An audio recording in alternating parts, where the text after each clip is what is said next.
月朗星稀，全山环绕的小村庄，一间破落茅草屋内，简陋床板上躺着一名面黄肌瘦的少女。床上的人猛地坐起身，大口大口地喘息着，黑亮的眸子透着惊恐。死前被刘明一刀接着一刀捅入腹中的痛楚，依旧让他身体战栗。3道门同时打开，母亲杨春香、小姑苏宝珠接着一愣。娘。借着月光，苏音注意到她额头上的汗珠，以及眼中还未褪去的恐惧。都还活着，都还活着。对面的门关上，小姑苏宝珠转身回房。临走前那双充满恨意与恐惧的眼睛，不期然地与苏音对上，心下有了一个大胆的猜测。现下无极顾及其他，他得先确定母亲的情况。娘，你为什么说还活着？我们不是一直都活着好好的吗？大丫儿啊，娘刚刚做了一个噩梦，梦见咱们都死了。说话时，母亲的声音微微发颤，还未从死亡的恐惧中平复。果然，母亲也重生了。娘，那不是梦，是真的。啊？这真的？那怎么可能啊？咱们不是活得好好的吗？娘，我也经历了刘明冲入村子。啊？什么？苏母愣住了。你、小姑还有我们3人都被刘明抓住，我被刘明一刀刀捅死。这一切都不是梦，是真正的经历了一遍。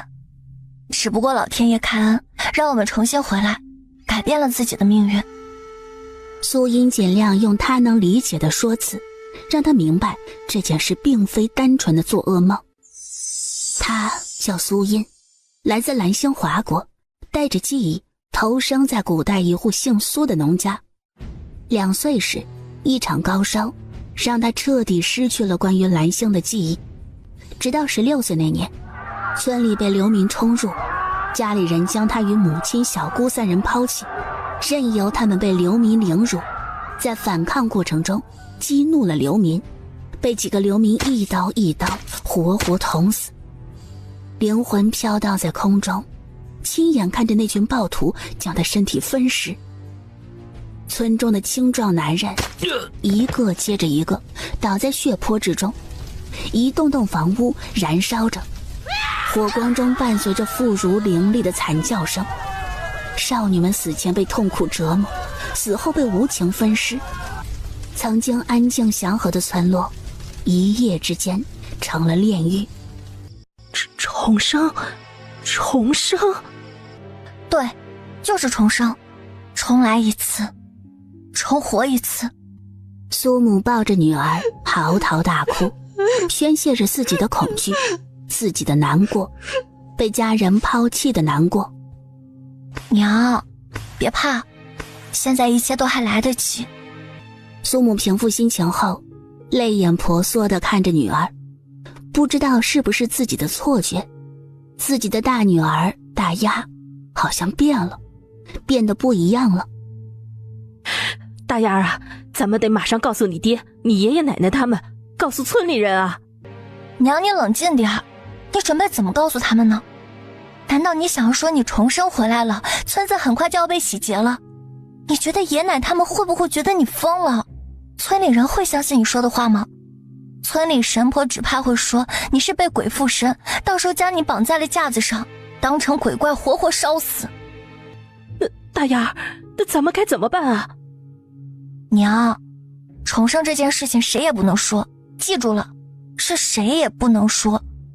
一旦让别人知道，你和我都会死，知道吗？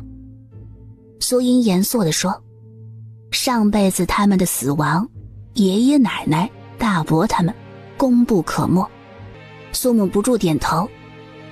啊，那大丫儿，如果那不是梦，是那个重什么生的，那我们现在该怎么办啊？距离流民冲入村庄的日子大概还有半个月的时间。娘，想知道我们那个梦是不是真的很简单，等到李瑞佳回来就知晓。如果如同咱们梦里那般说了那些话，那说明咱们经历的不是梦，是真实的。如果李瑞佳没回来，更没有说过那些话，那我们梦到的可能就只是梦。那咱们就等等看。娘，我明天想要去镇上看看，顺便买些东西。你去打听打听也好。安抚好母亲，两人各自回房。大丫儿，死哪儿去了？太阳都晒屁股了，还赖在床上，就没见过你这么懒的丫头。娘，孩子病了。病什么病啊？别以为我不知道，这哪里是病啊，分明就是多懒，真是白养他这么大。哎呀，这孩子病是真的病了，都起不来了。我想请郎中给他看看。一提及郎中，就像是踩中了苏老太太的尾巴，声音陡然拔高。看什么看？家里可没钱啊？躺一躺睡一觉就好了。老三家的，你不当家是不知柴米贵啊，别给我整那些有的没的。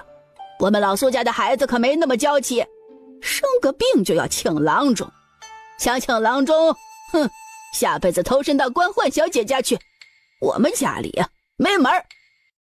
大丫儿，他们都走了，那这些你带上啊。娘，若是奶他们来找我，你就说我去李大夫那儿求药去了。苏英想到什么？小姑在哪？说是身体难受，在屋里躺着呢，你奶没让她下地。娘，去上。我记住了，你路上也要小心啊。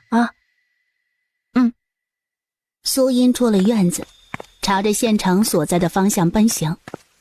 走到一半时，他蹲下身，眼角余光偷瞄向后方的大树，树后方有人影闪动。出来吧，已经看到你了。草丛里的人慢吞吞地起身，看向苏音。小姑，你为什么跟着我？苏把珠拍了拍身上的草屑。我可没跟着你呀。出了村之后你一路跟着我，没跟着何必要躲躲藏藏呢？苏宝珠没有正面回应，反而转移话题似的避开。我就是想问问你啊，你昨晚为什么大半夜会出门啊？那小姑，你为什么会出门？苏宝珠深吸一口气，四下张望一眼，确定周围无人，这才压低着声音开口。我昨晚做了一个梦，梦到了我们被刘明给杀了。苏音心下了然，苏宝珠也重生了。你觉得那是梦吗？不，那不是梦。他不相信那是梦，梦没有那么真实。梦里被人一块块割下肉的痛楚，他至今无法忘记。过去了，一切都过去了。现在是新的开始，一切都还来得及。你也重生。他嘴里细细咀嚼着这两个字。对，就是重生。这不就是重生吗？让我们重新活一遍。静静等待他平复心情后，苏音才开口。你准备怎么做？我想活着。你和三嫂都重生了，是吗？反应很快呀。苏音没有正面回应。虽然不知道你要做什么，但是我想你也不想继续和那群人继续待着吧。苏宝珠试探着问着。苏音安静地等着他继续说。一个人的力量有限，人多在未来才有更多活下去的希望。我想我能帮得上忙，也绝对不会拖你们的后腿。苏音伸出手。欢迎加入。苏宝珠看了一眼那双手，愣了2秒，握住他的手，两手相握，命运相交。两人直奔县城。家里很多东西，他们想要拿走很难，所以很多东西他们必须自己准备起来。小姑，你去茶楼这些地方打探消息，不需要问太多，多听听外面走商人们的交谈，你能办到吗？没问题。那你呢？我得要买物资，买装备，就是买未来能够让我们活下去的东西。苏宝珠从兜里拿出一根银簪子，这个给你，他留着也没用，还是换些有用的东西。他进门时，两名妇人提着米袋，嘴里嘀咕着：昨日一斗还是220文，一下子涨20文，真是疯了。哎呀，走，去隔壁街那家店，那里便宜。哼，也不看看线下什么年景，有粮就不错。苏音默默地将这一幕看在眼里，心下明悟，只怕等那两妇人到了隔壁那条街的米粮店里，看到的价格不是同价位，就是更贵。哎，店里最便宜的陈年稷米180文一斗。伙计，给我弄10斗稷米，30斤面。新货还是陈货？陈货。伙计麻利地装了10斗陈年稷米，30斤面，凑了一个整数，付了2两4钱。这么多东西，苏音不方便带着购买其他东西，便暂时放在店铺里，等买完其他的东西再过来取。掌柜的，再给我来1包硫磺粉。好嘞。苏音好似闲聊般，以轻快的口吻问道：掌柜的，这些东西怎么都比平日里要贵上不少？别提了，云州、明州、甘州闹得厉害，压货的成本高，原材料都涨了不少，这东西自然就涨了。闹得厉害吗？可不嘛，听说死了不少人。那会不会波及到我们这儿？我们距离那边还隔着豫州，听说朝廷已经派遣大官过来赈灾，想来要不了多久能安稳些。苏音点点头，前世村里人不相信李锐的话，想来也受到这个传闻影响。掌柜，我们梅州往下是哪几个州府啊？你倒是问对人了。我年轻那会儿可是走过不少地方，北边去过，南边去的更多。从我们梅州过去，会先到。前世苏音直到死都没出过县，对外面的世界那是两眼一抹黑，啥也不知道。他运气不错，遇到了一个健谈又有见识的掌柜。到了汝州，便再没往下走。如今想想，也着实可惜了。掌柜的，何不带着家人往南走一走，再过去瞧一瞧，这钱是赚不完的。苏音委婉地提醒，有道是读万卷书，不如行万里路，带孩子长长见识，这读起书来也会事半功倍。你这丫头还知晓读万卷书，行万里路啊！不错不错，你的提议更不错，等安稳下来，定听你的。将东西买好后，与苏宝珠会合。这些东西带回去会不会太扎眼啊？不带回村子。那放哪儿啊？你可还记得靠北面那座山，山上有一个溶洞，我准备先将这些东西存放到那儿。那洞里可是死过人，还闹鬼。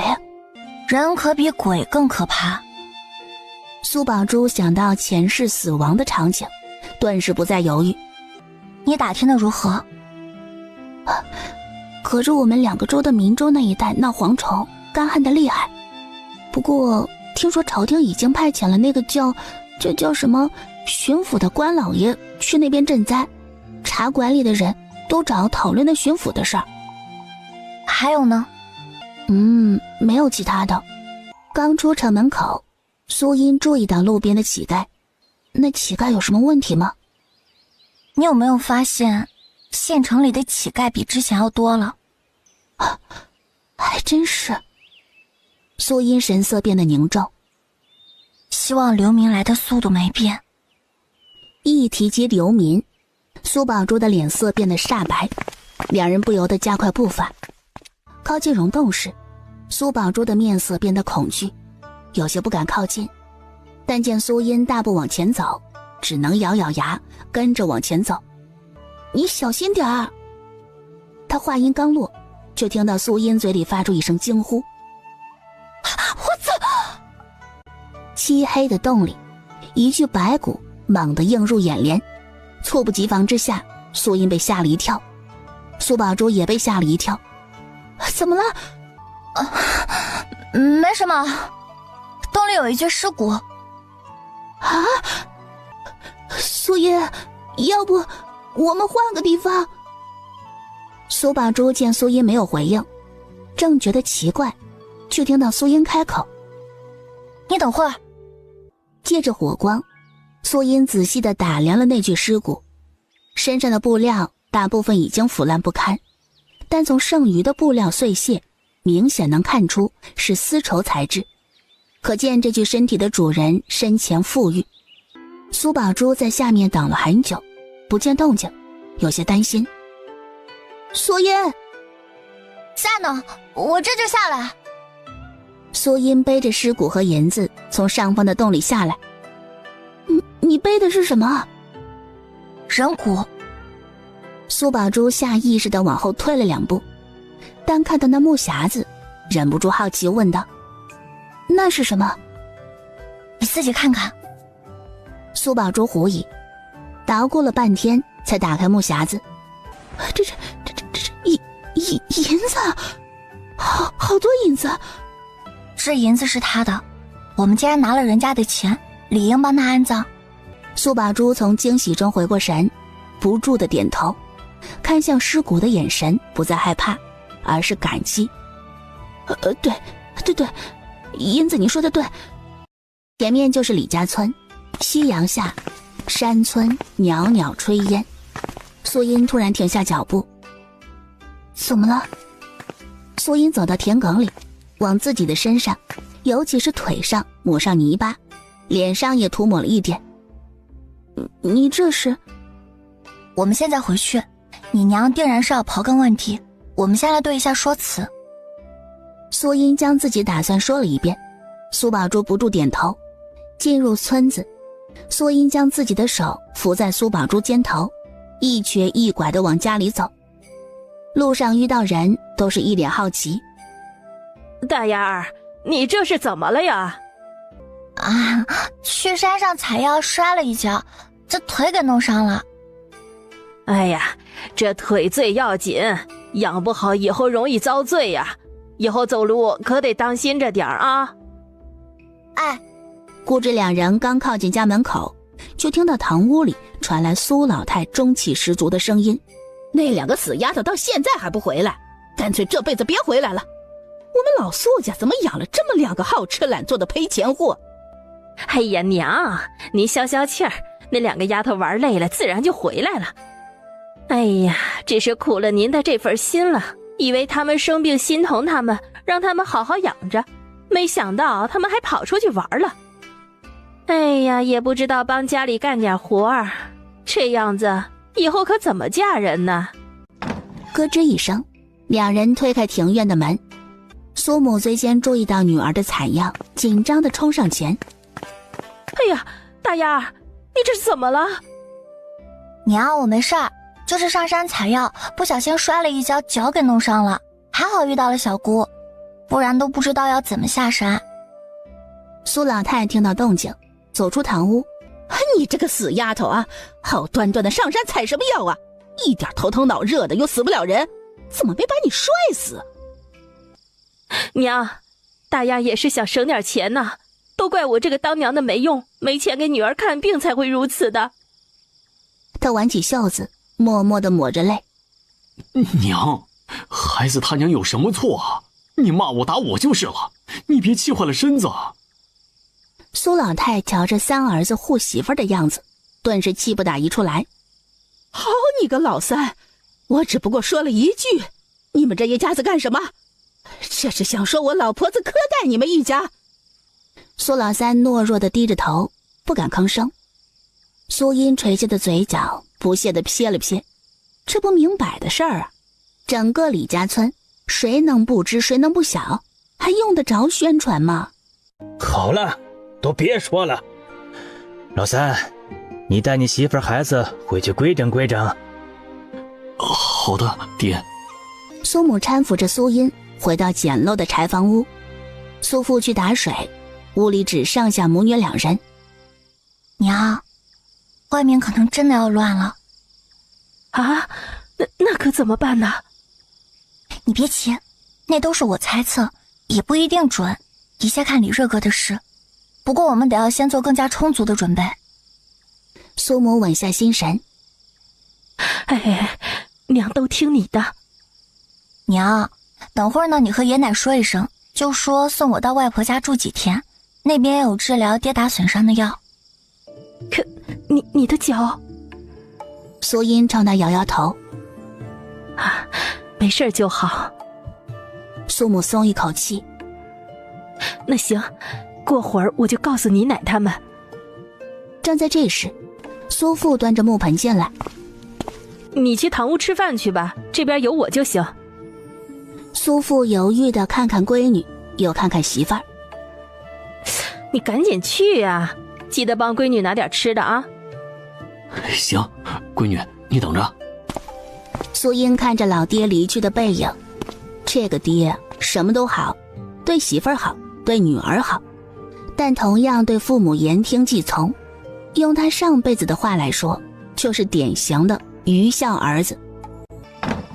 门推开，苏父端着一碗饭过来，身后还跟着两个小的。大丫，你先将就着吃，改明儿爹爹上山给你抓野兔兔啊。抓过来还不知道会进谁的肚子呢。娘，您可不能这么说，孝敬长辈是应该的。苏信光跟着附和，姐姐又不是长辈，为什么要给她吃？阿奶说了，丫头片子都是别人家的，给他们吃了都是白吃。往日的苏音听到这话，只会低着头独自伤心，但现在只想抽这两个小子一巴掌。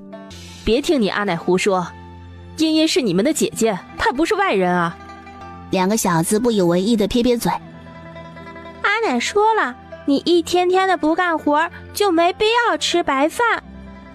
呀，你阿奶真这么说的？对啊，阿奶让爹来告诉阿姐。苏母气得直抹眼泪。娘，马上就要过去了。苏母闻言，眼中的泪蓦然顿住。是啊，马上就要过去了。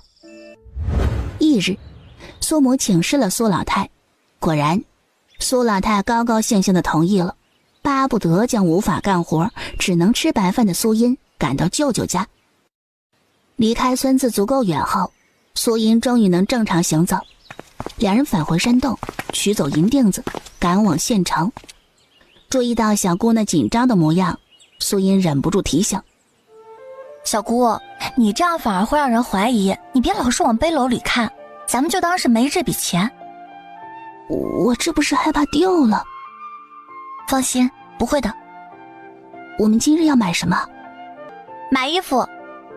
进入成衣铺子，伙计一看他的穿着没搭理，苏音也不在意，手指着墙上挂着的那套素色衣服。伙计，我要2身。姑娘，那一身衣服别看素色，但都是棉布做的，价格可不便宜。多少？一套300文，2套也就600文。他没有废话，直接拿出一块细碎的银子。伙计看到那碎银子，很是诧异，脸上马上堆满笑容。你们店里可有换衣的地方？有，我带你过去。苏音终于脱下那一套满是补丁的衣服，穿上舒服干净的新衣服，整个人顿感舒服。从铺子里出来，刚走到巷子里，便听到苏宝珠呼叫声：“你们别过来！”苏音心下一凛，飞奔过去，冲进巷子，就见2名二溜子将苏宝珠团团围住。“别过来！你们别过来！”两人转过头，再看到苏音，眼里有几分忌惮。能穿得这么好的，家境不错。小娘子，我劝你别多管闲事。英子。哎呦，你们俩认识？苏音没有回应，直接给了两人一个大逼斗。你敢！哎呦！另外一人见苏音看向自己，吓得往后退。你别过来！滚！那人二话不说，拔腿就跑。英子，你好厉害啊！苏音不在意的摆摆手。你有没有受伤？我没事。没事就好。苏音将包裹塞到他手里。你去换一身衣服。苏宝珠换好衣服出来，走起路来同手同脚，有些不自在。衣服穿着不舒服？不是，是衣服太好了，我还从来没有穿过这么好的衣服，我怕弄脏衣服。衣服就是拿来穿的，这脏了洗了就是，不用在意。我们接下来去哪里？今日马市开市。他们所在的县城只是一个小县城，马市不是天天开，每隔几天才开一次，需要买卖的人家都会等着开市那日。两位姑娘要买点什么呀？你们这儿有骡子吗？哎呦，这你可问对了，我们家刚到了2匹骡子，都是成年的，健壮的很。带我去看看。嘿，好嘞。前面那个就是了，这马厩里啊都是我家的。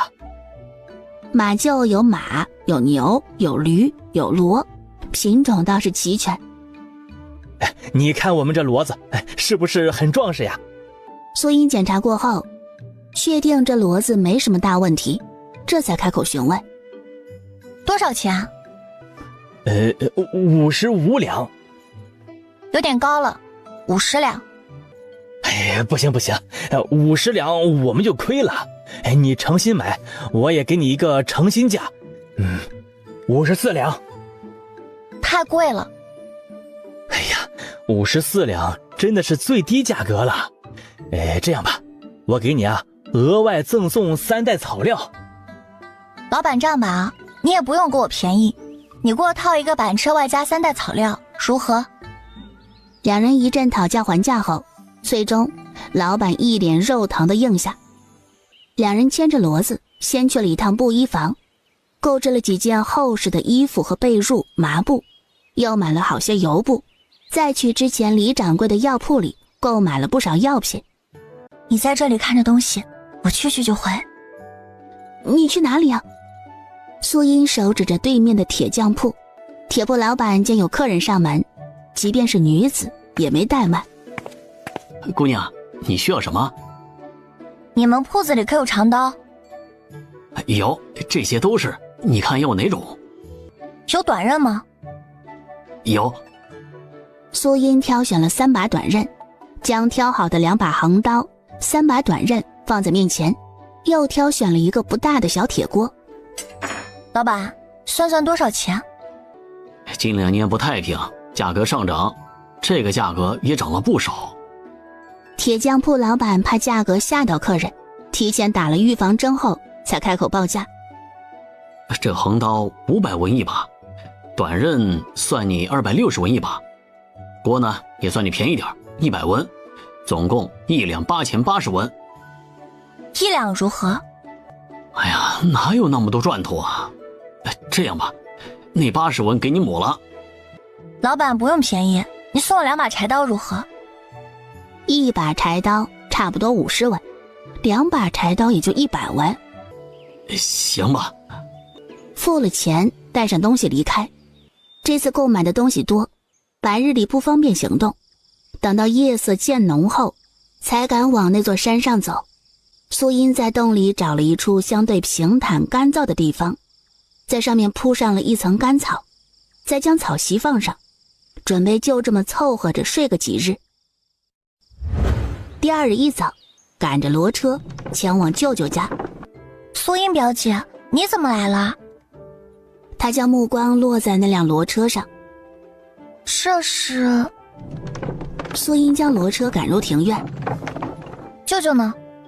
我爹、大伯、二伯和娘他们都在田里，这天不下雨，河道里的水都快干涸了。我爹说要是再不下雨，今年收成可就没了。整个家里就他和小表弟2人，其他几位年长的都在地里帮忙干活。三表妹给他端了一碗水。小胡，去地里告诉娘，茵茵表姐来了。小表弟杨胡应了一声，便往地里跑。不消片刻，三舅母回来，稀奇地看着庭院里的骡车。哎，这骡车是哪来的？你母亲呢？母亲在家里，我今日过来是找舅舅有事商量。哦，你舅舅还在地里忙活，要是不急的话，晌午你就会回来休息。到时候你有什么事儿与他再说。行。小英，你母亲呢？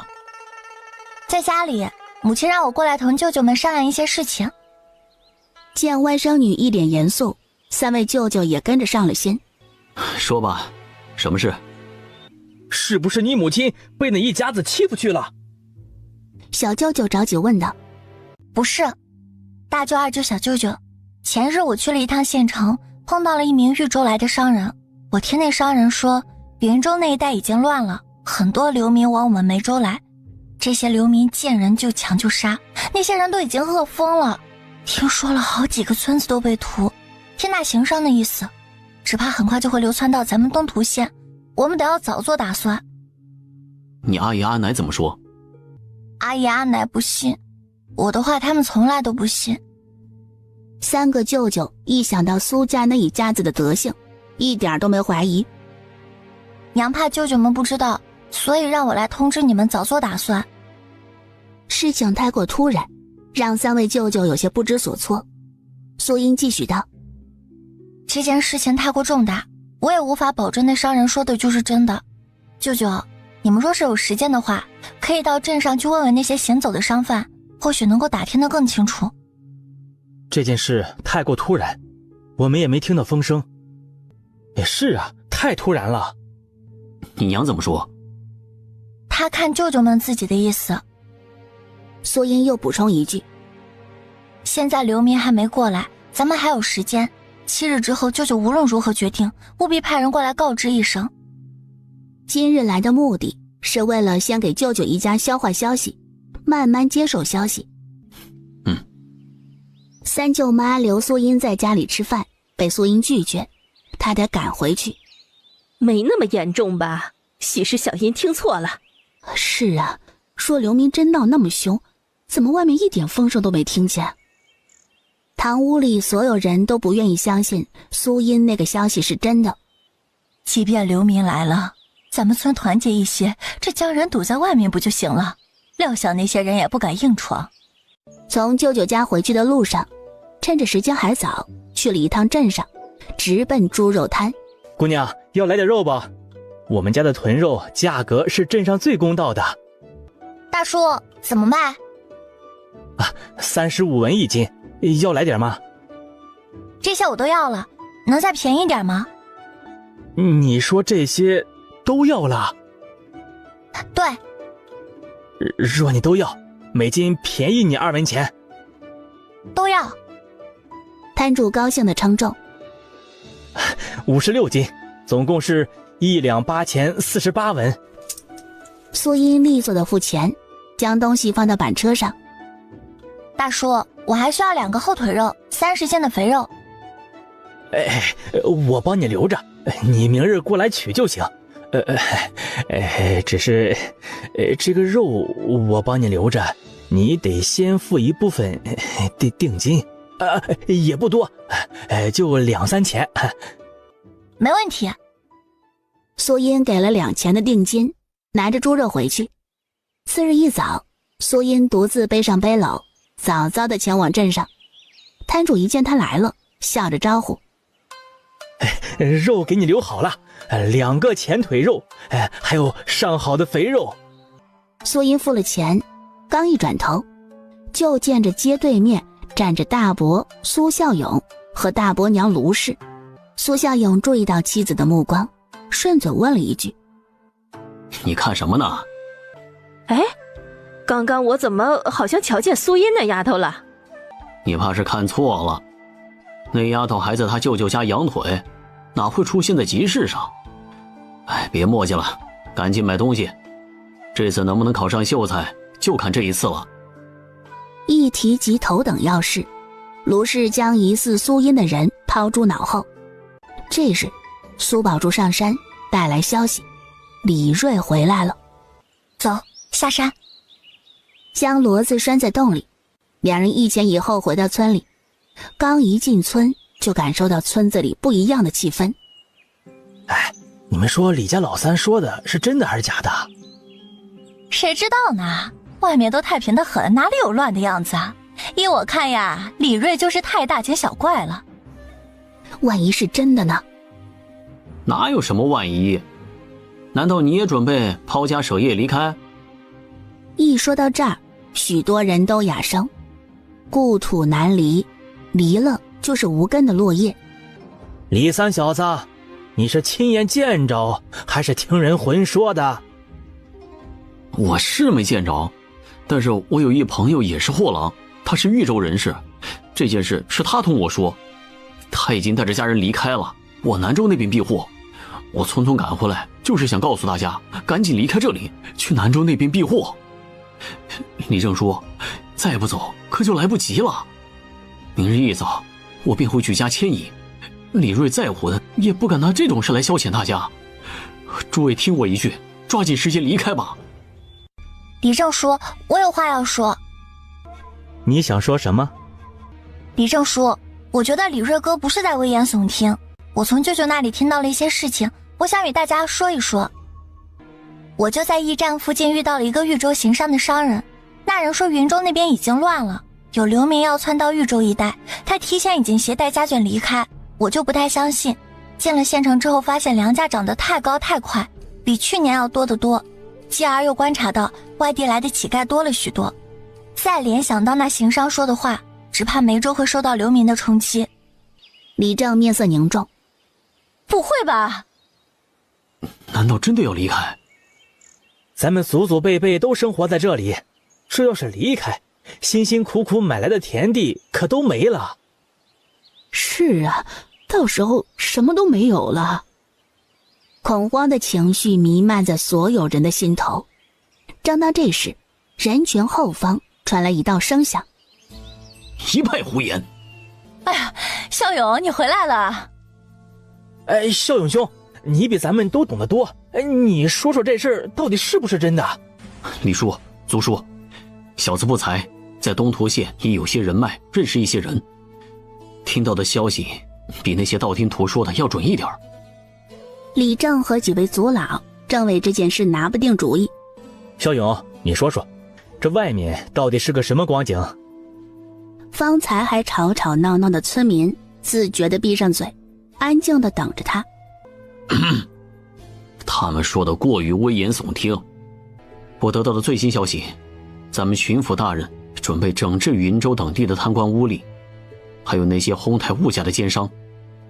所以啊，有些奸商得到了消息，纷纷逃亡。他们再不走，等待他们的就是巡抚大人的屠刀。众人恍然大悟，觉得他言之有理。李锐想说什么，但不知道该如何辩驳。大伯，你怎能确定你听到的是真的消息，而不是道听途说？告诉我消息的人乃是县令的侄子。诸位觉得是他们的道听途说准，还是我的消息更准？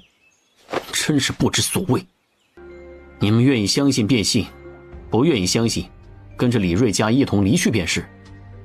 说完，他甩袖离去。村民们议论纷纷，不知道该相信谁。李正，几位族老，我们这是……哎呀，这到底是走还是不走啊？你们都先回去，等有了决断再通知你们。你们自个儿也回去都想想。村民们一哄而散，离开时嘴里都在讨论着，到底该不该走。苏英刚准备开口，大舅杨大山匆匆赶来。苏英看到舅舅到来，在他开口前先说道：大舅，我刚刚与李正叔他们说了你遇到行商之事，也说了你判断刘明会窜到我们这边的事情。杨大山一愣，旋即就明白过来。李正赶忙问道：事情真的有那么糟糕吗？我也不确定，但我不敢赌。回去的路上，苏父忍不住开口：大舅哥，你们也打算离开吗？杨大山点点头。可是大哥说事情并没有那么严重啊。我相信大哥的判断，今儿个咱们就回去收拾东西，尽早离开这儿。这，爹娘怕是不同意啊。我去和他们说。苏老丈、苏少母，两位安好。哎，一切安好。杨大山落座后直奔主题：我今日过来有事，我打听到外面怕是乱了，东土县与豫州接壤，怕是不太平。他说的委婉，但意思很明显。不知苏老丈如何打算？嗨，不瞒你说，我家老大已经打听过了，没什么大事儿。这要是贸然离开，可就什么都没了。我们总不能因为这些莫须有的传闻就舍家舍业。这等我死了，到了泉下，我该如何向老祖宗们交代呀？苏老丈，你可听过一句话，宁可信其有，不可信其无。万一是真的，那就追悔莫及，还望苏老丈多多考虑。苏家老二苏孝义忍不住开口：你们胆子未免也太小了，我大哥可是从县令侄子那里打听来的消息。县令是什么身份呀？他的消息难道不比你们来的灵通？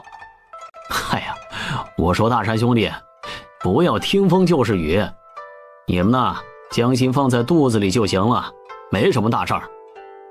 苏母忍不住开口：我相信我哥的，爹娘，咱们还是离开吧。你这是什么话？难道我们家那口子还会害了咱们不成？杨大山看着堂屋内众人的神情，视线落在苏老三身上。妹夫，你怎么说？我也不知道。杨大山眼底闪过失望，面上不显，一脸忧愁地看向苏孝勇。苏同生，能否与我说说县令侄子是如何说的？实在是那行商说的话。苏孝勇将在李正家里说的那一番话又添油加醋地说了一遍，听得在场的人一愣一愣的。县令侄子当真如此说？那是自然，说真有事儿他早就跑了，又岂会有闲情雅致与我们对酒当歌呢？说真是如此，那看来是一场误会。苏兄，方才太过唐突，还望海涵。唉，实在是那日行商说的话太过骇然，让我这心里惴惴不安。哎，大山兄弟，你就放宽心吧。苏孝勇说的自信满满。不用舍家舍业，那是最好不过了。杨大山看了一眼苏音，转过头看向苏老头。苏老丈、苏丈母，今日过来还有一事，后日便是我们祖母的忌日，我想带妹子一家回去住几日。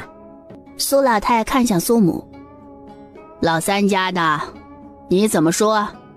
当初我未出嫁时，祖母待我极好，他老人家的忌日，我理应带着夫君和孩子们回去祭拜他老人家。这几日就辛苦嫂嫂们照顾爹娘，3日后我便回来。苏老太还想说什么，但苏老头开口：你呀，就带着孩子回去好好祭拜，家里的事情有你们嫂子，不用担心。我去收拾东西。出门前，苏宝珠眼中有急色。苏音走到他跟前，压低声音：玄哥里头出来，我们在杏花村等你。苏宝珠点头，依依不舍地站在院门口，看着他们一家子离开。宝珠，你还愣在那儿做什么？还不赶紧烧火做饭去？知道了。二舅哥，小舅子。苏父热情地打着招呼。大哥，怎么样？杨大山将在李家村发生的事情简略地说了一遍。你们觉得谁更可信？两人略一沉吟，杨大川最先开口：我还是更相信李锐和茵茵。梁大河跟着点头。苏孝勇那个人平日里最喜欢胡吹，嘴里没几句实话。既然我们想法一致，这件事情宜早不宜迟，收拾起来吧，我去理郑家一趟。行。苏父全程一脸懵，等大舅哥离开，才从震惊中缓过神。二舅哥，你们这是？离开这里往南州避祸。大舅哥不是说？不行，我不能抛下爹娘。苏父又急又彷徨。你难道不明白吗？爹娘压根就不会走，你回去也改变不了。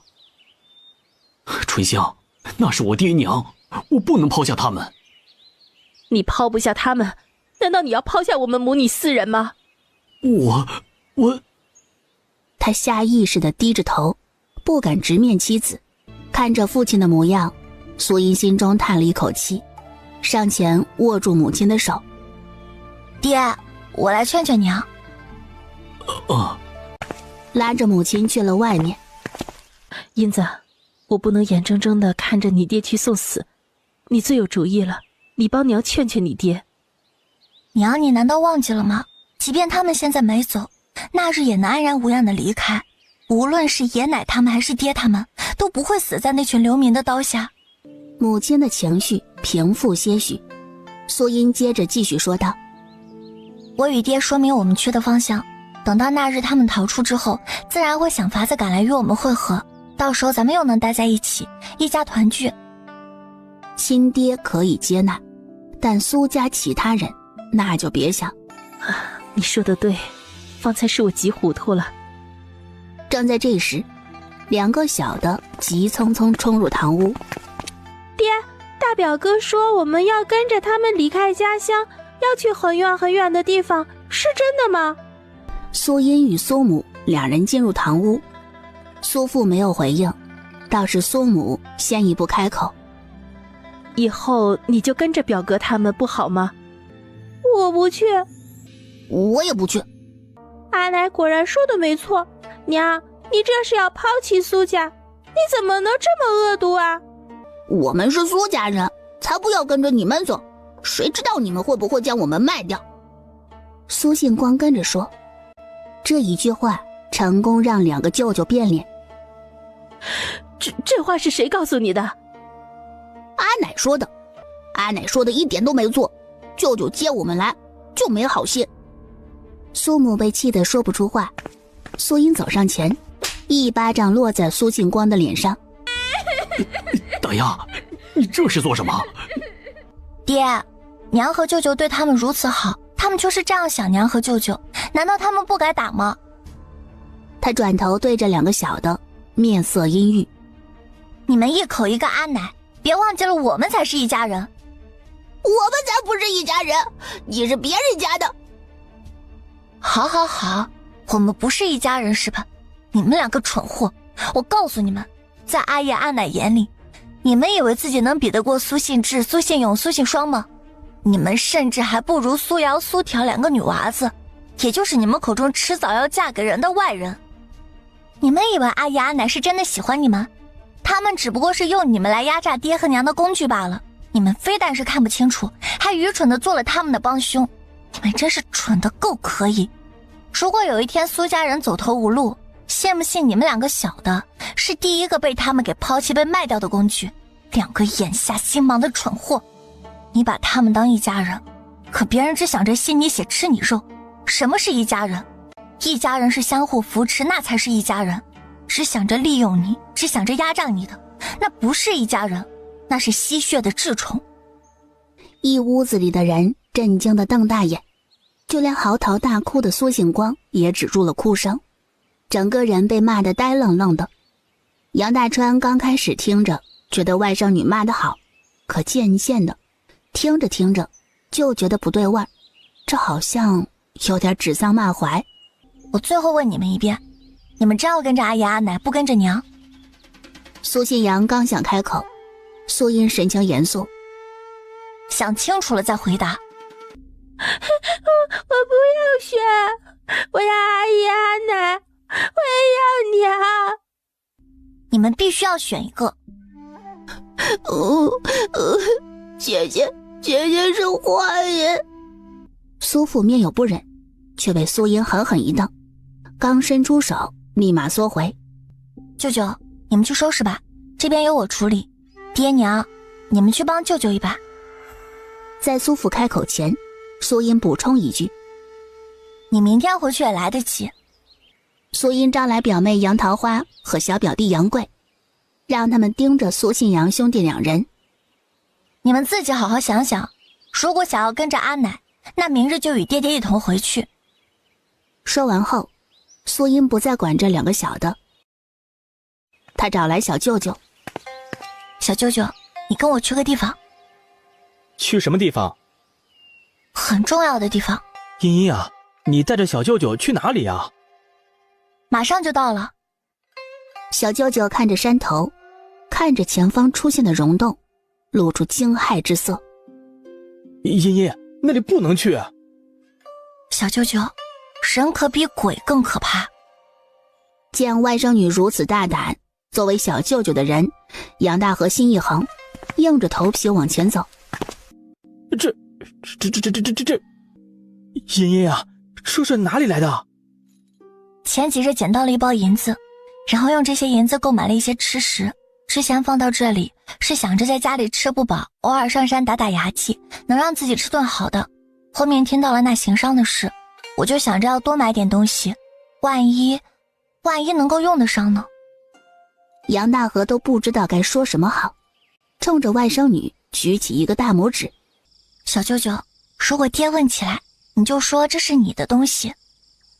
杨大河眸子凝视了他2秒，点头应下。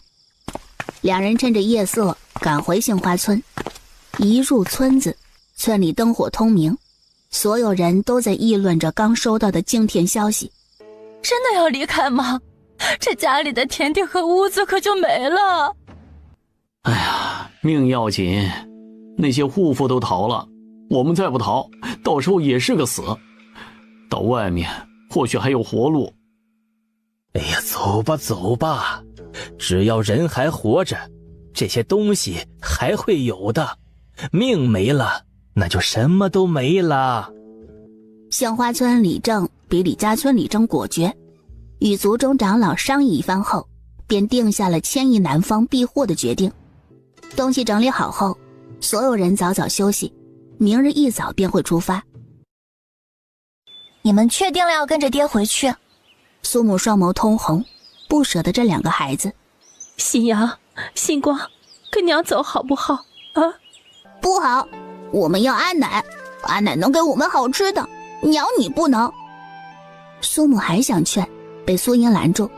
爹，说是我不对劲，第一时间带着弟弟们逃，往南边逃，追上我们就可以。有些时候自私一回也不是坏事。爹爹，希望你能够明白，我们才是一家人，是陪着你走到最后的人。弟弟就拜托你照顾了，说没事我们很快就会回来，若真出事了，一定要照顾自己，只有你好了，弟弟们才会有活路，记住了。苏英不放心愚孝的爹，但他无法改变他与弟弟们的想法，只有让他们撞了南墙，才会明白谁才是一家人。强留在身边只会留成仇人。隔壁屋子传来男子与妇女的哭泣声。爹娘，跟我们走吧。你们走吧，我们老2口老了，走不动了。这个家我们替你们守着，太平了就回来。爹，快走。给你阿姨阿奶磕头。一家子跪下，朝着堂屋正中间的老人重重磕了3个响头。这样的场景在不少家庭上演。留下的老人一则年岁大，不愿意离开故土，落得个漂泊无依；二则不想拖累子女，成为他们的累赘负担。老人们站在村口，目送着大部队离开，朦朦胧胧的水雾似乎浸透了眼睛。前行的人抹着泪，身后的人如同松柏站着一动不动。即便队伍早已经消失在晨雾，他们依然舍不得离去。这一别，或许是永别。茵茵，你在找谁？不等他回应，朦胧的雾气里，一道身影渐渐变得清晰。小姑，茵茵，两人对视一眼，唇角不约而同的上扬。舅舅，小姑会跟我们一起走。你想好了？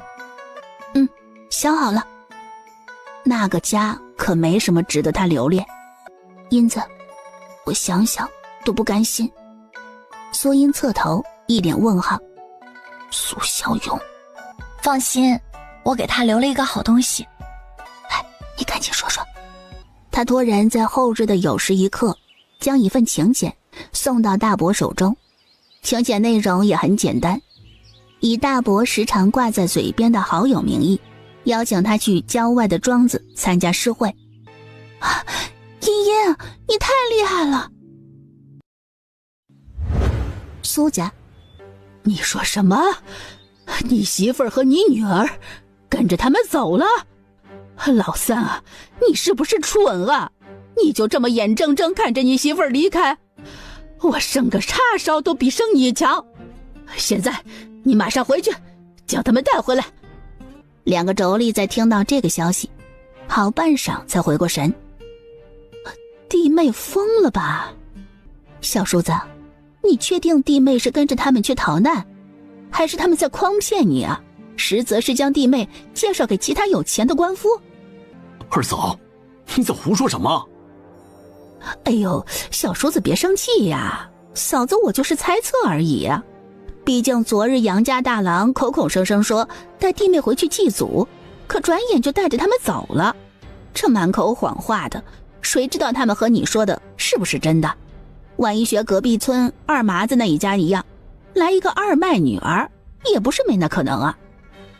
苏老头听得连抽2大口烟，苏老太更是气得不行。你个蠢货！苏老太忍不住抄起一旁的木棍，狠狠抽在老三身上。老三，你赶紧去把你妻子和女儿带回来。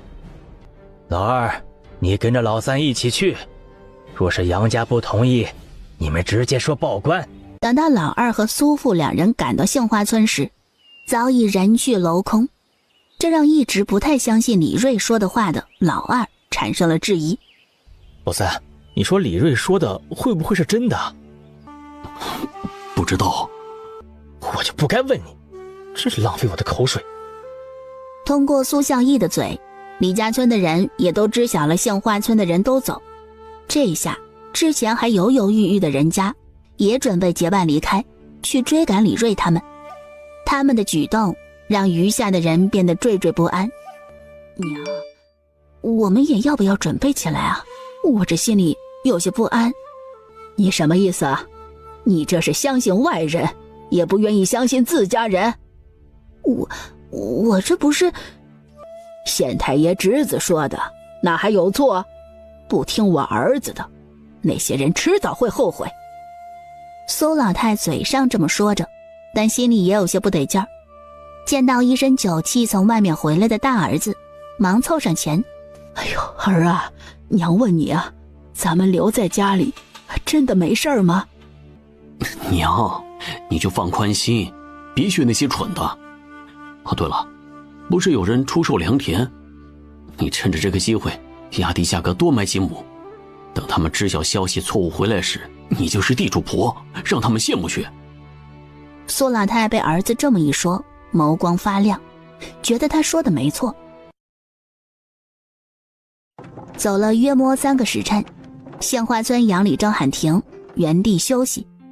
苏英从车上拿出一个包裹，从里面摸出3个面饼子和几根肉干，分给苏母和小姑。娘不饿，你们吃。哪里是不饿，这是舍不得吃。娘，你放心，山上有吃的。小嫂嫂，你就放心吃。苏宝珠对着他眨眨眼，苏母看着两人没再拒绝。他吃了几口干饼子，起身走到杨桃花和小杨贵的跟前，将那2根肉干给了2个小的。其他几个大外甥看见了也不会说什么。表姐，东西你捂好，别让人抢了。苏音顺着他的视线望去，就见着一个约摸5岁左右的男童正直勾勾地盯着他们。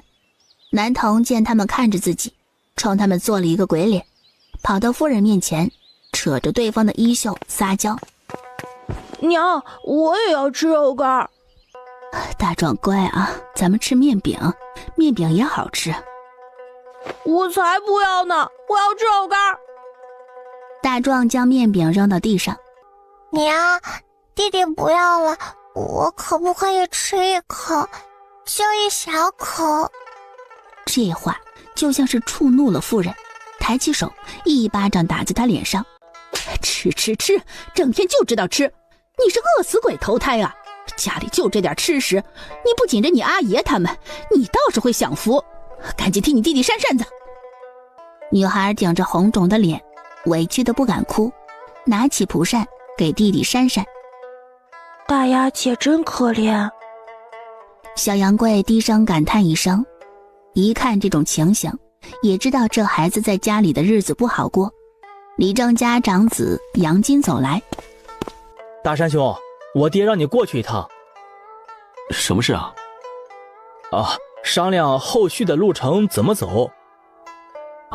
好。杨大山起身，苏英跟着起身。大舅舅，我也想去，要听一听。走吧。等到人都到齐后，李正招呼着所有人围坐成一圈。人都到齐了，我来说一件事。刚刚大树告诉我，前面有一条小路，比走官道少1半路程到富顺县。这小路啊，有些难走，得走一段山路。车子能过吗？可以，刚好可以通过一辆车子。你们觉得如何？是走小路还是走官道啊？走小路能少走一点是一点，人能轻松一点，粮食都能节省一些。这话说到了众人的心坎上。现在这个时辰往山路走，那就意味着咱们今晚得在山里过夜。苏丫头，你就放心吧，这山里危险，但是咱们人多，不怕的。是啊。女娃就是胆儿小。20几个人表态，大部分都愿意走小路。商量好下面的路程，李正吆喝所有人启程上路。当天边的太阳落下时，丛林间格外暗沉，微弱的光芒透过枝叶的缝隙落在山林内。今晚就在这里休息。杨李正一发话，所有人都松了一口气。很多人都累得不行，现在终于可以休息。小舅妈拿着艾草过来：小英啊，用这个熏一熏，赶一赶蚊虫，等晚上睡觉的时候放到一旁熏着。谢谢小舅母。客气什么？苏英点燃艾草，放在他们营地，围绕在周围的蚊虫果然少了许多。苏母架起一个简易的灶台，准备弄吃食。娘，等一下。怎么了？苏母一脸疑惑地看着咋咋呼呼的女儿。用另外那袋米。不行，先吃这个，那个留着以后再吃啊。苏英赶忙拉住苏母，晓之以理，动之以情地与她分析利弊。在她一阵忽悠下，苏母总算同意了。娘，粥里面放了一些肉，补补身体，吃好了咱们才有好的身体去赶路。这抠抠搜搜的，吃都吃不饱吃不好的，最坏身体了，身体坏了什么都白搭。行了行了，都听你的。小杨贵拿着一个饼子，挪着小身板过来，鼻子一耸一耸，眼神瞄向瓦罐里。叶叶姐，你们在煮什么？肉粥。苏英瞧着他馋的模样，拿了一个碗给他盛了一碗。嘿嘿，叶叶姐姐你真好。苏英被小家伙逗乐了，一碗肉粥就把他给收买了。苏英找到杨大山：大舅舅，晚上李正伯伯有组织人巡夜吗？不是很清楚，我去问问。杨大山回来笑着道：有人巡夜，你就放心吧。那行。有人巡夜，苏音安心不少。走了一天路，人困马乏，除了守夜的人，所有人都进入梦乡。这里好难走啊，怎么有这么多石头啊？就这一段路最难走，大家都小心点儿，尤其是推车的，都注意着点儿。突然，后方传来骚动。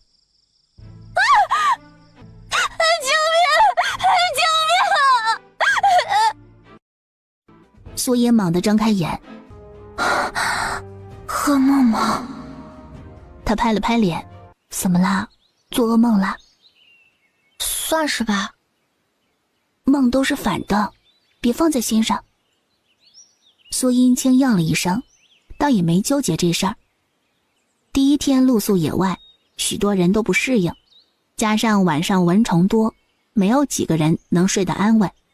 苏音便是其中之一。走不过起得早，走到一处空地，开始拉伸身体，做了一套简单的打拳动作。茵茵，你这是做什么呢？强身健体。你这孩子，他哪儿学的呀？前段时间在镇上从一个走镖的师傅那儿学的。苏木没再多问，前段时间他一直待在外面，没去杏花村那边，他是知晓的。卯时一刻，队伍开拔。苏音第 N 次拍打掉身上的蚊子。这蚊子好毒呀！茵茵，来，带上这个。我去，好臭啊！这臭草啊，虽然臭，但驱蚊，你先忍着点啊。要不被蚊子叮咬，要不让鼻子受罪，两者之间，苏音果断选择后者。娘，你在哪里摘的？啊，前面路边看到的，幸亏你娘我眼疾手快，不然啊就被别人给摘了。娘，我去前面瞧瞧。行，没有就算了。哎，好嘞。苏音从林子里走，越过长长的队伍，赶到最前方。苏丫头，你这是干啥呢？乡外组没啥，就找点臭草。行，你就走在大树后面。杨大树笑着道：这臭草可不好找，我们走在这么一路，拢共就看到2、3株。丫头，你可得瞪大眼找啊！杨屠夫跟着打趣：叔，你看我这眼睛睁得大吗？大啊！突然，苏音瞅见灌木丛后方一株臭草，在所有人还没有反应过来时，将臭草拔出。哎呦，你这眼睛睁大了，就是不一样啊！这么快就找到一株。话音刚落，就见着苏音又拔出一株臭草。苏音高兴地将其中一株递给杨礼正：乡外组，给你。你自己留着用吧啊！我有。苏音带着另一株回去，交给苏母。苏母与苏宝珠走在一起，驱蚊效果一样。走了1刻钟，苏音看着眼前的景色，总觉得在哪里见过。这里好难走啊，怎么有这么多石头啊？就这一段路最难走了，大家都小心点儿，尤其是推车的，都注意着点儿。苏音猛地睁大眼，这场景，这对话，竟然与我昨晚做的梦一模一样。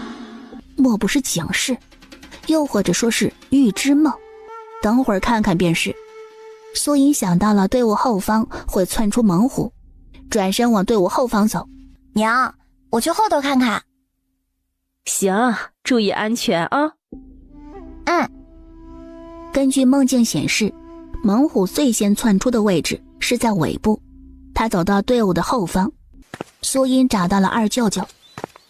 二舅，我在丛林里看到了野兽留下来的脚印。二舅舅一惊：大哥，我和三弟去看一看，你这边注意点。好，你们也要注意安全。苏音带着2位舅舅前往自己发现脚印的地方。长度3.6寸，宽度4.8寸，深度不足1寸。二哥，这是一只成年珊瑚。意识到事情的严重性，二舅舅和小舅舅2人不敢耽搁，立马找到了杨礼正。李正叔，刚刚茵茵在丛林里看到了野兽的脚印，我们看过了，那是一只成年珊瑚留下的脚印。成年珊瑚？杨礼正大惊，不可能啊，我从来没听过这条路上有珊瑚出没过。如果有的话，那些行商赶路的人都不会走这条路。这几年咱们这一带时不时出现灾情，山里的动物也难熬，珊瑚跑到这边来也正常。杨礼正面色凝重，老大老二，你们2人赶紧挨个通知下去，让所有人都打起精神来。这种事不怕1万，就怕万一。杨家兄弟2人不敢耽搁，立马将消息通知到每户人家。珊瑚？不可能吧？有人不信，觉得是危言耸听。大川兄弟2人都看过，不会错的，大家都警醒着点儿。金哥，就1个脚印，指不定那只老虎早就走了。不管他走没走，大伙都警醒着点儿准没错。要是你自己不怕死，就当我没说。原本还想说些什么的村民直接闭上嘴，看着周围的景物与梦境中老虎的地方越来越近。苏音紧握手中刀。小舅舅，我看到那边有情况。小舅舅看了一眼，风平浪静。越是如此，小舅舅神情绷得越紧，他也察觉出了不对劲。就在这时，珊瑚如同梦中那般突然窜出。在珊瑚出现后，苏音的匕首射向珊瑚，珊瑚愤怒的咆哮声响彻山林，震飞林间的鸟儿。小心！苏音只觉得后方恶风袭来，一个翻滚朝着侧边躲过，要是慢1秒，他只怕非死即伤。珊瑚咆哮，宣泄着自己的愤怒。二舅舅他们也追赶上来，有了他们吸引老虎的注意力，苏音可以缓一口气。苏音环视周围环境，有2个凸起石头，中间有一条狭长的口子，目测一下，以他的瘦小身板而言可以通过，对着小舅舅做了一个手势。小舅舅顺着他手指的方向看到了那处形似裤衩的山石，对着他点了点头。小舅舅的箭射出，直接命中。珊瑚大怒，转头朝着小舅舅家而去。小舅舅往那处裤衩石头跑，珊瑚猛追，眼见着猎物要逃走，珊瑚一跃而起，硕大的身子凌空卡住。他剧烈挣扎，他以滑铲的方式从裤衩山石底下滑过，横刀迅速从珊瑚腹部划过。珊瑚发出痛苦的咆哮，趁他病要他命。珊瑚挣扎的身躯慢慢变得僵硬，最后一动不动。死了，终于死了。杨屠夫看向苏音的眼神里带着欣赏。你这小丫头真是厉害呀，许多大老爷们儿看到珊瑚腿肚子都打颤，你倒是镇定。可不是嘛，要不是咱们家茵茵啊想出用那块石头卡住大虫，我们想杀死她可没那么容易。小舅舅笑道，侥幸侥幸，祝伯伯们配合的好，不然我这一个人也搞不定。众人高高兴兴地抬着大老虎回去。与此同时，所有人都在等待着，林子里时不时传出珊瑚的吼叫声，每一次的吼叫都让村民们担忧不已。嫂子，不要担心，茵茵不会有事的。哎呀，你说她一个女儿家干嘛往上凑啊？这要是出个什么好歹，可让我怎么活呀？咱们要相信茵茵。正在这时，后方有人高喊，来了，他们回来了。所有人一拥而上，一眼就注意到了众人抬着大虫。大虫死了！苏母2步并作3步冲过去，见到女儿脸上、身上都是血，面色大变，焦急地询问：“你这丫头伤到哪儿了？”“娘，我没事儿，这些血都是那个大家伙的。”“哎呀，你这丫头，这胆子怎么这么大？那可是大虫啊，被它咬住会死的，以后不许你这么干了啊！你知不知道，娘都要担心死了，你要是有个万一，让娘可怎么活呀？”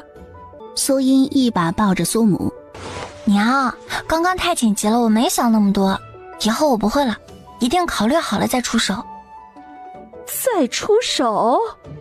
眼看着母上大人要发飙，苏音果断投降：“没。”安抚好苏母后，苏音被杨金叫走。杨礼正见苏音来了，瞧着她身上的血，这才相信这丫头真的能杀虎。“音呀，这老虎能被杀了，你当手工。这只老虎怎么分？我想听听你的意见。”“老虎是我们合力击杀的，应当是每个人都有一份，具体要怎么分，听三外族你的，我没意见。”杨礼正微笑的点头，转头看向其他人：“苏丫头信得过我，让我做主，你们可有什么想法？”“我们都听你的。”“好，既然大伙都信得过我，我便帮你们分一分。按照每个人出力的情况，苏丫头应当拿大头，大和其次，其余人平等。你们可有异议呀？”“我没有问题，这个分配很合理。”“我也没意见。”其余5人也纷纷点头。肉分完后，苏母和苏宝珠两人乐呵呵地将肉带回去。“娘，咱们今天晚上就煮老虎肉。”“行。”大壮盯着肉，冲着大壮娘喊道：“娘，我也要吃大虫。”“大虫肉不好吃，咱们吃别的好不好？”“不好不好，为什么他们有肉吃我们就没有？娘，你是不是不喜欢我了？”大壮直接坐在地上闹：“娘帮你要，你别闹啊！”见娘同意了，大壮也不闹了。“娘，你快去！”“苏大妹子，我是杨老四的媳妇儿。”“哎，有啥事儿吗？”“是这样的，我家那孩子想吃口虎肉，不知道你能不能匀一点儿？不用太多，3、5斤就可以了。”“哎呀，这点肉我们自己都不够呢，分不了啊。”“哎呦，瞧你这话说的，你们就3个女人，分出来的肉，我瞧着怎么样都有几10斤。这虎肉又不好吃，这大夏天的放久了也容易坏，给我们家大壮吃一点儿，总比坏掉好吧？”“大壮娘，肉怎么会坏呢？我们敞开了吃这些肉都不够吃的。”“你们就3个人，怎么吃得完啊？丫头，你要是舍不得就直说，别说这些有的没的。”“瞧你说的，我们家除了我们仨，还有大舅舅、大表姐、二表姐他们，这一点肉每家分一分都不够。”这是变相提醒眼前这位，他们可不是就3人，后面还有一大家子，想欺负他们没门儿。大壮想吃也很简单啊，虎肉在镇上卖需要100文1斤，2斤也就是2000银子。苏银一顿输出，对着大壮娘哑口无言，气得不行。不给就不给。大舅妈走上前，双手叉腰：“大壮娘，你咋好意思舔着个脸过来啊？前头大虫朝着你扑过来，要不是我家外甥女及时出手，你就死在大虫的嘴里了。哎呀，你不拿谢礼，还舔个脸过来要肉吃。”二舅母与小舅妈也都走过来，眼神不善地盯着大壮娘，大有一副你敢欺负苏音试试看的架势。我不就是过来问问而已呀，又没真的想拿。说完落荒而逃。舅妈威武。哎呀，以后碰到这种人啊，就别跟他客气，这种人最擅长的就是蹬鼻子上脸。对，他要是再敢来，你就喊我们一声，保准他吃不了兜着走。我记住了，下次一定第一时间喊舅妈们。大壮娘从苏音这边碰了一鼻子灰，心里正憋着一肚子气，瞥见蹲在一旁的女儿，就像是找到了出气筒。你个赔钱货，不知道你弟弟热，还不过来给你弟弟扇扇子！正在闹脾气的大壮一把将他推开。你滚开，你个丧门星！苏母瞧着那丫头，叹息一声：哎呦，可怜的孩子，托生在这样的家里。苏音也同情那丫头，她在苏家虽然不得爷奶的喜欢，但有苏母护着，苏父也疼她，也不会无缘无故的殴打。对比那丫头，算是幸运。珊瑚解决，队伍继续上路。苏音能确定了，昨晚做的梦的确是预知梦。太阳落山之前，一行人下了山，再往前走55里才能抵达到富顺县。大伙商议后，决定先在山脚下休息一晚，明日一早启程。娘，我们今天就别熬粥，直接烤肉吃。烤肉，我可不大会。我会。苏音自告奋勇地拦下活计。隔壁的小舅舅听说他烤肉，过来瞧了一眼，觉得稀奇。你这样烤肉繁琐。繁琐没事儿，要好吃才行。日子这么苦，总得给自己找点甜。好香啊！小表妹杨桃花和小杨贵两人被香味吸引过来。姐姐，这肉好香啊，不知道它好不好吃。姐姐，我替你尝尝好不好？苏音被他那馋样都乐了，递给他一串。哎，小心烫嘴啊！小舅母过来时，瞧着那两个孩子，只觉得没脸看。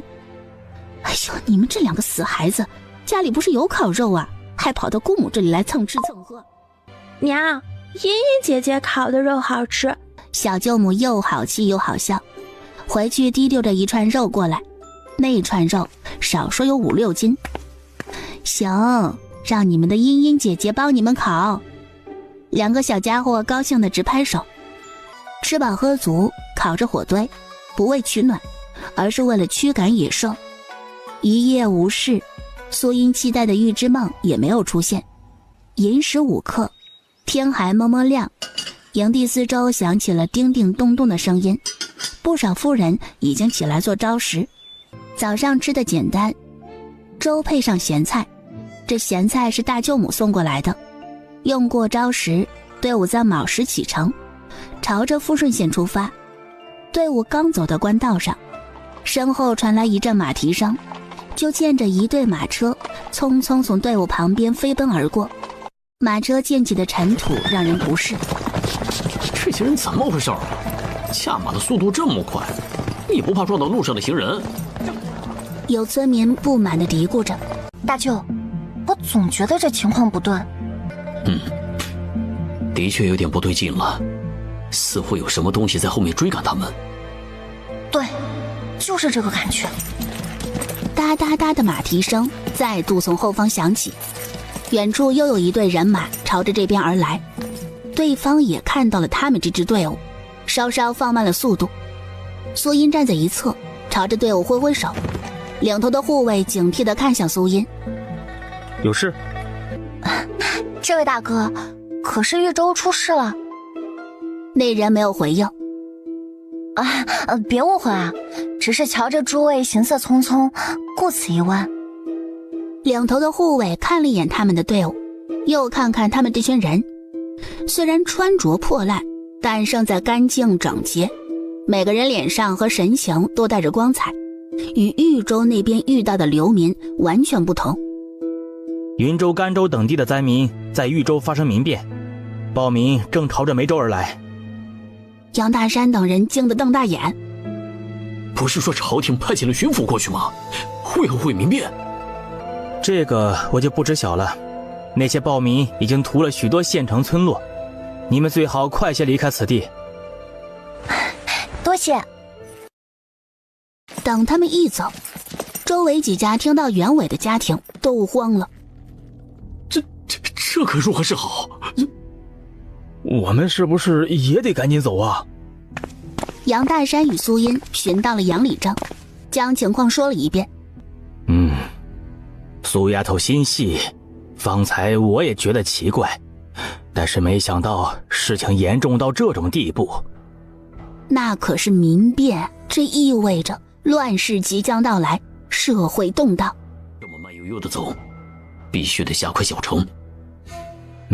没错。杨礼正将事情告诉每家每户，无论哪家在听到豫州那边出现了民变，无人还能淡定。所有人都加快脚步，我们必须今天越过富顺县。家里有孩子走不动的，大人尽量拖着，别让孩子掉队，拖慢脚程。一声声吩咐从队伍最前头传到了队伍后方。爷爷，你说你爹他们怎么样了？按照时间，今晚便是那群暴民屠村的时候。娘，他们不会有事，上辈子不就好好的，这辈子肯定也好好的。本该2个时辰后才能抵达富顺县，他们用了1个半时辰抵达。刚到富顺县，就见着一队衙役从城门口出现，嘴里高喊着：关城门，关城门！大舅舅，富顺县这是要关闭城门。什么？走，赶紧走！快跑！原本井然有序的队伍直接被打散，所有人一股脑地往前冲，就怕慢了脱离队伍。等到他们赶到城门口时，城门早已经关上了，门口处留下几位衙役，后面的人朗声劝退滞留门口处的人群。官爷，这才辰时一刻，怎么就关城门了？这上头下的命令，我怎知晓？后面的人散了散了。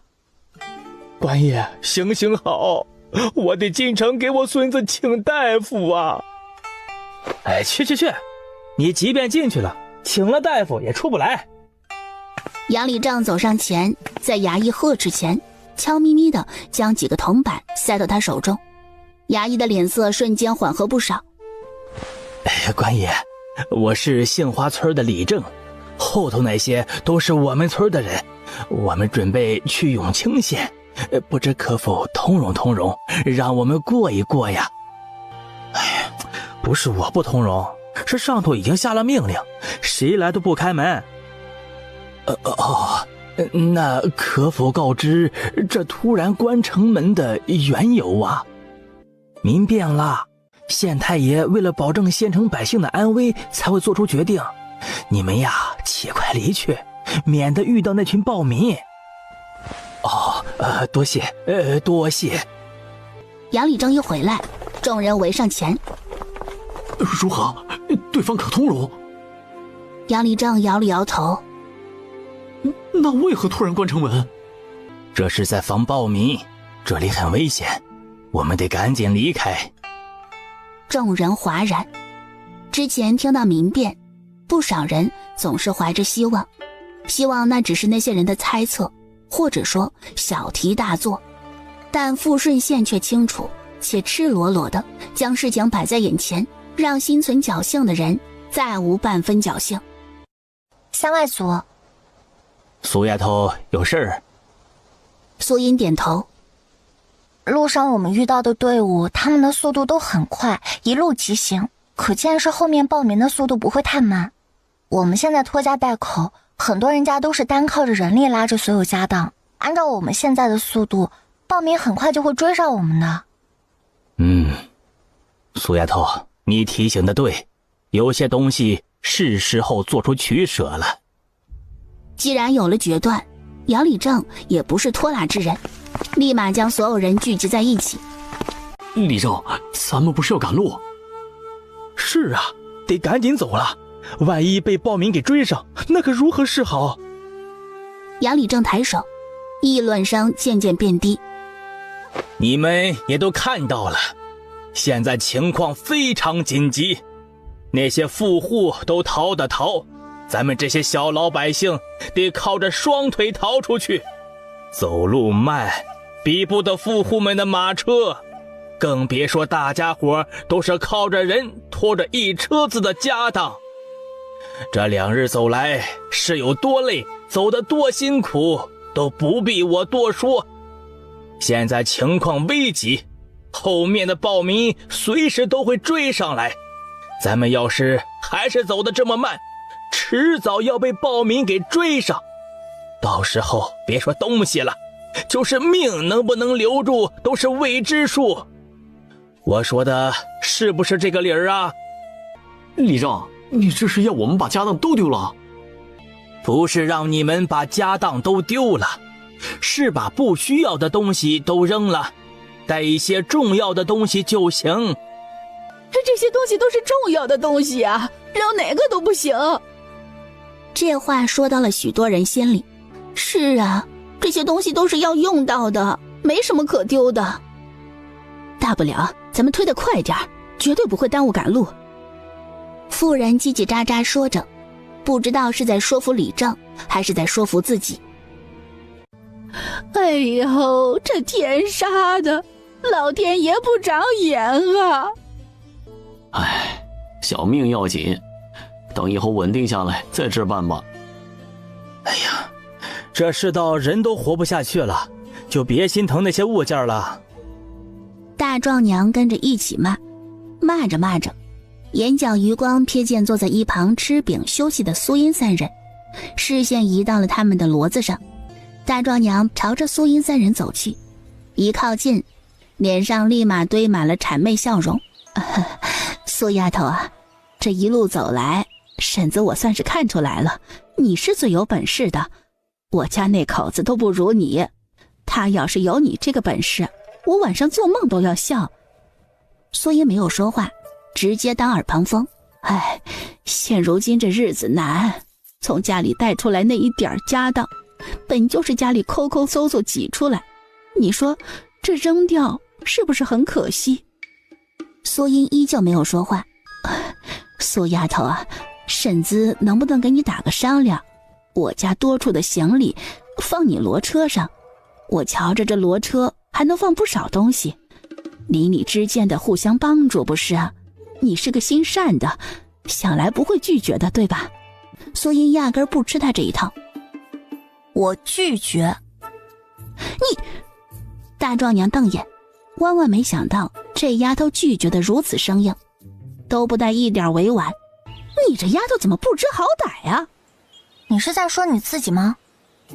苏音轻笑着，那轻松姿态比骂人更气人。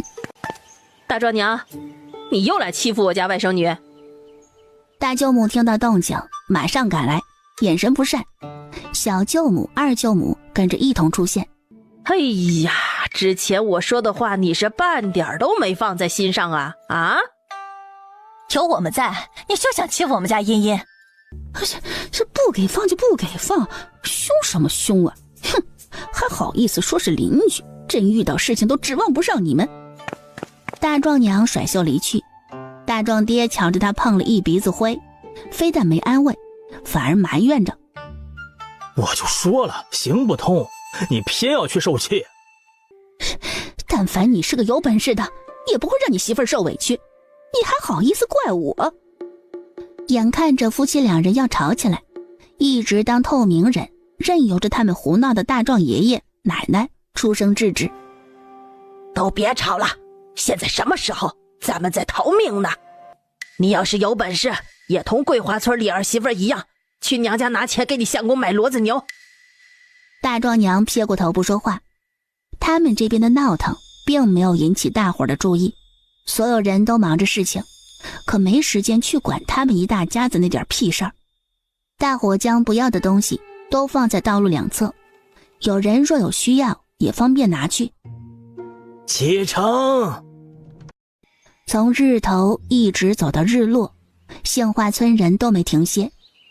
哎呀，好累啊，什么时候才能歇息啊？再坚持坚持，很快就能休息了。虚13刻，还不见队伍停下休息。苏宝珠累得直捶腿。茵茵，咱们还要走多久啊？应该快了。果然，在他说完不久，前头的队伍停了下来。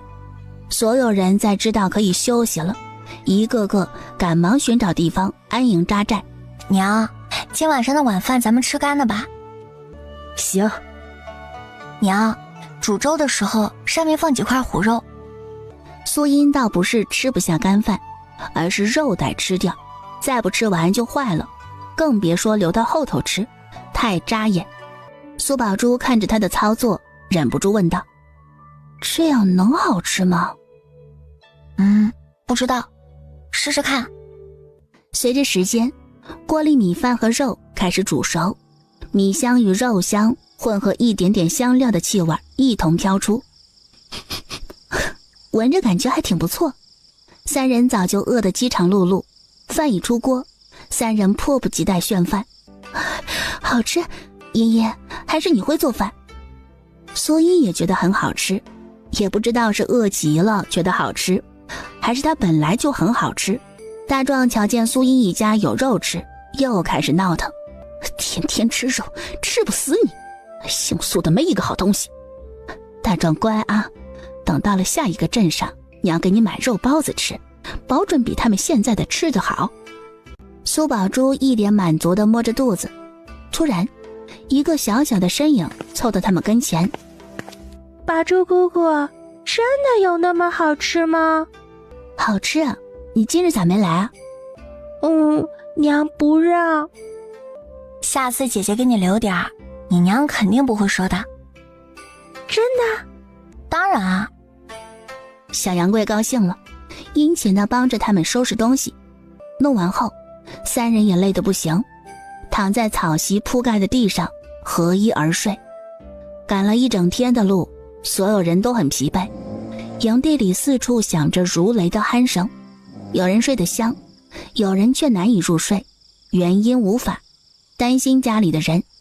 那些人睡不着，苏音、苏宝珠、苏母三人同样没入睡，因为今晚是他们前世惨死的那一夜。茵茵，你说你爹他们会像上辈子那样及时逃走吗？会的，娘，你别想太多了，明日还要赶路，早点睡吧。等苏母睡着后，一直合着眼并未入睡的苏宝珠轻声开口：茵茵，他会死吗？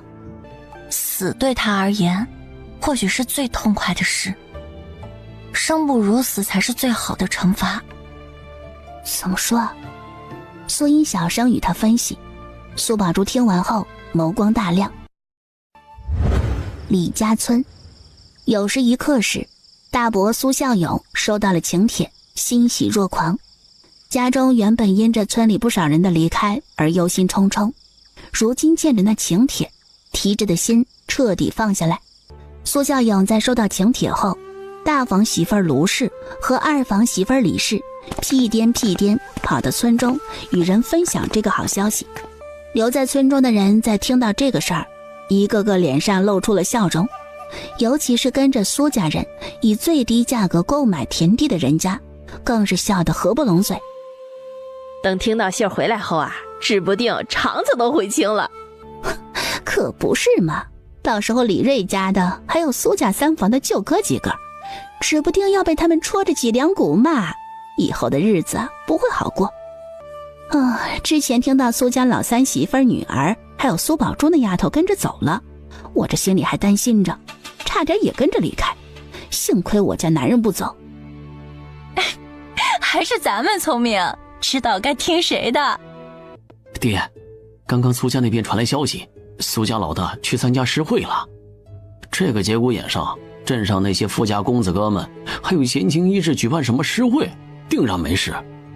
什么时候的事儿？一盏茶前，有人送请帖过去，苏家老大已经过去赴约了。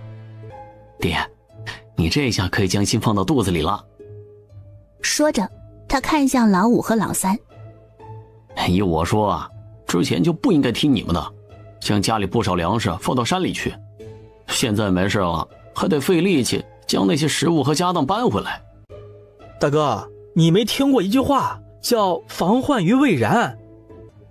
你们两人就是瞎担心，可我这心里很是不安，总觉得有什么事要发生。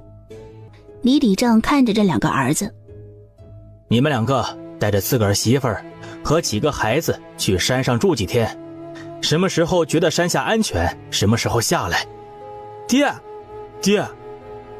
老三和老五震惊地看着老爹。就这么办吧，你们的孩子若是愿意，也让他们跟着一块去山上住几天。几人离开堂屋，老三和老五两人对视一眼，越临近黑夜，他们两人的心越是不安。我想今夜就上山。兄弟两人异口同声地开口。有了决断后，两人与老爹说了一声，带着妻子和自己的孩子，举着火把往山上走。明早再走不是更好？这也不差这一晚呀。哎呀，你不懂，早点到山上，我这心里就舒服。你呀，我真不知道该说你什么好。万一没什么事儿，以后指不定会被村里人怎么笑话。哎呀，他们笑话就笑话呗，自个儿别放心上就行了。老五背上仅3岁的一个小娃娃，奶声奶气地说：爹爹，山下有长龙。李家老五闻言转过身，这一看之下，双眸圆睁。三哥，快看山下！那哪里是火龙，而是无数人举着火把，行驶在狭小的山村小道上形成的一条长长的队伍。他们正迅速朝着李家村而去。这是不是杨家说的那个流民来了？四人面色齐齐变得凝重。我下去通知村里其他人。不要去，你现在去了也是送死啊！他们已经爬到了半山腰，现在下山压根赶不上通知村里人。可是我们要眼睁睁地看着他们。后面的话他说不下去。位于山脚下方，处在村尾的苏家院子里，苏父一直想着女儿临走前交代的事情。刚走出庭院外，远处的火光正朝着他们这边而来。苏父想到了大舅哥提及的屠村，心头一凛，赶忙拍响了爹娘正屋门。爹娘，出事了！出了啥事啊？有大队人马朝着我们村过来。苏老头一惊，赶忙往村头方向望去，果真有火光正朝着这边而来。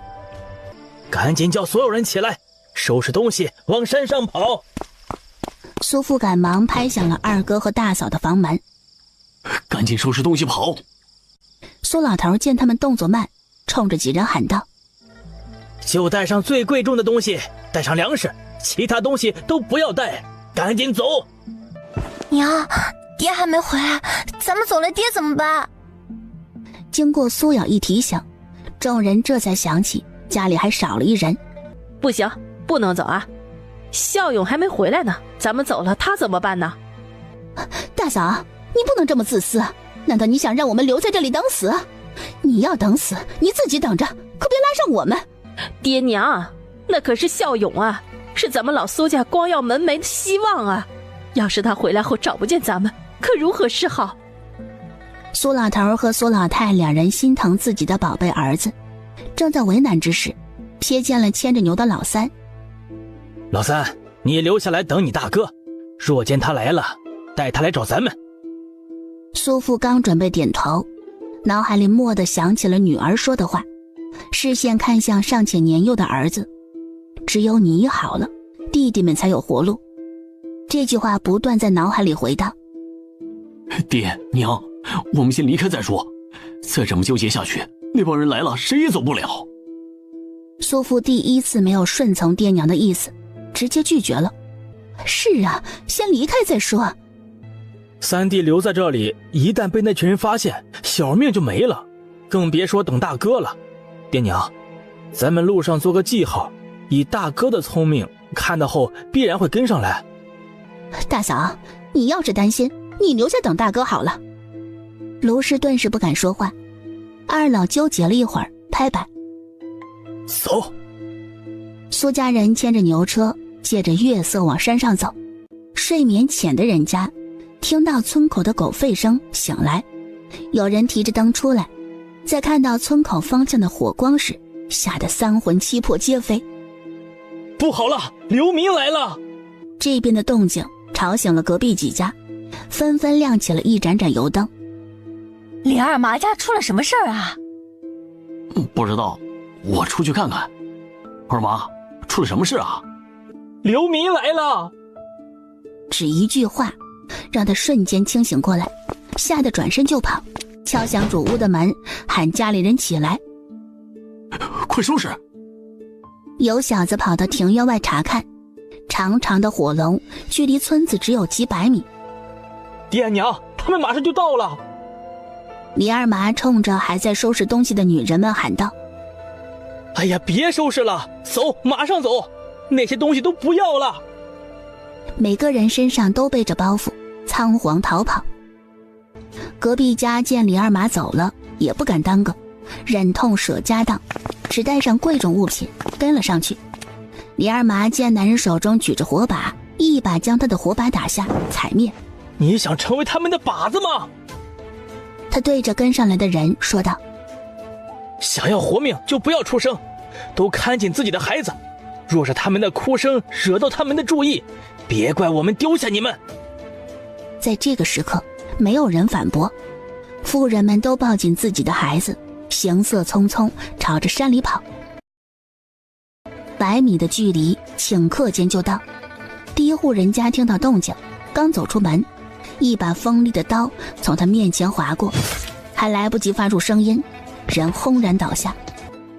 房门被人踹开，男的倒在地上，鲜红的血液流淌着，屋子里响起女子的尖叫声：救命！杀戮开始，暴民分头冲入各家各户，有人看着人去楼空的屋子大骂晦气，不忿地点燃柴火和屋子，火光冲天。擦，这个村子也有人走了。走，去下一个，别让好处都被其他人给抢了。一个个如同饿狼般扑向待宰羔羊。寂静的村子响起一声声凄厉的惨叫声与哀嚎声。李二麻一行人刚爬山上，身后传来的惨叫声让所有人心头发麻。走，快走！他们现在距离那群恶魔太近，很容易被他们追上。所有人不管不顾地往山上冲，只有离身后的村子越远，他们才有活命的机会。谁？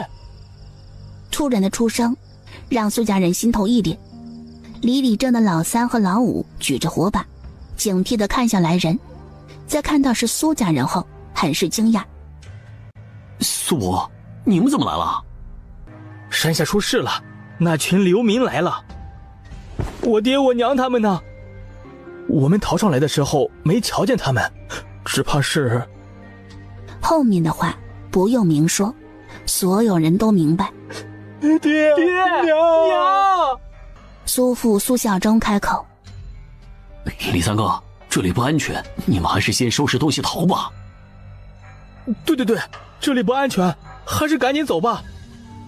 苏家人自然希望队伍大一点，如此才能在这种乱世之下有活命的机会。突然，后方响起了窸窸窣窣的声音，还带着喘气。谁？草丛后方的人听到熟悉的声音，赶忙出声：是我，李二麻。他们见有人逃出来，忙问道：其他人呢？我爹他们呢？他们没逃出来吗？我们逃出来时就我们几个，其他人都被堵在了村子里。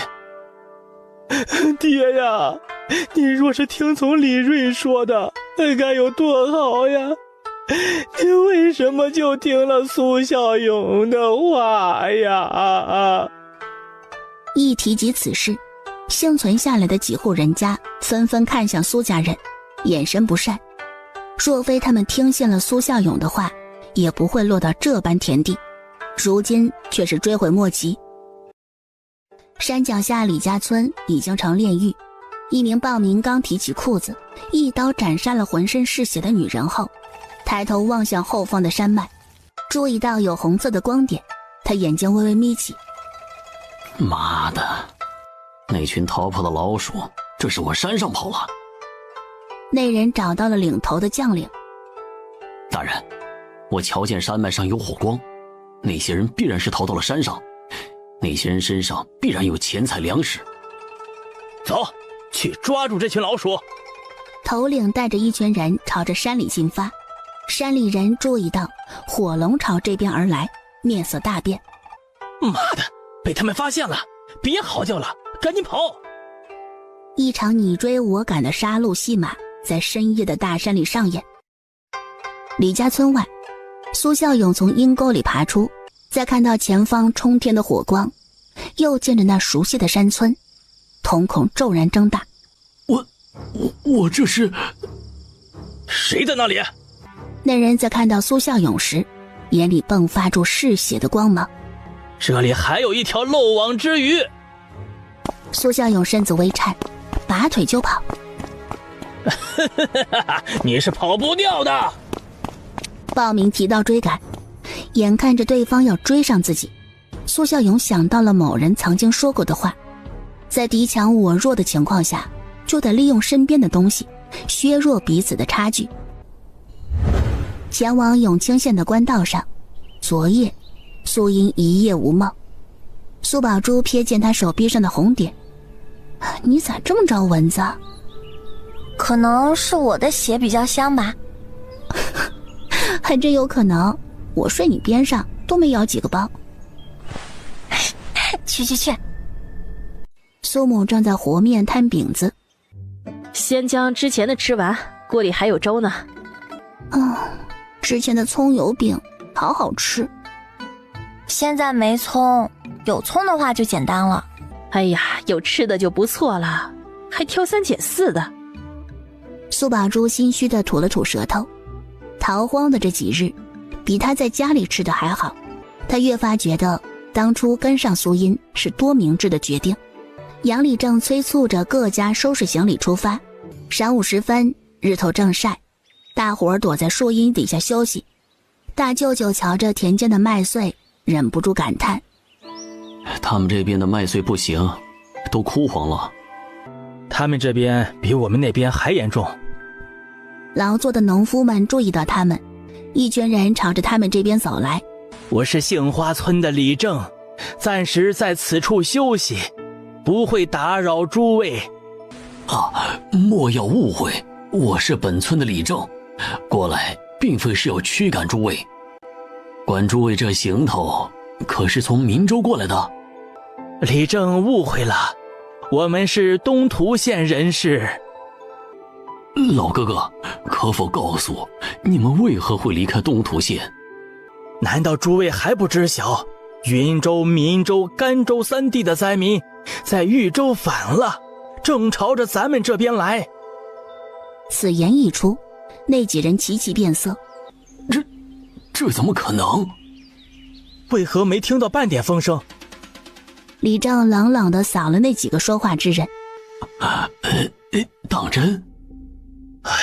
若不是真的，我们又何必离开故土，要受这一份罪呀？老哥哥，我再与你们说一句实话，从东涂县过来，途经富顺县时，富顺县已经关闭了城门，为的就是防止那些暴民。老哥哥，你得早做打算才是啊。多谢老哥哥的提醒。稍作休息后，队伍再次出发。行至傍晚时分，队伍抵达永清县地界。今晚就在此地休息，争取明日一早进城。姑母，姐姐，娘让我送来的，可好吃了，替我谢谢你娘啊。小杨贵高高兴兴地离开，一名妇人抱着孩子走来。春香嫂子，能不能赊一碗肉粥啊？我家孩子最近身体虚，我想要给他补一补。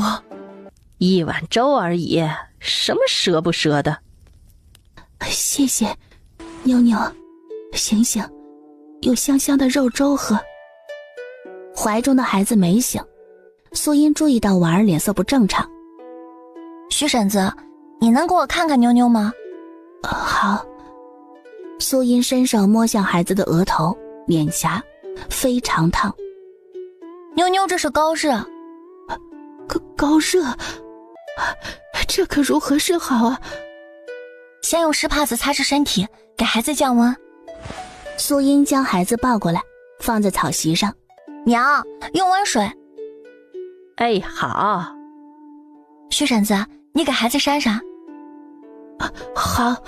苏英从包裹里拿出一副药，之前购买物资时就想到了逃荒路上会遇到这种情况。我这儿有一副退热的药。我真是不知道该如何谢谢你。婶子快起来，先给孩子煎药，现在要紧的是孩子。是，你说的对。烈日当空，几名村民手持着铁锹阻拦住他们的去路。去，我们村的水自个儿都不够用，给不了你们，你们赶紧走。所有人冒着汗埋头赶路。爷爷，什么时候到永庆县呀？快了，明日就能到。马蹄声由远及近，溅起的尘土随风飘来。快跑，马匪来了！所有人惊慌失措地逃窜。马队转瞬抵达，那些人举起手中的镰刀，狰狞地朝着人群挥来，鲜红的血液喷射而出，一个个鲜活的生命倒下，凄然的惨叫声、哀嚎声响彻天际。茵茵，你没事吧？没事，做了个噩梦。刚刚你身体发抖，神情痛苦，又冒着虚汗，可把我吓死了。真的没事啊？真没事。有事情一定要说。你就坐着休息，其他的事情交给我们。苏音没拒绝，脑海里回想着昨夜做的梦，这次做的梦是否是预知梦，就看梦中的场景会不会出现。婶子，妞妞高热退了吗？已经退了。还没吃吧？不用了，我已经用过了，这个给妞妞喝，她生着病需要吃好点。茵茵，婶子谢谢。如果没有你，我们家妞妞只怕是……我与妞妞有缘分，妞妞没事我也就放心了，你们先忙。吃过朝食，趁着太阳还不够烈，天气尚算凉爽时，他们得抓紧时间多走些路。等到正午与下午赶路是最难受，时常要休息，不然人和牲口都受不住。没有，就一口水而已啊，怎能如此小气啊？等到了有水的地方，我给你打一桶便是。对，就是一口水而已，你们忍忍不就好了吗？一口而已，生什么气呀？不可理喻。张氏甩袖离开，苏音凑到大舅母跟前，好奇地问：舅妈，怎么了？啊，碰到个没皮没脸的人。我不是不给，实在是看不过眼了。那之前张家带的水比咱们还多，可那张氏一直浪费水，洗脸洗手都用干净的水。那张老头也是没骨子的，一直纵着他妹子如此胡闹，也不看看如今是什么年纪。他家莫不是以为我女儿嫁给他家后，他家有什么事情我们都会给他兜底呀？被婆家赶出来的人也不知道哪儿来的脸，敢在娘家摆谱，动不动就在小辈儿面前这个摆长辈的谱。张家上头又不是没正经的婆婆，哪轮得到她来摆婆婆的谱啊？早知道那家有这糟心的玩意儿，我打死也不会把你大表姐嫁过去。表姐夫对姐姐好，那也是难得。哼，哎呀，张家也就这点，还算过得去。苏音去找了杨李正，从李正那边知晓，很多人家的用水开始紧张。向外祖，我记得前面有一个村子，我们或许能够到那边去补给一些水。苏丫头，你咋知晓前面有村子啊？我听一位药店的掌柜说过，那掌柜与我说了不少见闻，其中便有此地的事。我也不晓得真假，说那掌柜没骗我，前头定然是有一个村子，叫做罗村。约摸走了一炷香的时间，前方出现了村落的影子。还真有村子啊！看来那掌柜没骗你，真是罗村。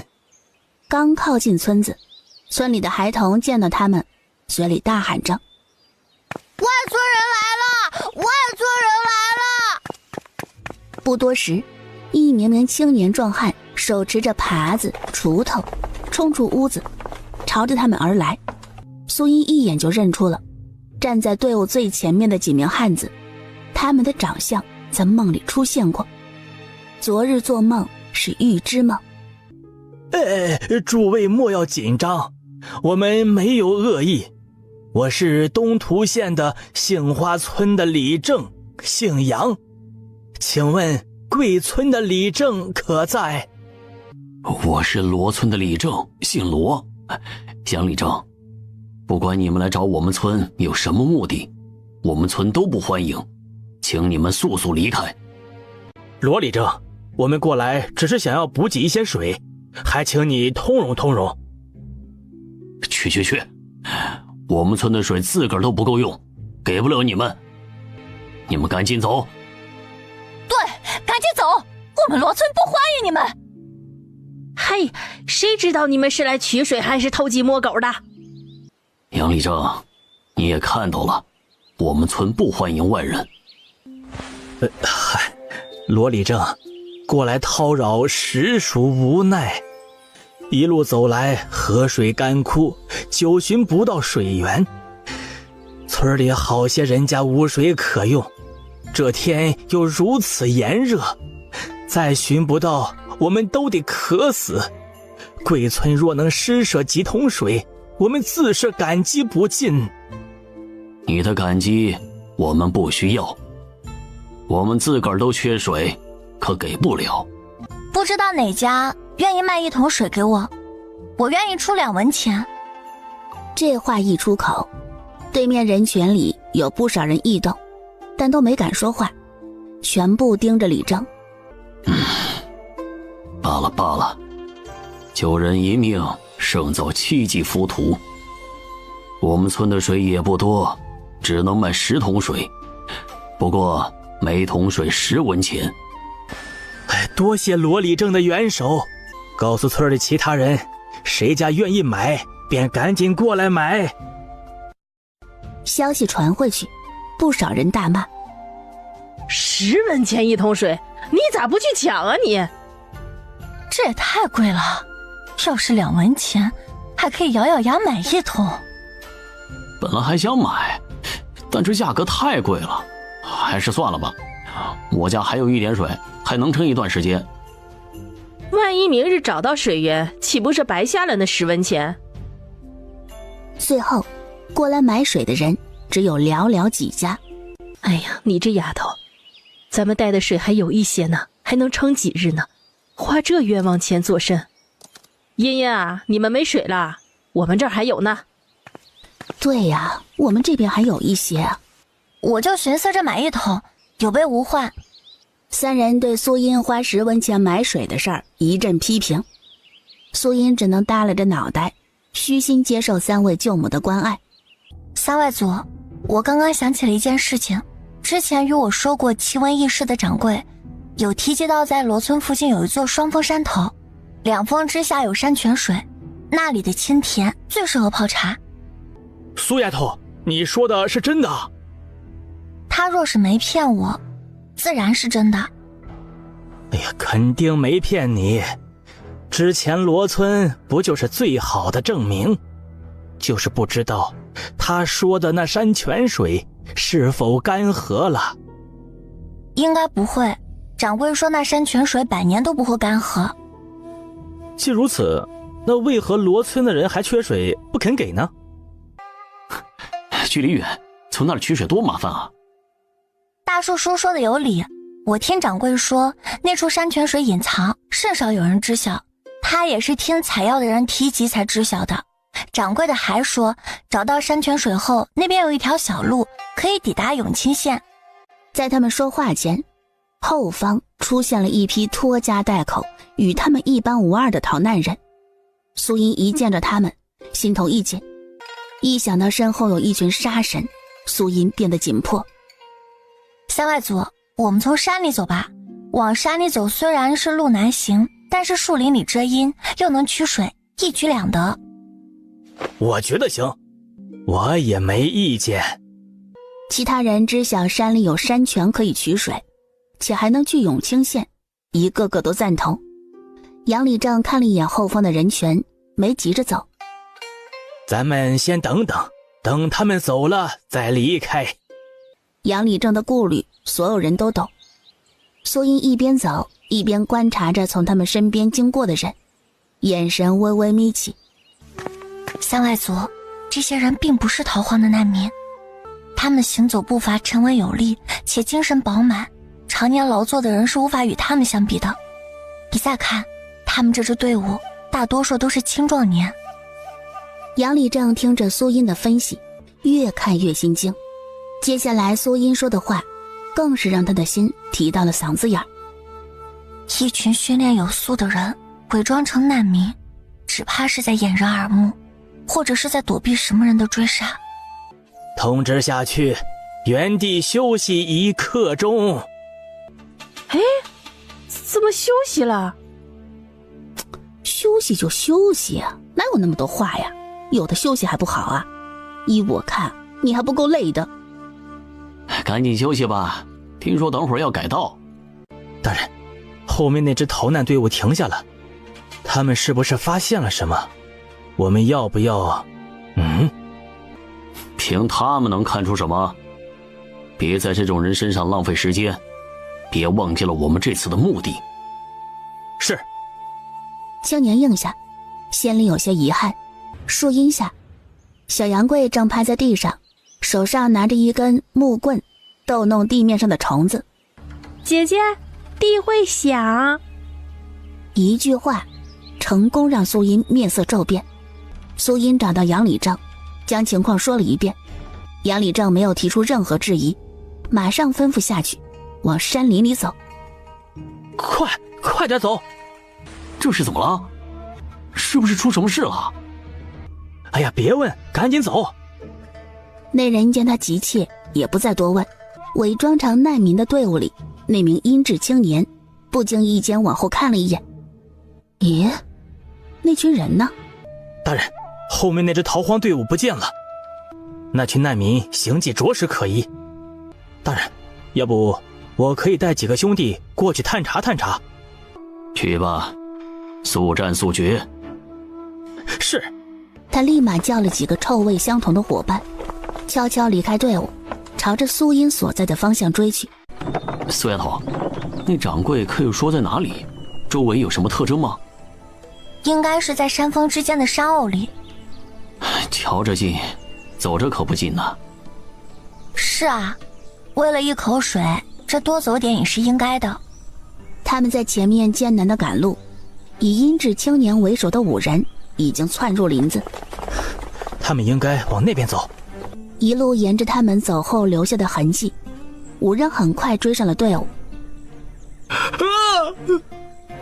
突然一声尖声响起，惊得众人齐齐看向后方。几位可有事？你就是他们的主事之人吧？哼，还真别说，让你猜对了，我们的确有事儿啊！几位好汉请讲，若是能帮得上忙的地方，我们一定帮。我们兄弟几个最近手头有些紧，劳烦诸位把身上所有钱财全部拿出来。说话间，对方将刀子往前一摆，众人闻言面色凄凄一变。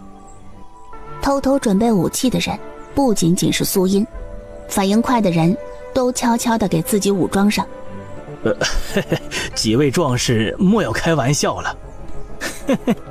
别废话了，你们是准备自己主动交出来呢，还是让我们亲自动手？我们不给，你打算如何？不如何。转瞬间，锋利的刀子就到了跟前，朝着他的脖颈而去。突然身后传来一阵巨力，他的身子往后被人拉扯，锋利的刀锋从他脖颈间划过。来得正好，先杀了你这个不知天高地厚的野丫头。苏音没有开口，打就完事儿。这边动手，另外4人跟着上前冲入人群，准备将他们这群人给屠尽后，再搜了钱财。在他们杀来时，男人们本能舞动着手中的武器，全程毫无章法。有人手臂被刀子划开血口，有人被踹翻在地，口吐鲜血。舅舅，你们去帮其他人，我可以搞定。好大的口气！等会儿让你明白死字是怎么写的。啰嗦。你好。人直挺挺倒下，最终归于平静。解决阴质青年，素音转向另一边的战场。40几个人对上4人，非但没有将4人擒获，反而很多都受伤了。素音没有急着出手，而是躲在人群后方，猫着身子，关注着场上的局势。就是现在。素音利索地抽出刀，转身跑到人群后方，继续当老六。再一次，素音趁其不备，将那人给袭杀。场上骤然少了2人，他们对视一眼，有了退走的打算。别让他们跑了，一旦让他们跑了，后患无穷。杀了他们！不杀了他们，死的就是我们。那2人见此，心中着急，出手的动作越来越狠。饶是他们的武功再厉害，他们这些农人再无用，在这种悬殊的差距下，渐渐落入下风，随时会毙命。茵茵，怎么不过去啊？不了，他们能解决。现在只是刚开始，以后只怕会遇到比这个更麻烦、更危险的事儿。杏花村的人大多数都是安分守己的农户，现在能多经历一些，对以后有好处。最后一人终于倒下，死了，他终于死了。不少人因着第一次杀人，手不停地发抖。素音也故作颤抖地抖着手，苏母心疼地握住他的手。娘，我没事，我不想再死第2回。苏母越发心疼女儿，女儿这些日子的变化她看在眼里，心里心疼的不行。她也死过一回，纵然也有所改变，但与女儿相比却是小巫见大巫。昏睡中的奶娃娃睁开眼，一双大大的眼睛纯真地看着她。姐姐，我难受。吃了药药就不难受啦，等你变好啦，姐姐做烤肉给你吃。听到有烤肉，小娃娃的眼睛闪亮闪亮的。小舅母端来一碗粥，先给孩子喝一口粥，吃饱了病才容易好。谢谢。等孩子喝完睡下后，徐娘子执意抱着孩子回去，不想继续麻烦他们。苏母看着他们孤儿寡母的离去的背影，轻叹一声：唉，这才刚开始，这孩子就开始高热，越往后路越难走啊，只怕是……唉，大人就这么一个骨血，这要是走了，大人娘只怕会受不住啊。唉，都是苦命的人。看着妞妞的孩子，苏母忍不住想到自己的孩子。茵茵，你说信阳、信光他们会不会也这样啊？嫂嫂，信阳、信光是男孩子，爹娘他们再不喜欢，也不会看着这样，更别说还有三哥在一旁看顾着。苏母点点头，觉得有道理。苏音却不这么觉得，但她聪明的没说：娘，小姑，很晚了，该睡觉了啊。你先睡，我将手中这些弄完了就睡。苏丫头啊，碰死人的事太晦气，还是我来吧。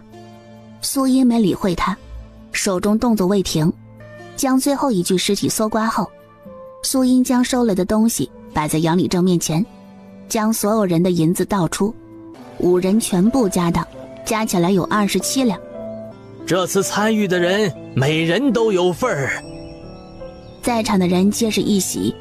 现在不是分钱的时候，这里不是久留之地，先离开这里，等到安全地方之后再分钱。所有人都没意见。苏丫头，如果那群人活下来，这5人又没有归队，只怕那些人不会善罢甘休啊。三外组，我和小舅舅两人出去打探一下就清楚了，其他人继续赶路，待我们查探之后再与你们会合。我们2个人单独行动会比大部队灵活，若有危险也能及时退走。好，你们俩得注意安全，我跟你们一道去。你去也行，但是要听从苏丫头的。一定。茵茵，注意安全啊，我们在这里等你。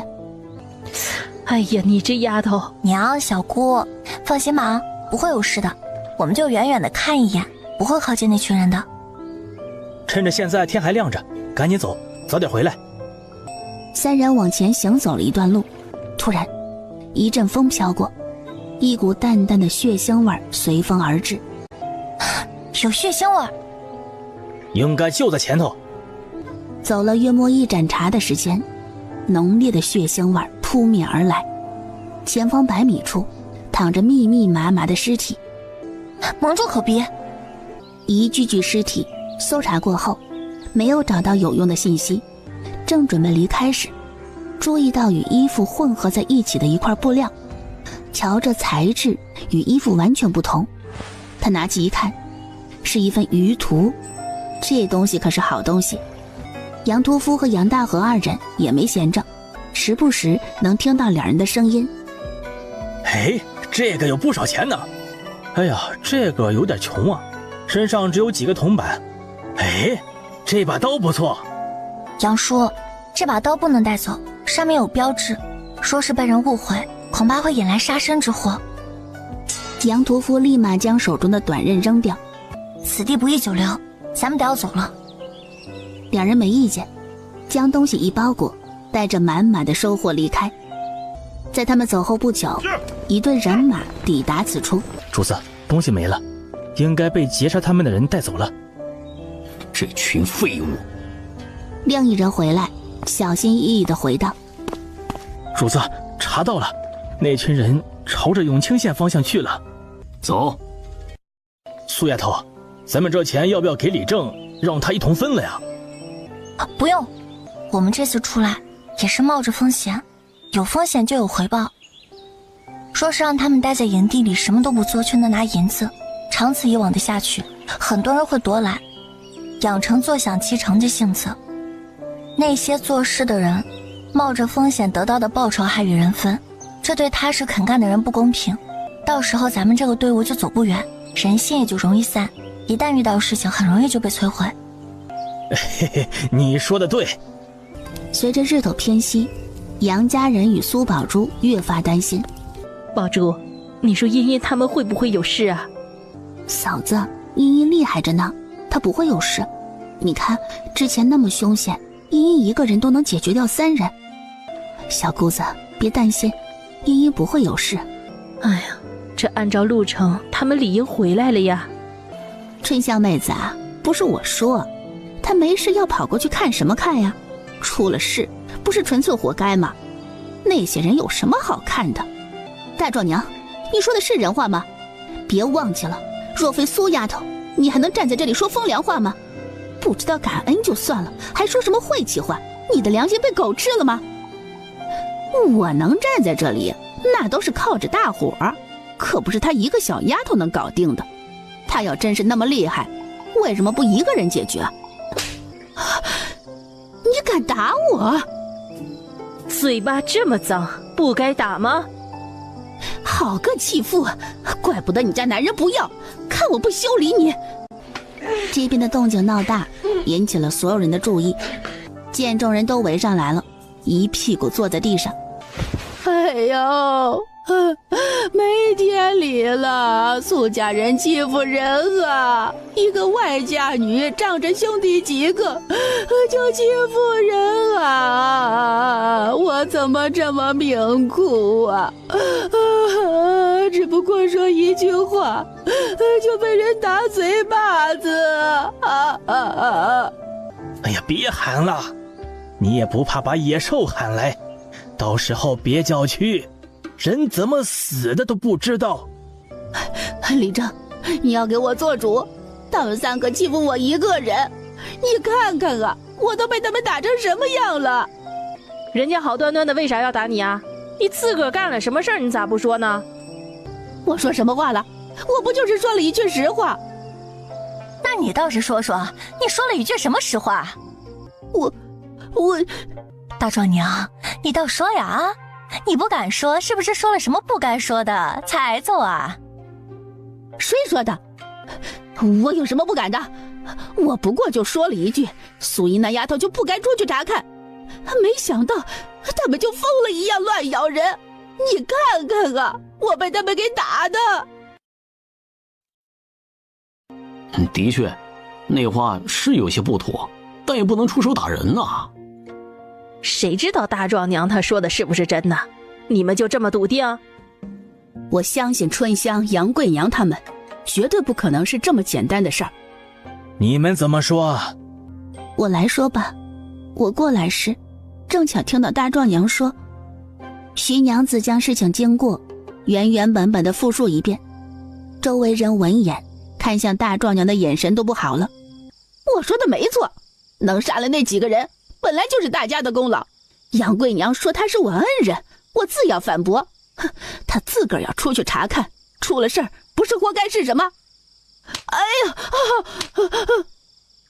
好好管教你们的媳妇儿，要是不会说话，以后就别说话。苏丫头有没有功劳，我说了不算。你们自己摸着自己的良心说，苏丫头几次带着大家脱离险境，这次出去查探也是为了大家的安全考虑。我不期待你们对她有多好，但起码别做那没良心的事。你们自己心里都有一杆秤，该如何做事自己掂量着。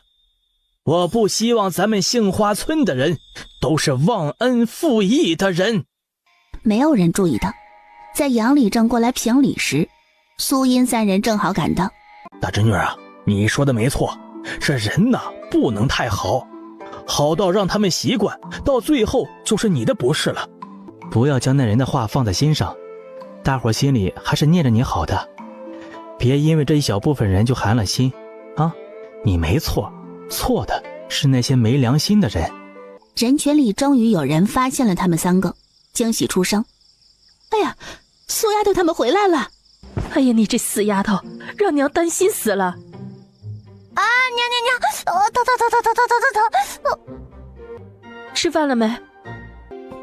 没吃，正饿着呢。一直等着你回来吃，赶紧吃，你不回来嫂子都不吃。娘，你先吃。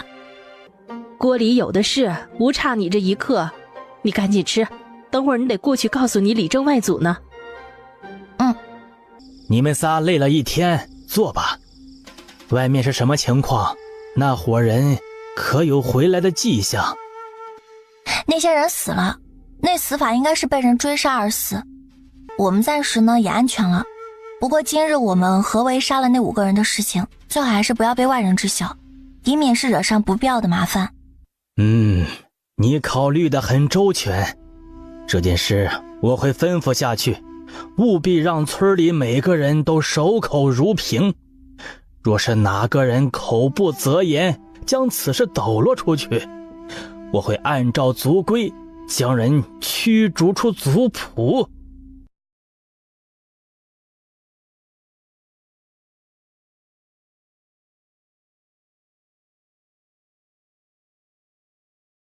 三外祖，寻找山泉水的人回来了没？早你们一步回来，按照你说的找过去，并没有找到山泉水。三外祖，明日若是寻不到，咱们从另外一条小道重回到官道上。所谓山泉水是不可能有的，不想他们在这个上面浪费太多时间，又不能暴露自己的预知梦，只能折中一下。你说的是，明日后再寻半日，半日后若寻不到，咱们再离开。这段日子拼命赶路，正好也让老弱妇孺休息半日。事情谈得差不多，有人凑到杨礼正跟前，小心询问：礼正啊，那钱的事儿？将各家各户的主事召集起来。好嘞。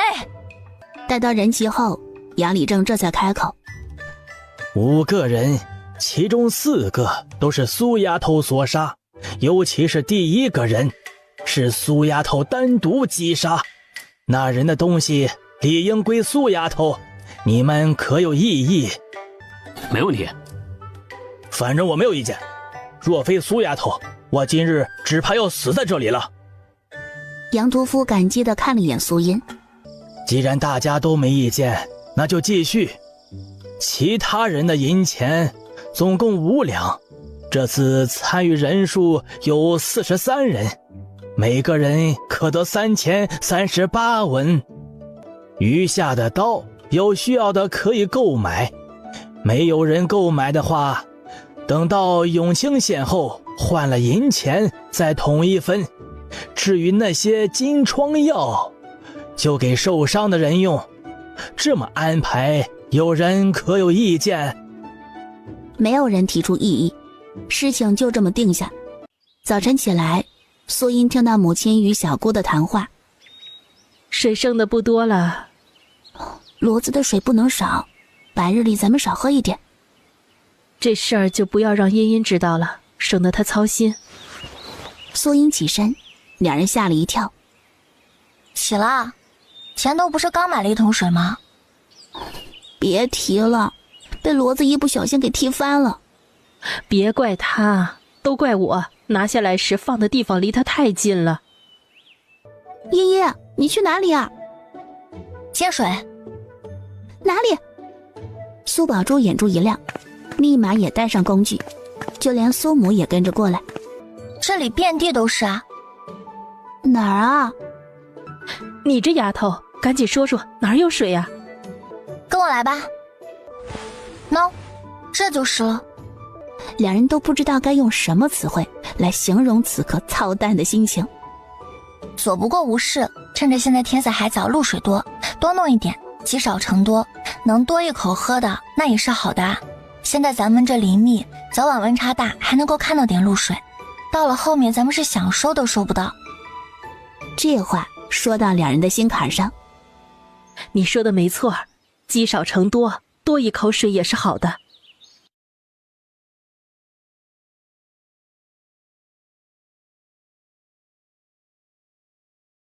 茵茵表姐，你收集露水干什么啊？喝啊！桃花小表妹一愣，旋即回过味儿来，立马撒丫子往回跑，在行李中一阵翻找。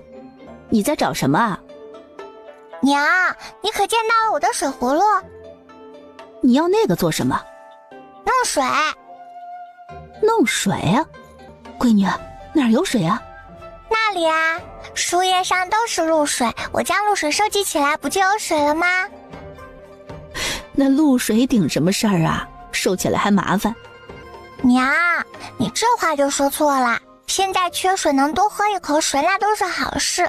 一个早上即便收集不了1葫芦，起码半葫芦也有，半葫芦也够我喝一整日。”“你说的没错，是娘想差了。”李氏赶忙将家里老小手里塞入容器，直接下了命令，让每个人都去收集露水。“哎，你们收集这些露水干什么？”“我茵茵姐说啦，露水也是水。”“对呀，我怎么没想到露水也是水呀？”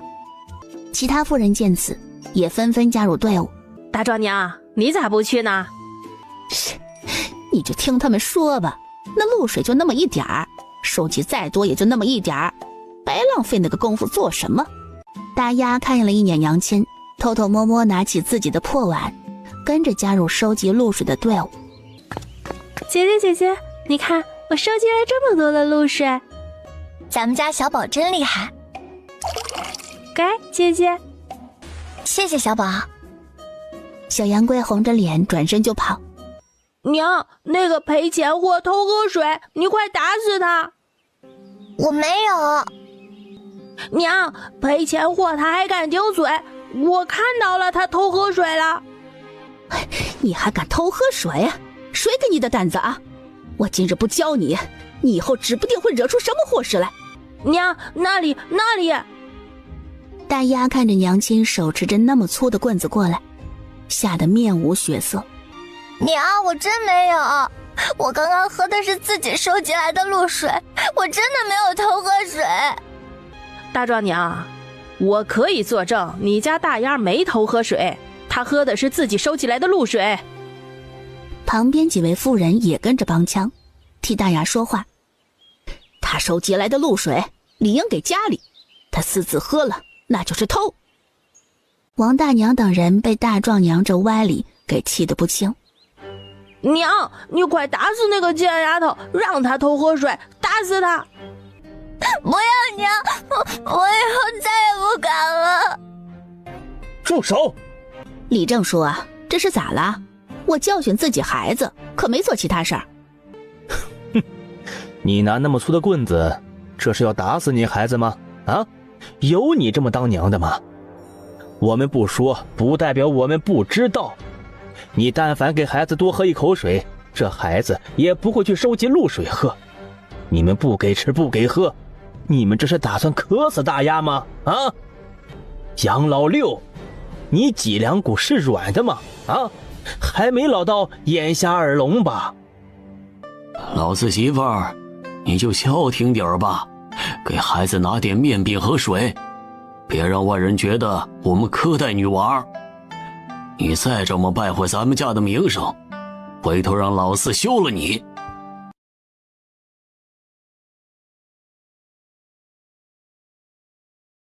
晌午时分，外出寻找水源的人陆陆续续回来。有没有找到水源啊？怎么样啊？面对大伙儿的询问，回来的皆是摇头。唉，看来那个山泉水也干涸了。走吧，绕过那边山，重回官道上。苏英看过舆图，自然在前面带路。沿着小道行走约摸1个时辰，他们窜出了林子，直面热辣辣的太阳。官道，前面是官道。哎呀，终于看见官道了。永清塔。所有人注意力都在远处的永清塔，苏音却注意到了官道上多出许多步履蹒跚的难民。三外祖，我瞧这下面的人有些不对劲。先过去。这位小兄弟，冒昧一问，你们这是打哪儿来呀？我们都是这位一带村落的村民。你们这是？今日白日村里突然来了一伙人，直接冲入村子，烧杀抢掠。我们一家住得远，及时逃出，可出来的太匆忙，什么家当都没带。我们能逃过一劫还算好的了，那些来不及逃出来的人都死在了那群人的屠刀之下。那群人现在去了何处？不清楚。可有看清楚那伙人是什么人？山匪还是？是山匪，一群穷凶极恶的山匪。这时，一旁的老者插嘴：我知晓那群人的去处。那群山匪抢夺完后，带着年轻女人、粮食、钱财，往富顺县走了。这群山匪必然是富顺县那边一带的匪徒，他们抢夺完后，不仅将男人都杀了，还放火烧了我们的村落。我被儿子塞在井里，才勉强躲过一劫。我便是在井中听到这群人的交谈，才知晓他们的去处。他们这么一番抢劫打杀，这是将我们往绝路上逼呀！唉，这世道是越来越乱了。是啊，什么妖魔鬼怪都出来了，平头老百姓的日子越来越难了。今日我们幸亏在山林里行走，若是走在官道上，指不定就遇到那群山匪了。这话一出，惊醒了不少人。咱们茵茵啊，就是一个有福气的孩子啊。茵茵这孩子啊，看着就比别人家孩子机灵。茵茵，现在心情如何？去。哎呦，还害羞啦。杏花村一行人浩浩荡荡的队伍一出现，一群人凑上前讨要钱财吃食。大娘，小娘子，行行好，给我们一点铜板，不多要，就2个铜板，我们就差2个铜板就可以进入城里。入了城，我就能找活计，能养活自己和孩子。求大娘行行好，给我们一条活路。我们也没钱，你去别处要吧。你就算是将头磕破了，我们也不会给这钱的。你还是死了这条心吧。男人磕头的动作这才停止，恨恨地朝着骡车吐了一口口水，带着小男孩转身就走。嘿，你这人怎么这样啊？茵茵，你咋知道他不行？我不知道啊。那你……就在这时，队伍的后方响起了王大娘一家的尖叫声。别过来啊！你们别抢，不能拿走！你们别抢啊！娘，你们拿到刀，有谁靠近直接劈过去，不用害怕。杨礼正冲着所有人喊道：保护好自家的东西，每家匀一个人过来帮忙。在杨礼正发话后，杏花村的人一起行动，将人驱赶走。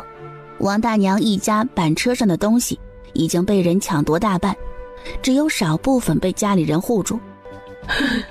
都怪我，都怪我！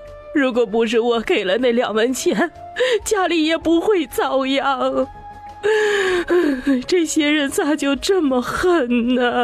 我的家当啊！以后我们一大家子可咋活呀？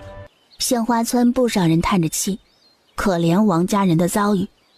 苏母一阵后怕：哎呀，茵茵呀，幸亏你拦住了我。娘，现在世道乱，有些时候的善良会造成不可控的后果。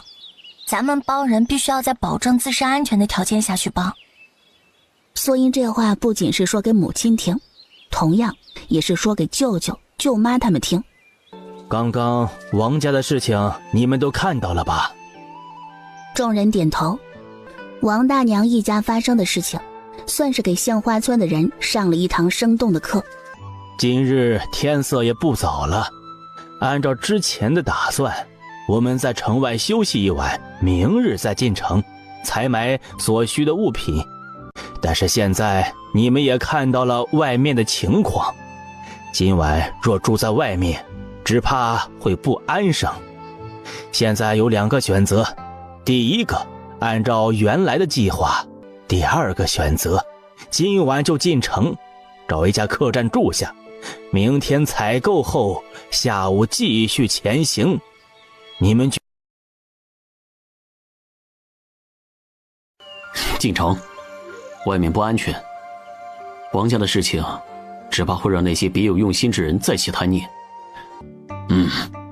我赞同大山兄弟说的，我们都是有家有口的人，那些人可什么都没有。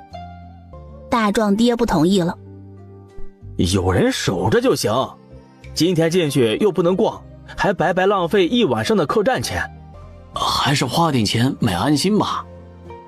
你们有钱不在乎，但我们一大家子人多，又没那个钱。杨礼正环视了一圈，没看到自己要找的人。苏丫头呢？闹肚子。城门马上就要关了，他们得要快些做出决定。为了安全起见，进城吧。进城？用不着吧？是呀，都这么晚了，进去多不划算。李正，不是我不听你的话，但是现在想留在外面过夜的人更多。他们这么多人，若是有人敢闹事，得问问我们手里的家伙。是啊，要不投票决定，少数服从多数，如何？苏英来的时候正好听到这话。舅舅，什么情况？不进城吗？李正决定进城，但不少人反对。现在进城要住客栈，不划算。他了然点头。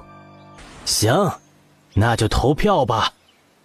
杨礼正看着这个结果，叹息一声。那就定下来，在城外住一晚，明日城门一开就进城。那个，向外组，我准备进城，明日再与大伙会合。我舅舅家也一同与我进城。我也今日进城，明日与大伙会合。我家也去。我家也进城。行，你们要是想进城的，那就赶紧走，明早再一道会合。好，3人9文钱。差爷，你是不是算错了呀？我们3个人应该是6文钱。我说9文钱就是9文钱。哦，不对，现在是15文钱。苏宝珠被对方的无耻给气到了，他还想说什么，被苏音一把拦住。差爷，你辛苦了。那名守城衙役见数目对了，也没再为难，给他们放行。有了他们这一茬，大舅舅他们只要对方说多少，他们就给多少。苏音看到不远处有一家肉包子摊子，让苏宝珠看好行李。老板，给我10个大肉包子。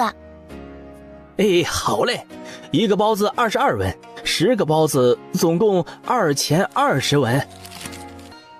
我家肉包子皮薄馅儿多，里面满满都是肉。苏音爽快地将2020文给了老板，拿起1个肉包子咬一口，真如老板所说，皮儿薄馅儿多。哎，老板，打听个事儿呗，城中附近哪一家脚店最实惠？老板厚道。你要实惠又厚道的脚店，推荐你到城东街角那家的福运脚店。价格是永清县里最公道的。这老板也是个好说话的人。得到了自己想要的答案，苏音与摊主道一声谢后，拿到热腾腾的肉包返回。茵茵，你买了什么好吃的？哎，肉包子。好吃，好好吃啊！苏音给了苏母3个，又拿了2个给小桃花和小杨贵。好吃好吃。娘，你吃。你自己吃。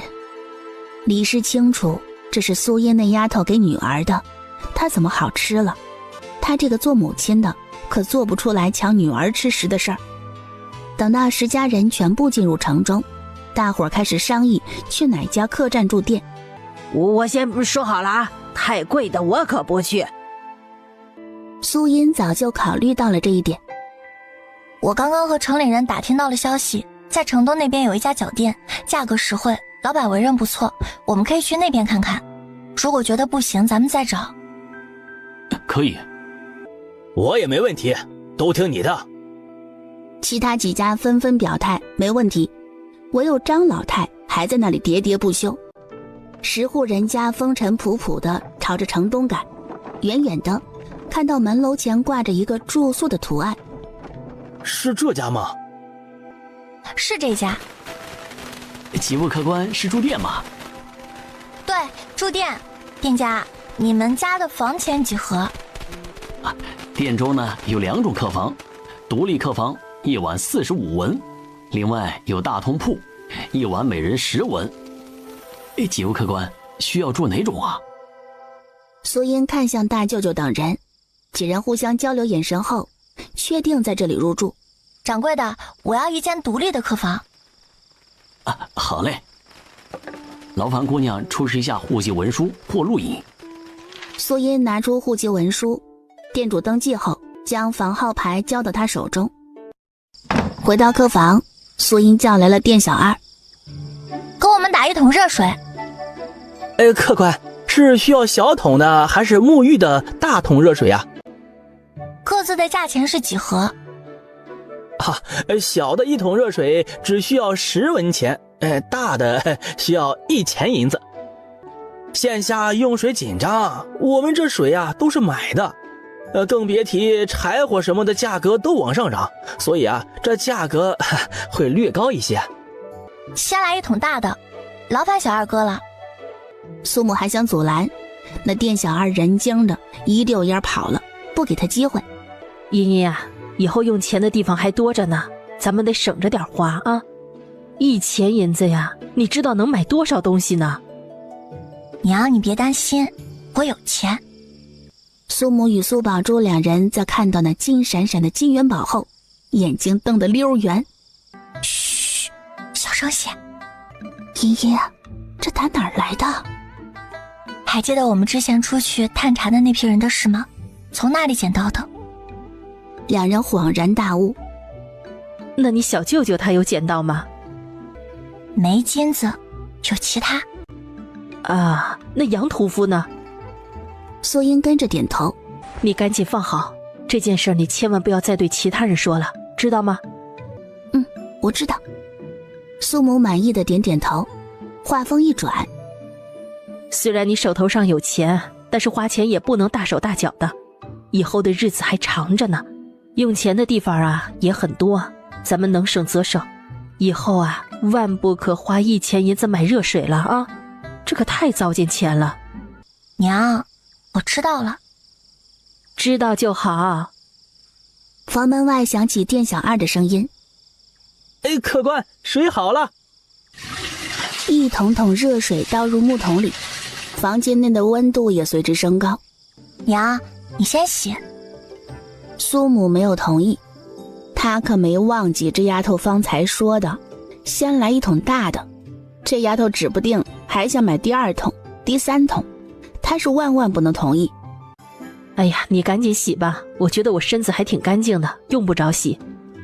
她看向小姑：你先，你年龄小，你先。苏英拗不过这2个人，便随他们去。哎呦，我家闺女拾掇后还真是俊啊。娘，你拾掇之后比我还俊。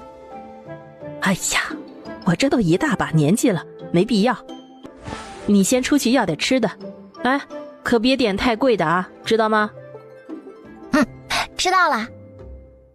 苏母最后下楼，看到店小二端上来的鸡汤素面，瞪了眼花钱大手大脚的女儿。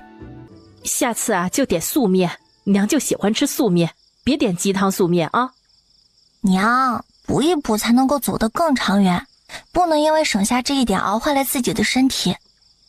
嫂子，茵茵说的没错，后面的路还长，现在有机会补一补身体，咱们才能坚持下去啊。这要是中途身体垮了，那多少银子都补不回来的。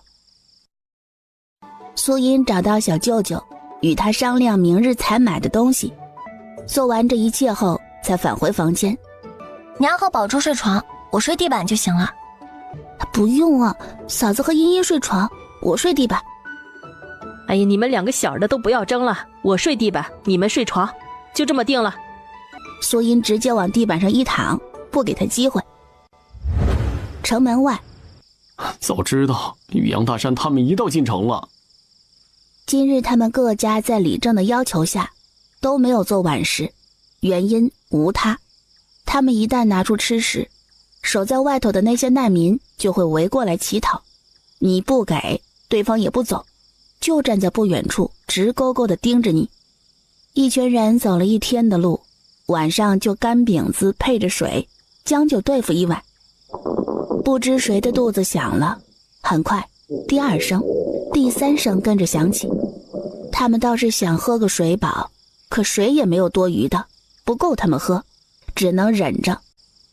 哎，你们说他们在城里是不是吃香的喝辣的？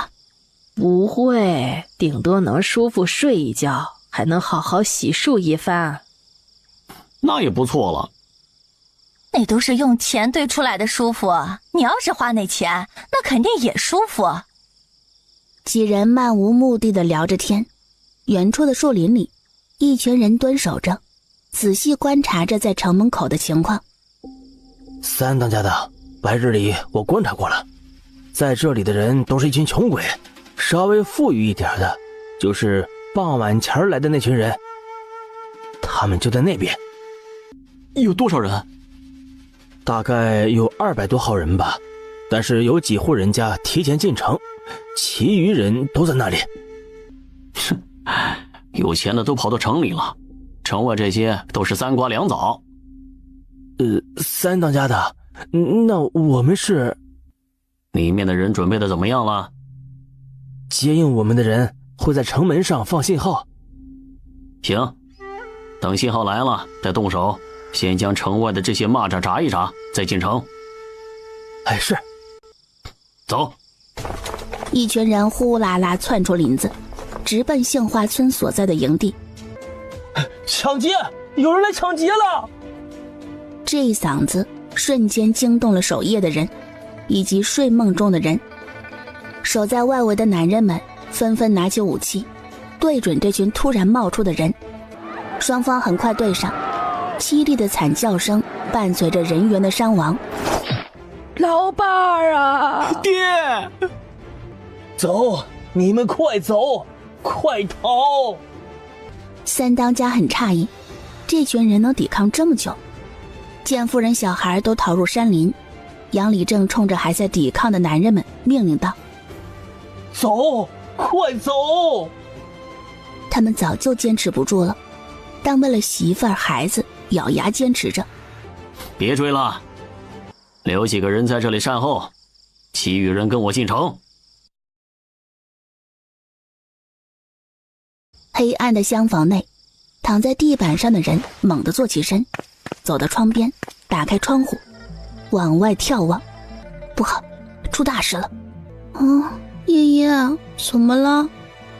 出事了。什么？出了什么事儿了？城内出现了一伙人在烧杀抢劫，很快就会烧到咱们这儿。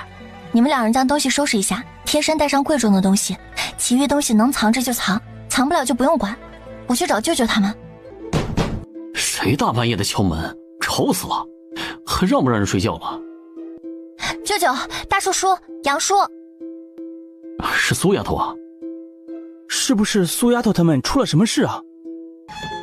茵茵，出什么事了？城内出大事了。什么？城内出现了一伙人在烧杀抢劫，目前他们的人在城南城西，很快就会蔓延到咱们这边。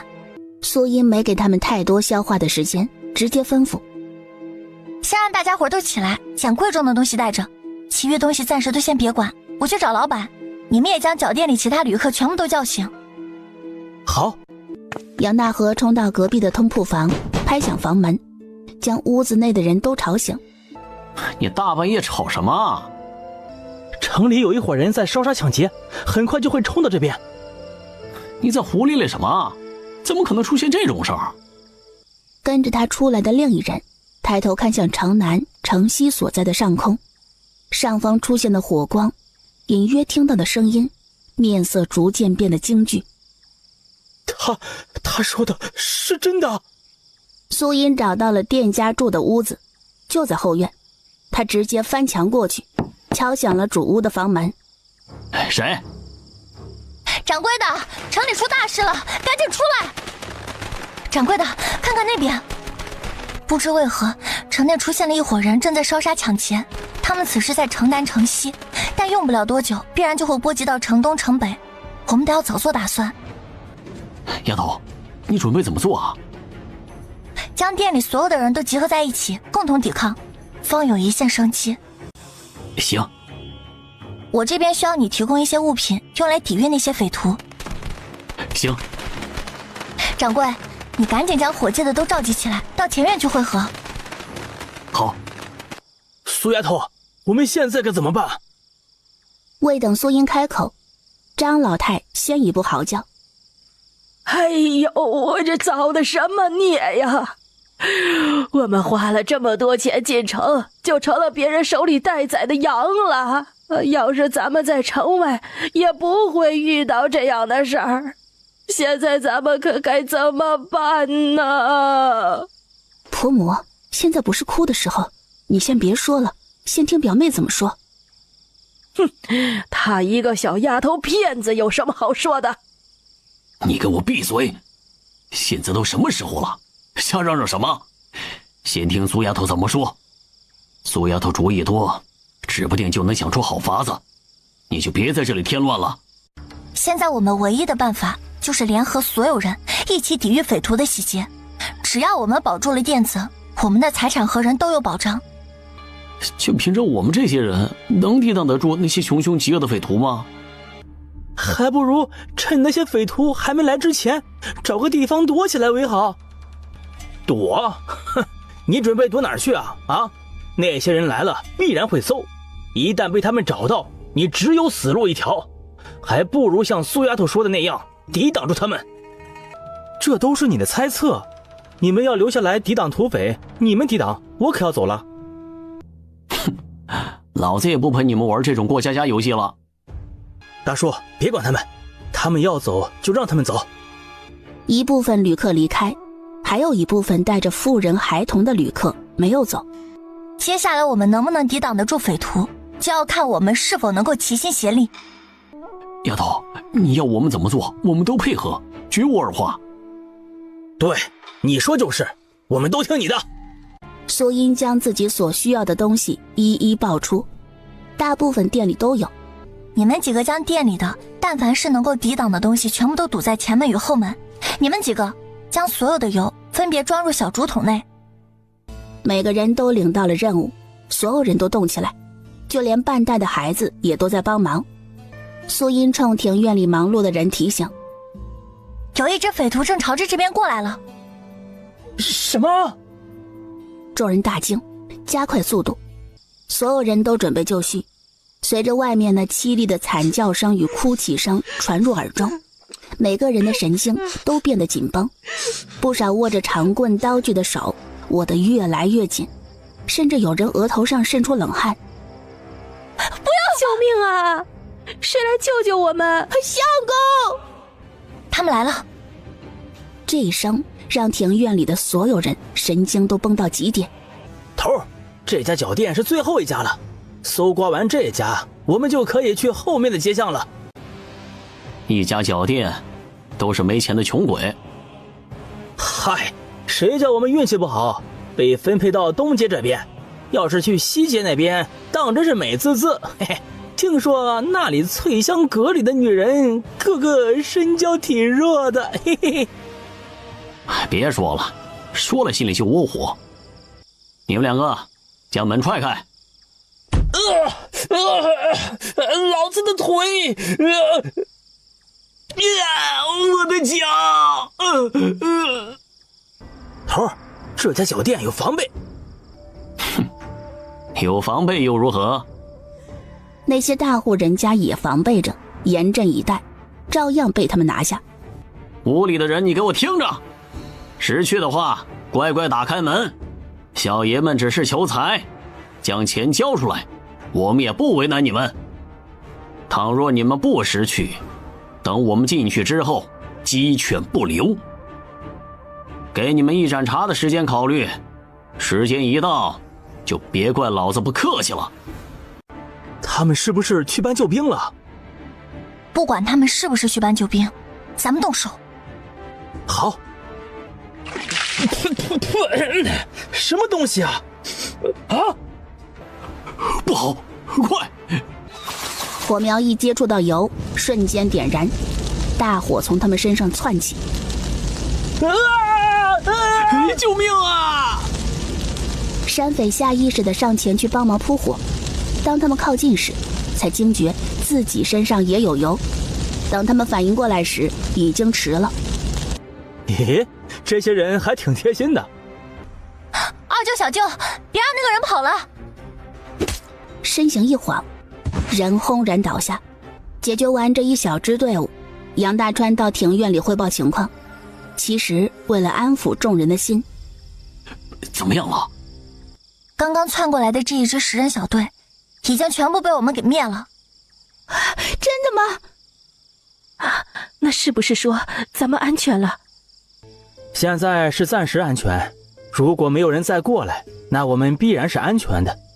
若是匪徒继续派遣人过来，我们还有一场硬仗要打。杨大川说完后，重新爬回到屋顶。屋顶上4、5个人坐着，几人眺望着远处，听着马蹄声、厮杀声不断响起。好像官兵开始反击了。众人都竖起了耳朵听着，的确听到了一阵阵的马蹄声以及厮杀声，那声音由远及近。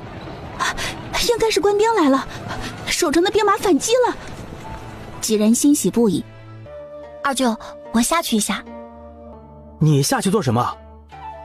苏音手指着尸体不远处的包裹，杨大川心下了然。那小心点儿。接着，他往前一抛，杨大川稳稳地接住，其他包裹如法炮制。舅舅，你们在上面看着，我到外面看看。爷爷，别去！看着他离开的身影，两人无奈摇头。这丫头的主意大，他们管不住。一路走过，整条街一片狼藉。走到东街与西街的交叉口时，有2队人马在交叉口汇合。该拿的都拿走了，应该差不多了。行了，你们赶紧离开。好。对了，万家的钱财都搬走没？嗨，别提了，那家伙家里的钱还没李员外的多。逼问了府上的人，说那个万胖子的钱财不放在这里。他人呢？嗨，在我们的人冲入府中之前，那个狡猾的家伙已经从密道里逃走了。再给我1个时辰的时间，我的人一定能将那头肥猪抓到。不急，今日的收获暂时能缓解主子的烦恼。至于那个万胖子，等他露头之后再想办法宰了就是。你们先退吧。好。今日永清县被洗劫不是意外，是他们设下的局。苏英看着满目狼藉的永清县，心中油然升起一股悲戚，为生活在这个黑暗时代的百姓感到悲哀。苏英没有再继续往前，刚一返回，脚下突然伸出一双手，握住了他的脚踝。姑娘，救命啊！我可以给你钱，只要你救我，事成之后我给你100两。不救。500两。500两够买你手上的东西吗？只要你救我，让我顺利出城，事成之后我给你1000两报酬。5万，同意我就带你走，不同意你另外找人。不过想来你也不想被那些人找到吧？好，5万就5万。你要这么想，你的命还是值5万两的，这样是不是心里好过了许多？这么一想，还觉得挺有道理的。趴在地上是不是特别的舒服啊？5万两银子都不值得你扶我一把。5万两是帮你离开永清县，扶你是另外的价钱。万三爷没想到这小丫头比他还会算计。走吧，此地不宜久留。你得要换身衣服，这手上的戒指也一并摘了。这上哪儿去找衣服呀？此人身材与我不符，那衣服……你先将就披着，现在是夏天，露一点不碍事的。万三爷换好衣服，脸上抹上灰土，见他还有心情在这挑选胭脂水粉，很是佩服他这一份淡定。两人离开铺子，一路上小心翼翼的前行。抵达酒店后，众人视线落在万三爷身上，自然注意到他身上沾染的鲜血。依，这位是？他呢是西街那边药铺的掌柜，家里人都被遇害了，他自己侥幸逃了出来，现在外面到处都是匪徒，一旦被他们遇到，他必死无疑，所以我就将他带了回来。万三爷抹着泪，声音哽咽地哭诉着自己悲惨的遭遇。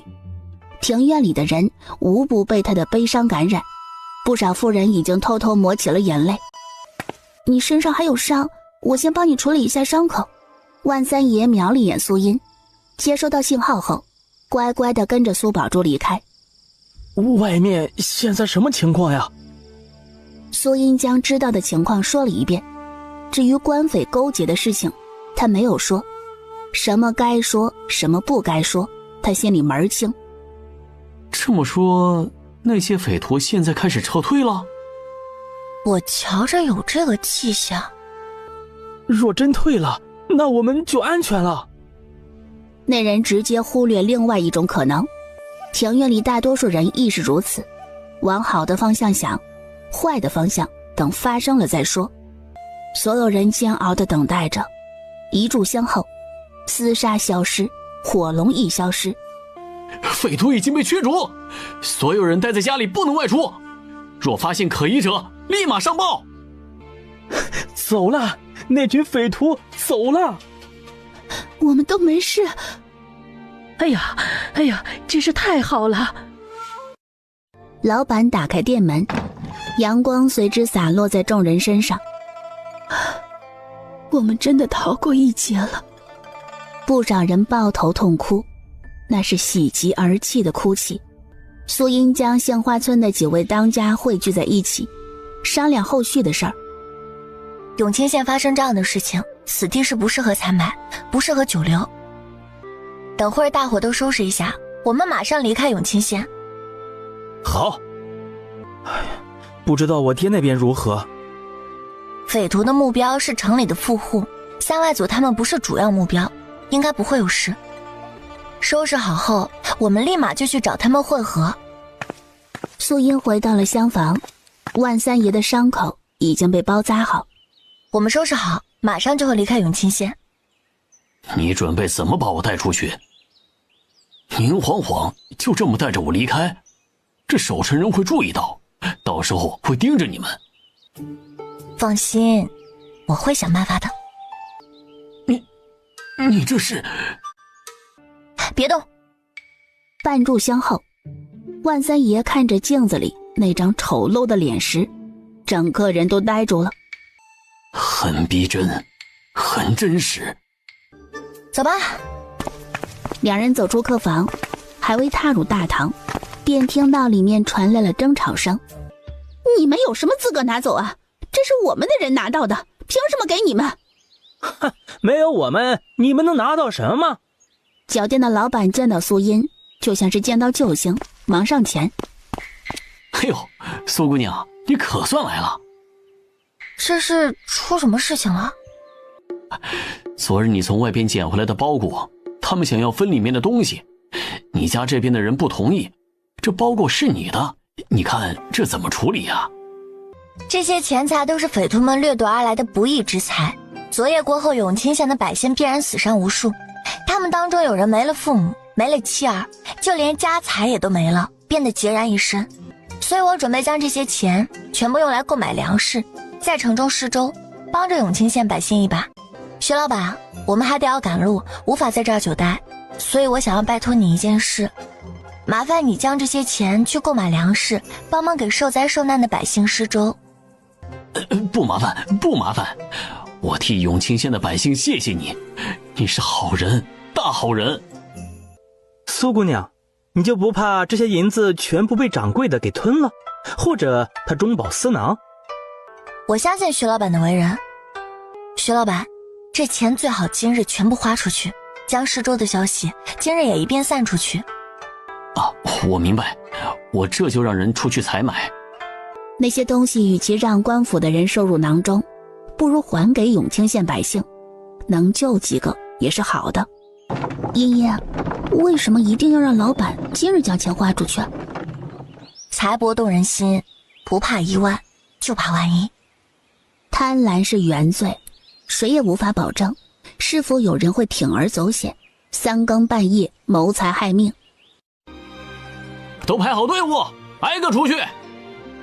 每一个出城的人都会被关注，尤其是带着马车行李出门的人更是被格外关注。你抬起头来。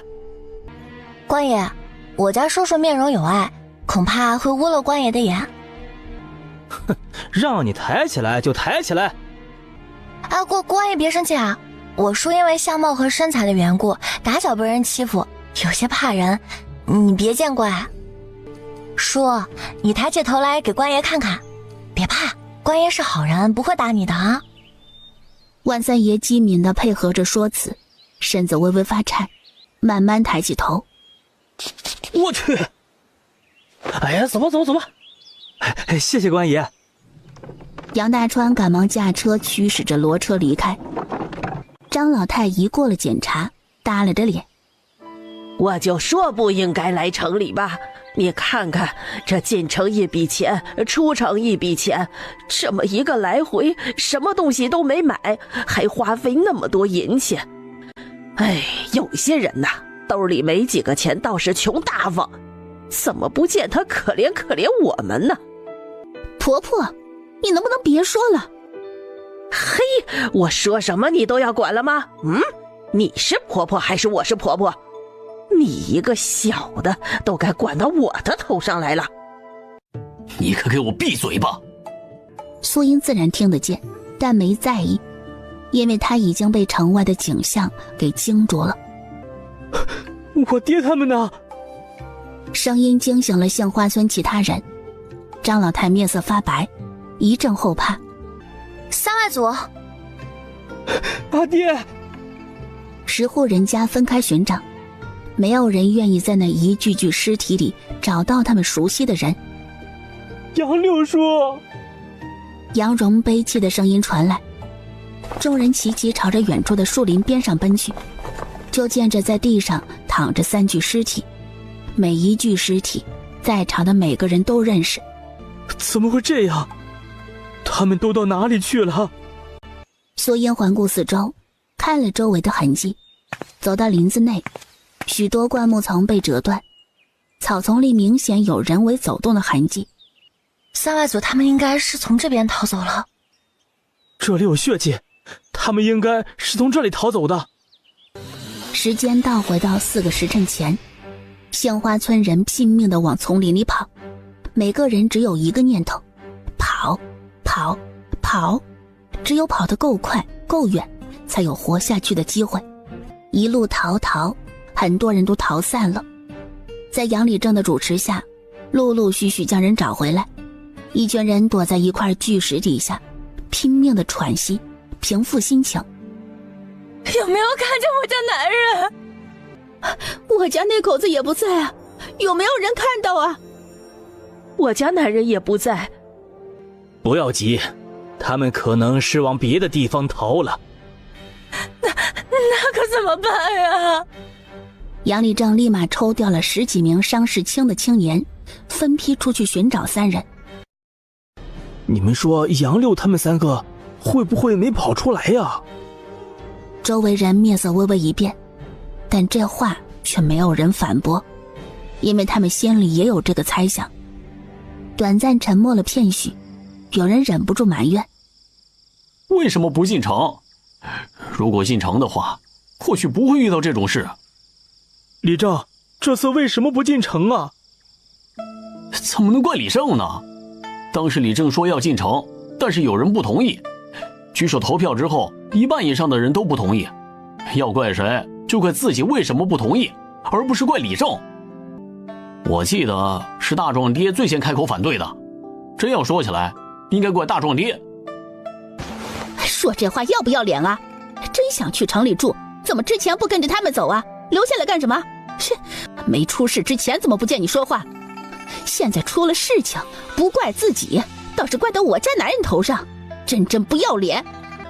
要不是你家男人极力反对，我当初就听了李正的话进了城，也就不会遇到这样的事了。你们是我们的狗嘛，我们说什么你们就听着。来，叫一声给我听听。你别吵了，现在都什么时候了，你们还在这里吵？杨六的媳妇儿求到李正面前：李正，我家男人真被留在了那儿了吗？现在还没影的事呢，等明早天亮之后，派几个人过去看一看就知道了。先别多想，指不定他们是跑错方向，与我们走散了。这一夜没有人能睡安稳，被匪徒一洗劫，这让原本就不富裕的家雪上加霜。明日得派人进城找大山他们。我瞧见城内有人打开了城门。这不知道他们在城里会怎么样。这么看来，我们能逃脱并不是我们厉害，他们的目标不是我们，是城内的富户。苏丫头鬼主意多，兴许他们不会有事的。是啊，他们都能逃脱，想来他们应该也能。次日一早，杨礼正派了几个人出去，一是寻找杨六3人，二是去打听苏音等人的消息。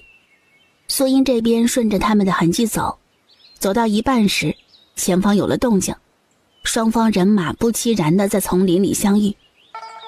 大山，你们没事啊？真的太好了。你们怎么样？我们不是很好，杨六叔3个人不见了，大伙的家当都被匪徒给抢走了。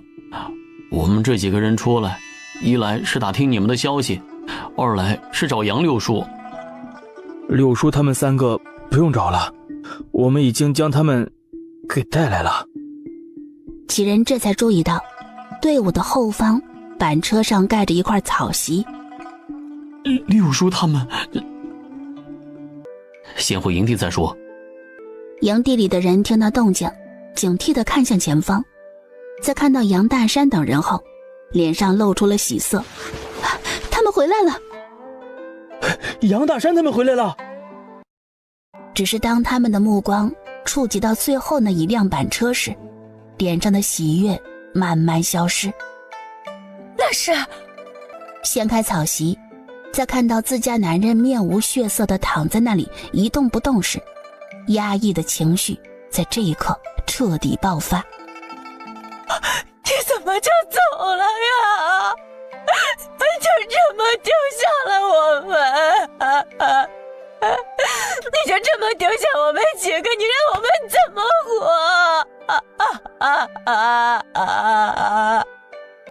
另外2家人一同跪在板车边，亦是嚎啕大哭。没有人上前打扰他们，所有人安静地站在一旁，不少人别过头，偷偷抹起泪。苏音站在一旁，静静地看着，心里闷闷的。你说这天是不是很黑啊？来个人捅破这天，天就不暗了。捅破这天会不会很难？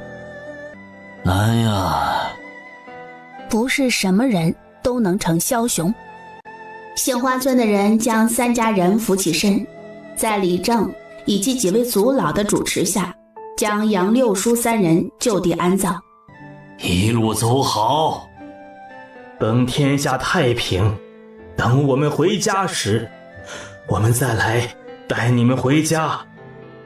因为杨六叔3人的死亡减弱万三爷的存在，在队伍里并没有引起过多的关注。苏英看向万三爷，现在已经将你带出城，你该兑现承诺。苏姑娘，不是我不想给，实在是我现在身上也没带那么多钱呐。但是你放心，我其他地方有产业，永清县只是我们走商时的一处别院。我们下一站到南平郡。那巧了，我在南平郡也有产业，等到了南平郡，我第一时间给你报酬。我是信得过你的，但是做生意总得要有押金什么的，你说是吧？万三爷秒懂，从兜里拿出一枚金镶玉戒指，交到苏音手中。不够。万三爷继续掏，等他将5枚戒指全部拿出后，苏音这才满意的收手。娘，胖爷他们准备到南平郡投奔亲戚，这几日会一直跟着我们走。这个啊是胖爷给的酬劳。苏母看了万三爷一眼，点头同意。苏丫头啊，你家还有水吗？能不能给我孙子孙女喝一口啊？王婶娘，你等一下。谢谢，谢谢，真的太感谢了。王大娘再次道谢后，带着2个小的离开。苏英看了一眼走在小丫头前面的大壮一家子，冲着小丫头招招手。苏姐姐，喝吧，快点喝，别让你爹娘给发现了。小丫头喝完，擦干唇角的水，偷偷摸摸的跑回到她娘身后。哎，碰到这样的爹娘啊，这孩子也可怜。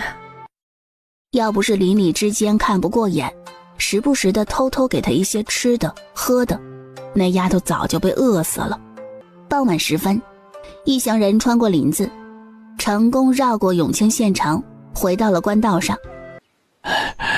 苏姑娘，什么时候能休息啊？现在太阳都快下山了，队伍还没有停下的迹象，这让他有些崩溃。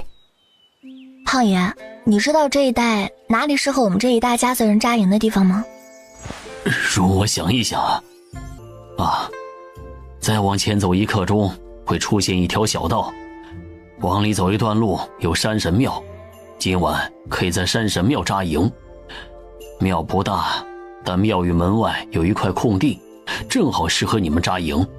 苏音将情况告诉杨礼正，队伍立马朝着山神庙而去。约摸半炷香后，一行人抵达了山神庙。茵茵，过来一下。怎么了？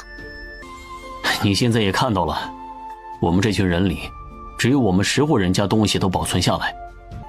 咱们都是一个村的人，现在在逃难，逃难路上讲究一个互帮互助。他们没粮食没水，我们若是袖手旁观，一旦后面咱们遇到危险，别人也会袖手旁观的。现在世道这么乱，后面的路上不知道还会遇到什么事。多一个人，多一份帮助，也多一份活路。找你过来就是想问问你，你有什么想法？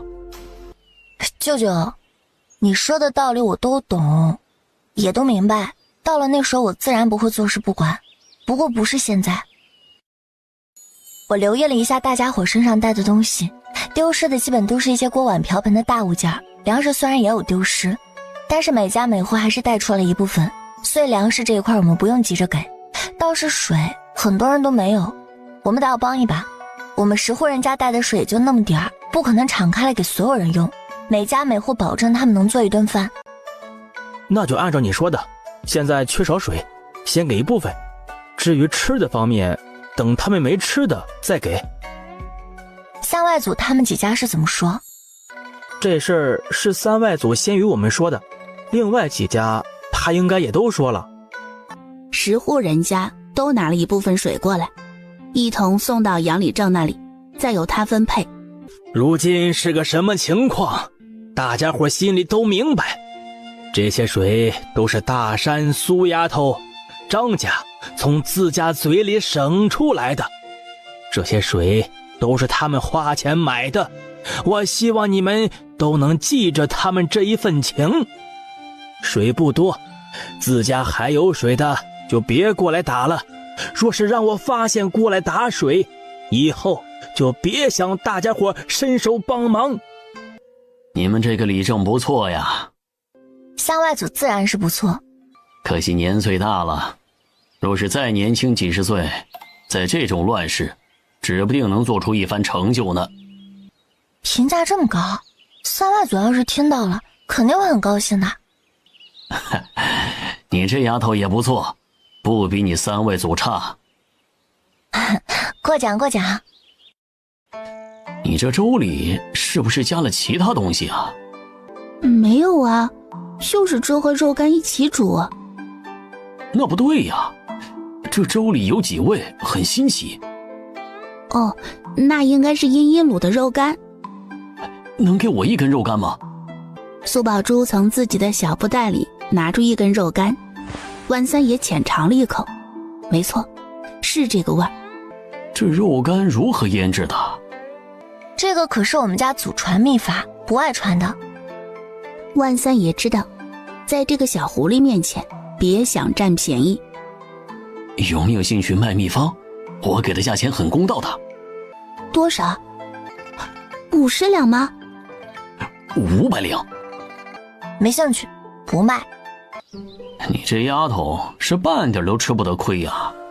但这次我出500两是最大的极限了。我知道啊，你出的价格是高的，不过我打算等稳定下来后自己做这门生意，细水长流的买卖适合我们。万三爷想到了这丫头还有5万两银子，倒是足够让她去折腾这门生意，便也没有再继续劝说。梧州，这就是藏宝图？回大人，这就是我们从云王亲兵手里夺来的藏宝图。大人莫要着急，但凡是藏宝图，必然没那么容易让人看透，需要仔细研究之后找准门路，便能一窥真目。都来看看。一群人轮番上前查看藏宝图。曾听人说，有些能人手中会有特殊的秘药，用秘药浸泡过绢帛，能隐藏掉真正的字画，只有通过火烤或者水浸之后才会显露出来。或许这份藏宝图就是如此。来人，准备水和烛火。一盏茶后没有任何变化，许是水太少。接下来无论他们如何尝试，山水画还是那个山水画，没有任何不妥之处。元王府。废物！无论你们想什么法子，必须将那群杂碎找出来。到底是哪个杂碎截胡了？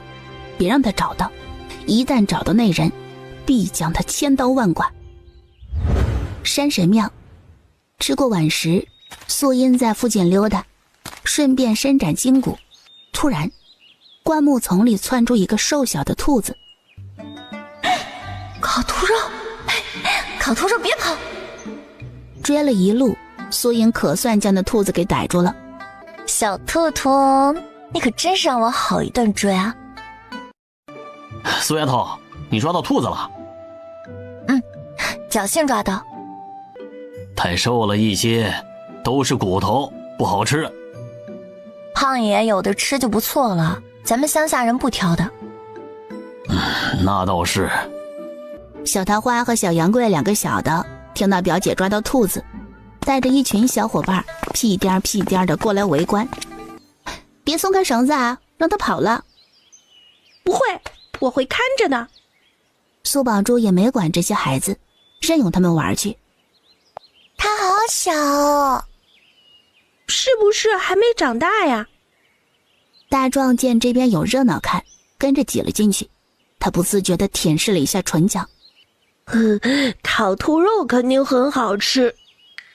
小桃花刚想开口，就见着大壮一把将绳索捆绑住的兔子抓起来，撒腿就往自家营地跑。这是哪来的？兔子是我的，还给我！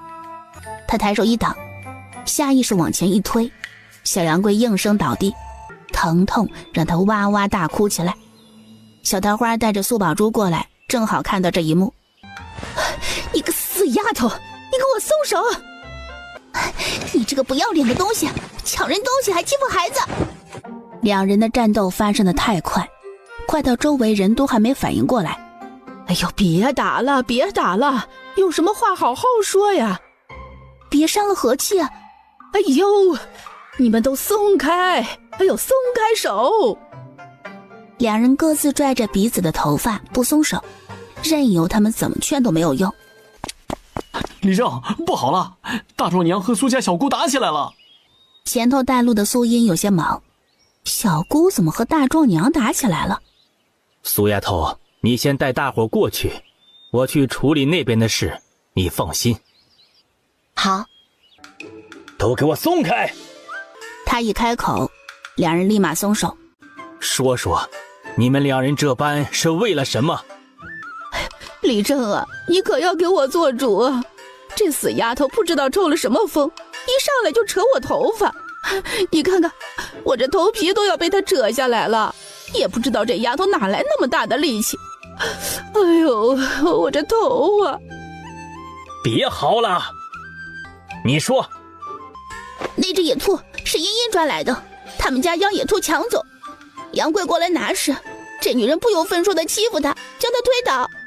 李正，你看，他手臂上还有掌心，都被擦出血来了。李正爷爷，我疼。乖，不哭不哭啊！男子汉大丈夫，这点小伤不能哭，哭了就长不大了啊！乖。小杨贵挂着眼泪，掉也不是，不掉也不是，哭嚎声乖乖的止住。是谁知道这兔子是你们的呀？你们不说，我哪里知道？哼，你儿子拿一个捆绑住的野兔子过来，这兔子是怎么来的？你心里没数吗？难不成你以为是你儿子捕来的？大壮娘，你别揣着明白装糊涂，想贪没了他你就直说，别把自己说的那么无辜。你胡说八道！哼，是不是胡说？大家心里都明白着。现在都什么光景了？收起你那点小心思，在外面逃难讲究的是互帮互助，你要是还如此拎不清，在这里搅风搅雨，咱们这里容不下你。李正啊，您别生气，这个搅家精，我家娶了你真是倒了8辈子的霉了。你下次再要搅风搅雨的，我马上叫我儿子休了你，让你自谋生路去。杨礼正视线环顾了在场的人一圈，这话不仅是对大壮娘说的，同样也是对你们所有人说的。我绝对不允许队伍再出现这样的情况，抢东西那也得有命去抢，有本事就冲着外面的人，别对自家人动手。李正，你放心，我们家那小兔崽子敢这么做，不用你动手，我自己来。是啊，谁要是敢抢自己人的东西，我第一个不答应。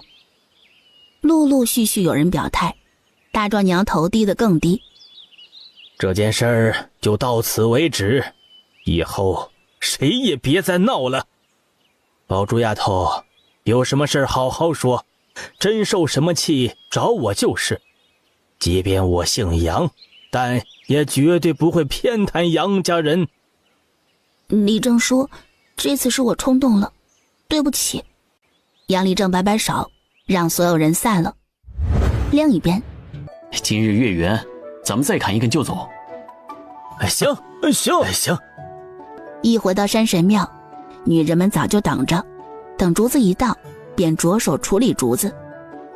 哎呀，之前我还苦恼着手里没东西可以收集露水呢，现在好了，有竹筒了。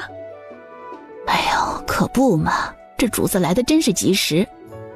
你们都应该感谢苏丫头，要不是苏丫头瞧见了，还赶不上明日收集露水。苏丫头是个有福气的。大壮娘冲天翻了一个白眼，但什么话都不敢说。怎么打架了？当时也不知道怎么回事，就是想教训他，许是看他不顺眼。你呀你，出气了没？心情舒服多了。下次别冲动，万一受伤了可就不好办了。不会啦，这一夜无梦已平安。早上天不亮，好些人都起来。妮子，赶紧起来，趁着现在天还没亮，多收集一些露水。快起来！苏母跟着起来。娘，你去哪里啊？我帮他们收集一些。我也去吧。嗨，不用，你再睡一会儿啊。没事儿，这里的露水不多。是啊，好多树木上面都没有多少露水了。因为缺水，除了少数几家烧火做饭，其余人家依旧吃干粮。万三爷吃着碗里的白粥，有些嫌弃。咋不放点肉进去啊？有的吃就不错了，你看看其他人。万三爷抬头看了一眼，注意到不少小朋友眼巴巴看着自己碗里的粥，什么话都没说，默默地喝粥。所有人收拾妥当后，一行人启程上路。约摸走了1个时辰后，前方出现了南平郡的地界界碑。终于到南平郡了。哎，我听说那南平郡啊，比咱们岭西繁华，人口也多呢。对，我也听走上的人说起过。苏音留意着周遭的环境，不远处有不少良田，里面还种植着谷物，可这些谷物全部干枯而死。他们越往前走，谷物干枯的越厉害。胖爷，南平郡的情况你知道多少？很不好，整个南平郡的产业除了粮铺生意红火，其他都不行。我前段时间运送一批粮食过来，本来打算就走，偏巧永清县那边有朋友邀请我过去，我前去赴约。幸亏遇到了小友，说明咱们有缘分。言之有理。酉时时分，他们看到前方有一村落，靠近后却发现村子里空无一人。这个村子还不算破败，只是有些人家的门窗都没了。今晚就住在这里，几户一家都别离得太远，将东西放好后，每家出一人出去寻找水源，天黑前回来，注意安全。杨礼正交代了一声，便让各自组成的小队去寻找水源。茵茵，我们往哪边走啊？苏英观察过后，注意到有一处绿植比其他地方更为翠绿。我们去那边看看。好。一进入山林，凉爽气息扑面而来。大家分开找一找。好。太阳渐渐下落，林子里的光线逐渐变得暗淡。四人在一棵大树底下汇合。找不到。我在前面峡口看到一条山涧，只可惜已经枯竭了。我找的那边也没寻到，别说水了，就连动物都没看到一个。茵茵表妹，你那边呢？发现一处水潭，潭中已经没水。四人皆叹了一口气。时间不早了，我们得要下山了。苏丫头，你们可有找到水源？没有。哎呦，这可如何是好啊！哎呀，派出去好几拨人，回来的每一个都没找到。别着急呀，不是还有人没回来吗？当最后一波寻找水源的人回来，所有人的希望全部破灭。哎呀，这可如何是好啊！我们倒是还能坚持一段时间，可其他人可坚持不了多久啊。人可以10几天不吃饭，但水却是不行。苏丫头，你那只兔子什么时候烤着吃啊？再放下去可就坏了。苏母想到万三爷给他们家的钱。那个茵茵啊，要不兔子吃了吧？行，今日烤兔肉。二表哥三表哥，麻烦你们把竹子削尖。好。我们也来帮忙。他们做工具，苏英拿出刀，开始处理兔肉，将兔子切成一块一块，然后抹上它的秘制调味料，放在盆中腌制着。万三爷全程盯着苏英，还是第一次见到这样的炙烤方式。好香啊！姐姐，什么时候能吃啊？你数10下就可以了。第一批烤兔肉完成，苏英先给了2个小的，然后又给了苏母、二舅舅、小舅舅他们几个长辈。万三爷眼巴巴地等着分，眼看着他手里的烤串越来越少，忍不住出声提醒：苏丫头，这里还有一个人。苏英将最后一串给了他。一串烤肉不够塞牙缝的。那兔肉全部都给你也不够塞牙缝，尝个鲜就行。万三爷耸耸肩，没在这个问题上继续纠缠，贱兮兮地凑上前。丫头，你前面倒入盆中的调料是什么呀？是不是又是你们家的独门秘方啊？自然。考虑卖不？不卖。那太可惜了。明日要早起，所有人早早地睡下。早上天蒙蒙亮，所有人早早起来。万三爷听到动静，抬起眼睑瞄了一眼，见他们又拿着竹筒出去，心中一叹，一个转身翻了个面，继续睡觉。当天边泛起微光，人陆陆续续回来。怎么了？这里的露水很少，费了半天劲，拢共没收集到多少。有总比无的好。早上没生火，就吃了干粮，便启程上路。越深入平南郡，每个人脸上的愁容就多一分。哎呦，南平郡怎如此严重？哦，怪不得遇到几个村落都被人废弃了。他们一定很早之前便开始逃荒了。不离开这里，迟早是死。离开后，或许还有一条生路。在他们休息时，官道上来了一群人，这些人衣衫褴褛，艰难的前行。那群人同样看见了他们，尤其是在看到他们带着不少行李，有牛车、骡车，眼眸放光。他们有水！抢了他的！苏宝珠吓得面色苍白，但手里死死地握紧了柴刀。他不想死，不想与上辈子一样被暴民砍死，他要活着。谁挡了他的路，他就杀了谁。我挡第一步，娘，你和小姑2个人站在我后方，但凡是有绕过我的人，你们2个配合击杀。胖爷，你负责所有家当的安全，若是有人越过我们，你就负责杀了。你们记住了，对敌人仁慈就是对自己残忍。别害怕，他们没有武器，力气也不如我们，只要你们足够冷静，可以做到。苏母与苏宝珠2人重重点头。依依，我来帮你。谢啦。客气什么？杨华拿着斧头与苏音站在最前方，将迎面对上最凶狠、最密集的一拨人。无论冲上来的人是男是女，是老是小，只要冲过来，他一个都不留。苏宝珠只觉得胃部一阵翻腾，眼前更是白茫茫一片，耳边听不到任何声音，直到那一声小心，下一秒温热的血液溅在他的脸上。你没事吧？我没事。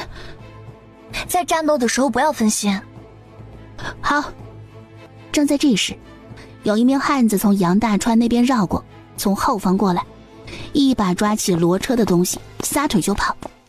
万三爷提刀就追，刚走2步，立马止住，守在骡车旁，视线不断扫视，尤其是后方。万三爷眼角的余光瞥见了那3道身影，微微眯起小眼儿。哼，这些小兔崽子还想在他眼皮子底下耍花招，还嫩了一点。1刻钟后，那群人被杀得害怕了，慢慢的退走。当那群人离开后，杨礼正没管谁家媳妇的嚎哭，对着所有人喊道：马上离开这里！没有人反对，所有人疾步行走，受伤的人也忍着伤痛赶路，直到太阳落下山之前，这才停下歇息。今晚就在这里露营，所有家庭都聚拢在一起，别太分散。一停下来，营地里便响起了各种哭嚎声。那群杀千刀的，我省下来的水都被他们给抢走了。我的衣服被褥也被抢走了。刚做起来的竹筒就这么被他们给抢走了。苏音4人也在盘点自家的东西。有一个小毛贼拿走一袋东西，我不确定是什么。苏宝珠查看后顿时松了一口气。哦，还好是陈年的祭米，数量不多。哎呀，我的水！我放在骡车上的水囊不见了，会不会掉里面去了？我找过了，没有。3人在骡车上找了一遍，没找到水囊，想来那水囊也被人抢走了。哎呀，我早知道我就不放在车上了。娘，没事的，就一个水囊，等到后面的城镇了，我再给你买一个。你不懂，这不是买不买的事儿。是。苏音好一顿安抚，依旧没能安抚住苏母。等过一晚上，嫂子自己会想通的。苏音拿着金疮药和纱布找到杨华。二表哥，我给你重新上药。不用，这样就很好了。他现在包扎好后，可比其他人好，拆掉多可惜。正在这时，后方再次出现了密集的脚步声。抬头望去，又见着一群衣衫褴褛的流民。人群里走出一名中年汉子，双手举起放在胸前。别误会啊，我们是见到这边有火光，正好我们也准备扎营。杏花村的人没有说话，依旧没有放松警惕。我们是南平郡前山村的李正。杨李正从人群后方走出。你们要扎营，可以到那边。好的。那群人没有再多言，朝着杨李正所指的方向而去。苏英替二表哥包扎好，刚一起身，身子一晃，有些晕眩，感受到腿间有东西滑落。茵茵，你也受伤了？苏英忙摆手，我没事。茵茵，别动，你好好休息啊。许是他的态度强硬，杨华真的不敢动了。苏英赶忙回到苏母身边。娘，我来鬼水了。哎呀，瞧我这记性，我竟然忘带了。苏英看向苏宝珠，别看我啊，我还没来过鬼水。苏宝珠比他还年长1岁，竟还未来。你等会儿啊。苏母从骡车上拿出一块旧破布，上面五彩斑斓，各种补丁。娘，你该不会是准备用这个吧？那当然啊，幸亏我没扔掉，正好可以给你做个月事带子。哎，别！苏英赶紧从骡车上拿出一块崭新的布料。娘用这个，那个当抹布就好。这太浪费了吧？一旁的苏宝珠在两人还没有反应过来前，一不做二不休，用剪刀咔嚓一声拆剪下一块布。嫂子，那就用这个。哎呀，你们两个丫头啊，手一点都不紧，以后嫁人可不许这样啊，要被婆家嫌弃的。嫂子啊，这话就不对了，一块布都舍不得给你用的人家，肯定也不会心疼你啊，这样的人家也好不到哪里去。苏英诧异地看向小姑，冲着她举起大拇指。行，我说不过你们俩啊。苏家嫂子，李正这边喊人去巡水，你们家派谁去啊？我去。哎，你别动，我去。嫂子，你就在这里收拾家当，我去就行了。随后，苏母与舅舅几个人一道离开。万三爷依靠在树下，嘴里叼着一根杂草。希望渺茫哦。对面扎营地，一名尖嘴猴腮的汉子凑到中年李正跟前。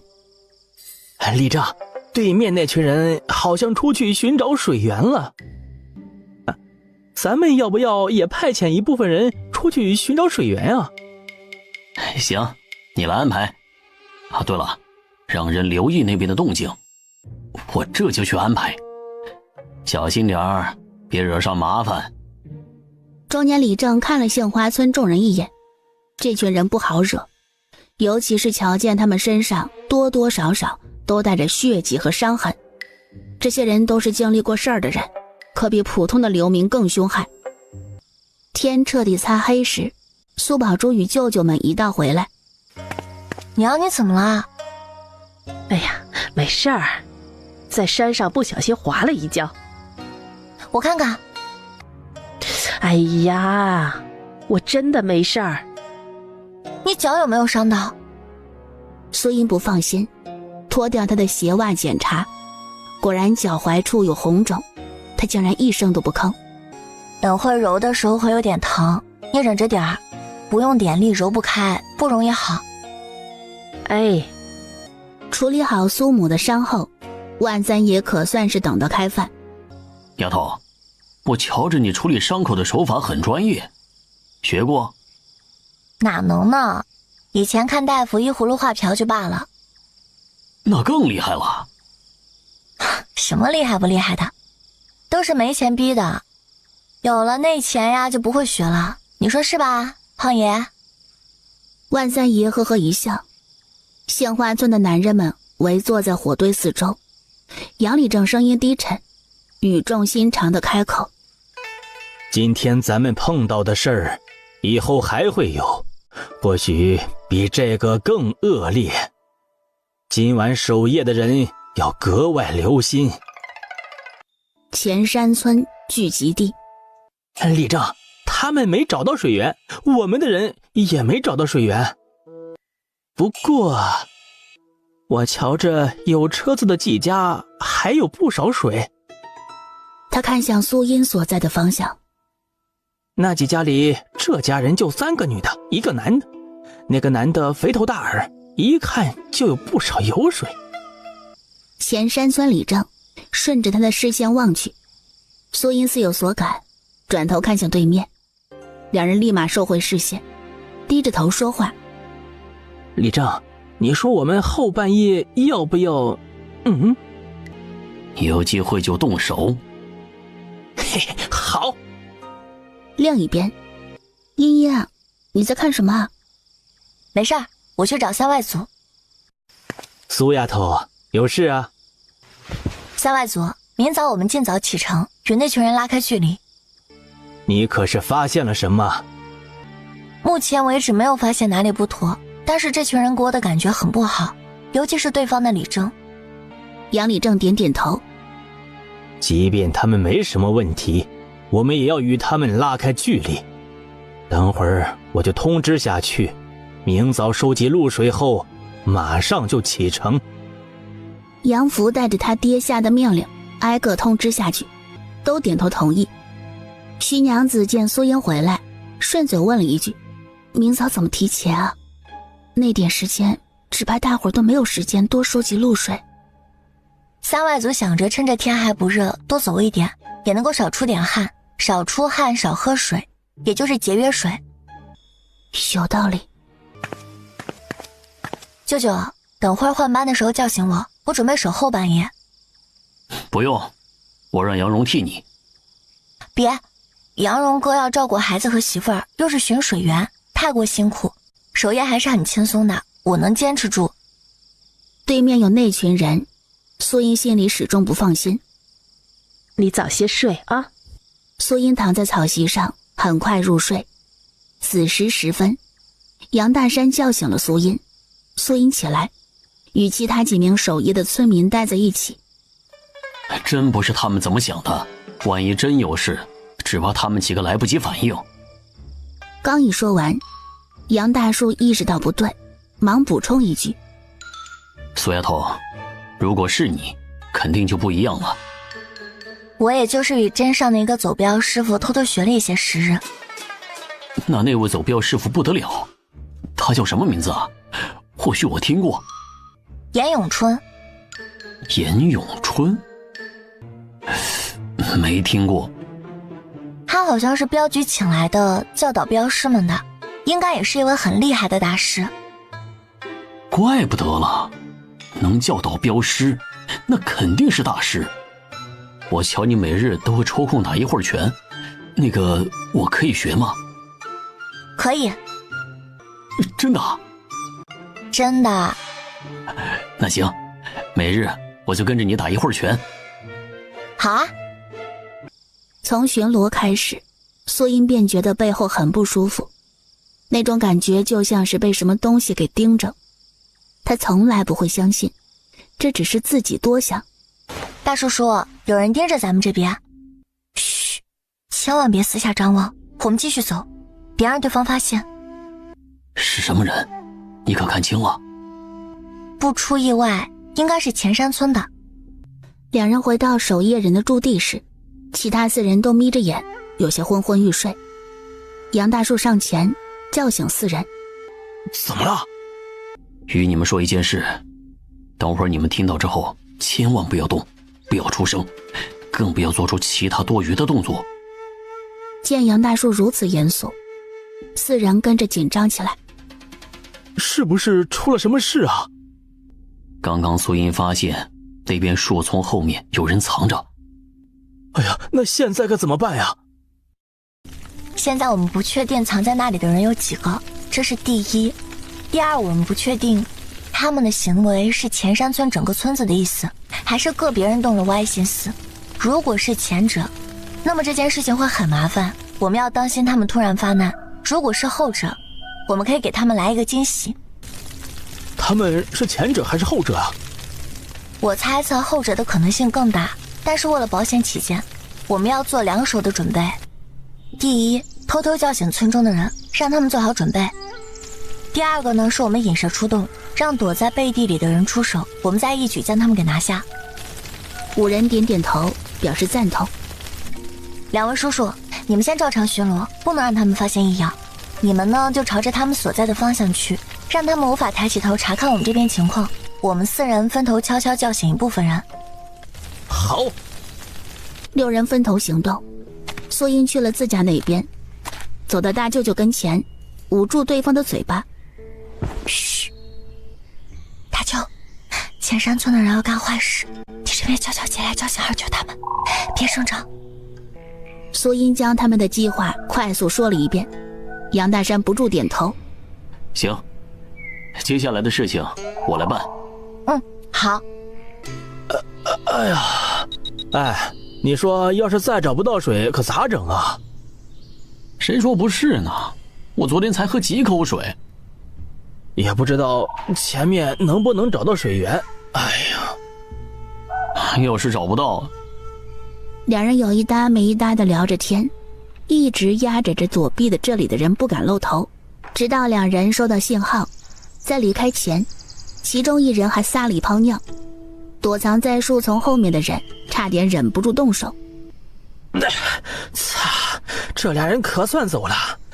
妈的，我怎么感觉自己被尿溅到了呀？噗！隔着这么远见不到，但是味道太冲了。二来哥，你说他们是不是发现我们了？你是不是蠢呀？要是发现咱们了，早就冲过来了，还会在这里悠哉悠哉的撒尿巡逻？二来哥，这货就是胆小怕事。被说的那人只能干笑着，不敢反驳。二来哥，我们什么时候动手啊？不急，等他们昏昏欲睡时，咱们再偷偷摸摸过去。记住了啊，和之前一样，能抢到就抢，抢不到马上就撤，绝对不能让他们抓到。明白。二来哥，你就放心吧，我们都懂。他们一直等啊等，很快就发现守夜的6个人没有起来巡逻，一个个耷拉着脑袋。二来哥，机会来了。 6个人麻溜地从兜里掏出黑布，将自己口鼻蒙住。记住了，看准目标，拿到就走。好。窸窸窣窣的声音在寂静的夜里响起，一直假寐的苏音，眼角的余光一直关注着那边的动静。再看到他们直奔的方向，眉心跳了跳。他们家是肉骨头吗？一个个往上扑。当6人如饿狼般扑向行李时，手刚一触碰到，一直装睡的人齐刷刷跳起。抓贼呀！在6人愣神时，不知道从何处跳出来一群人，将他们齐刷刷地围住。前山村里正起身，眯着眼看着杏花村，眼里闪烁着星光，但很快熄灭。李正，好像是二赖他们被抓住了。李正，你可一定要帮帮咱们啊！我们家可就二赖子这么一个独苗啊！杏花村这边，杨李正命人将这5人捆绑起来。误会，这都是误会。说着，他突然将身侧的自家人一推，自己撒腿往外跑。苏英早就注意到他的小动作，杨大山反应过来，立马冲上前，将他死死摁住。拿绳子来！放开我！压在地下的王赖头拼命挣扎。呸！你们找死啊！你干什么？妈的！再叫，老子割了你的舌头！许是他的眼神够凶狠，王赖头不敢再说话。杨大川等人一直关注着前山村的人，在他们靠近时，立马将武器对准了他们。大家不要紧张，我们没有恶意，我们只是过来了解一下情况。杨立正走上前，你们村的人手脚不干净，现在人赃俱获。你们糊涂啊！为何要做这种事？即便再难，也不能这么做呀！立正，我们是真的没办法了呀！我孩子和老娘已经饿了3天了，再不吃东西，我们就哎呀！但凡有吃有喝，我们又怎么会这么做呀？这世道可是不让人活呀！立正，我真的是没有办法呀！王赖头嚎啕大哭，哭得有多可怜就有多可怜。前山村李正适时开口：唉，都是这吃人的世道惹的祸，又何至于此啊？杨立正，能不能给王某一个面子，饶恕他们一回？我们前山村所有人都会将你们这一份恩情记在心里的。说着，他冲着杨立正以及杏花村的村民弯下腰，躬身一拜。杏花村人都愣住了，有些不知所措，纷纷看向杨立正。立正，您看。有人忍不住出声：太精彩了，没想到今夜还能让我看到这么一出精彩的戏码。胖爷，这话要怎么讲？苏叶很配合地问道。你们可有想过，倘若你们没有提前发现，他们真的会像他们说的那般，就拿那点东西吗？这是其一。其二，他们可怜，难道你们就不可怜吗？偷了就是偷了，没什么可辩驳的，更没有什么值得同情。在这个吃人的世界里，同情是最要不得的。其三，那个前山村李正，你轻飘飘一句话就想接过杀人之仇，你这一拜可真值钱呐！这下杏花村的人对这几人越发厌恶，越发不会放过他们。李正，杀了他们！看他们的样子，就不像第一次干这种事，指不定以前就没少干。他们这样的人留着也是祸害，杀了他们！对，杀了他们！你们放屁！这是我们第一次干，我们就犯了一次错，你们大人有大量，就放过我们吧。王赖头等人的家属也急了：你们敢杀他们，我们就跟你们拼了！你们真打算要动手吗？那可要想清楚了，一旦动手，刀剑无眼，你什么时候去见了阎王就不知道了。原本是不关你们的事情，若是为了别人家的男人让自家男人死了，就问你们值不值得。若是觉得值得替他们换命，那我只能说尊重且祝福。小姑娘口才真好啊，3两下就挑拨了我们村人的关系。不过你的算盘打错了，我们前山村所有人都是同进同出，绝对不会坐视不管。这么说，你准备与我们打一场了？我倒是很期待有多少人见不到明天的太阳。他身上散发出的肃杀之气，让前山村李正面色再度变了变。小友，你说笑了，这件事的确是他们错了，但他们也罪不至死。杨立正，你们有什么要求尽管提，只要能留他们一命。你同我一般都是李正，应该能理解我的心情。杨立正一直在斟酌，无论是万三爷的话还是苏音的话，他都明白。他更明白，他们若是执意要杀了这6人，他们必然要与前山村的人发生战斗，接连受到2波冲击，都没多少的时间休养，加上条件恶劣，他们不适宜再打打杀杀。既然是你开口，你这个面子我得给，但死罪可免，活罪难逃。为了避免他们以后再犯错，我们也得让他们痛一痛，才能长记性。王立正，你说对吗？你老说的对，你们想怎么处罚就怎么处罚，只要留他们一条命，能让他们继续走下去就行了。杨立正不慌不忙地开口：打就不打了，万一打出个好歹来，这荒郊野外也难救过来。这样吧，就赔偿吧，6个人，每个人赔偿我们10两银子。什么？10两银子他们拿不出，你看是不是？杨立正直接打断：我看得出来，前山村人与我们村一样，都是团结友爱的一家人，肯定舍得出钱。每家每户出个1两半钱银子，这钱不就有了？在他们否定之前，杨立正又补充一句：我相信你们村能拿得出来，毕竟你们都愿意为他们舍命。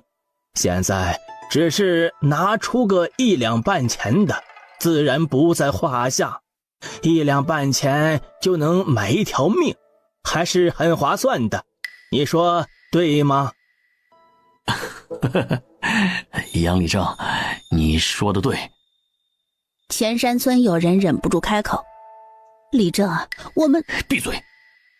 王立正冷眼看向王赖头6家人：你们每家各拿出5两银子，其他各家再拿出剩余的，我作为理正出2两银子，剩余的每家都一样，各拿1两银子。这次他们遇到事情，你们帮忙，下次你们遇到事情，同样其他人也会帮忙。他又看向王赖头6家人：这钱是村里人暂时借给你们的，等你们有钱了，必须要还的，记住了吗？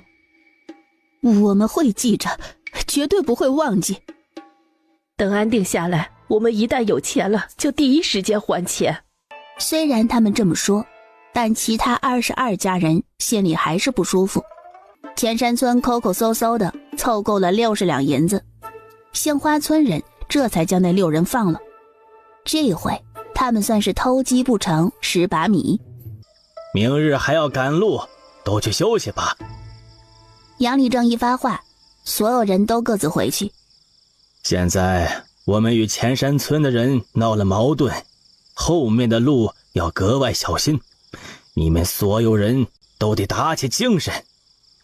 明白。翌日一早，苏英选了一处空地在打拳，杨大树屁颠屁颠地跟过来，站在他身侧，跟着他学。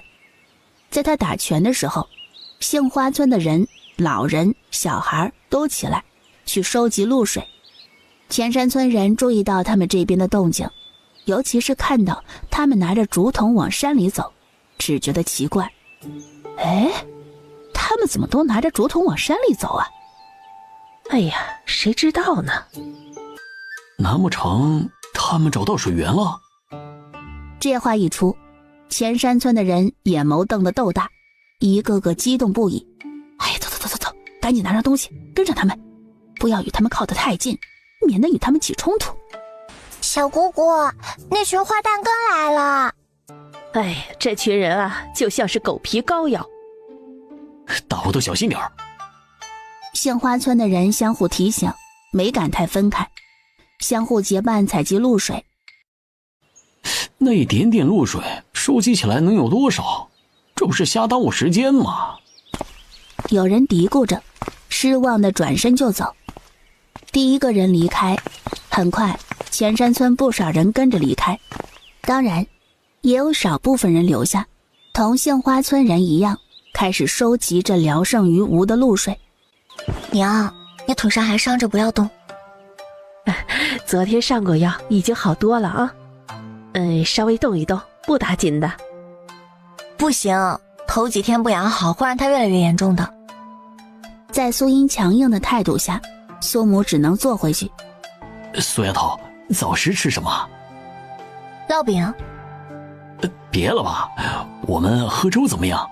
既解渴又能填饱肚子。行。苏音没舀太多，只舀了半勺水，倒入锅里。会不会太少了？你如果在下一站能找到水源，我马上加倍。万三爷讪讪地闭上嘴。一炷香后，苏宝珠跟随大部队回来。苏音看了一眼他们收集的露水，倒入碗里，仅能漫过碗底。这里太干了，露水都凝结不了多少。小姑别担心，车到山前必有路，快吃吧。苏宝珠小口小口喝着，现在每一滴水都很珍贵。茵茵，1刻钟后启程。好的。1刻钟后，浩浩荡荡的队伍再次上路。杏花村出发时，前山村的人还在做早食，听到对面的动静，很是诧异。李正，他们这是准备提前走，我们要不要跟上？不用。他们村的人与杏花村的人不相上下，两方对上，胜算太小。现在再想搞什么小动作，对方有所防备，很难成功。如今双方交恶，分开点更好。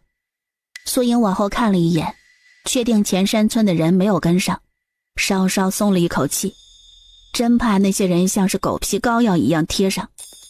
1个时辰后，太阳渐渐变得炎热。万三爷胖，比其他人更容易出汗，满头的汗水，嘴里也比别人渴得更快。苏音嘴巴也干渴，她也只敢抿一小口。我怎么感觉越往南平郡腹地走，太阳越毒辣呢？咱们是往南走，南边热。你要是走到大雍巢最南端，那里4季都是炎炎夏日，常年不见雪。真的？当然了。不过那边湿气重，一到回南天，整个屋子都是潮潮的。万三爷见几个小的爱听，讲得也开心，可讲着讲着口干得不行，赶紧抿了一小口水。哎呀，不说了，浪费水。胖爷，你再多讲一点嘛。哎呦，你们就别缠着胖爷了，没瞧见胖爷热得不行啊？你们也都少说点，浪费口水。你们不口渴？胖爷喝，我们不渴。你把水给胖爷，胖爷给你讲。姐姐，胖爷欺负小孩。你姐姐不帮你，要不要小姑帮你啊？不要。杨立正看了一眼身后的队伍，眉头紧锁，许多人唇角干裂，陷入缺水的状态。他抬头看了一眼天，艳阳高照，没有半朵云遮盖，这天还得晴下去。爹，你到车上坐一会儿。不了，让老二家上车坐一会儿。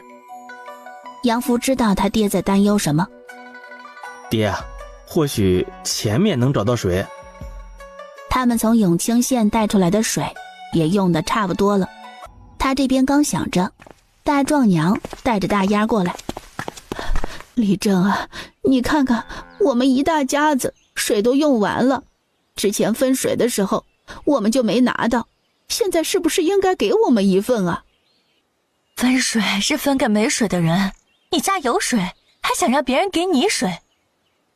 大家都有份，凭什么我家没份呀？凭你家有水。现在我家没水了。谁叫你家现在没水？要怪就怪你家没水的不是时候。大壮娘耍无赖耍不过，一把将大丫拉扯过来。你个蠢货，让你过来你不会开口，你哑巴了？快点求你李正爷爷给我们一点水。大丫眼中噙着泪，想开口，但开不了那个口。说话呀！李正爷爷，我能不能给我们一点水？杨立正叹了一口气，刚想开口，老三杨寿开口：我们没水了，自家都不够，可匀不出来。李正啊，你可不能见死不救啊！我们家大壮口干的都开裂了，如果他渴死，我们一家都不活了。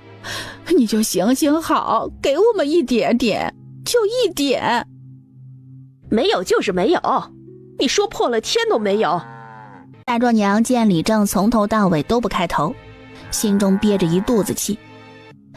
你个死丫头，求人都求不来，真是没用的东西，看我不打死你！你要打孩子就回家打去啊，别来到我们跟前。她现在怀着孩子，见不得这种事儿。娘，我口渴，我要喝水。大壮奶赶忙问道：给了吗？没给。嘿，你个没用的东西，这点事儿都办不好。娘，这可不能怪我呀，要怪就怪大丫这个死丫头，让她开口求人，嘴巴就像被缝住了一样，啥也不会说。今晚别吃饭了。大丫低着头不敢吭声。娘，我不管，我要喝水。儿子，你先忍一忍啊，等找到水源，咱们就有水喝了。我不管，为什么他们就能喝水？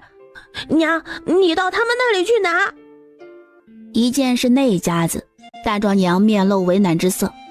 那一家子比李正家还抠门，到他们那儿去，指不定就被打回来。娘，你不该去，就让这个赔钱货去。死丫头，没听到你弟弟说的，赶紧去，讨不来水就别回来。娘，我不。你个赔钱货啊！现在连我的话都不听了。早知如此，你刚生下来的时候就应该把你溺死在水里，省得你在这里浪费粮食。哎呦，大壮娘，差不多就得了。现在谁家水都紧，哪有多余的水能给出来啊？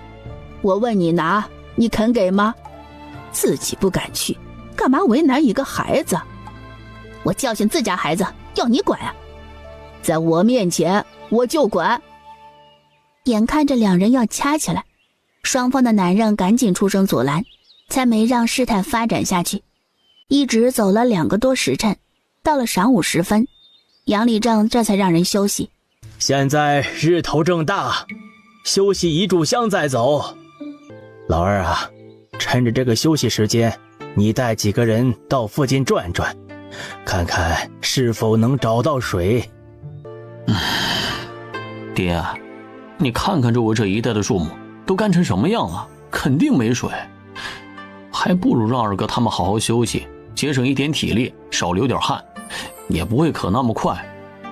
爹，这一炷香的时间又不能走太远，这一来一回压根不顶事啊。让你去你就去。哎，行，我去。等一下，你找人别找其他人，尽量找之前进城的几家。杨璐率先找上了杨大山。哎呀，我们家不去，这大热天的，走了一天，腿都快走断了。好不容易休息休息，又叫人出去。杨璐尴尬一笑，他来的时候就没指望张家这一家子。大山哥，你这边怎么说？我去吧。杨璐直接跳过了苏音，直接往杨屠夫、杨大树那边走。杨璐叔，你们这是要准备去哪儿？啊，趁着大伙休息的时间，我们去附近找一找，看看有没有水。这里只怕没水。我也是这么说的，奈何我爹坚持，只能顺着他的意思。苏音脑子一转，便明白杨礼正的用意。我跟你们一道去吧。哎呀，不用，你就在这里休息。没事。要不我去好了。我赶车，有休息的时间。倒是你呀，不会赶车一直走路，得要好好休息。5人钻入山林里，分成2组队伍。大舅舅，我到那边去看看。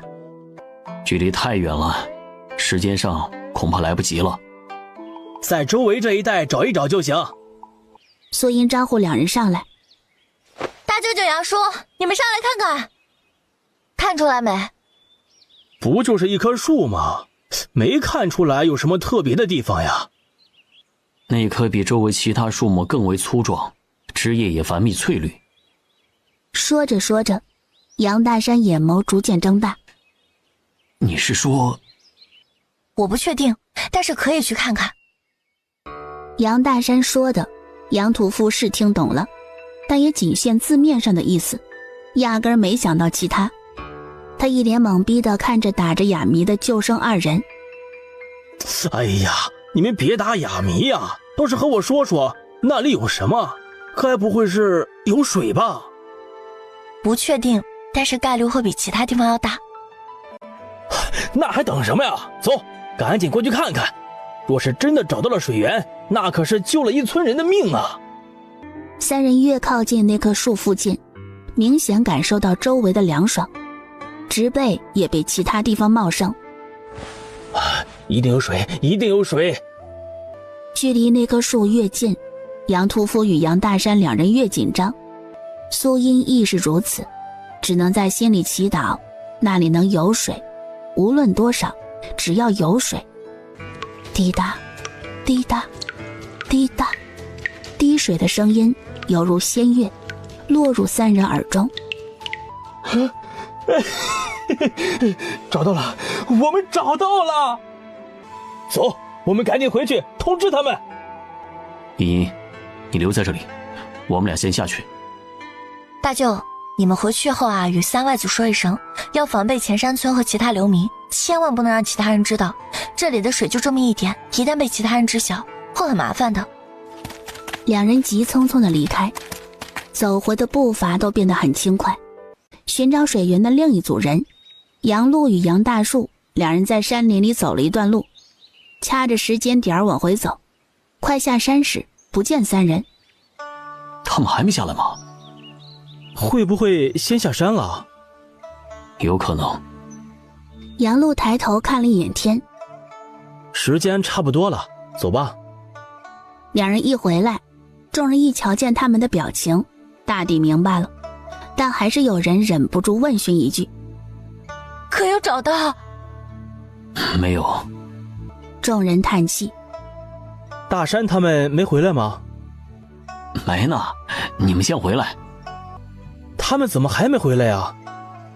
之前说好的一炷香时间，现在时间都过去了，却不见三人踪影。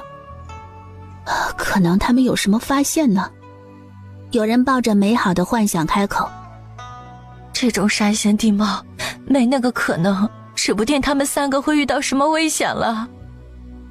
有可能，这种山地有很多暗洞，人一不小心踩空，那可是有去无回。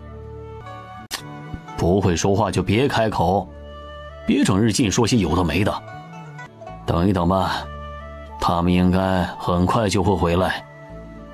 一盏茶过后，依旧没见三人。一直淡定的苏母有些坐不住，时不时地朝着林子里张望。嫂子，茵茵那么厉害，肯定没事的。又过了一盏茶，众人还是没有见到三人。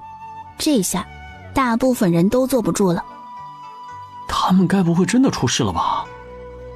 别瞎想了，有可能是迷路了也说不定啊。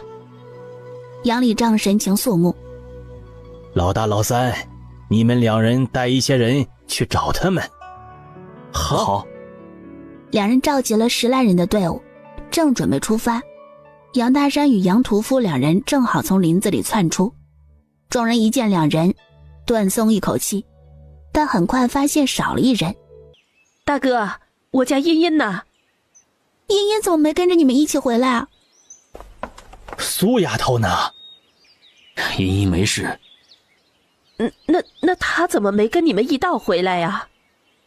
杨屠夫含笑的眸子扫过所有人，脸上露出灿烂的笑。嘿嘿，因为茵茵在那里守着水源。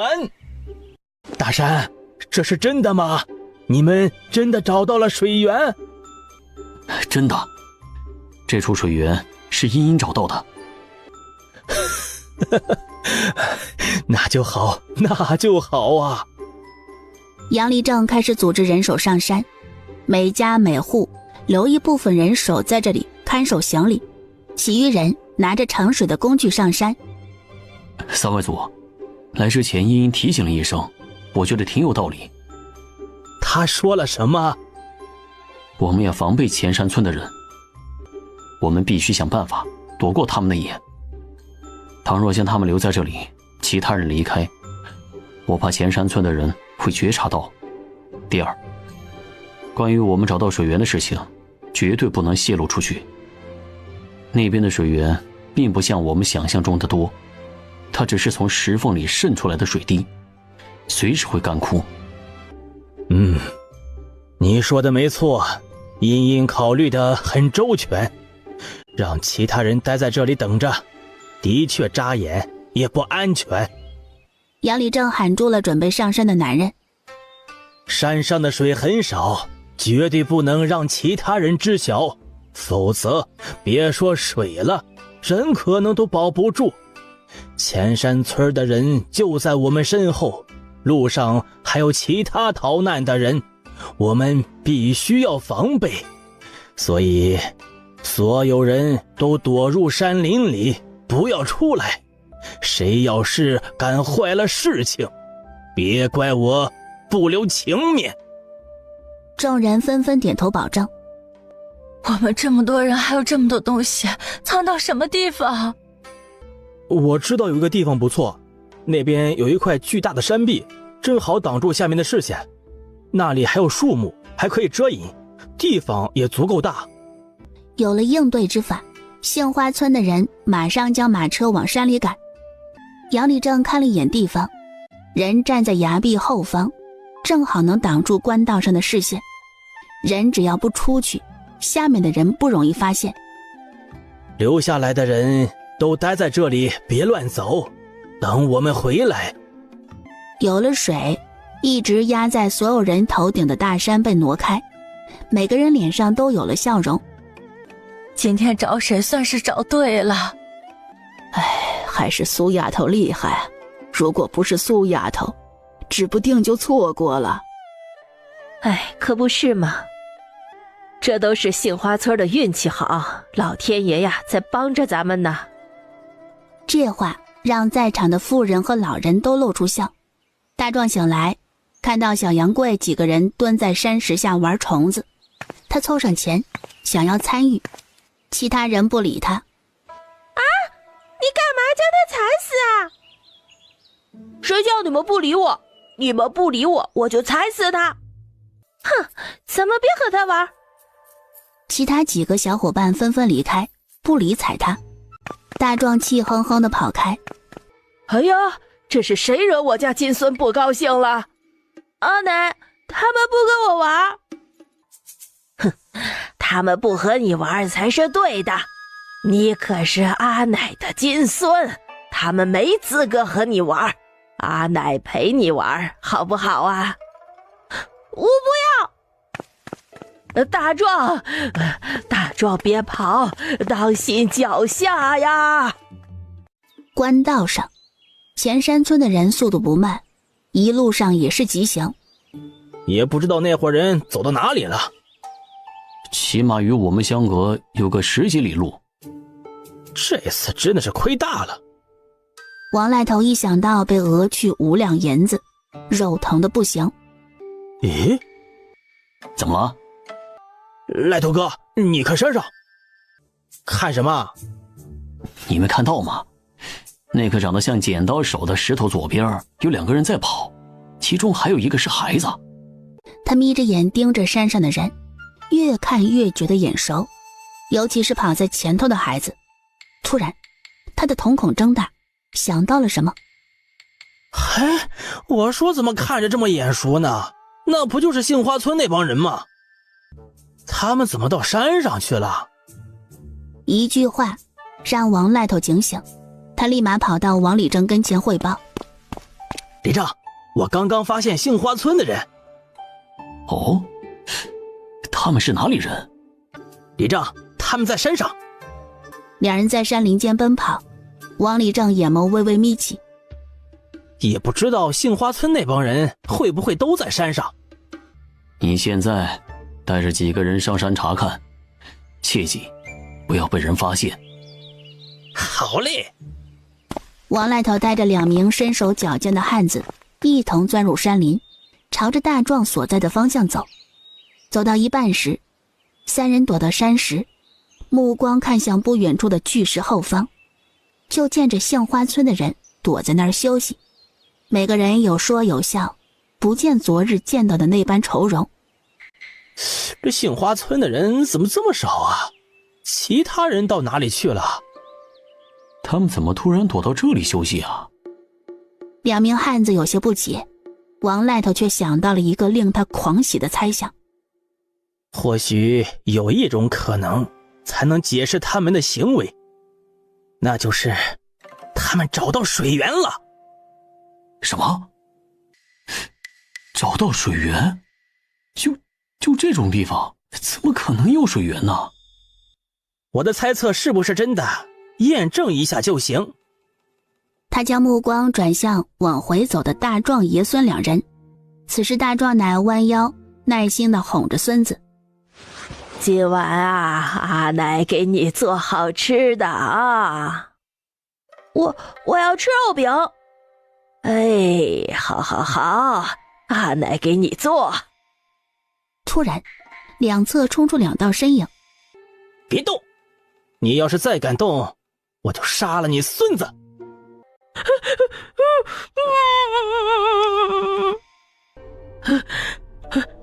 你们想干什么？我们家可没钱，求求你们放过我孙子！你要打就打我！我们是斯文人，轻易不动粗。但是你要是不识相的话，那你孙子会怎么样？我可不敢保证啊。我听话。我问你们为什么会躲到山上来休息？咱们李正说在山上更凉快，更安全。你们干什么？我不是老老实实的回答你们的问题了吗？你们怎么还打我孙子呀？因为你不老实。哼，在这里休息，你当我们是傻子不成？为何休息的人只有那点人，其他人呢？他们去找水源，还没回来呢。嘿，我看不是去找水源，而是去取水吧。不是，我说的是真的，都是真的。我最后问你一次，那些人到底去哪里了？对，你们说对了，他们都去取水了。嘿，你们还真找到水源了？我们在山上找到了一处水源。赖头哥，我们有救了！妈的，我们这一路走来找了这么久都没找到水源，没想到他们居然找到了。赖头哥，我们赶紧下山通知李正他们。你们下山去通知。那人马不停蹄地下山，一刻钟都不敢耽搁。赖头哥，他们两人怎么处理啊？不要杀我们呀！放心，现在不会杀你们。苏丫头，好样的！苏丫头，辛苦了。众人走上平台，目光都被巨大石壁下方的缝隙吸引。真的有水啊！苍天开眼，给我们留了一条活路啊！我还以为自己要被渴死了，现在不用了。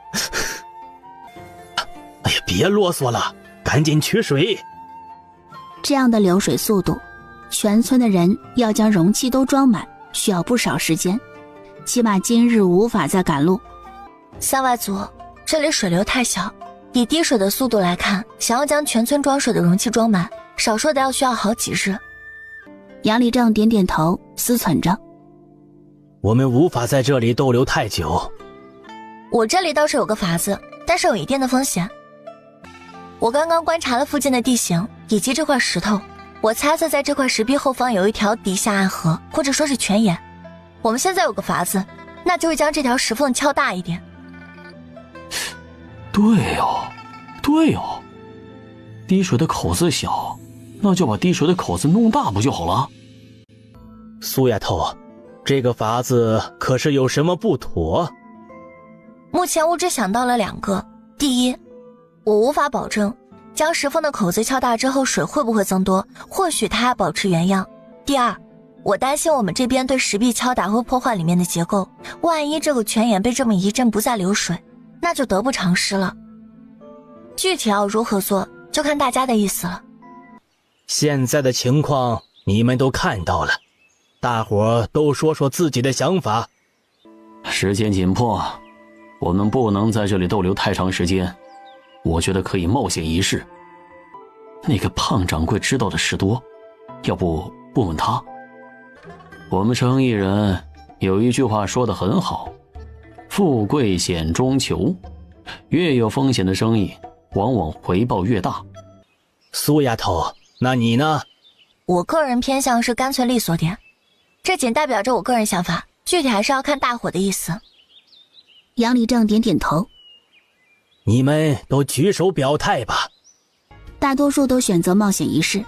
有了抉择，杏花村人准备凿开石缝，在他们热火朝天准备着。前山村回去报信的村民已经跑到了山下。李正，他们2人呢？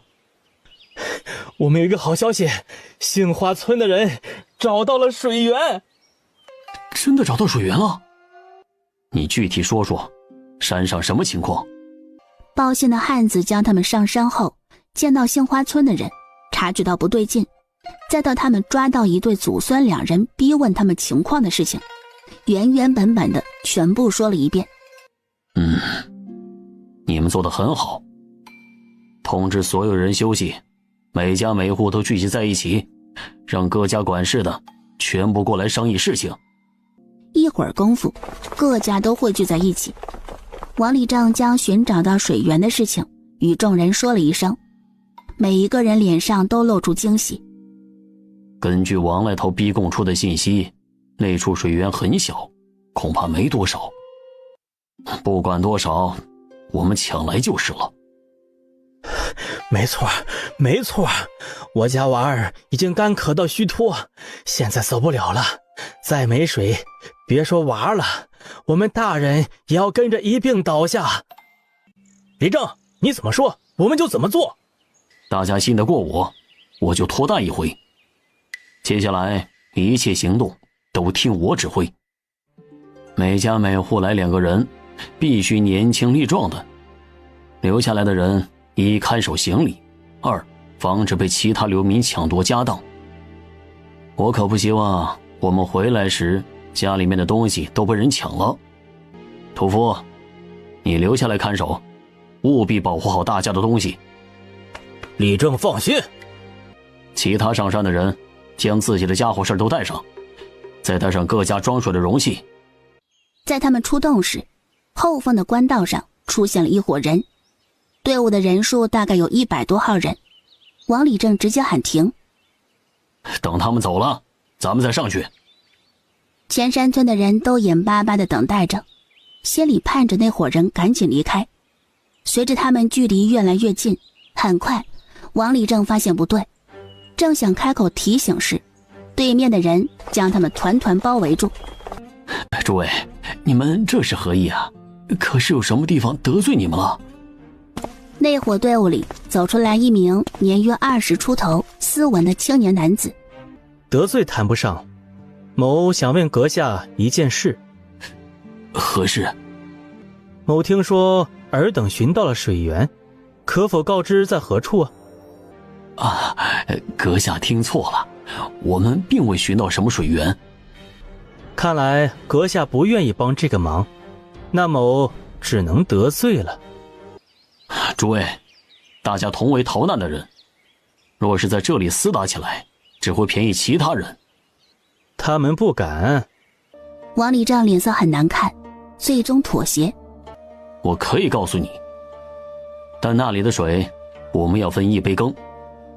你也看到了，我们很缺水，若是再不喝水，我们只有死路一条。你若是不同意，大不了鱼死网破。可以。两方人马各自留下一队，看守自家的祥礼，同时也是互相牵制。苏音听到后方有动静，一转头就看见下手出现乌泱泱一群人。三外祖，前山村的人来了。他们为什么能找到这里啊？他们怎么知道的？哈，杨立正，我们又见面了，看来我们很是有缘呐。杨立正没有说话。听说你们找到水源了，正好我们也缺水，不如这处地方就让给小弟，你们再另寻他处。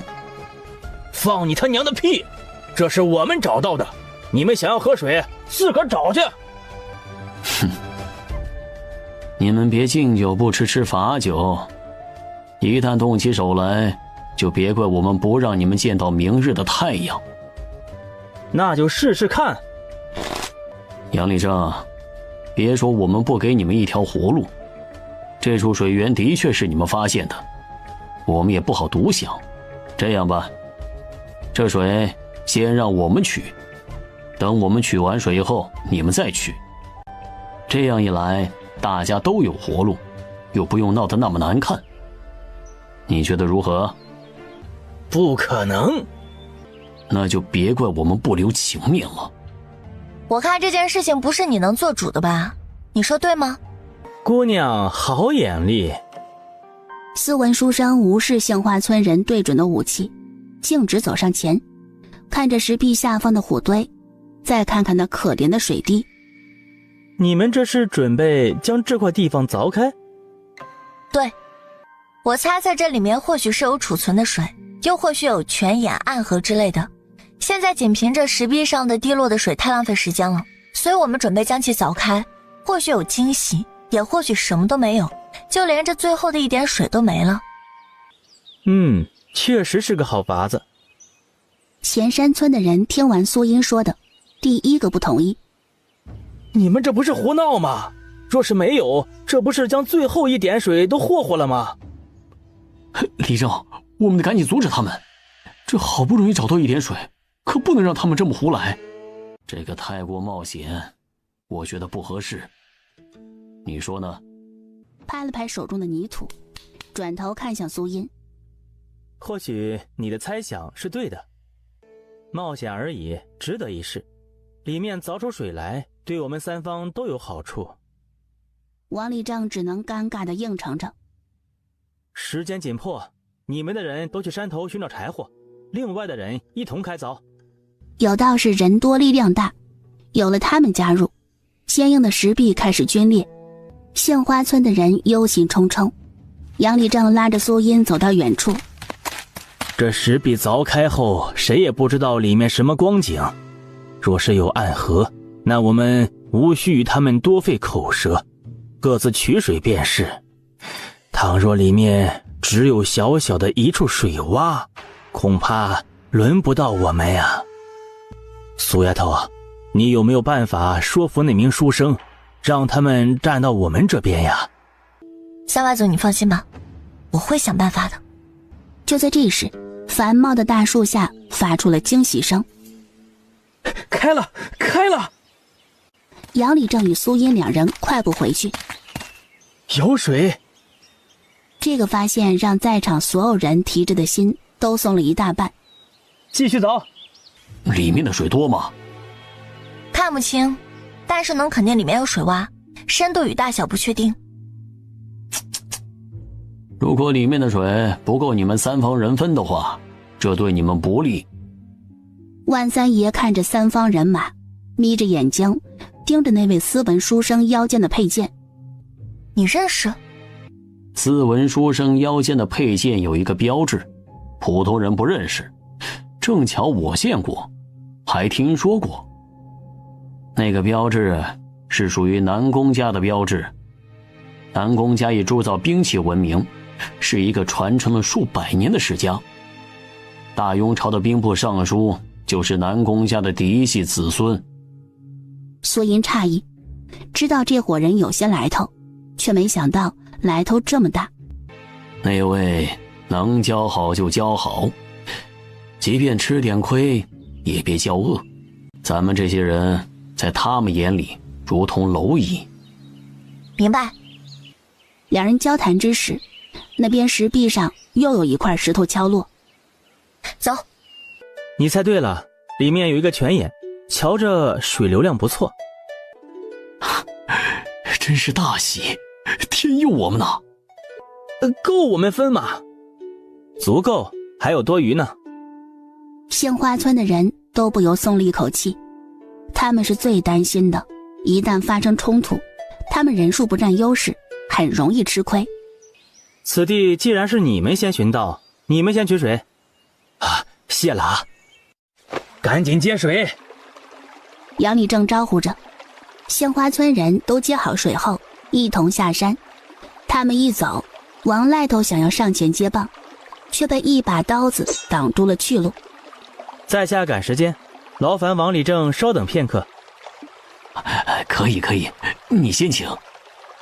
前山村的人敢怒不敢言，等到斯文书生这帮人取完水，这才敢开口咒骂。呸！什么东西？别愣住了，赶紧接水，取完水马上离开。出了什么事啊？老伴儿，不好了，大壮和大壮奶不见了。不见了？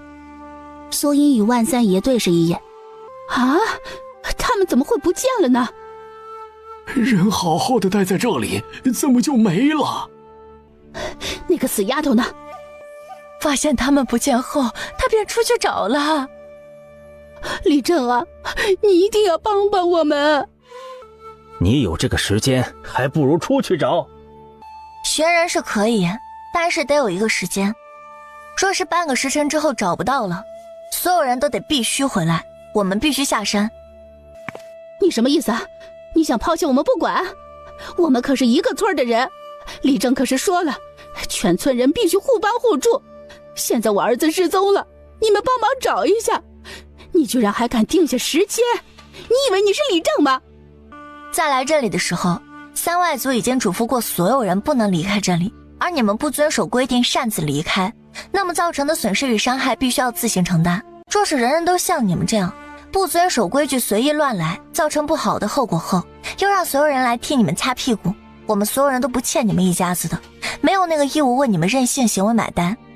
看在同族的份上，给了半个时辰的时间，便是最好的交代。不知道诸位认同吗？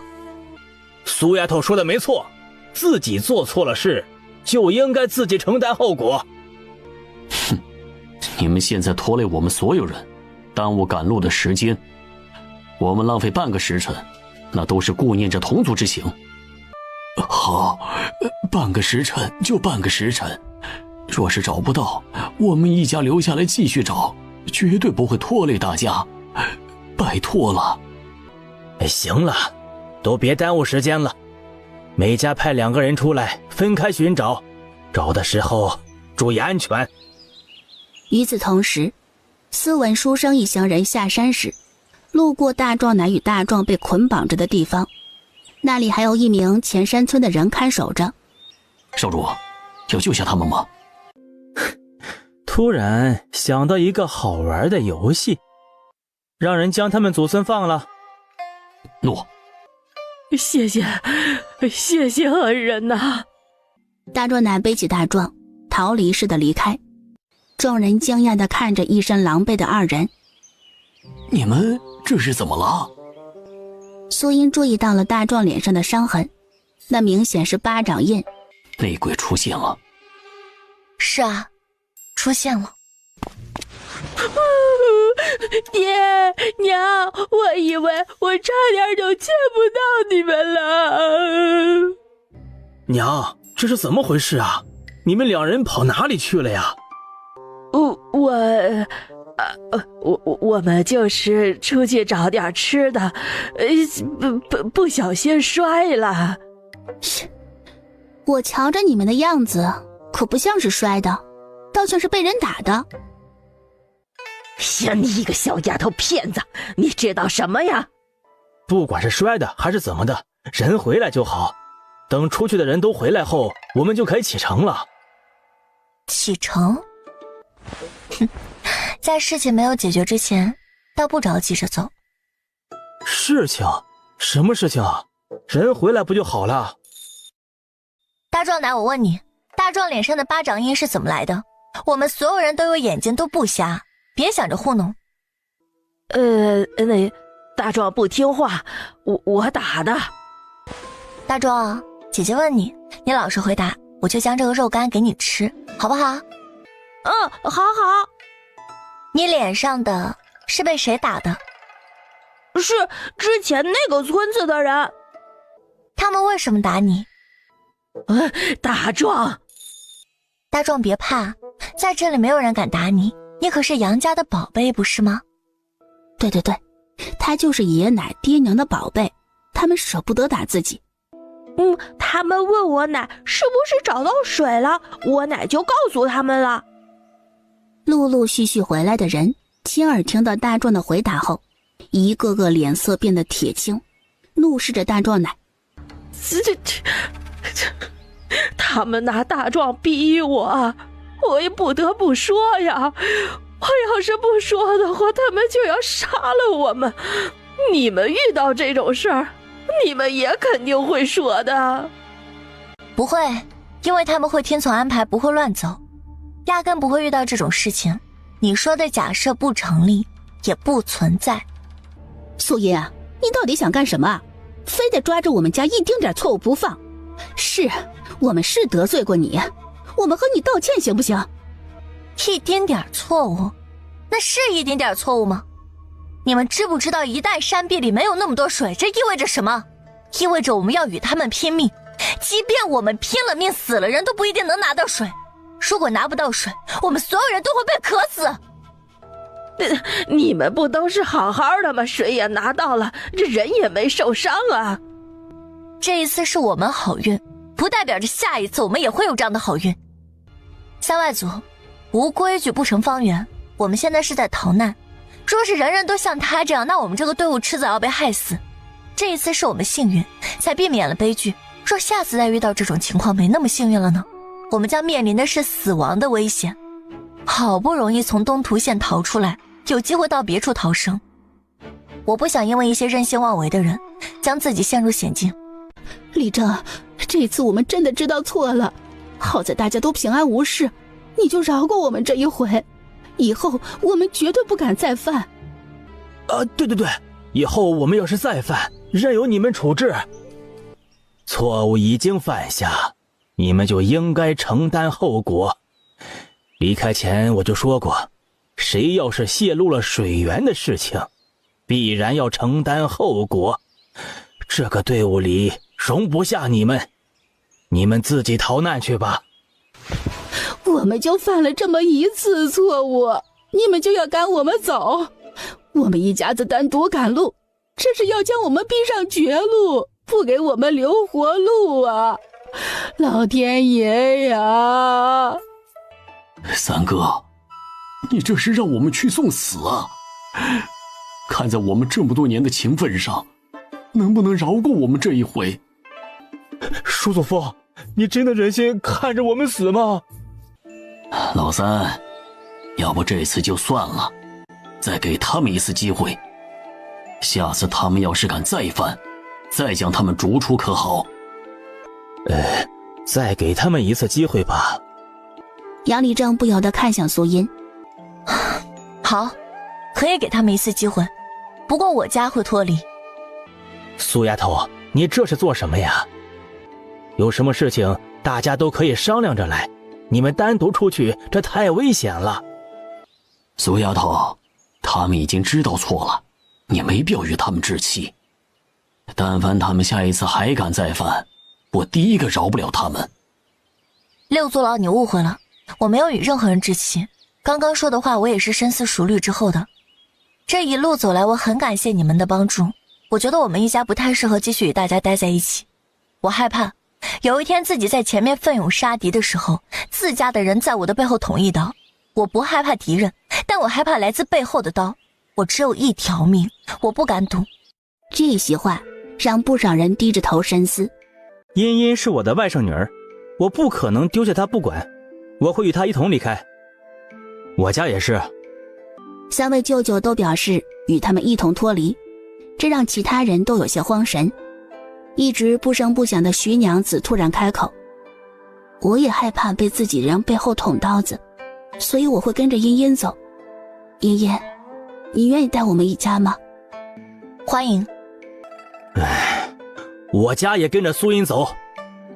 杨大山3兄弟跟着苏茵走，那是理所当然，毕竟是关系摆在那里。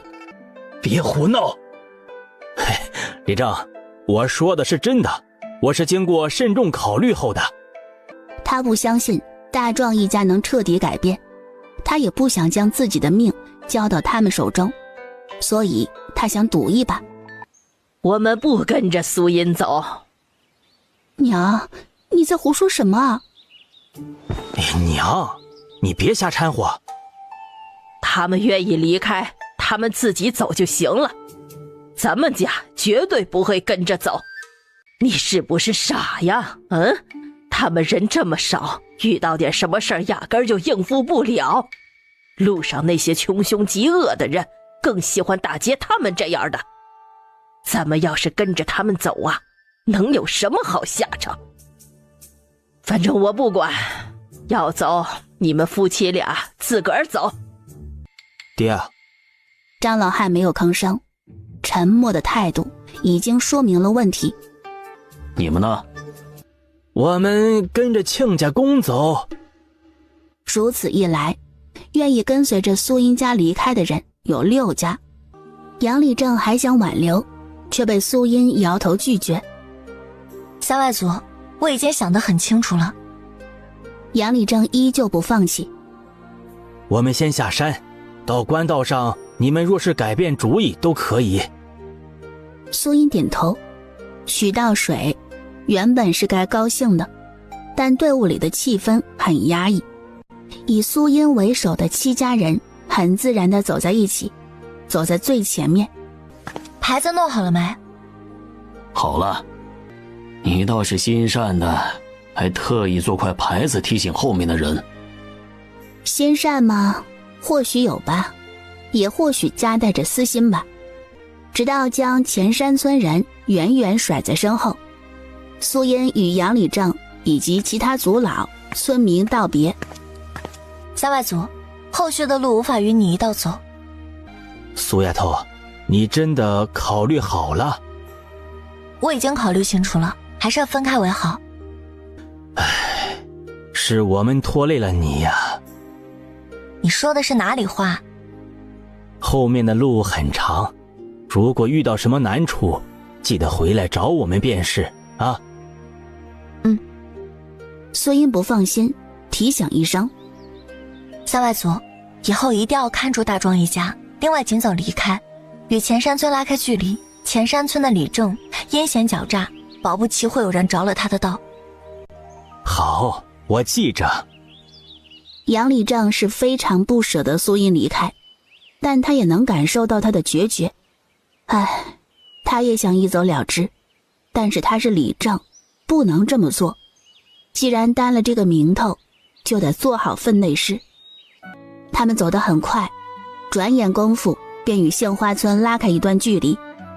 哎呀，好端端的就散了。是啊，好端端的就这么散了。哼，我觉得呀，就不应该留下大壮一家。 7个族老都发话，能有什么办法？哎，大壮一家明显能感受到周遭的邻居们对他们的嫌弃。大家伙把劲儿往一股绳拧，路就能走远，才有希望在这个世道活下去。下次再出现这种事，不论谁来求情都无用。不知道我们这么做对不对？哎呀，别想了，事情都发生了，那就往前走吧。前面有一个村落，我们今晚就到那边去休息。一听到可以休息，无论是老人还是孩子都松了一口气。一整个下午都没有带停歇的，着实让他们累得够呛。走吧。靠近村落，他们就发现前面几家屋子保存相对较好的都被人占据了。占据此地的人不是别人，而是斯文书生那伙人。对面也注意到了苏音一行人。我们到后面去，大伙儿就别分开住了，今晚就在这儿将就一下。所有人都没有意见。少主，他们好像只有那么几人。挺有意思的。一个小姑娘这么果决，这么大胆，少见。少主，你之前说好玩的游戏，该不会是这个吧？斯文书生不置可否。村尾破落屋子里，7家人各自分工。苏音、杨屠夫、周有才3人出门捡柴。哎，我闻到了烤肉香。杨叔，你这是饿了。哎呀，真的有烤肉香。的确是有烤肉香，那应该是村头住着那些人在烤肉。哎呀，这几日口渴的厉害，很久没吃过肉了。哎呀，我也想要吃烤肉啊，兔肉最好吃。突然，苏音跟前窜出一只兔子，他眸光大亮，还没等到他出手，就见着那兔子一个往前冲，直接撞击在树干上，就那么直挺挺地倒下。这一幕把周有才和杨屠夫看傻眼了。肉来了，肉有点少，弄烧烤都是浪费调料。在他们微张的嘴巴还没收起来时，一只接着一只兔子跳出来，就像是无头苍蝇一样，不是撞树干，就是被同伴给撞的，让苏音3人捡了一个现成。哎呀，今晚可以加餐了。这一窝兔子好笨呐。嘿嘿，笨兔爹笨兔妈，生下来的孩子也都笨。嘿嘿。既然有兔肉，那今晚就烙面饼吃。有了之前的经验，不需要苏音开口，几个表哥都过来帮忙。腌制差不多，苏音开始烤兔肉。你们有没有闻到什么香味儿啊？其他人跟着嗅了嗅，纷纷表示闻到了香味儿。一定是村委那伙人做了什么吃食。少主，你去哪儿？斯文书生没有回应，朝着村委走去。越靠近，那香味越浓郁，勾得人食欲大盛。方便吗？苏音想到对方的身份不简单，点点头。他更想知道这人来他们这里有什么目的。要来点吗？可以。斯文书生先闻了闻，香味很独特，放在嘴里尝了一口，味道更不错。那个，请问你有什么事儿吗？啊，姑娘这手艺不错，我家人脾胃不好，没什么胃口，闻到你的香味儿，倒是有了些许食欲，想从姑娘这里购买一些肉串，不知道姑娘可方便？家里人等于自己，苏音懂这个套路。可以是可以，不过我这个是独家秘制配方的烤肉，价格有点贵啊。够吗？苏音笑眯眯地拿过银子。那这一批和下一批都是你的。公子，还没请教你贵姓？姓南，名景之。南？东南西北的南。好特别的姓啊，公子这名更好听。我叫苏音。苏姑娘的名字也好听。手中的烤肉烤好，苏音递给对方，把肉夹在烙饼里吃，味道会更好。南景之吃了一个面饼，还想着来第二个试，一张面饼已经递到他面前，眸子望向那张噙着明媚笑容的脸，眸光微凝，淡淡的挪开眼。这2张面饼是送你的，不收钱。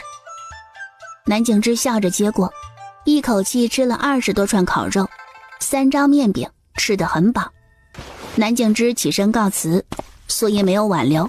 你们应该也看出来了，豫州逃难来的脚程快的都已经与我们相遇，所以我想要整合一下几家人的资源，加快我们前行的速度。你有什么想法？你说，我们都听着。 7家人3个牲口，其实我们完全可以挪出半辆车子的位置安置孩子，规制的物品我们也可以细分。这样做的好处是，在遇到危险时，我们可以将不怎么重要的板车挡在最前面，将重要的粮食水放在最中心。如此一来，即便是有人冲过我们，这一时间也拿不到核心的东西。我觉得可以。我也没有意见。这个法子可行，就是规制物品，我们不能将一类东西全部放在一辆车上，万一那一辆车出了什么意外，那就危险了。苏音认同的点头。大家还有什么想法都可以说，但凡是能帮助到队伍的都可以，即便不确定也都可以说一说。苏音鼓励所有人畅所欲言，就这样聊了半个时辰才算结束。深夜时分，所有人都进入了梦乡，只有几个守夜的男人们坐在院子，有一搭没一搭地聊着天。城门缓缓打开，几名小厮打扮的人推着一桶桶粥出来，躺在地上宛如尸体的人纷纷爬起身，一个个很自觉地排起队伍。一群刚到的难民们纷纷停下脚步，在城门外住下，纷纷跑向粥棚。深夜时分，一伙蒙着面纱的黑衣人从城门内走出，一把把锋利的刀剑刺向他们的胸膛，哀嚎声、哭泣声在黑夜里回荡。苏音猛地睁开眼，他已经许久没有做梦，今日这梦境十有八九是预知梦。他起身，没有惊动任何人，走到院门外开始打拳。杨屠夫跟着一道出来，站在苏音身后，学着他打拳。茵茵啊，你这套拳法叫什么呀？跟着你打完之后，我感觉全身都舒服了。咏春拳。嘿，好名字啊，怪不得打完之后感觉都不一样呢。杨叔要是愿意，每日都可以跟着我一起练。好啊。院子里人陆陆续续起来，今日早上就吃昨日的烙饼，再配上一点水就对付过去。整理好后，37人的队伍迎着晨光出发。他们刚一动身，正好碰到了村头南景之一伙人也启程。走了一段路后，南景之看了眼后方，本以为看不到他们的人，今日万万没想到，他们这伙人居然能跟上他们的脚程，很难得啊。胖爷，再往前走便是惠安府，对吗？对。你是准备在惠安府与我们分开？苏音想到昨天晚上做的梦，提醒道：我不太建议停留在惠安府，这一路走来，南平郡的情况你应该都看到，留在这儿不安全，还不如到下一个郡府。正有此意。晌午时分，天气正炎热，他们已经走了一上午，没有歇过脚。到前面休息一下。不用，我们还不累。是啊，我们继续走吧。人不累，这牛和骡子要休息的。差点忘记了。他们刚一坐下休息，有一户拉着一辆板车、一辆牛车的人家也跟在他们不远处休息。舅舅，你们把刀杵在跟前。几人都没问为什么，看一看周围的流民便也知道原因。苏母从包裹里拿出饼子和一根肉干塞到苏音手里。娘，肉干你吃，我吃一块饼子就够了。休息片刻后，一行人再次启程。那户人家在看到苏音他们启程后，立马也跟上。爷爷，他们跟上来了。只要没有我们靠太近，都不用管。1个时辰后，跟在后面的那一户人家明显有些体力不支。爹，能不能慢点儿？我走不动了。不行，再慢点儿，咱们与前面那帮人越来越远了。爹，咱们为什么一定要跟着他们走啊？刚才你们是没瞧见，他们在吃东西的时候直接将刀子往那一摆，谁都不敢上前。可见呀，这帮人是厉害的，有些事情懂得比咱们多。这一路上必然比咱们知道该怎么活下去。跟着他们，咱们也可以学一学。所以啊，咱们不能跟丢他们。你们都忍一忍，估摸着他们很快就会休息，到时候咱们就可以休息一会儿了。听老爹如此说，其他人只能咬牙忍着。可是他们这一忍就忍到了落日，却还没有见他们休息。爹，他们怎么还不休息啊？赶车汉子也是一脸懵逼，他也不知道为什么他们还不休息啊。但很快他们以为找到了原因。快看，前面是惠安府。原来是到惠安府了。他们这是跟着天黑之前赶到惠安府。爹，咱们是不是可以休息啦？可以休息了。舅舅，我们不在这儿停留。啊？为什么呀？这天马上就要黑了。正在这时，有几名身穿衙役服饰的人敲打着锣鼓，对着今日刚赶到这里的流民发通知：1刻钟后，城内的富户们会有人来施粥，每人1碗，自己带着碗到那边的草棚排队领取就行，不能抢夺。谁要是不遵守秩序，我第一个饶不了他。刚刚到的流民们在听到有免费的粥可以领，一个个都高兴坏了。爹，你听到没？有免费的粥可以领取。幸亏我们跟着他们一道来了，不然肯定错过了这一次施粥。咱们赶紧找出碗来，去那边排队，去晚了可就没了。杨屠夫等人也很高兴。爷爷，你看这惠安府不错，有免费的粥可以领取。是啊，这可比那永清县好太多了。苏音却没有半分高兴，这些粥恐怕没那么好喝。这里很不对劲，我们要赶紧离开。这里哪里不对劲呢？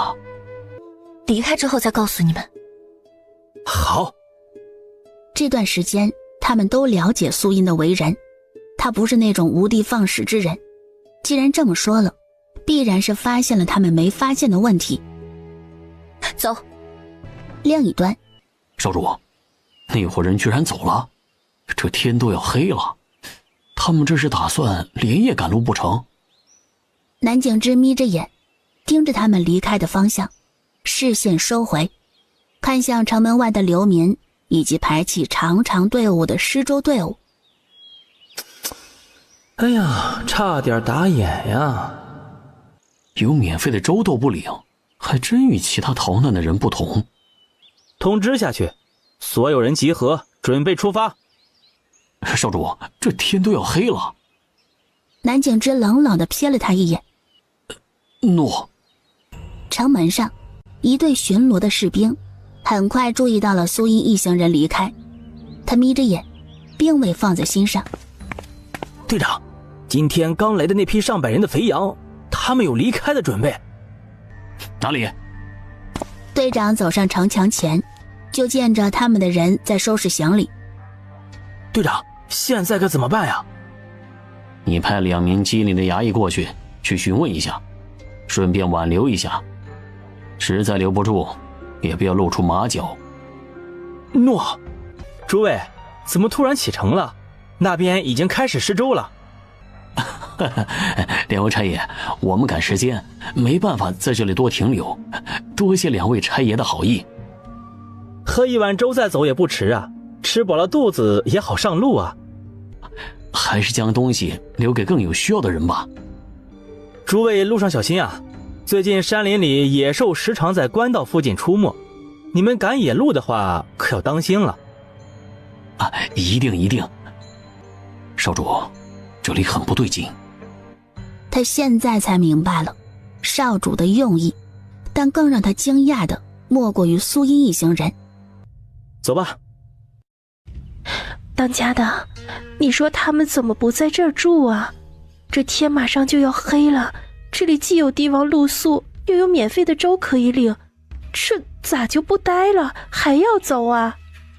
你赶紧叫爹娘和孩子们都赶紧回来。啊？怎么了？快点去！大嫂，到底出了啥事儿啊？这么着急忙慌的把我们叫回来。回到牛车旁，张老大与最小的几个弟妹已经将东西全部收拾好。老大，这是咋了？爹，你瞧瞧，之前走在我们前头的那伙人可在这里？咦，他们没在这里扎营休息？嗨，何止他们没在这休息啊！你们看那边，之前有一帮人在那头休息的，现在也都离开了。这里这么好，他们却没留下来，定然此地有什么危险在。咱们也不能留在这里，赶紧走。大哥，真的要走？这万一他们是想着赶路呢？不会，之前那一伙人已经扎营，现在突然离开，他们必然是发现了什么。张老汉还是非常相信自己的大儿子，自己家那么穷，他能养活这么一大家子，为什么这个家要他当？也是看中了大儿子的能力。别说了，都听老大的，今天就累点儿，赶赶路。那些麻木的流民在看到他们离开，眼底奇异的有羡慕。城门楼上几名守城士兵注意到他们离去的方向，眉头紧锁。他们又是怎么回事？谁知道啊？你赶紧把这件事告诉队长。另一边，苏音等人离开惠安府后，一路上沿着官道走。他们走出去一段路后，很快就发现后面有队伍跟着。依依，那帮人也跟上来了。他们倒是聪明啊。一直跟随在他们后方的南景之一行人，见月头都已经高挂，他们都没有半点休息的样子。他们怎么还不休息啊？少主，我们还继续跟着吗？继续跟着。至于张家一行人一直在追赶，但晚上视线受阻，压根看不到他们两方队伍。大哥，咱们要不找个地方休息好了？不行，我们必须要赶上他们。从惠安府出来，他们已经远远将惠安府甩在身后，可那两伙人都没有停歇，可见他们走得还不够远，不足以让他们觉得安全，所以他们必须跟上。今晚就住在这儿。大舅，今晚点2个火堆，一个点在下方，另一个就在营地中心。好。南景之一行人见他们停下后，纷纷也停下脚步，开始整理出晚上休息的地方。苏丫头，他们这是跟着咱们了。你觉得是好事还是不好的事？喜忧参半。啥意思啊？这两人在打什么哑谜？明日再告诉你吧。南公子，方便要谈一谈吗？南景之挥手示意他们落座。南公子，离开了惠安府，应当也是发现惠安府的不对劲吧？不如苏姑娘敏锐，第一时间就察觉到不对劲。我很好奇，苏姑娘是如何发现的？不知道你们是否发现，排在十州队伍里的人很有意思，那些早就在城门外的难民都不是第一个时间排队的，抢在最前面的反而是新来的难民一个个排在前头，原先的难民则是慢吞吞的排在后面。按照道理，他们这些早在城门的难民应该知道美柔和施州以及施州的大致时间，应该早就有所准备。可你看惠安府城的门外那些人却一反常态。火堆两侧的人安静地听着苏音侃侃而谈，一个个震惊地张大嘴巴。正在这时，黑暗里传来了车轱辘的响动，声音还很远，但魁梧大汉第一时间发现，猛地起身。怎么了？有人朝着我们靠近。此话一出，众人纷纷警惕地看向后方，严阵以待。叨扰了，我们没有恶意。就你们一家，后面还有人吗？没有了，只有我们一家出来。那个，我们就在这边休息，不会过来打扰你们的。你们怎么没在惠安府那边休息啊？我瞧着你们都走，所以我们也就走了。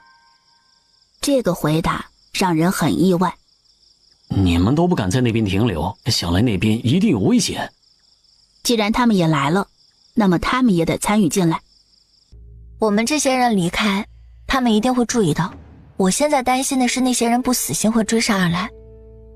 他们这3批人，尤其是南景之这批人，是最大的肥羊。那我们现在该怎么办啊？姑娘，你是聪明人，你说我们该怎么做？我们要不要躲起来呀？我说的是一种可能，或许那些人并不会追来。以苏音的判断，这种可能性很小。南公子，你说我们该如何应对？将力量集合，统一对外。第一，他们过来时必然是骑马追逐，在距离营地外500米处设置陷阱。第二，队伍中的老人孩子，为避免他们受到伤害，将他们转移到树林中。第三，将部分重要的东西一并挪移到树林内。你有什么想法？苏音没说，而是看向其他人。你们有什么想法或者想要补充的地方？每个人都将自己的想法和疑惑说出。南景之逐一回答，慢慢的，计划越来越成熟，将该考虑的都考虑进去。事不宜迟，行动起来！苏音一行人回到自己的地方后，苏宝珠忍不住感叹一声：我可算明白什么叫喜忧参半。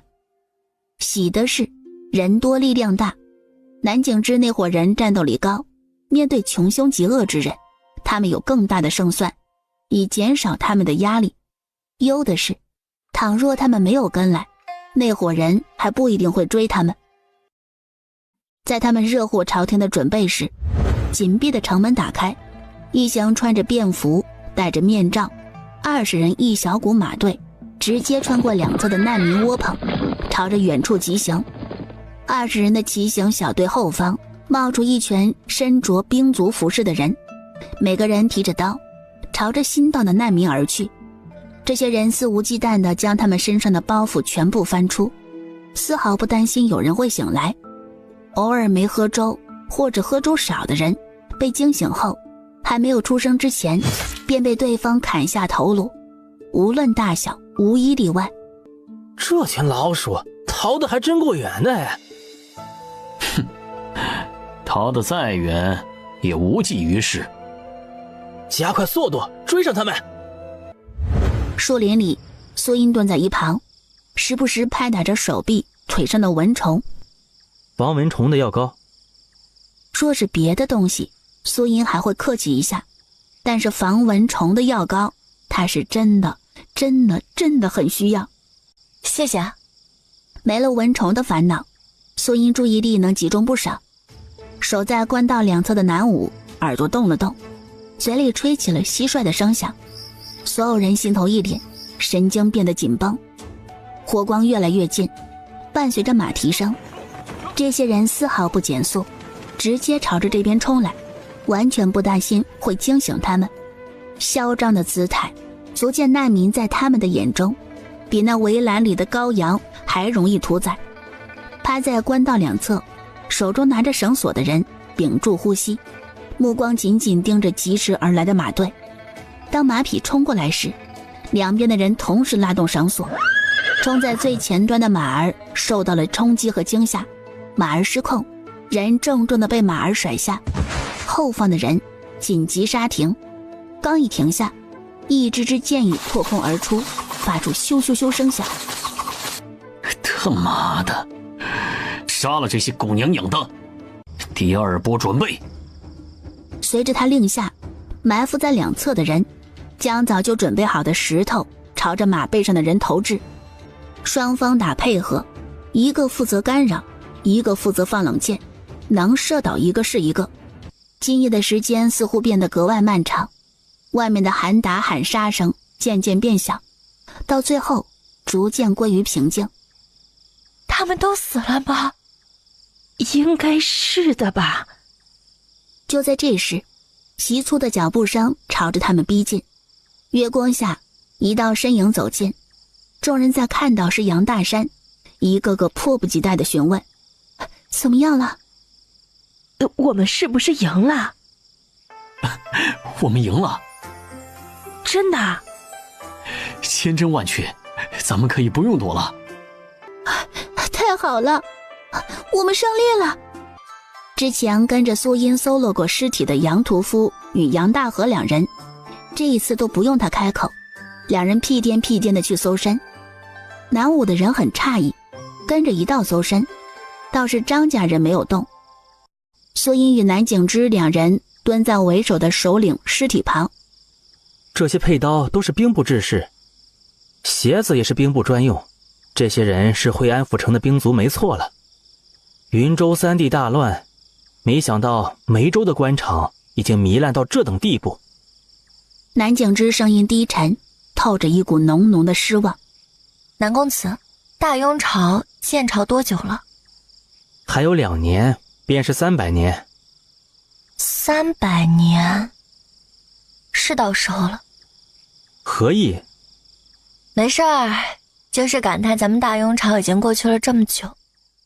南景之知晓他不是这个意思，既然对方不愿意多说，他便也不再追问。南武、杨屠夫等人将20人搜了一个底朝天，将所有的值钱的东西全部放在火堆旁。今日诛灭这些人，三方都有出力，这些东西的归属就按照三方各自出力多少分配，诸位可有异议？我没问题。张家人还处在梦里，整个人都是懵懵的。我们也没问题。既然都没问题，那么就先来整理一下这次所有的收获。马有20匹，佩刀20，短刃5把，银子总共是63两5钱。南公子，这20把刀具都是有标识的，我们两方是无法用，不知道你这边是否可以处理？这20把刀就给我们。苏音点头，开始细分三方功劳占比。按照比例，南公子这一方占比6%，我这方占比3%，张家占比1%。这个比例分配不知你们意下如何？若是有问题可以提出来，咱们可以商量。我们没有意见。这个比例不对。其他人皆是一愣。南公子，你是想要如何分配比例？张家1/10我没意见，你3/10不行，太少了。这次若非你离开引起我注意，恐怕我们会栽在那里，所以你理应有1半的功劳，我这边只需要4/4，其余的归你。那就多谢南公子的慷慨，5/10，我就收下了。张家父子两人胸口处揣着57两多银子，手中还牵着马匹。两人回到自家营地时，脚下都还是飘着的，有一种不真切的感觉。怎样了？我们分到了100多两银子。什么？100多两银子？爹，在哪儿呢？给我瞧瞧。这就是银票啊！看看就行了，别动。爹，这银票值多少呀？肯定是100两啊。不是，这是一张价值50面额的银票。那另外50两呢？那个就是了。爹，这个马儿归我们了。对，你们要记住了，今日咱们能平安无事，能拿到这么多银钱，多亏了2个人。第一个便是你们的大哥，若不是他坚持，恐怕我们就死在惠安府城门外了。第二个便是那位叫苏音的姑娘，如果不是那位苏音姑娘，我们也不会觉察到惠安府外的猫腻。之前在制定作战时，人家也都为我们考虑，没有因为我们人少便欺负我们。那姑娘宅心仁厚，咱也不能做忘恩负义的人。所以我告诉你们，以后但凡他们有什么需要我们帮忙的，你们可不能推三阻四。我张家人绝对不做那样的人，谁要是敢那么做，就别怪我不留情面。爹，你放心，我们绝对不会那么做的。下面的弟弟，谁要是敢那么做，我也不会放过。张家几个儿子与儿媳纷纷表态，表示不会。现在很晚了，大家伙都休息吧。明早苏姑娘那一行人出发，咱们也必须出发，知道吗？众人不住点头，他们也都不是傻子，也看得出来，跟着他们走更安全。5匹马怎么安排？苏丫头，你来安排就行，我们都听你的。别什么事都让茵茵来想，我们也要动动脑子，让她休息休息。还是大河心疼外甥女儿啊！今日分到这500两银子，说实在话，功劳最大应属于茵茵。这500两里，她占据一半，你们觉得呢？我没意见。杨屠夫也表示没意见。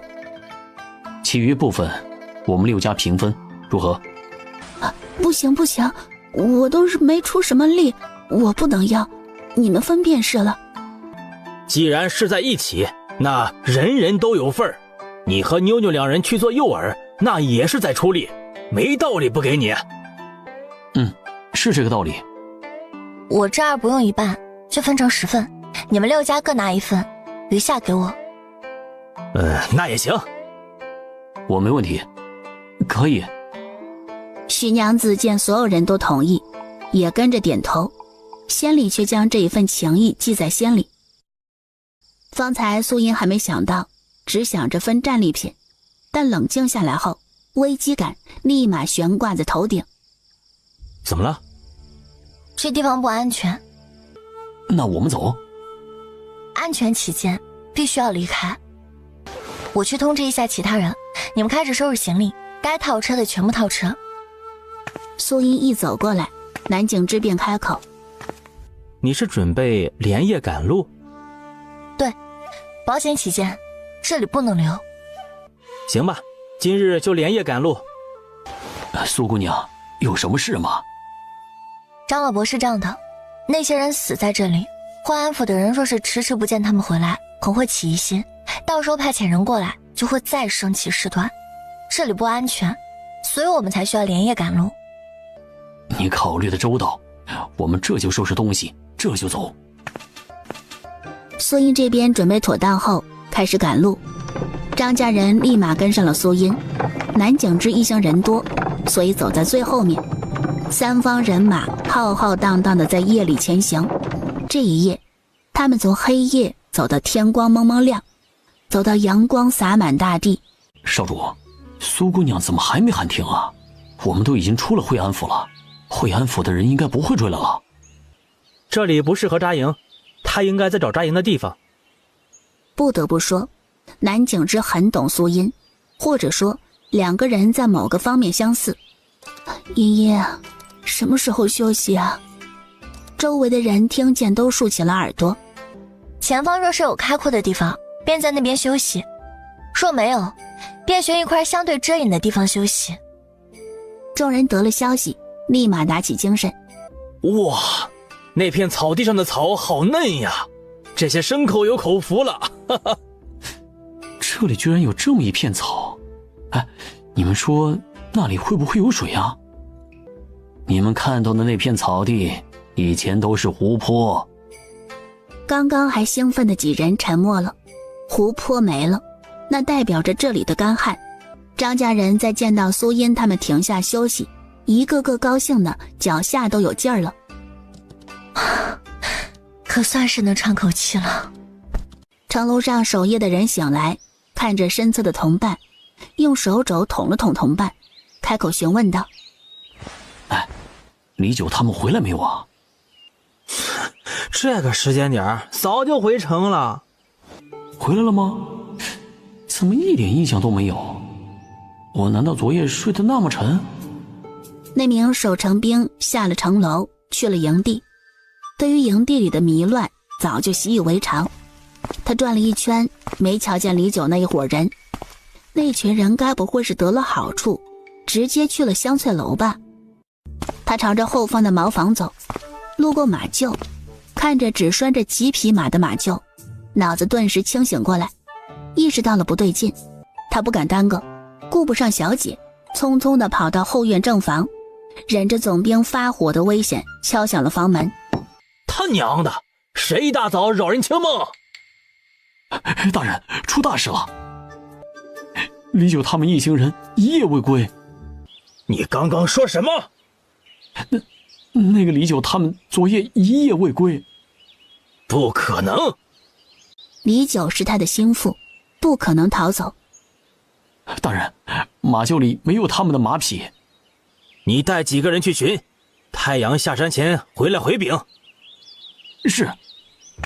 那名兵卒立马离开，叫上几个兄弟，骑马离开惠安府，朝着安平县所在的方向行驶。这里有马蹄印。这条小路进去是一个废弃的村落，他们自然不知道这是南景之留下的迷惑手段。为了防止后面的追兵追查，能拖一段时间，对他们而言就是保险一分。走，进去。行走约摸1个时辰后，他们终于发现不对劲。果然，让他们在草丛里找到了血迹。这里有血迹，这里也有。申哥，这里有拖拽的痕迹，好像是拖入林子里了。很快，他们在一块巨石的后方看到了20具尸体。这些人不是李九还会是谁？申哥，李九他们竟然都死了。走，回去禀报。他刚一上马，想到了什么。等等，我肚子有点疼，你稍等一下啊。他匆匆下马，很快回到20具尸体抛尸地，找到李九的尸体，开始翻找，就连他的鞋袜里都寻找了一遍，仍是一个子儿都没有。去他的，那群人雁过拔毛，一个铜板都没给他留，这一看就不是新手。那伙人不好对付，若是这么早回去，以总兵的性格，必然会追杀那群肥羊，所以他倒是不慌了，慢悠悠的回去就行，拖一拖时间，只希望那批人走快点，别让他们赶上就是。那样一来，就好与总兵大人交代。干枯的湖泊盆地，苏英一行人已经收拾好行李，准备出发。而在山谷一侧的草丛里，有几名皮包骨头、双眸猩红的男人盯着他们，尤其是队伍里幼小的孩童。这些人好多粮食啊！如果我们能抢走他们一辆马车，我们就不用饿肚子吃那些玩意儿了。他们人这么多，我们一旦出去，肯定会被他们打死。那我们还要抢吗？再等等吧。都准备妥当了吗？该带的都带上了没？都好了。杨水莲抱着小儿子，准备往马车上放。小家伙挪动着小身板，奶声奶气地说道：“娘，肚子疼。”少拉粑粑了。小宝要拉了，我带他过去。行，那你快点，别让其他人久等。哎，好。躲在树丛里5人，在杨水莲母子2人往灌木丛里走时，一个个顿时来了精神。有机会了。走。小宝，好了没？马上就好。赶紧的啊。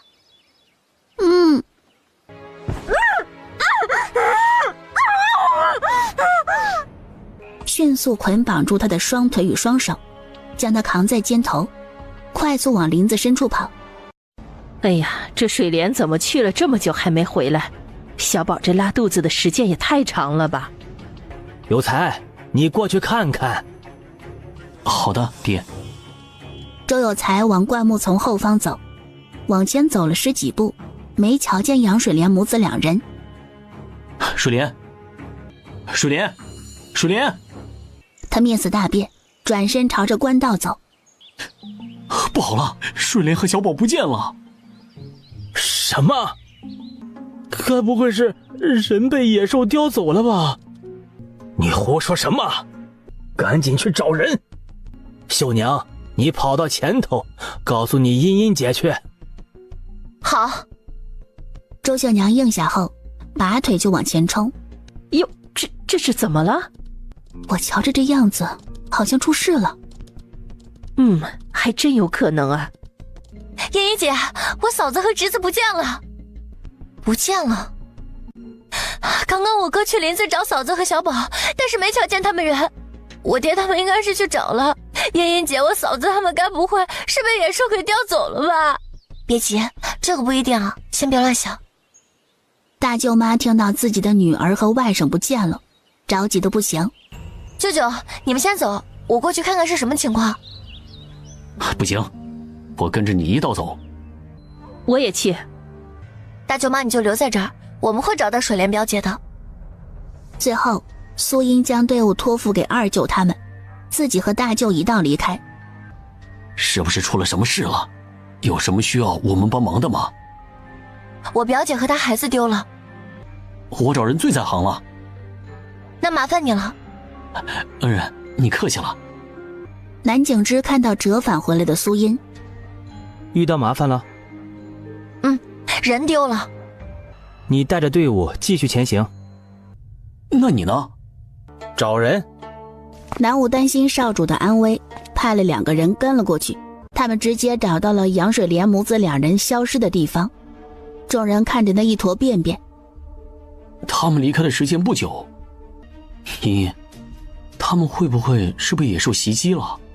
不是野兽，说是野兽，表姐怎么样都能发出求救的声音，周围也没有发现野兽的足迹，他们应该是被人掳走的。什么？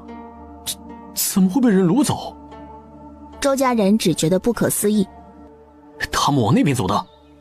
有张家老大带路，素英倒是非常省心，只要跟着对方走就行。这边。一行人窜过密林，绕到了盆地的另一侧。足迹和气味就是从这里消失的。素英走到山壁前，掀开藤蔓，大片的藤蔓被撕扯下来，一个隐蔽的山洞显露出来。有山洞。刚走到洞口处，便听到洞里传来一阵阵欢声笑语。今日的猎物挺不错的。嘿嘿，这年景，这妞还保养得这么好，哎呦，真是难得呀。我对那个女人没兴趣，倒是这个娃娃很嫩，她的味道一定很好。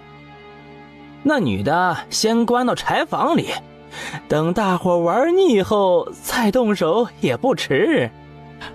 老大，那孩子呢？今天处理还是过几日啊？过几日。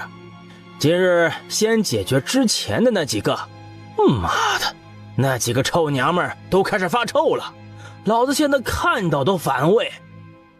此言一出，立马引来了一群人的哄笑声。老大说的是。洞中的人在听到那些人的对话后，一个个面沉如水，尤其是苏音。这些人禽兽不如。谁？既然被发现了，也就没有必要藏着掖着。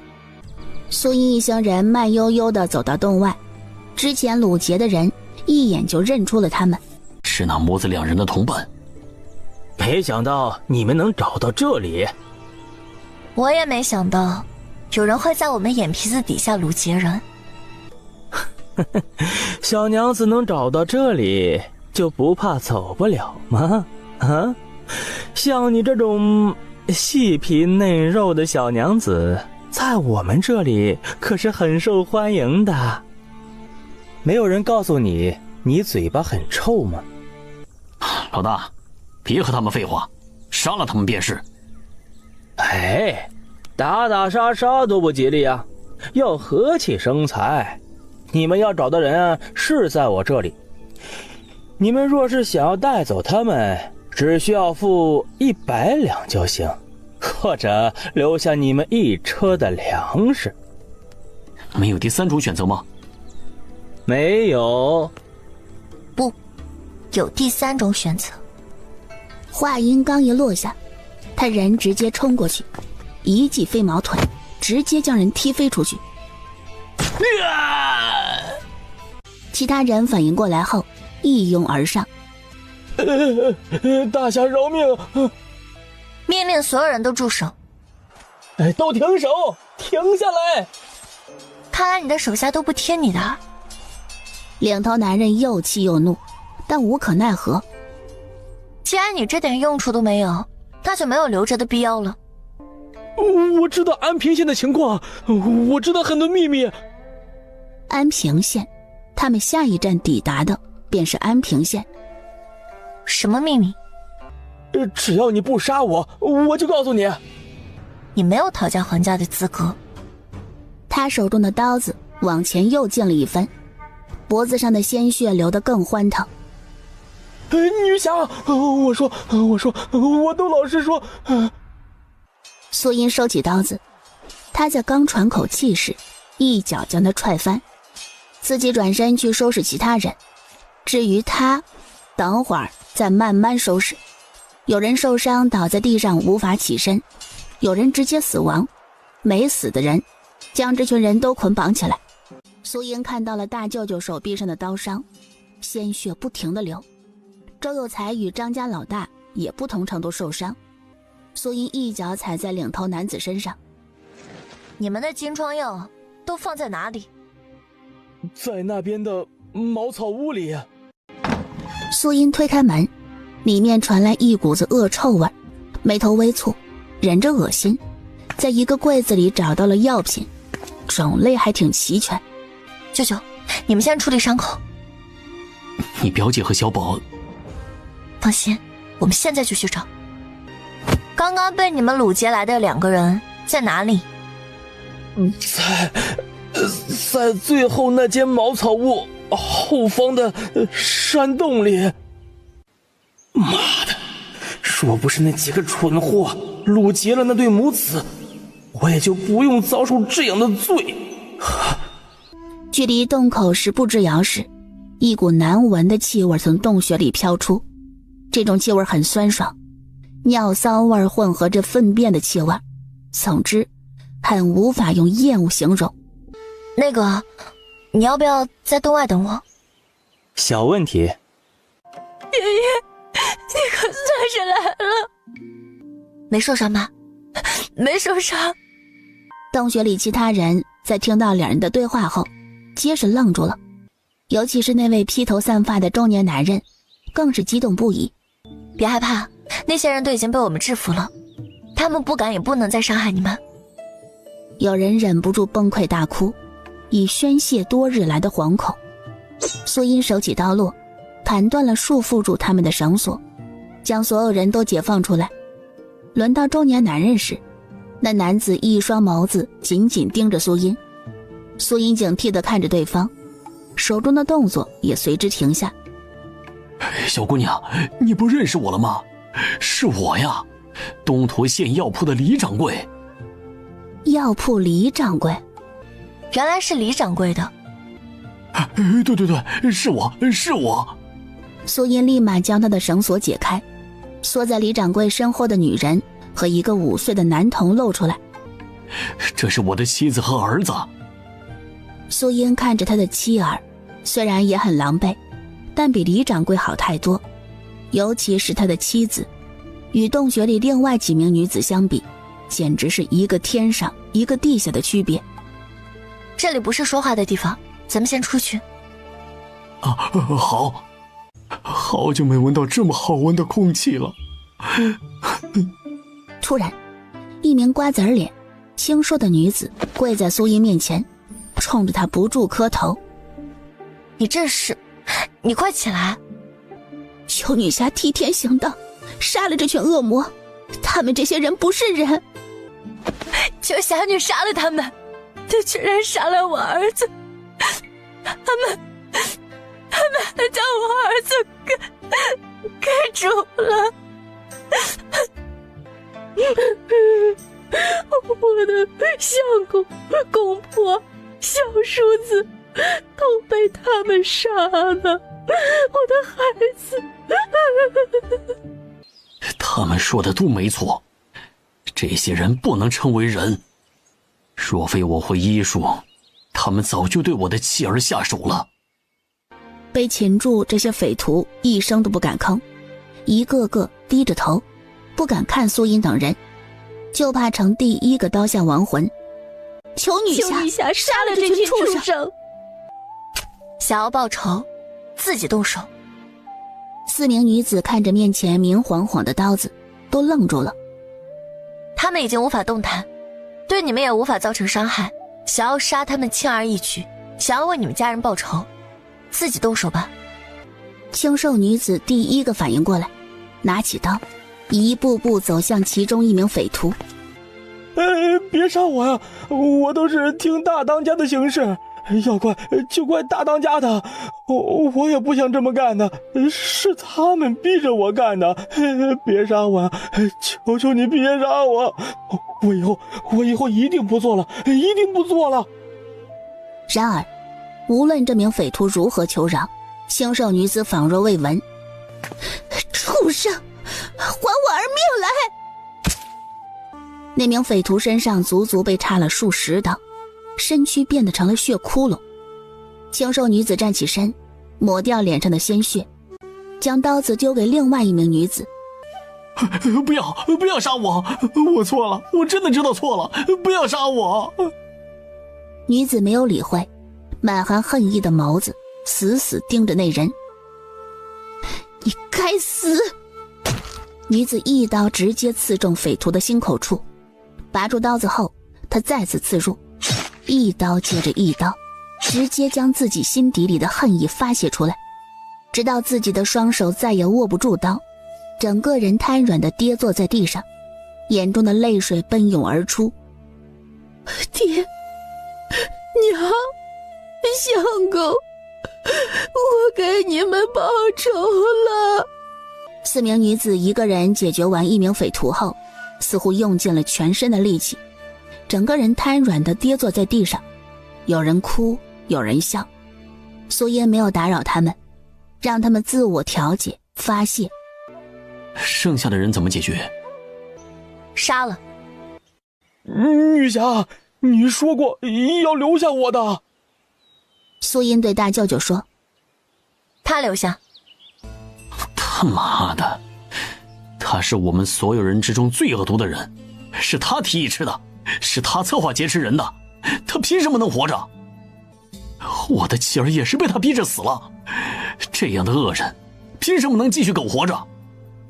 这不公平，要死大家一起死。哼，你很不得人心啊。匪徒头头也不甘示弱。我他妈比你们有种，你们几个为了活命将自己媳妇儿和孩子推出来送死，我可没你们这么无耻，你们现在下去见他们也是应该的。从他们狗咬狗的爆出的内容，让所有人都震惊了，觉得这群人没人性，什么事情都能干得出来。如今看来，还是小瞧了这群畜生的下限。这些人就算死个几百次都不过分。苏英看向杨大山几人，尤其是落在张家老大身上。能搞定吗？张家老大对上苏英的眸子，郑重的点点头，像是做了什么重大决定。张家老大握紧手中的刀子，走向一脸惊恐的匪徒，手起刀落，成功解决掉一人。表姐，轮到你了。杨水莲一愣，没想到还有自己的事儿。那里还剩下的，你解决一个。杨水莲有些不敢。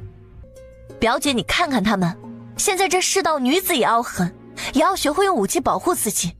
若是以后遇到什么麻烦，也可自己去想办法解决，依靠别人是靠不住的，只有靠自己才是最牢靠的。杨水莲看着那4名女子，再看看那些匪徒，若不是跟随着表妹，若表妹没那个本事找到自己，那么自己的下场与那几个女子一样。一想到那种下场，杨水莲握紧手中的刀子，走向其中一名匪徒，快狠准地刺穿他的心口处。这一次不需要苏英开口，李掌柜从杨水莲手中接过长刀，又从地上捡起一把，塞到妻子的手中。他们作恶多端，我们杀了他们是在替天行道。若将这些人留着，他们会祸害更多的人。我早就想杀了这群畜生。现在留在这里的人只剩下瑟瑟发抖的匪徒头头。说吧。我告诉你们了，你要保证，你不能杀我。我说过，你没有谈判的权利。那我不说了，你直接杀了我吧。你放心，不会让你那么容易死的。下一秒，一刀接着一刀，刀刀避开要害。我说了，只求你给我一个痛快。我现在没兴趣了。女侠，我这就说。安平县有一口数百年的老井，这口井里有一口泉水，一直都没有枯竭。即便如今这么干旱，依旧有泉水不断的冒出来。但是安平县令将这口井牢牢的把持住，只有城中的大人和商贾才有资格用。我之所以知晓这件事，是因为我一个玩伴是县令府上的家丁。我之所以出来，也是因为想要去偷水，被人发现后不得已出来做这样的事。我也是被逼成这样，若是能做个好人，我又何须如此做呀？我也想做好人，可是在这个吃人的世道，做好人死得快。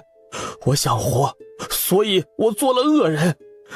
我知道我罪孽深重，但那些贪官污吏、朝廷的大官，那高高在上的皇帝，他们更该死。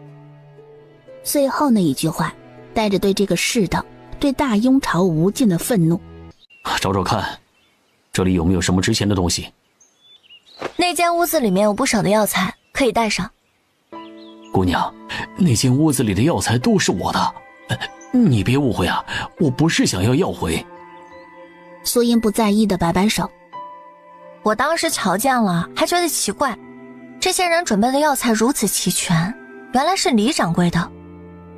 哎，说起来，我真要好好感谢你。那日你从我铺子里离开之后，我便想着你的话，与夫人说了这事儿。夫人只当以为我想出去走走，当下就决定一家人去我岳母家探望。我们一家3口带着2个仆从，从东土县出发到南平郡，很快就发现了不对劲。正巧遇到了行商时的朋友，从他们口中知晓了豫州的事。豫州与东土县相邻，只怕那边已经成了人间炼狱了。若非听了你说的，我们一家3口早就没了。我们刚到南平郡时，没找到岳家，他们整个村子全部迁走，东土县又回不去，我们便打算一路南下，既是逃命，也是顺带寻岳父一家。可没想到，刚走到这里，便被这群人掳劫过来。幸亏我是大夫，对他们来说还有些用处，不然还真护不住我的妻儿。算起来，你这是救了我们一家3口2次啊！李掌柜说着，便拉着妻子和儿子朝着苏银磕头。李掌柜，你客气了。其实这也都是无意的。第一次是他们自己的决定，救了他们自己；第二次解救他们是顺带的，救命恩人之情只能算是一半一半。半炷香后，几人回来，搜到的东西少得可怜。就这么一点儿？见过大场面的几个人，如今瞧着搜出来的10几两银子，委实让他们有些看不上眼。银子少，倒是有一些布匹和药材还值点钱。会不会有些东西他们藏在很深的地方？他们很穷，穷到你们都搜不出来粮食，只能做那等事。若是真那么富裕，倒也不至于走上那条路。正是这个道理。那我们赶紧离开吧。他们回来了！众人闻声纷纷转过头看向后方，就见着浩浩荡荡一群人回来。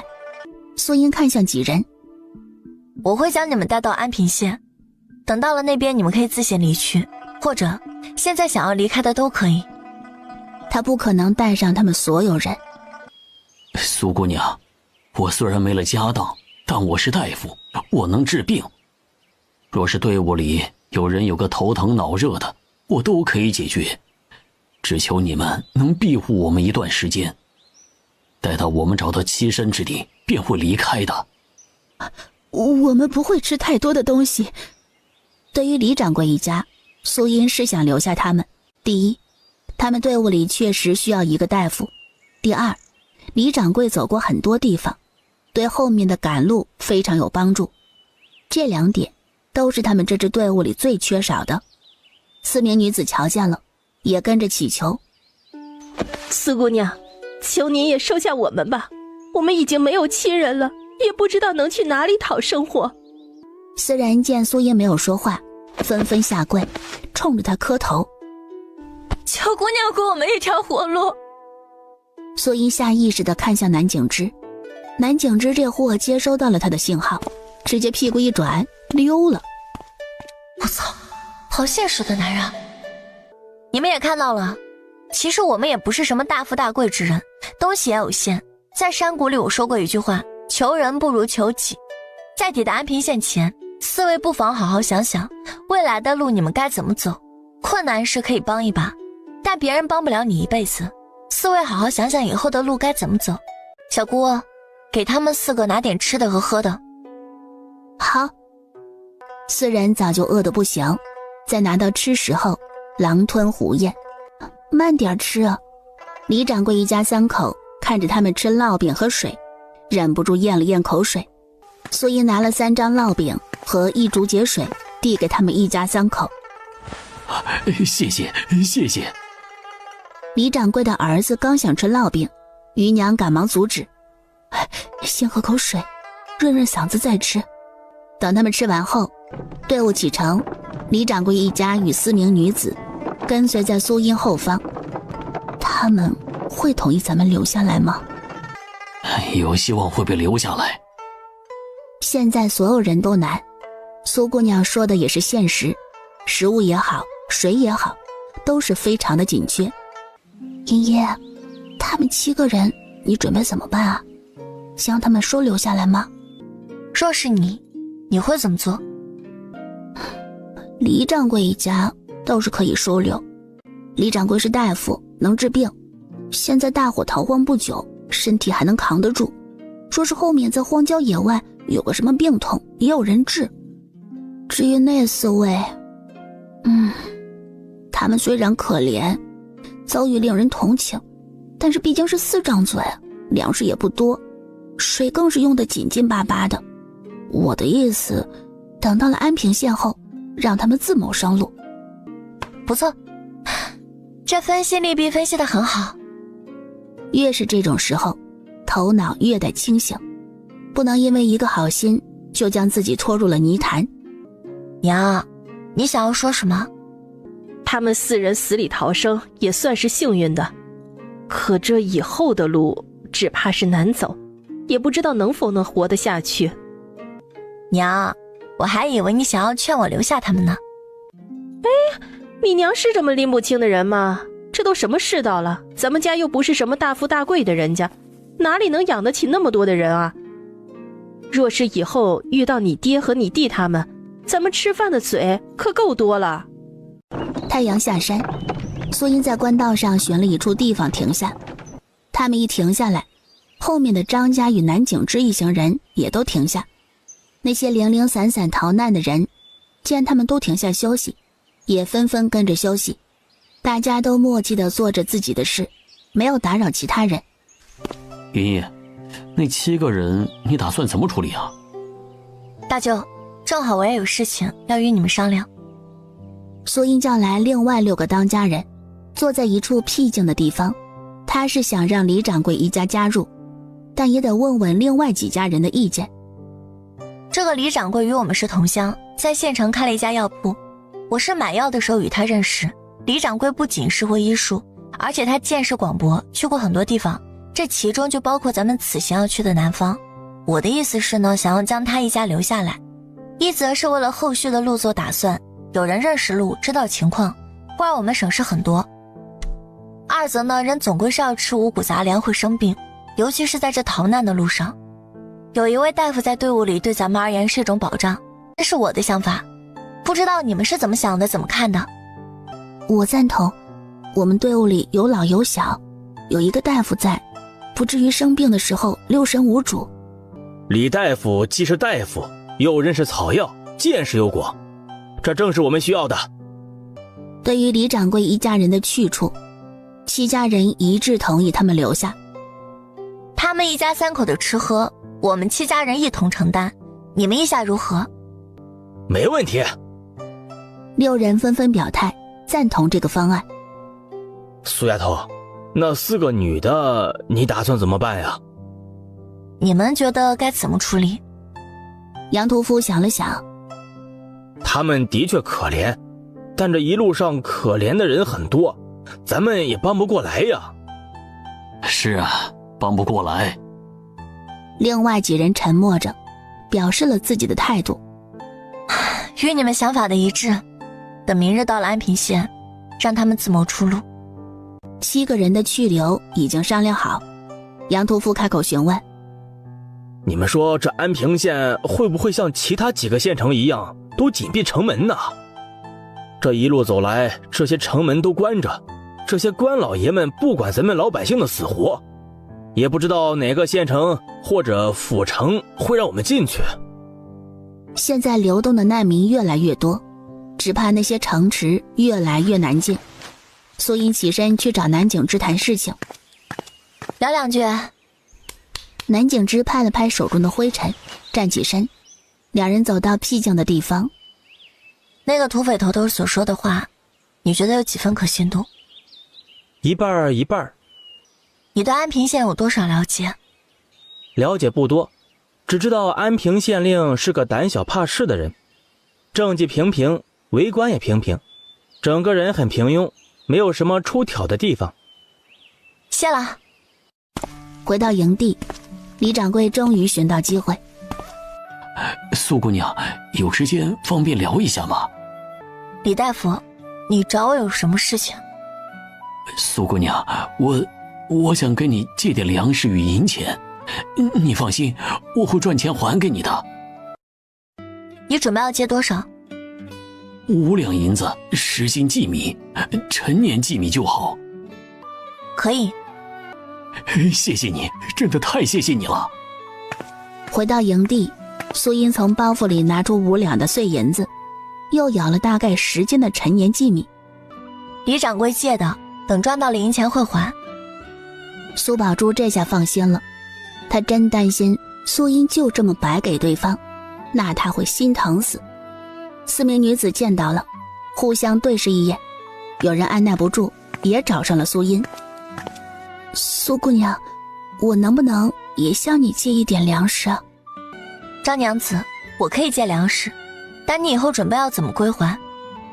张娘子一时间愣住了。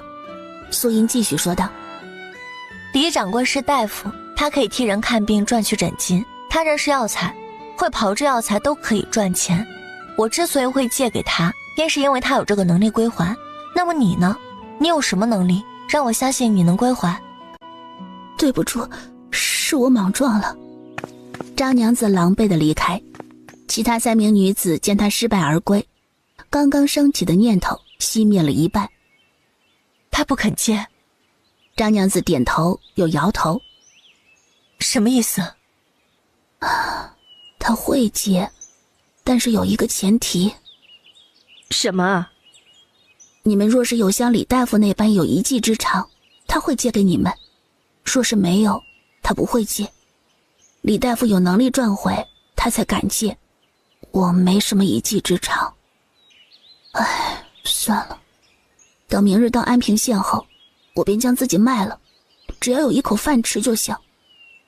是啊，卖到商贾家里为奴为婢，总好过饿死在外头吧。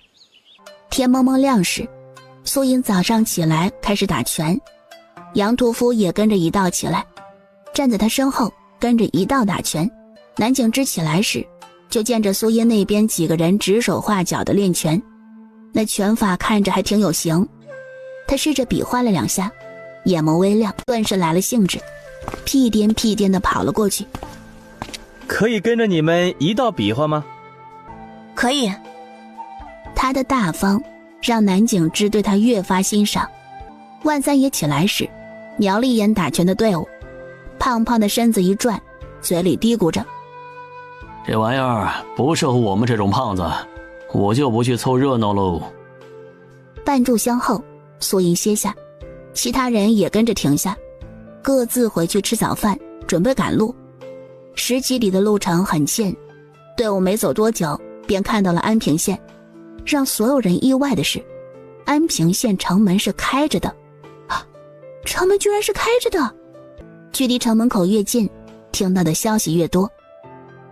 安平县有水脉！有人高喊一声，走在路上的难民们在听到这话，一个个都瞪大了眼，眼神里迸射出光芒。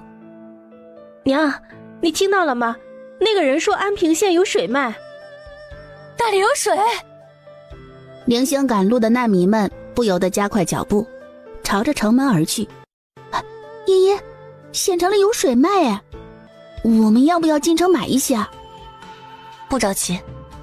跟随在队伍后方的李掌柜一家人在听到有水脉，脸露欣喜。相公，县城里有水脉，我们到城里买些东西，不然后面的日子不好过啊。先不着急，跟着大部队走。其余4名女子闻言，脸上都带上了一丝笑容。看来这个安平县不错。不知道那些富户手中是否还买人不了？现在想那么多也无用，进了城里就知道了。我倒是不想离开队伍。不走不行，人家都说了，只将我们带到安平县。其他人都叹了一声气。我们的水也不多了，到时候进城里看看那水多少钱，若是价钱还可以，便买一些；若是太贵了，就少买一点儿。爹，忘记告诉你一件事。什么事啊？前头我们杀了一伙匪徒，匪徒的头头说了一个关于安平县的秘密。他说安平县内有一口古井，常年有水，但那个水被县令与富商霸占，不给平头百姓。难道这卖水有什么猫腻？我不知道。哎呀，咱们没那个脑子，等会儿就跟着苏姑娘，看苏姑娘怎么做，咱们就怎么做。她比咱们聪明，肯定知道该相信谁。哦，我也是这个意思。杨大山将缰绳递给儿子，自己跳下牛车，找到苏音。大舅舅，你，我怎么觉得不对劲呢？之前那个匪徒头头不是说了，安平县内那口古井里的水被县令和商贾们霸占，可现在的情况与那人说的完全不同。这县令不仅没霸占，还愿意兜售出来。你说这个县令是不是有什么阴谋？会不会是想将我们所有人骗入城之后，然后再将咱们给杀了，好谋夺财物？不确定。现在掌握的信息太少，他也不好妄下判断。大舅舅，我们先停在外面，我去前面打探打探消息。好，我看着队伍，你放心去吧。苏音独自一人往城门口走，南景之与张家老大张炳亮立马追上去。3人一道走到城门口处，守城的兵卒见他们靠近，挥手呵斥道：想要进城，到后面排队去。苏音继续上前，伸手拿出一个陈旧的荷包递给对方。守城兵卒接过荷包，掂了几下，满意的将荷包揣入兜里。官爷，我想问一下，城内的水如何售卖？与你们说一句实话，这水可不便宜，1桶水5两银子。多少？1桶？多大的桶？打井水的木桶便是那1桶。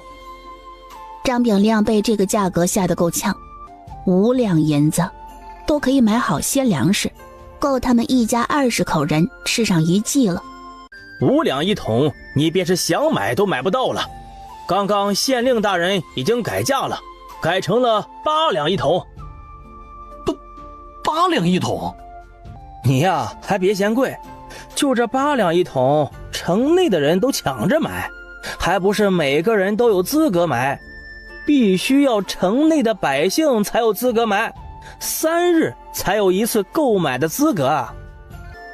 那这些人进去买水，岂不是要空手而归？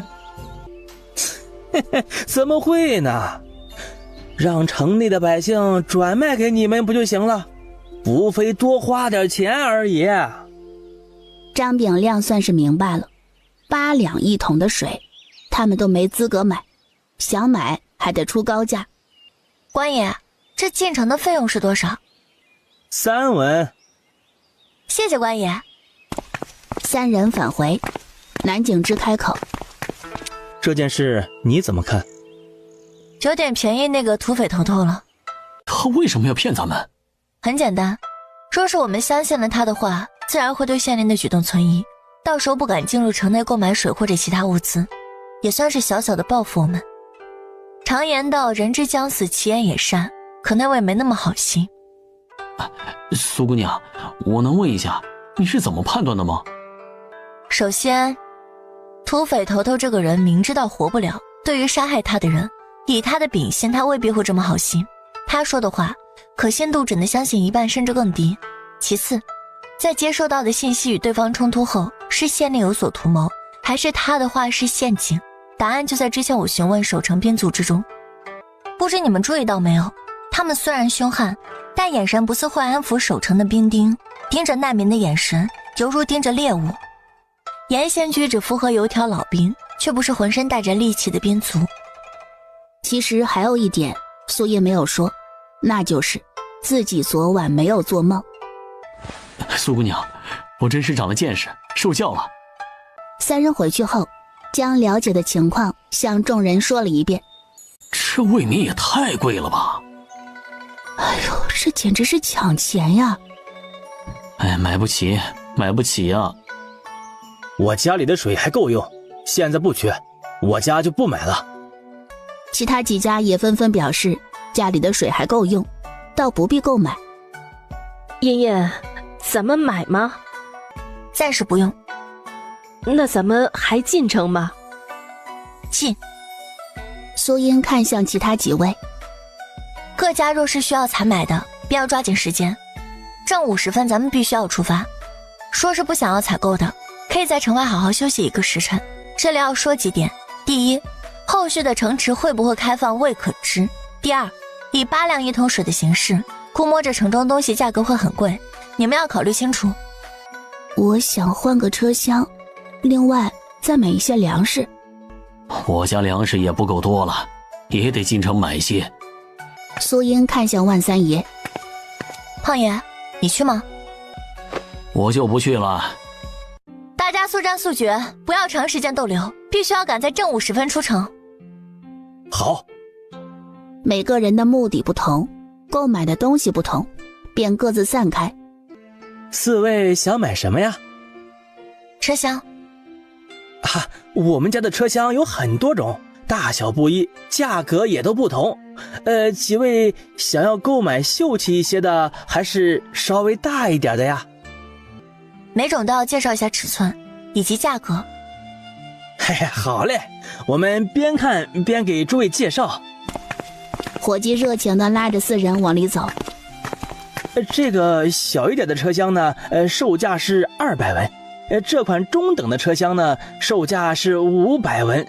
再比这个稍大一些的，售价是700文。另外，那款是本店最大的车厢，售价是3两银子。这最大的那款车厢呢，无论是做工还是舒适性，都比其他的几款要好。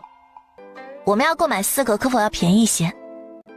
哎呀，客官，实在是抱歉，我报给你们的价格已经是最低的了。哎呀，便宜不了。苏姑娘，那我们去别家看看。那诸位请便。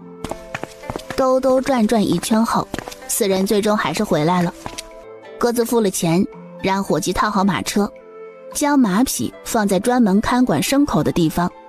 交了管理费后，苏茵与另外3人分开。他找到一家杂货铺，开口询问：掌柜的，你们这里可有售卖棉花？棉花？嘿，有，你倒是来巧了。之前有人订了棉花，如今人不在了，那家人不要了，东西在后面，来，随我来。两人到了后院，掌柜打开其中一间厢房。这2袋都是棉花，你若是要的话，我给你便宜一些。多少钱一斤？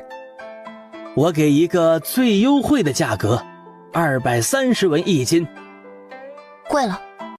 姑娘，我这可是上好的细绒棉，可不是那种便宜的粗绒棉，一分价格一分货，不信你瞧瞧。掌柜，你便宜一点，我可以多买一点。如果这2大袋子你都要了，我给220文一斤。这2袋太多，我要不了那么多，我要10斤，就220文一斤。在与掌柜一阵讨价还价后，最终以220文一斤成交。回到机管马车处，将东西放到车厢里。苏宝珠等人随后也赶到，他指挥着伙计：“你将这东西放到那辆马车上就行。”等伙计一走，苏宝珠迫不及待地吐槽：“茵茵，这粮食价格非常好贵啊，贵的我都舍不得买。”多少一斗？薏米已经涨到380文一斗。哎呦，你都不知道，就这价格还是排队抢的。无论买到多少都是好的。我还想着到其他粮铺看看，没想到价格都一样。听说这是安平县的县太爷规定的，外头面的人都说这县太爷是个大大的贪官，不知道捞了多少好处。苏音安静地听着，心里对这个县太爷有了浓厚的兴趣。小姑，你真觉得这县太爷是贪的？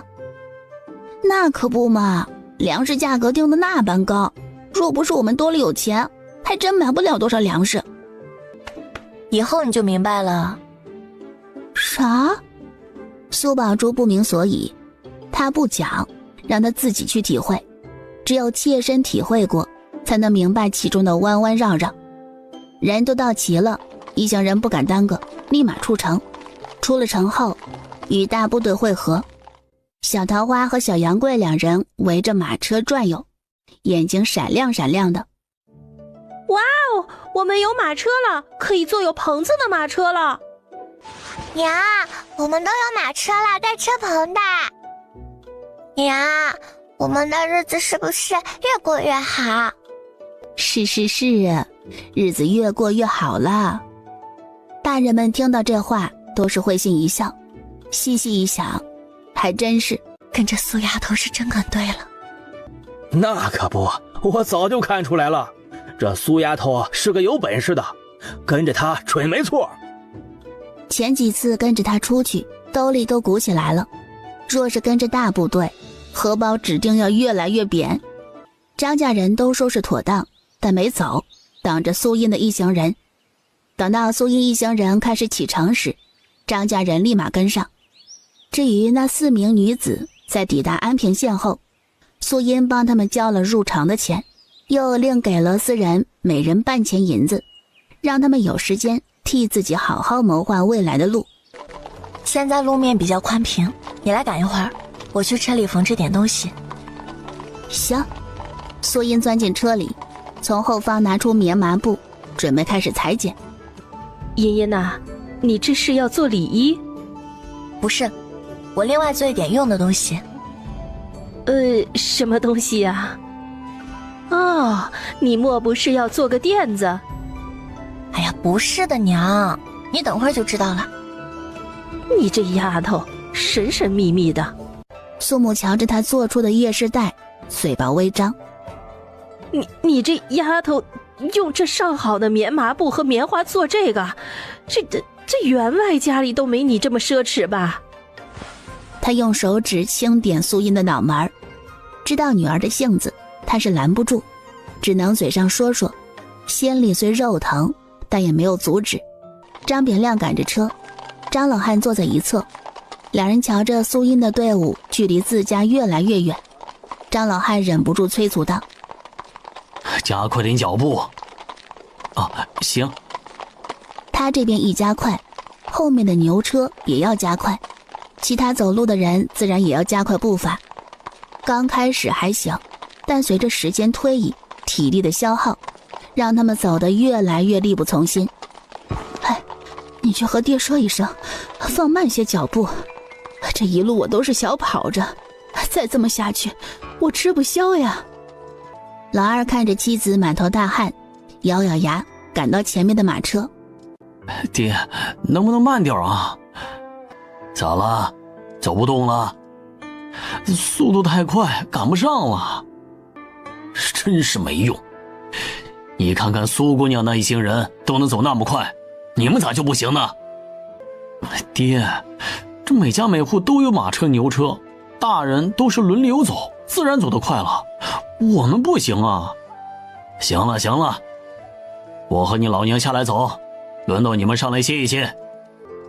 爹，我不是这个意思啊。不是这个意思就赶紧走，我们可不能与苏姑娘他们拉开太长的距离。张老二苦着一张脸回来，媳妇儿狠狠地瞪了他一眼，没用。媳妇儿，我……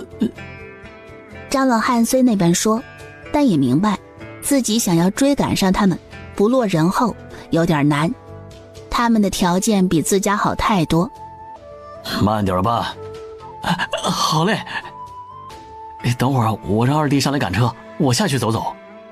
行。从安平县出来后，一路上疾行30公里，太阳渐渐西沉，这一路上都没停歇。苏英看着不远处立着的界碑，上面赫然写着南山郡3个字。苏英兜里揣着的地图只有记录了岭西郡和南平郡，后面的便没了。这对于苏英而言，两眼一抹黑，啥也不知。胖爷，前头什么情况？这里是属于南山郡的云和县，南山郡的情况与南平郡一样，情况不是很好。我的建议是，南山郡不宜久留，最好以最快的速度赶到锦河郡，穿过锦河郡便出了梅州，进入林州。到了林州，你们要是往南，可以到林州府城的码头，那里有船只可以下江南，会比你们现在赶路省力许多。苏音默默地将他说的话一一记下，这些都是宝贝的攻略。胖爷，你准备到哪儿？去江南还是？到了林州府城后，我会北上。我在林州府城有些产业，到那边给你报酬。苏音点着头，一想到马上就有3-5万进账，心里就美滋滋的。胖爷，前面有没有什么合适的地方扎营？倒是有一个地方可以扎营，但不知道那边的情况如何。再往前走3-5里路，会有驿站以及附近村民搭建的简陋脚店。行，那我们去那边瞧瞧。继续行驶了约摸4里路，前头出现了几间废弃的脚店和茶棚。在他们扎营时，张家人不停地追赶。这马上就要擦黑了，这还没瞧见苏姑娘一行人呢。张老汉有些心急。爹，咱们还要继续赶路吗？赶。有人瞧见他们这么晚还赶路，免不得心里打鼓。这不，以村为单位的上百号队伍的李正拦下他们。张家人警惕地看着面前拦路的老者。这位老哥，莫要见怪，老朽有一事相问，不知老哥可愿意耽搁些许啊？请问你有何事啊？见诸位行色匆匆，大黑天都不曾休息，往前赶路，是否后面有什么不妥？还望老哥告知，万分感谢。你误会了，我们的队伍在前头，之前路上车轮坏了，耽搁了一些时间，现在我们得赶过去与他们会合。原来如此啊，那打扰了。那位老者让开路，张家人没敢停歇，匆匆赶路。他们离开后不久，南景之一行人也匆匆赶路，两方人马一前一后的趁着夜色赶路，倒叫原地休息的难民们心里犯嘀咕。方才拦下张家的队伍，瞧着南景之的队伍匆匆离开，老者忍不住拦住了最后一辆马车的人。这位小哥，叨扰了，老朽冒昧的询问一下，这天已黑，不适合赶路，为何你们还匆匆而行？可是后方有什么不妥呀？我们有一队人走在前头，我们在县城耽误事了，现在得赶过去与他们会合。老汉，我着急赶路，便不与你多说了。见他着急，老者忙点头，让开了路。等对方一走，老者脸上的笑容一敛，面色沉重。李正，怎么样了？他们的说辞与之前那一家子一样，想来应该都是追赶自建的大部队，应该没什么事。事情没那么简单，一个或许是巧合，两个还是巧合，太不寻常了。爹，难道后面真的出了什么事了？我也不清楚，但是这里不能留了，你通知村里的人都收拾东西，继续往前赶路。好。上家村的人听到是李正的吩咐，一个个都很配合的开始收拾东西。浩浩荡荡的队伍离开，追着前面的队伍走。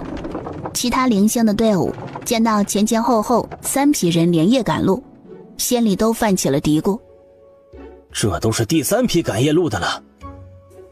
当家的，是不是后面出了什么事情啊？走，我们也继续赶路。好。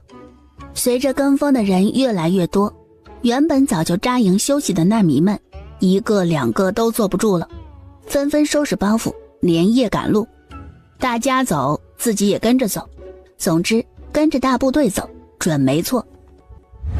另外一边，苏宝珠已经将肉和骨头洗干净，就等着苏音这个大厨掌勺。音音，东西都准备好了。来了。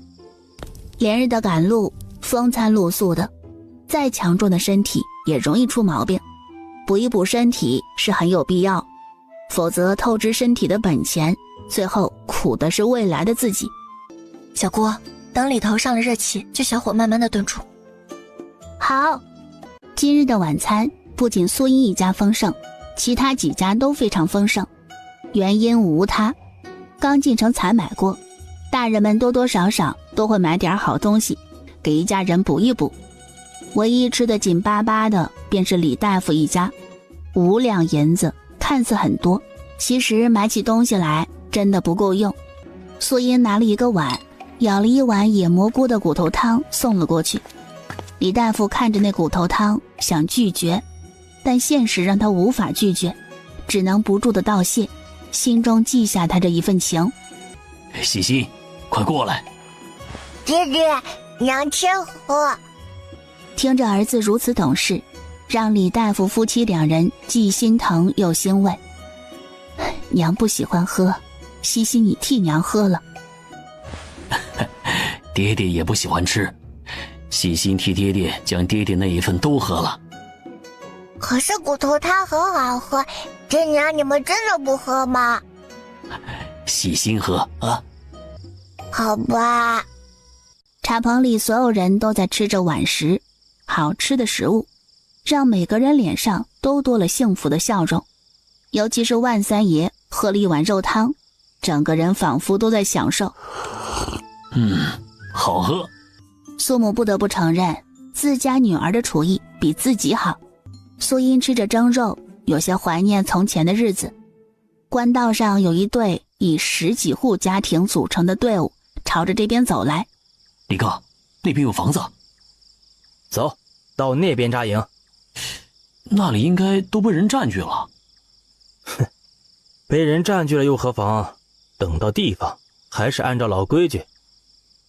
明白。靠近破败的脚店，便瞧见脚店里已经住满了人，一看就是以村落为单位的大队伍。这样的队伍人多，他们不愿意招惹。李哥与身侧的几人对视一眼，没有上前打扰，而是将目光转向其他地方，寻找其他的目标。很快，住在茶棚里的一行人引起了他们的注意。李哥，看那边。李哥，我瞧着他们似乎与这边的人不是一起的。李哥自然也发现了，那是几户人家组成的小队伍。李哥，我们要过去吗？你说呢？在他们朝着这边走来时，苏英就放下了碗筷，拿起了长刀。杨屠夫、杨大山等人也纷纷拿出武器，老人和孩子不用吩咐，很自然地退到后方看守行李。李哥等人注意到了举动，并没有在意。站住！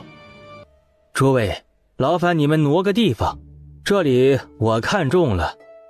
你放什么狗屁呢？你看中就得给你啊！你们这么有能耐，怎么不敢去那边叫他们挪地方呀？我更喜欢你们这个地方，麻烦诸位收拾收拾东西，将位置空出来。若我们不让呢？杨大河握紧手中的长刀，杀意已抵眼底。与此同时，住在破败脚店里的那一伙人都听到了外面的动静，不少人闲得无聊，纷纷走出来看热闹。看着场上剑拔弩张的双方，一个个小声议论起来。看来那一伙人要吃亏了。哎呦，新来的这伙人也真是不讲道理，那地方他们都扎营了，还想抢走。如果我们人少，他们指不定就抢我们的了。现在这个世道可不讲道理的。哎，那伙人要吃亏了，人这么少，铁定是要遭殃。没看出来那伙人人少，但还有骨气，寸步不让。要我说呀，他们也是真够蠢的。现在要是不让出来，等会儿打起来后吃亏的就是他们，还不如现在受点累挪到别处去呢。这怎么着也比等会儿被他们打出去后再收拾好啊。你说的对，为了争一口气将自己弄伤，现在在逃难路上，受伤了可没那么容易好，一不小心就没了。李哥眯着眼，脸上始终带着笑，他真是太满意这群人的反应。他们不反抗，他们还无法出手，也就无法光明正大地抢夺他们的东西。只要他们一出手，与他们打起来后，就可以名正言顺地将他们的东西全部抢夺过来。说是就这么直接抢夺，容易惹众怒，到时候所有人统一战线，将矛头对准他们，那就不妙了。你们不想搬也可以，你们可以付我们100两的报酬，这地方我们就让给你们了。那我是不是还要谢谢你啊？必然是要说一声谢谢的，毕竟是我们好心让给你们位置，这一声谢谢我们还是受得住的。天色不早了，几位赶紧选择，是要花100两买下这个位置呢，还是收拾好东西将位置挪出来？再耽搁下去可是要涨价了。苏音冲他一笑，下一秒身形一闪，一道银色光芒自他眼前闪过，一颗头颅滚落，身躯短暂的站立2秒后也轰然倒下。我的天哪，那个小姑娘杀人了！哎呀，一个小姑娘家的，怎么眼睛都不眨一下就杀人了？哎呦，怪不得他们一行人有这么多牛马，却能安然无恙。这些人都不是善类，真是看走眼了。之前所有人都觉得人少那一队要遭殃，现在看来他们都想错了。那伙人踢到了铁板。100两还想要吗？李哥的家人终于醒悟过来，冲着队伍里的人吼道：你们还愣在这里做什么？都上啊！我们有这么多人，难道还怕他们10几个人吗？我哥对你们怎么样？难道你们不应该为他们报仇吗？我们人多，3、4个人对付他们1个人，他们再厉害也没用。正在这时，身后传来动静。哟，这是准备以多欺少？在场的人在瞧见后面浩浩荡荡的队伍，都愣住了。当他们看到那队伍的领头人走到苏音那行人面前后，众人再次惊住，尤其是李哥那行人，心里开始打鼓。我们正好也想体验一下以多欺少的乐趣。那个我们没那个意思，是姓李的那家人的意思。你们要找就找他们吧。那些人想要走，但被南武等人给拦住。谁允许你们走了？恐吓完就走，天下可没那么便宜的事情。想走很简单，留下200两银子，要不就留下自己的一双手。几名男子对视一眼，心中有了决断。他们将目光看向李家人。将银子拿出来！你们要干什么？这次的事情都是因为你哥的缘故，这个钱理应你们李家出，赶紧将钱拿出来！放你他娘的屁！明明你们自己都想的，若是你们不想，也不会跟着我哥过来。现在出了事，你们就想将自己摘干净？天底下没这么美的事情。我们没钱，你们自己想办法。不拿是吧？你们想干什么？李家人惊恐的尖叫声响彻黑夜，他们被人死死摁在地上，其他人则在他们行李里搜出值钱的东西，就连李家人身上对方都没有放过。那伙人统计了一下银钱的数量，只有132两，少68两银子。他们10几家每家平摊。这是200两银子，你们数数。男子小心翼翼地将银子递给苏音。苏音没接手，杨大山上前一步接过银子，仔细的清点，确定是200两后，对着苏音点点头。女侠，我们现在可以走了吗？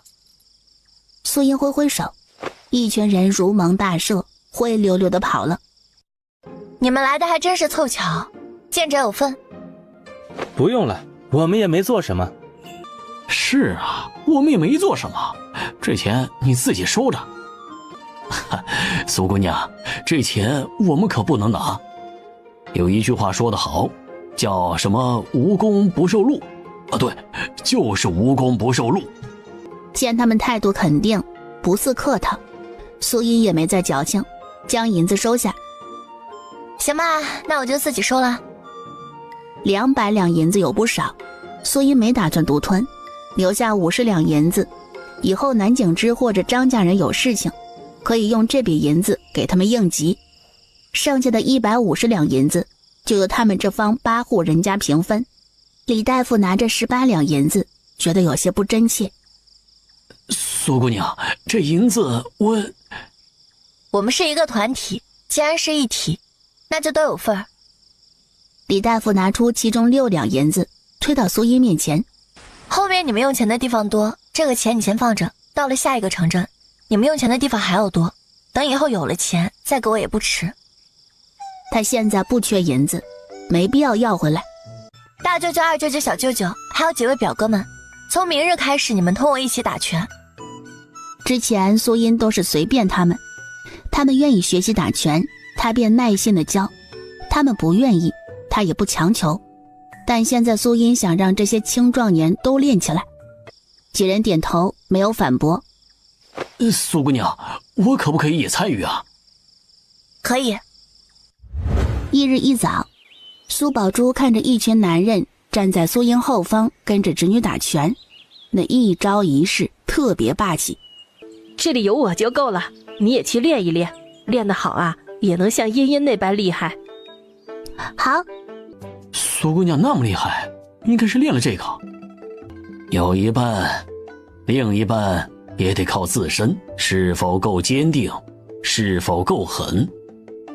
你要不要去问问苏姑娘，若是能一道练拳，以后遇到危险，咱们也能多一份自保能力。爹，这不好吧？问问不打紧，苏姑娘不是那种小气的人。张炳亮被老爹说得心里痒痒的，厚着脸皮找上苏音。苏姑娘，我想，你是不是也想学？啊，是。可以，你家里人还有人要是想要学的话，都可以在后面跟着练，有不懂的都可以过来问我。苏姑娘，你是好人。他从来没碰到过这么好的人。他匆匆回去，张老汉一见儿子那表情，大概猜到了结果，但还是问了一句：如何？爹，苏姑娘同意了，她还说家里其他人要是想学，都可以跟着一道。苏姑娘这度量真不是一般人呐。阿亮，你可一定要将这一份情记在心里，以后苏姑娘但凡用得着咱们的地方，你绝不能推脱。爹，我知道。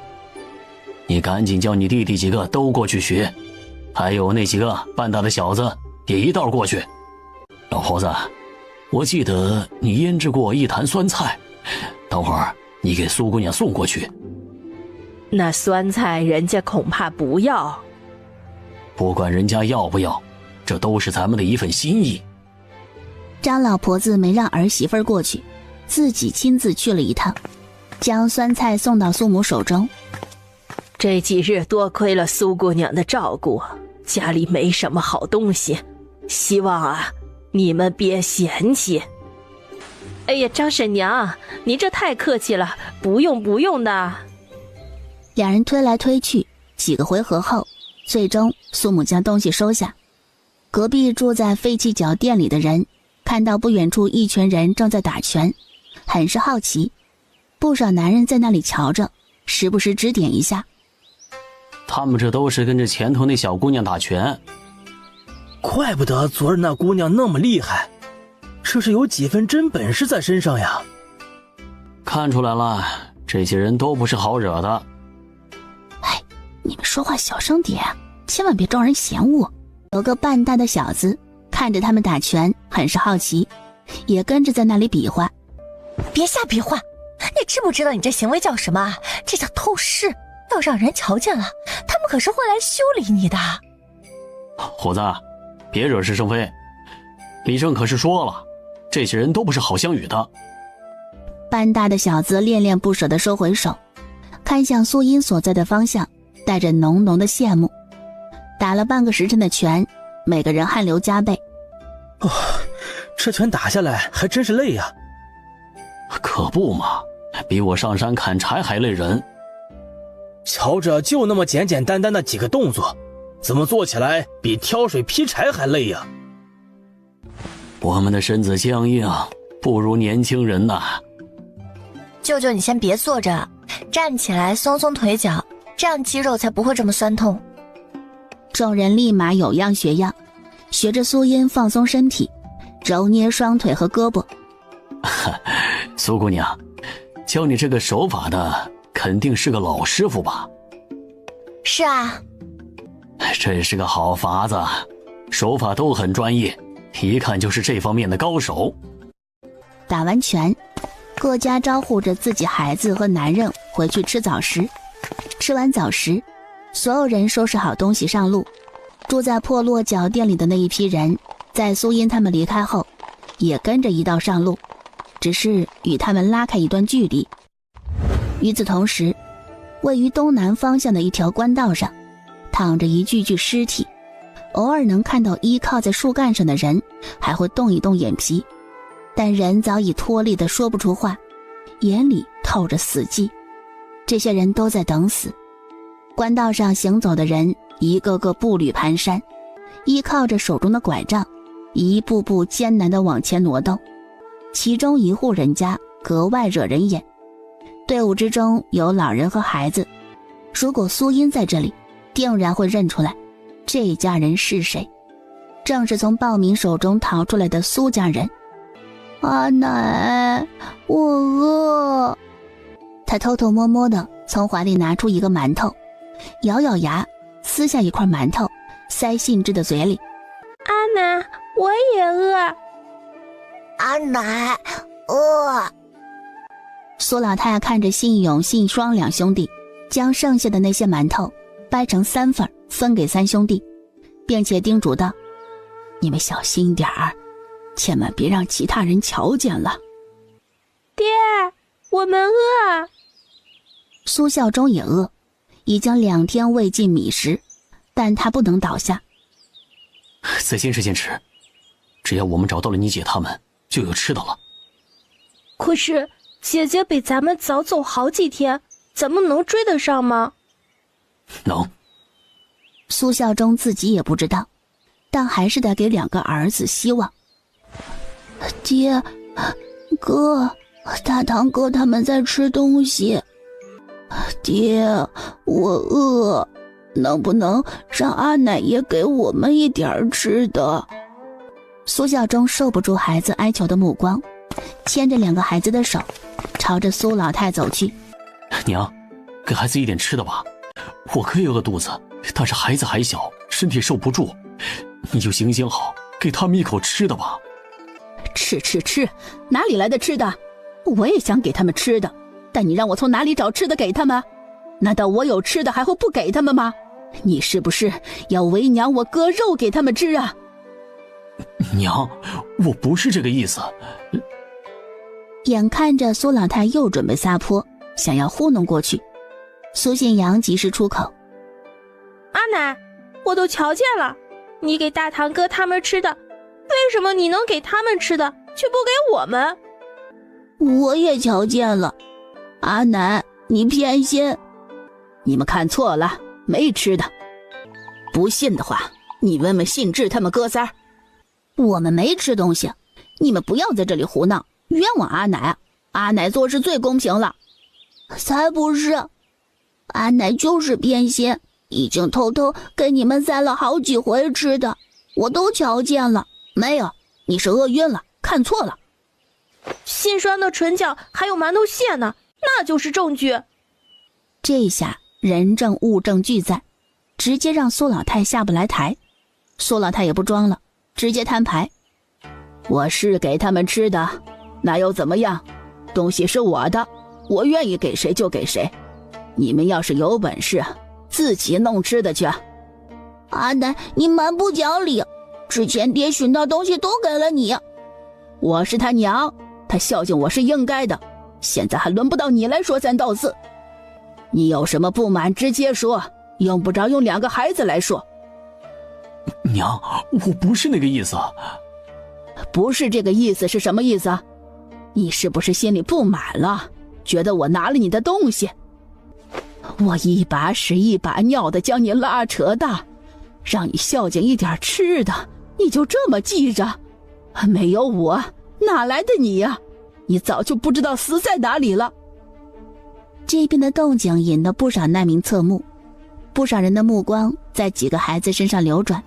然而苏家人对此一无所知，苏母更是叭叭叭地骂个不停，直到苏老汉开口制止：行了，你少说2句。老三呀，你娘没怪你，你也别往心里去。你大哥这么久不回来，他心里正难受呢，说话难免不中听。给孩子吃吧。苏孝忠感动的眼中噙着泪，下意识的要将半个馒头推回去。苏信阳见势不妙，趁着2人没反应过来前，一把将半个馒头夺走，撕扯一半给弟弟。苏信光拿到吃的，立马塞入嘴里。苏老汉看着被2兄弟吃掉的馒头，嘴角抽搐着，讪讪地转过身去：爹，你弯下身来。苏孝忠不明所以，听话地弯下身。张嘴。苏孝忠张开嘴，一小块馒头塞到他的嘴里。爹，你已经好久没吃了，你也要吃的。苏孝忠又是感动又是愧疚，怜爱地揉了揉小家伙的小脑袋。是爹对不住你们。爹，我后悔了。这段日子的逃难，他们已经渐渐地看清楚了阿爷阿奶的真面目。他不由得想到了姐姐当时说过的话，越想越觉得姐姐说的对，当初是他们错了，是他们眼瞎。爹，我也后悔了，早知道阿奶是这样的，我就跟着娘和姐姐了。都是爹不好，是爹做错事了，以后爹一定会找吃的。你们也别去惹你阿奶他们，爹会好好的护着你们的。娘，能不能给我一口吃的？我这都2天没吃上一口了。吃，就知道吃，你怎么还有心思吃啊？你相公都没回来，你还能吃得下去？苏老太指着他的鼻子骂，大儿媳妇不敢反驳，更不敢吭声。苏瑶、苏条两个姐妹忙上前安抚住苏老太。你们两个都是好的，你爹要是……说着，苏老太忍不住抹泪。苏老太对着苏瑶、苏条姐妹两人完全是爱屋及乌，尤其现在苏孝勇生死不知，这两个孩子就是他唯一的血脉，自然又看重几分。他偷偷摸摸从包裹里拿出半块烙饼递给姐妹两人，让他们偷偷吃了，防止两个孩子给他们娘留吃的，直接让两个孩子当着他的面吃完。不远处，几名獐头鼠目的男子盯着苏家人，目光在几个孩子身上流转，慢慢的注意到了苏瑶、苏条两个少女身上。看那两个女的。苏星光百无聊赖地转悠着，注意到了那几个男人。哥，你看那几个人。苏信阳顺着他的视线望去，又顺着他们的视线回望，目光落在两位大堂姐身上。爹爹，那里有人盯着大堂姐他们。经他这么一提醒，苏孝忠也看到了。苏孝忠不敢让两个小的远离自己，牵着两个人再次走到苏老太跟前。苏老太一瞧见他们又来了，看都不看他们一眼。苏瑶、苏条，你们两人脸上太干净了，衣服和发髻也要换一换。小叔，我们已经很邋遢了。小叔，你这是在抱怨我们做的事情太少了吗？不是，我没那意思，我是为了你们的安全着想。老三啊，我说你今儿是怎么回事啊？不是看信志他们不顺眼，就是挑苏瑶他们的刺儿。娘，我没有，我是看到……别找借口。苏老太压根儿就不想听他说半个字儿。爹，别说了。苏瑶、苏条，你们两个是女孩子，这路上坏人多，你们还是小心点儿，莫要与家里人离开太远。姐妹两人压根儿没将他的话听进去，就连敷衍的回应都不愿意给。老二夫妻两人默默地瞧着这一幕，心里冷笑：你家这三弟还真是烂好心，可惜有人不识好人心。你自己心里清楚就行，别去掺和。我哪有那么蠢？老二媳妇儿看了一眼忠厚老实的小叔，想到了什么，悄咪咪地走到他的身侧。二嫂，可是有什么事？小叔子，我真是替你感到不值。你为了那两姐妹的好，没想到这好心成了驴肝肺。你呀，这个人就是太实诚了。现在这个光景，你最要紧的是照看好信阳两兄弟。这路上盯着孩子的人可不少，你要是一错眼，孩子就容易被人掳。苏孝忠有些感动，之前还觉得二嫂是个自私的人，没想到他还会对自己说这些掏心窝子的话。二嫂，我记下了。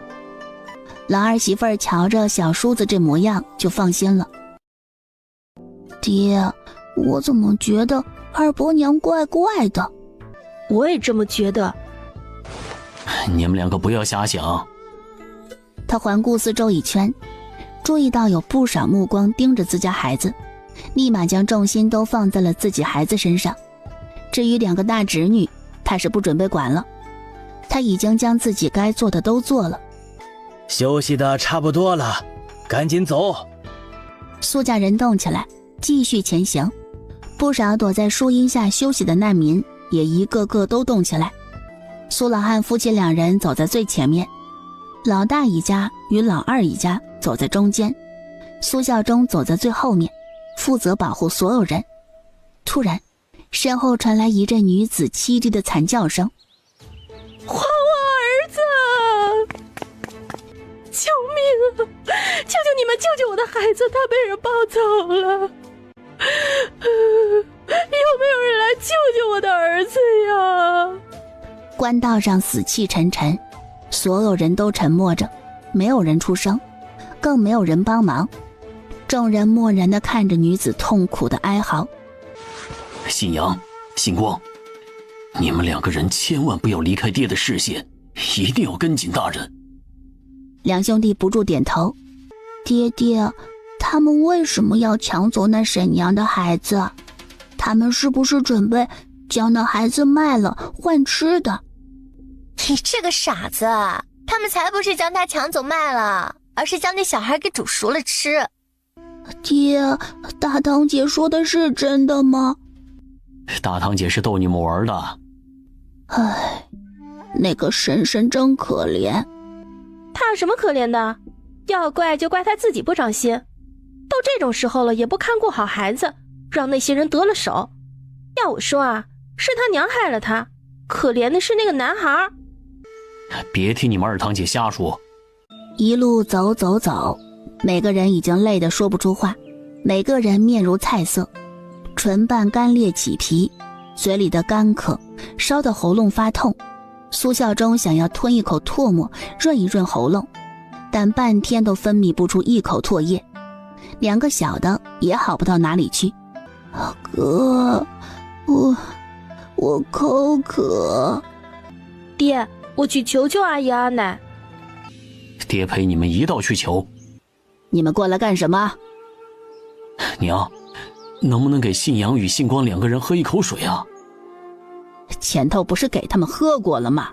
大家伙一下午都只喝了一口水，你现在要求多喝，其他人就要少喝。信志他们也都喝了一口，到现在也没喊，怎么就你们家这两个孩子这么多事儿？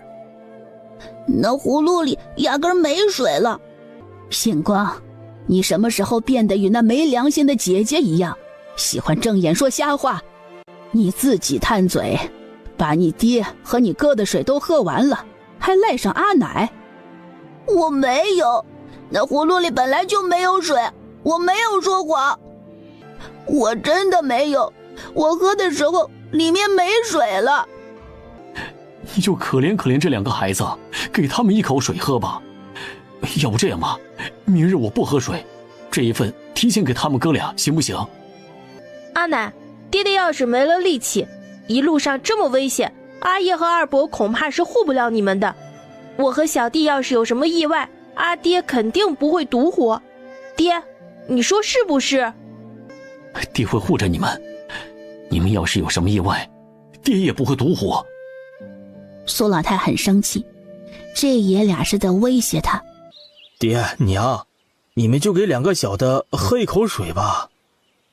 你说的倒轻巧，统共就那么一点水，后面还要不要喝了？说不是我节省，这点水早就被你们这些败家子霍霍完了，你们哪能走到现在，早就与路边上那些人一样。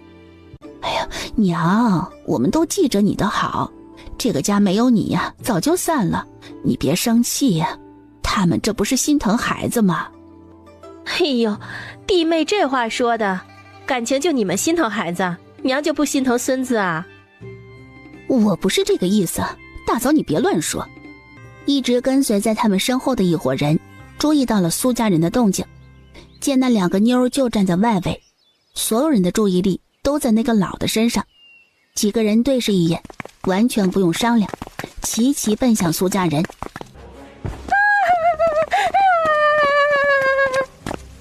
姐妹两人剧烈的挣扎着，而苏老太还在那里骂，一家子人压根就没注意到后方的东西。两姐妹眼看着自己离家里人越来越远，眼中惊恐的眼泪簌簌落下。苏信志侧头时看到了被掳走的大堂姐两人，惊呼出声：阿姨阿奶，不好了，大堂姐他们被人带走了。阿瑶阿条，苏老爷、苏孝义、苏孝忠、老大媳妇儿四个人立马冲向那几个人。你还愣着做什么？赶紧过去帮忙啊！我要看着自己的孩子。我在这里看着就行，你赶紧去。见老婆子要发火了，老二媳妇儿不情不愿地朝着那边追赶。苏老太所有的心神都在苏咬、苏挑那边，压根儿没发现又有一伙人靠近他们。救命啊！救命！爹娘，救命！爹，救命！你去哪里呀？我要去救我儿子。那苏瑶、苏条怎么办？爹，那是我孩子。小叔，你可不能不管他们啊！爹，救命！救救我们！小叔，你不能这么对我们啊！你不能走！老大媳妇儿绝望地看着他离去的背影。他们这么一耽搁时间，掳走苏咬苏挑的人走得更远，两人没有办法继续往前追，可他们哪里追得过他们？苏老汉毕竟不年轻了，跑了没多久，渐渐跑不动。爹，快点儿！同时，苏孝忠往回跑，就见着2名獐头鼠目的汉子朝着苏信阳兄弟2人扑过去。你们在干什么？那2名獐头鼠目的汉子见到苏孝忠回来，而那2个孩子滑不溜秋，一时之间抓不住，也不敢再继续，拔腿就跑。爹，我以为再也见不到你了。爹，我害怕。不怕啊！爹再也不会离开你们了。苏孝义夫妻2人因为及时出现，也将2个儿子给抢回来。苏老太见苏孝忠带着2个孩子回来，顾不得身上的疼痛，愤怒地质问：你怎么回来了啊？苏咬苏挑呢？你爹呢？你怎么能丢下他们不管？娘，我回来是救我的孩子，大哥的孩子是重要，但我的儿子一样重要。你可没良心的！要是你大哥的2个孩子都没了，你要给他们偿命，都是你害的。阿奶，谁的孩子谁保护，要怪就怪大伯自己，怪不了别人。你个小兔崽子，看我不打死你！苏老太是真的恼了，举起手中的木棍朝着苏信阳身上打。苏孝忠挡在儿子跟前，将他护在怀里，任由棍子落在自己身上，一声也不吭。娘，别打了，要是江三弟打出个好歹，就这个光景可就会没命的。娘，你也不想只剩下1个孩子给你养老送终吧？哎呦，我怎么就这么命苦呀？怎么就生了这些个没良心的？老大呀，老大，你到底去哪里了？娘委屈呀！老二媳妇撇撇嘴，都到这个时候还念着不知道死没死的大伯。若是大伯在，他们的日子更苦；就公婆觉得他在，他们日子会好过。你们2人去看看。刚一说完，不等老二媳妇反对，他自个儿想到了什么。老二，你留下来，老三你去找找你爹。面对这个要求，苏孝忠犹豫了，他不放心2个小的。怎么，现在是叫不动你了吗？娘，信阳他们……放心，这2个孩子我会看着，不会让他们出事。之前娘也是这么说，结果几个孩子差点都没了。苏孝忠也不放心苏老太，转头看向二哥夫妻2人。二哥、二嫂，信阳、信光，就托你们照看一下。我们看着点儿，你也早去早回。得了二嫂的承诺，苏孝忠朝着之前的方向追去。刚进林子不久，就看到2道狼狈的身影朝着这边走来。爹，大嫂，都怪你，都是因为你，你还我女儿！他冲上前就打苏孝忠，将所有不满、愤怒的情绪发泄在他的身上。苏老三，你会不得好死！3人回来时，苏信阳注意到自家老爹脸上的抓伤，看了一眼哭嚎的大伯娘，眼中有怒火。2位堂姐追不回来了，你大伯娘现在心里难受，让她发泄发泄也好。爹，你爹有分寸。苏老太突然一棍子打向苏孝忠，直接将苏孝忠以及其他人都给打懵了。娘，你干什么？我干什么？我要打死你这个丧门星！如果不是你们父子3人上来讨药水，苏瑶和苏条2个孩子也就不会遇到这样的事情。他们都是因为你，怎么被抓走的不是你们啊，偏偏是他们呢？我可怜的阿瑶和阿条啊！阿奶，你胡说，明明是姐姐他们自己笨，才会给坏人机会，怎么能怪我们呢？为什么坏人第一时间只抓他们，不抓我们？你给我闭嘴！这话不是我说的，是大堂姐自己说的。前头她就是这么说那个被抢走孩子娘的。卢氏不管不顾地冲上前，就去掐苏信光的脖子。苏孝忠下意识地一把将卢氏推开，卢氏身子不稳，重重地往后仰倒，摔在地上。爹娘，你们要给我的孩子做主。如果不是他们父子3人，我的阿瑶阿条就不会遭遇这样的事。大伯娘，你别乱说话，明明是你害死了大堂姐他们。如果不是你找二伯娘的茬，你们就不会吵起来，阿奶也就不会跟着吵起来，大家伙也就不会没注意到大堂姐他们遇险。没错，要怪就怪你自己。苏孝忠注意到脸色黑沉的爹娘，赶紧一手捂一个，不让他们继续说。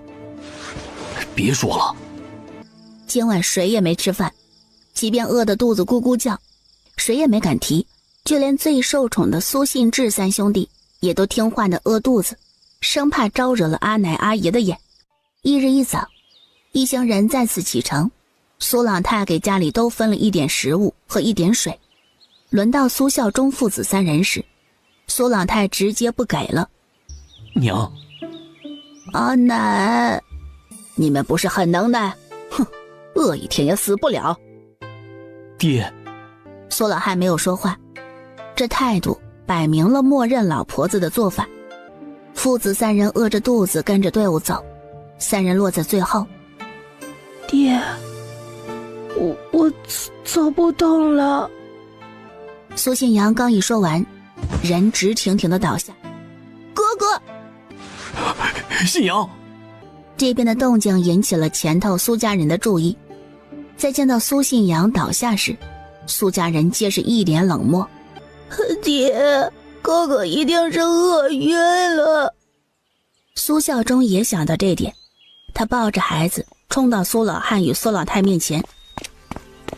爹娘，求求你们救救阿阳吧！哼，上午没给吃的，下午就给我来这一出，你们爷仨是故意演给我这个老婆子看吗？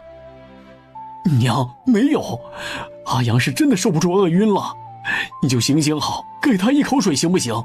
儿子求你了。阿爷，阿奶，救救我哥哥吧，以后阿光一定会听你们的话，再也不敢惹你们生气，求求你们了。哼，那么多人几天都不吃没事儿，就你们矫情。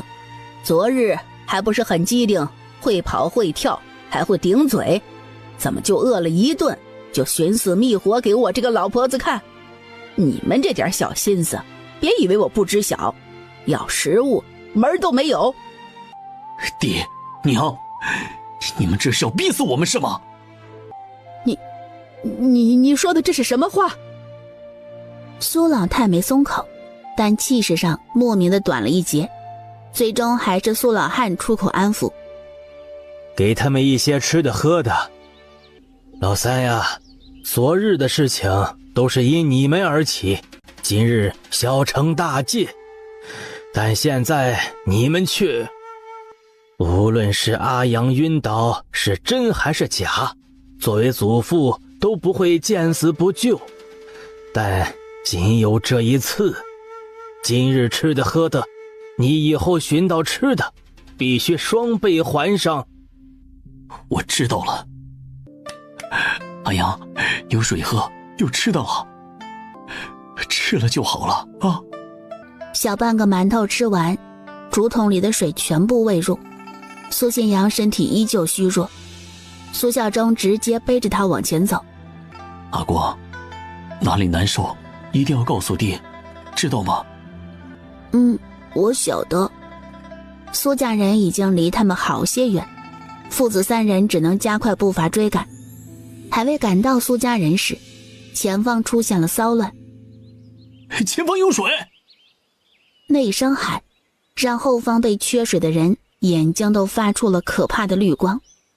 原本一个个步履蹒跚的人瞬间变得精神抖擞，一个个不要命地朝着前方冲过去。山上的水已经没了，你们赶紧走，另外找出路。我不信，除非我们亲眼见到。不想死，赶紧给老子滚！喝不到水，我们也只有死路一条，还不如和这群人拼了。他们就那么10几个人，我们人比他们多，我们4、5个人打他们1个人，他们肯定也招架不住的。没水也活不下去，拼一把或许还有一条生路，不为了自己，为了自己的妻儿拼一把。谁在那里胡言乱语？那个人就像是站在四面八方。跟着我一道冲过去，杀了这些不给我们活路的恶人。那人的话极具有煽动性，原本想要退缩的人慢慢的变得坚定。老三，无论如何你都要想办法取到水。爹，这么多人拦着，家里的水可没了，要是再弄不到水，一家子就等死吧。你2个儿子也得死，你不为了自己，也要为了自己儿子考虑呀。他下意识地将目光看向二哥。爹，我想和家里的孩子多，我们2个老的，2个女人肯定看不住，万一有人起什么坏心思，我们恐怕抵挡不住。昨日的事情历历在目，你也不想再看到吧？苏老太完全不给他拒绝的机会，将家里但凡能装水的东西都套在他身上。你还愣着作甚啊？赶紧去啊！爹娘，新阳和星光2人，哎呀，我们会看好他们，绝对不会让他们被人带走。得了保证，苏孝忠往前走。爹，跟着你阿姨阿奶照顾好哥哥，弟弟马上就回来啊。好。三弟，你赶紧的，别磨叽了。在苏家人的催促下，苏孝忠带着装水的器具跟着人群往前冲。突然，冲在前头的人传来凄厉的惨叫声。杀人了！杀人了！他们的剑是有数的，现在他们手里肯定没多少了，大家伙一起冲出去，杀了他们！谁冒头谁就死，找东西挡在自己跟前就行。有什么东西？死人。守在水源处的人自然也听到了下方人群的议论。都装好没？正如那人所说，他们手中的剑是有限的，刚刚若非情况紧急，他们也舍不得将这些剑浪费在这些流民身上。头儿，好了，走。有人注意到了守在水源处的那伙人离开，立马冲了出去。苏父苏孝忠也在第一时间冲了出去。与他相同的人有不少，大概有4、5个人的样子。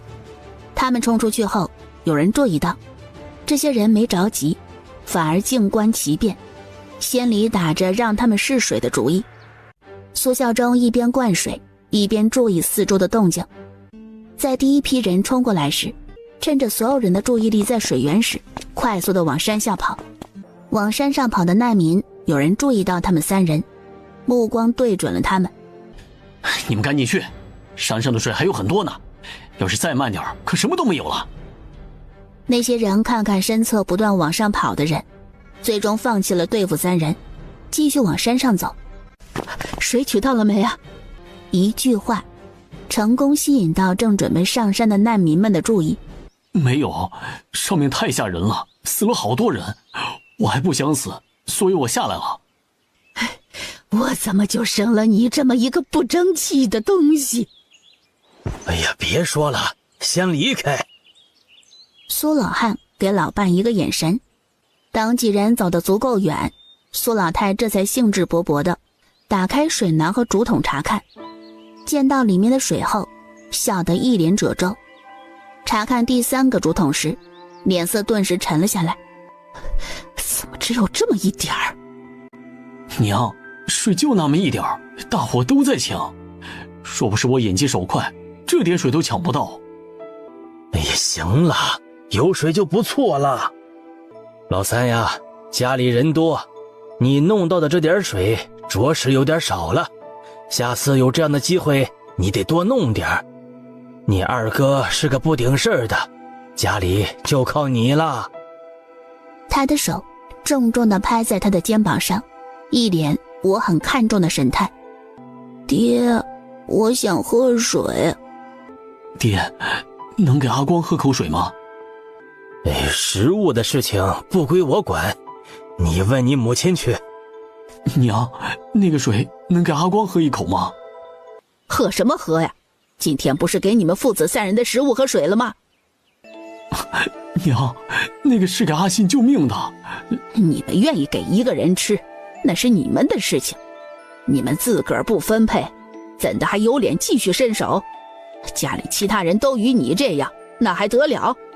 爹，我不喝了。看着儿子可怜的样，苏孝忠心里对父母的那颗孝心又裂开一条缝隙。爹，为什么你抢回来的水我不能喝？那明明是爹你辛辛苦苦拿回来的。苏孝忠沉默了，他不知道该如何回答这个问题。爹，姐姐说你是愚孝，其实我和弟弟以前也是，什么都听阿爷阿奶的，伤了娘和姐姐的心。爹，你能不能不要再愚孝了，好不好？爹答应你。爹，娘和姐姐要是知道了，肯定会很高兴。一想到自家媳妇儿和大闺女，苏孝忠脸上多了几分笑意。也不知道他们走到哪里了。咱们一路都没停过，肯定很快就能赶上娘和姐姐。可他们不知道，苏英一行人是南下，可是走的路线与他们完全不同。被苏家父子3人念叨的苏英一行人已经越过云和县，正深入南山郡腹地。只有穿过南山郡腹地后，才能抵达景和郡。他们已经想到了南山郡形势严峻，但没想到油已经严峻到10室9空，就连县城的百姓都没了，直接成了空城。别过去！他这一声让所有人准备前行的脚步顿住。这些尸体一直暴晒在这里，很容易滋生出疫病。一听到疫病2个字，所有人吓得不敢靠近。城里的情况基本上就这样了，我们还是别进去了。这个说法得到了所有人一致赞同，没人敢进入城里，沿着官道继续往前走。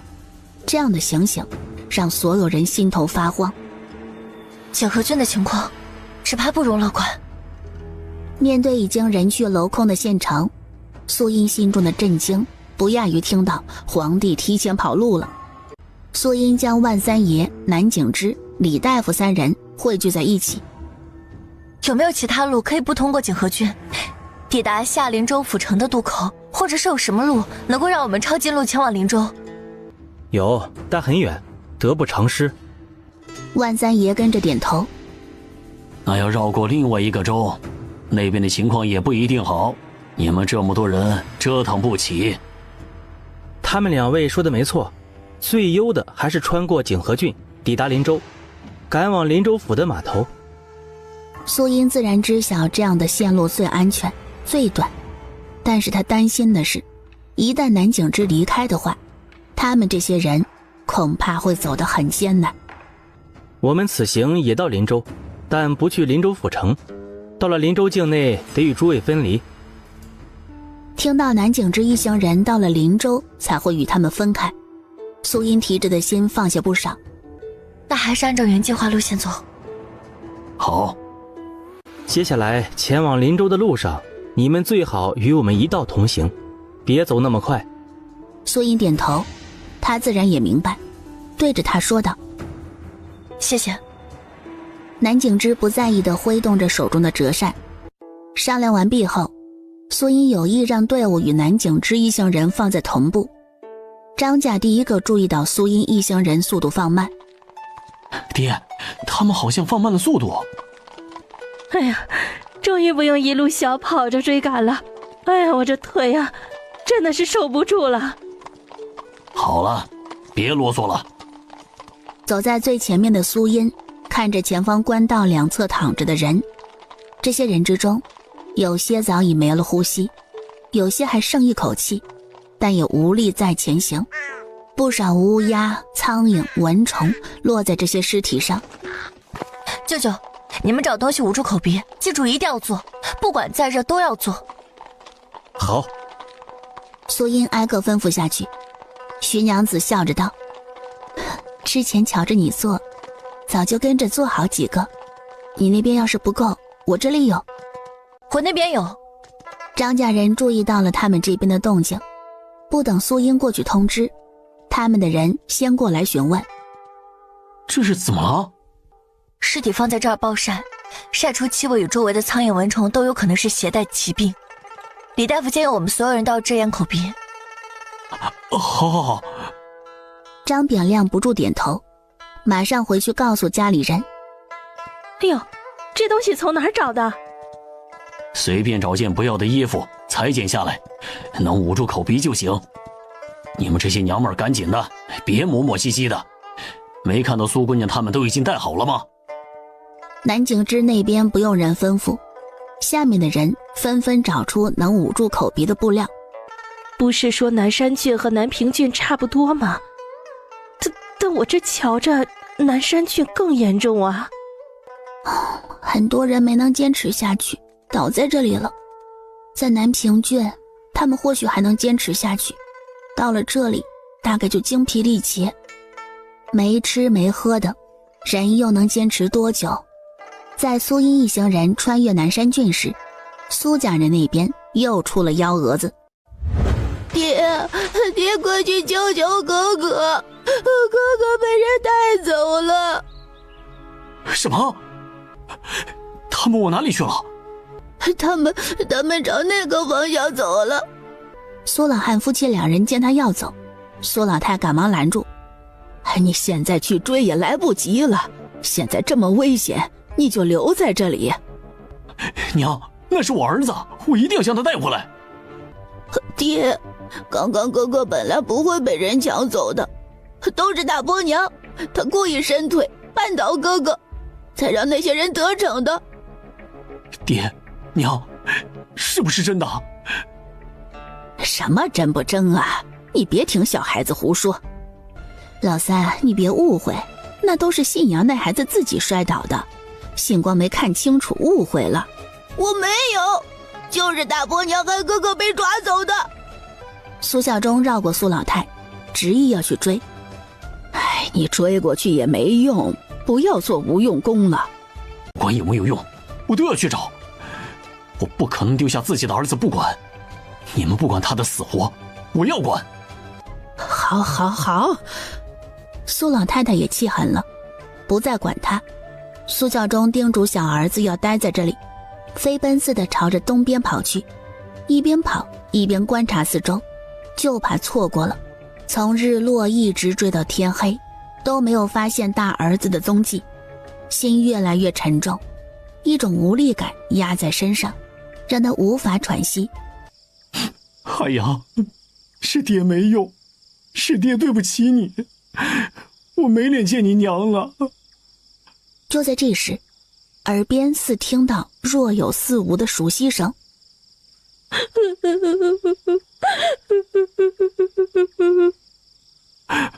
海洋，你是不是在这里？苏孝忠慌忙起身，整个人就像是无头苍蝇一样，四下转动寻找。往前跑了几百米后，就见着几名男子架着火堆，火堆的光芒让他看清楚了男孩的长相。海洋，苏孝忠就像疯了一样，逮住一个人就往死里揍。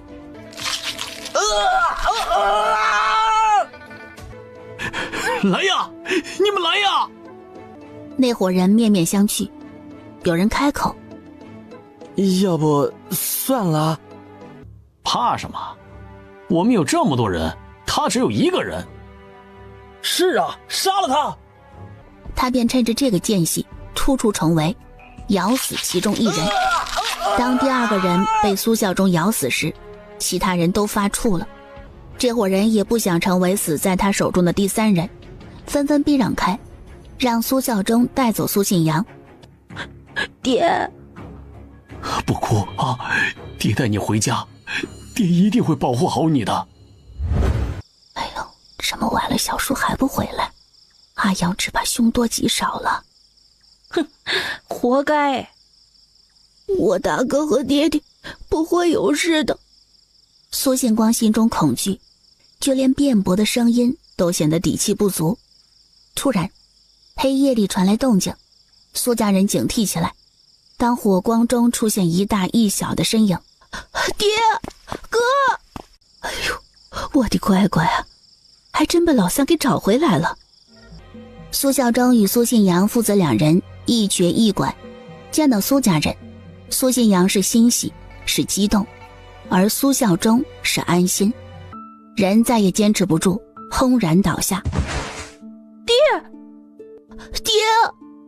苏孝忠目光死死地盯着苏老汉。苏老汉感受到，走上前，握住他的手。老三，爹，儿子要不行了，求求爹，看在儿子的份上，帮我照顾阿阳兄弟二人。别说傻话，睡一觉就好了。你是他们的父亲，理应你照顾。爹，求你。好，阿阳，照顾好你弟弟。爹，你不要睡，爹，我求求你了，你不要抛下我和弟弟。无论他如何哀求，苏孝忠已经无力地缓缓垂下。爹！卢氏见到老三死了，脸上露出喜色，若非顾忌着苏老汉夫妻二人，只怕此时都要笑出声。老二夫妻两人心发沉，苏家人少了一个成年劳动力，可不是什么好事儿。要怪就怪信阳，如果不是为了救他，小叔也不至于死。哎呀！苏信阳兄弟两人抬起头，凶狠的眼神盯着他。是你，都是你害的！待他们反应过来时，纷纷冲上前，将三人分开。三人分开后，卢氏还想上前教训这两个小兔崽子，却被苏老汉呵斥住。都在闹什么？老大媳妇儿，给我消停一些！大嫂，不是我要说你呀，小叔人才去了，你就这么欺负两个小的，未免也太……你好歹也是长辈，哪能这么对待小辈啊？说出去也不怕丢脸。爹前脚刚答应小叔要好好照顾阿阳这两个小的，你后脚就这么对付他们，你这不是不将爹的话放在眼里啊？苏老汉沉着脸，狠狠地瞪了一眼卢氏。爹，刚刚是我冲动了，刚刚那孩子将我推倒，实在是痛得很，这才冒失了。苏老汉脸色稍稍缓和，旋即冲着苏信阳兄弟命令道：你们两个都安分点儿，别再给我惹是生非。苏信光不服气，想要反驳，但被哥哥拦下。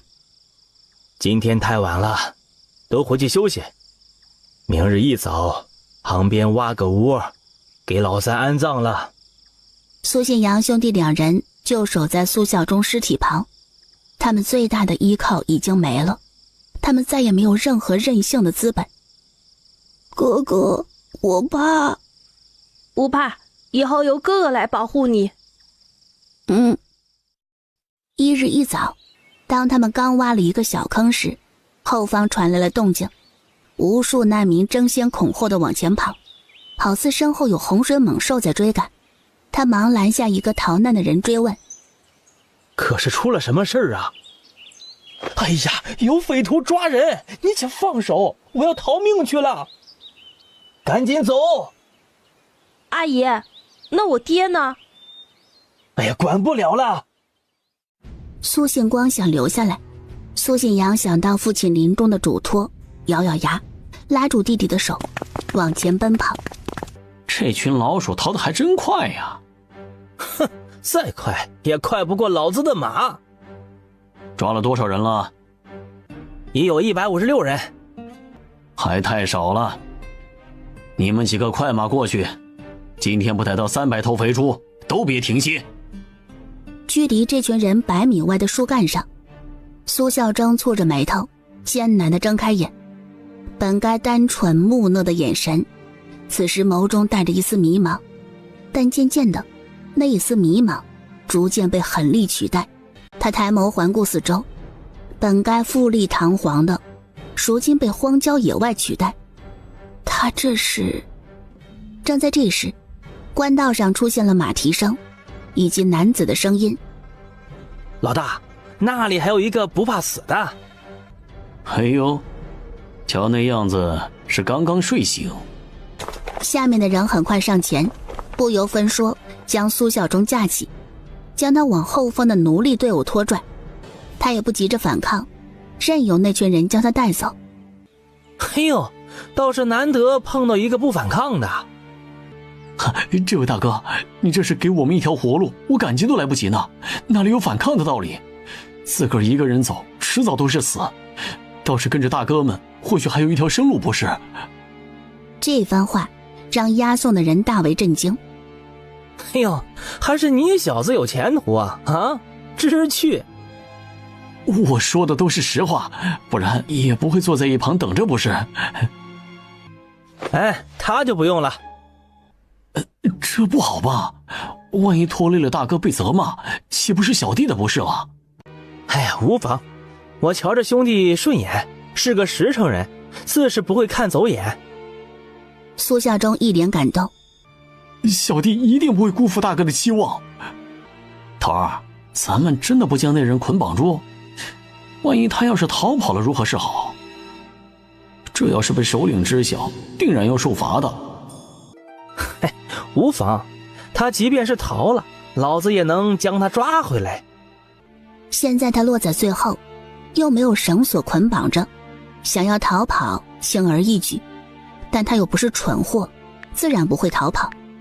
只怕你前脚刚一逃走，后脚被抓回时，毒打一顿是轻，只怕小命不保，成了这伙人杀鸡儆猴的那只鸡。他可没兴趣做那只鸡。汉子，你何不离开呀？他们都在前头忙着，无暇顾及这里。此时正是你逃脱的时候啊！不妥，不妥！那位小哥没捆绑住我的手，我岂能恩将仇报呢？这些人可都是恶人，你与这些人讲道义，岂不是笑话呀？汉子，你可知这些人将我们这些人抓住是为何呀？我们会被他们当成货物变卖，幸运的被卖到富户家里当家奴，不幸的话会被送到黑窑厂。到了那等地方，生死不由己呀。女子与孩童的下场亦不会好到哪儿去。老汉，你为何如此清楚啊？唉，老朽年轻时也是走南闯北之辈，只是到了晚年，没想到会落到这等地步。你这汉子有机会逃生还不离开，趁着那些人没注意，且去逃生啊！多谢老汉提醒，但我不能做言而无信之人。且不说你所言乃是你的片面之词，即便如此，我也不能做那等忘恩负义之徒，他不仁，我却不能不义。你，哎呀，你当真糊涂呀！苏孝忠依旧憨憨地笑着，一副人畜无害的挠挠头。头儿，你这眼光绝了！那汉子竟然没听从我们的人，依旧乖乖跟在队伍后面。头儿，我瞧着那人是忠义之人，要不咱们收入囊中？不急，再试试看。随着前面追捕队伍给力的追捕，一批接着一批人被抓捕回来。苏孝忠没有插手，而是安静地站在一旁看着。队伍越来越壮大，苏孝忠没有看到苏家人，想来他们已经成功逃走。一想到苏家人，那双漆黑如墨的眸底深处涌动着狠戾之气。苏家，千万别让他瞧见了，否则必会让他们遭受上辈子他一家承受的1000万倍的苦。这一整日的观察，他对这个男人是满意的。他不需要多聪明的属下，却需要足够忠诚听话的属下。李哥，可是我们是不是要被变卖去了？你不是说了吗？跟着咱们有一条活路，你这话呀可没说错。他目光看向被押送的人。哎呀，你看这些人啊，再走下去只会成为路边一具无人认领的尸体。我们这是给他们一条生路，给他们寻一个好的去处，能吃上饭，乃是在做善事。哎呀，只可惜啊，这些人不如小兄弟你那般通透，想不通其法。兄弟啊，你是有所不知啊，这做善事都是需要成本的。咱们给他们寻一条生路，同时也赚取一点费用，如此这门生意才能长久下去啊，才能让更多的人有活路。你可明白？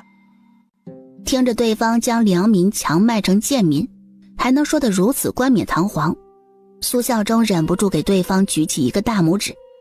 兄弟，那你愿不愿意与我一道做这善事啊？我可以吗？我能行吗？哎呀，苏兄啊，我看好你，你是宅心仁厚之人，这门善意的生意绝对适合你。谢谢李哥，我一定会好好干，绝不会辜负李哥的期望。哎，好说好说，以后啊，你就跟着我干啊！苏孝忠欣喜地点点头。等到苏孝忠远离队伍，独自一人出去解手时，他脸上的喜色消失得无影无踪。这伙人也不知是隶属于谁的势力，只希望不是那个人的，且在他们这里混着，替自己养好身体，之后再寻机会脱离队伍。头儿，那个苏孝忠去了树林里解手，可到现在都未出来。何时去的？有一盏茶的时间了。李兴没说话。头儿，要不要我去看看？那小子会不会借机逃走了？再等一等，若是一盏茶后他还没出来，你再过去也不迟。时间过去这么久了，他很有可能早就跑了。在两人说话时，苏孝忠慢悠悠地从树林里出来。人好好的。还是头儿的眼光准。且不说苏孝忠成功混入这支无恶不作的贩卖人口的队伍里，以憨厚、老实、听话的形象，成功俘获这些人的信任。再说苏家另外一行人，便没了那一份好运，尤其是苏信阳兄弟二人。哥哥，我累啊。再坚持一会儿，等离开那些人足够远后，就可以休息了。一炷香后，终于有人忍不住爆发。不行了，我不行了。爹，差不多了，他们肯定追不上来了。大伙儿先休息休息，现在距离还太近，咱们还得离远些。苏孝义没反对，先休息再说。阿爷，我渴。张嘴。苏信之高兴地张开嘴，苏老太小心翼翼地倒入他嘴里。苏信之的2个弟弟立马凑过去，苏信阳见此，拉着弟弟跟着过去，老老实实地排在他们兄弟后面。苏老太喂完老二的3个孩子后，再见到苏信阳兄弟2人，直接将竹筒一收，没了，你们哥俩等下一次。阿奶，我明明听到竹筒里还有水。我说没了就是没了。阿奶，这水是我爹抢来的。清亮的巴掌声回荡在寂静的林子里。阿奶，阿奶，我疼。疼就对了，我就是要让你们记住。苏老汉与苏家其他人都冷眼旁观着，大媳妇卢氏眼底里更是带着幸灾乐祸。你们2个小兔崽子，小年纪不知尊重长辈，不听从长辈的话，你们这是想要造反不成？若是现在在村里，就你们这等行径，族里可以直接拉出去进猪笼。苏老太在这里危言耸听，胡说八道，更是给2个小的开始洗脑。你们这性子真是随了你们那个没良心的娘。你们要是还想跟着姓苏，以后我和你阿爷说什么，你们就得听什么。要是不听从，直接弃你们而去，料你们在这世道活不过2日。阿奶，我们知道错了。阿奶，我们知道错了。兄弟2人抱成团，默默流着泪。休息了一盏茶后，苏老汉发话，要继续往前走。这些你们背着，这些你们也带上。2个小小的身躯上背着大包小包，艰难地跟着大人们行走在山林里。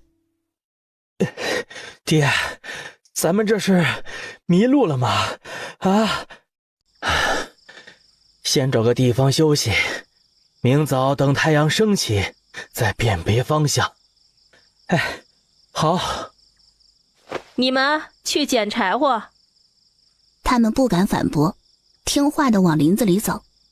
刚捡回来好些柴火，卢氏嫌弃地说：太少了，继续找。就这样，兄弟2个来来回回跑了好几趟，整个人已经累到不行。第5次回营地时，其他人已经坐着休息，嘴里吃着东西。苏老汉用手肘捅了捅苏老太，苏老太不情不愿地从包裹里拿出一个已经坏了的馒头，丢给兄弟2人，又给他们倒了一点点水。别说我不给你们吃的。兄弟2人如获至宝地拿着吃食。哥，你吃。苏信阳咬下后，自然也尝出了食物味道变坏了，忍着没吐出，慢慢地咀嚼着，余光注视着那一家子，心里的恨意再次加深。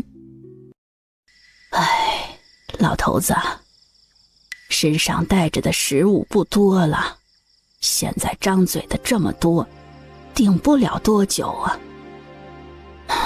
依我看，趁机会将那2个小的扔了算了。躲在树后的苏信阳瞳孔微缩，双手紧握成拳。即便他们吃的不多，要干很多活，阿奶也准备将他们扔了。糊涂！你还想养那2个小的不成？他们又不是我们苏家的人。不是他们苏家的人？阿奶这话是什么意思？你怎如此蠢呀！等到了下一个城池门口，可以将那2个小的卖给人牙子。这2个小子长得不错，定然能卖一些钱。现在这情形，小的不值钱，好些大人自卖都不一定有人买，这2个小的万一没人要呢，岂不是砸手里呀？即便没人买也不打紧，到了山穷水尽的时候，咱们也可以将他们与其他人换喽。苏老太惊讶地看着老伴，重重叹一口气，自家人下不去嘴，就让给别人家也行。还是你想的周全。躲在树后面的苏信阳在听到阿爷的打算后，一股寒意从脚底板直冲脑门，遍体生寒。这里不能再继续待着，他们必须要在这2个老登动手前提前带着弟弟离开他们，否则他们将死无葬身之地。苏英一行队伍浩浩荡荡的，零星逃难的人都不敢靠太近，生怕惹了他们不快。苏姑娘，走了一上午，人困马乏的，休息2盏茶。行。苏英搀扶着苏母从车上下来，坐在一旁的树下。李大夫拿着捣好的新鲜草药过来，给苏母换药。哎呀，多亏了李大夫，我这腿呀，感觉好了不少呢。说谢谢就见外了，我这条命啊，还是苏姑娘救下的呢。李大夫动作麻利的敷药包扎。我觉得差不多好了，后面应该不需要了吧？再敷一贴药也就差不多了。不过即便不用敷药，也不能走太多路，最好还是在车上休息着，过个把月再下地，才不容易留病根。这么严重呢？娘，你听李大夫的准没错。行了，下次我再来换一次，我去别处给他们换药。队伍里有了李大夫后，所有人都安心不少，尤其是受过伤的人，都得过李大夫的好。休息了2盏茶，队伍再次启程。刚走出5里地，前头出现了骚乱。怎么队伍停了？是不是前头出了什么事啊？落在后方的人都在猜测，所有人都警惕起来，各自拿起武器。这是一路逃难后养成的习惯，但凡出现不同寻常的事情时，第一时间拿起武器，警戒四周。是他们。你认识？茵茵，我们要不要？苏茵拿起长刀，其他人瞧见了，都看向了他。李家村的人。杨屠夫等人恍然大悟，纷纷拿出长刀，跟随他而去。李锐在看到苏茵时，眼中迸射出喜色。茵子！另一方人在瞧见突然出现的这方人，居然是对方的认识之人，面色变得极为难看。茵子，在这里遇到你们真是太好了。李锐哥，你们这是？那伙人蛮不讲理，抢夺我们的食物，起了口角，这才打了起来。这些人趁机要夺走咱们的行李。休要胡说八道，分明是你们抢夺我们的食物才是。且不说倒打一耙，还口出狂言，我们这才动了真火。放屁！分明是你们先抢夺我们的食物。你们才是放屁！别以为你们有了帮手，我们就不敢再动手。诸位，稍安勿躁。这完全是各说各有理，谁也不服谁。且问一句，抢夺的食物在哪儿？又是什么？东西已经被他们抢走。你们这是要做什么？想拿回去？若是你们的东西，即便他们是我们相识之人，我们也不会偏袒。这一句话是在告诉对方，同时也是在告诉李锐等人。谁信呀？瞧见没？那是我们的队伍，就你们那点东西，本公子还瞧不上眼。那方人顺着南景之手指的方向望去，浩浩荡荡的队伍，每个人虽然也风尘仆仆，但精神面貌却很好，更别提队伍里的那几十匹马儿，马车、牛车、骡车混合着，就这阵仗，足够震慑住他们。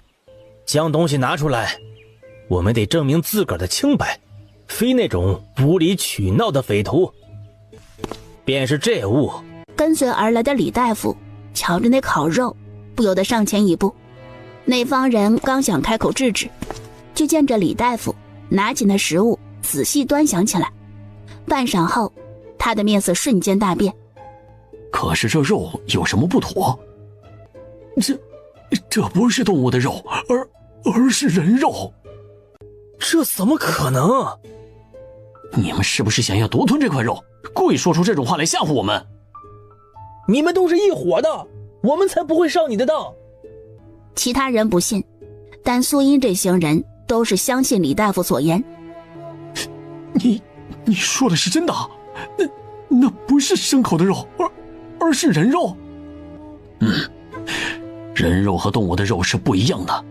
之前我被一伙专门食用人肉的匪徒抓起来，见过用人肉炙烤起来的肉，无论是气味还是肉质都有所不同。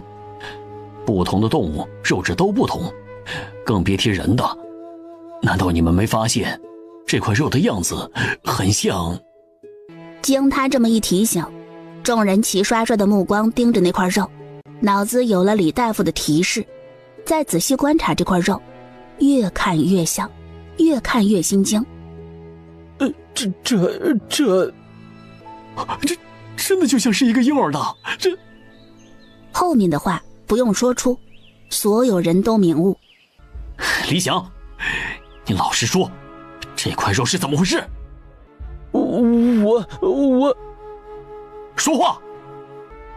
我是从那边捡到的肉，我捡到之后正好遇到了那个人，他骗说这是他炙烤起来的肉，说我是小偷。我不是我。说仔细了，到底怎么回事？我瞧见那些人睡着了，但肉没人动，都烤糊了。我便想着偷回去给爹娘吃，没想到有人冲出来先抢走了。那肉不是我弄的，真的，我没做那样的事。所谓抢食物的事情，所有人都知晓到底是怎么回事。下次再扯谎，便不是一巴掌这么简单了。听到没？听到了。对不住啊，这件事是我们的错。误会解开便好，用我的，这也算是为了儿子积福了。好，过来，跪下。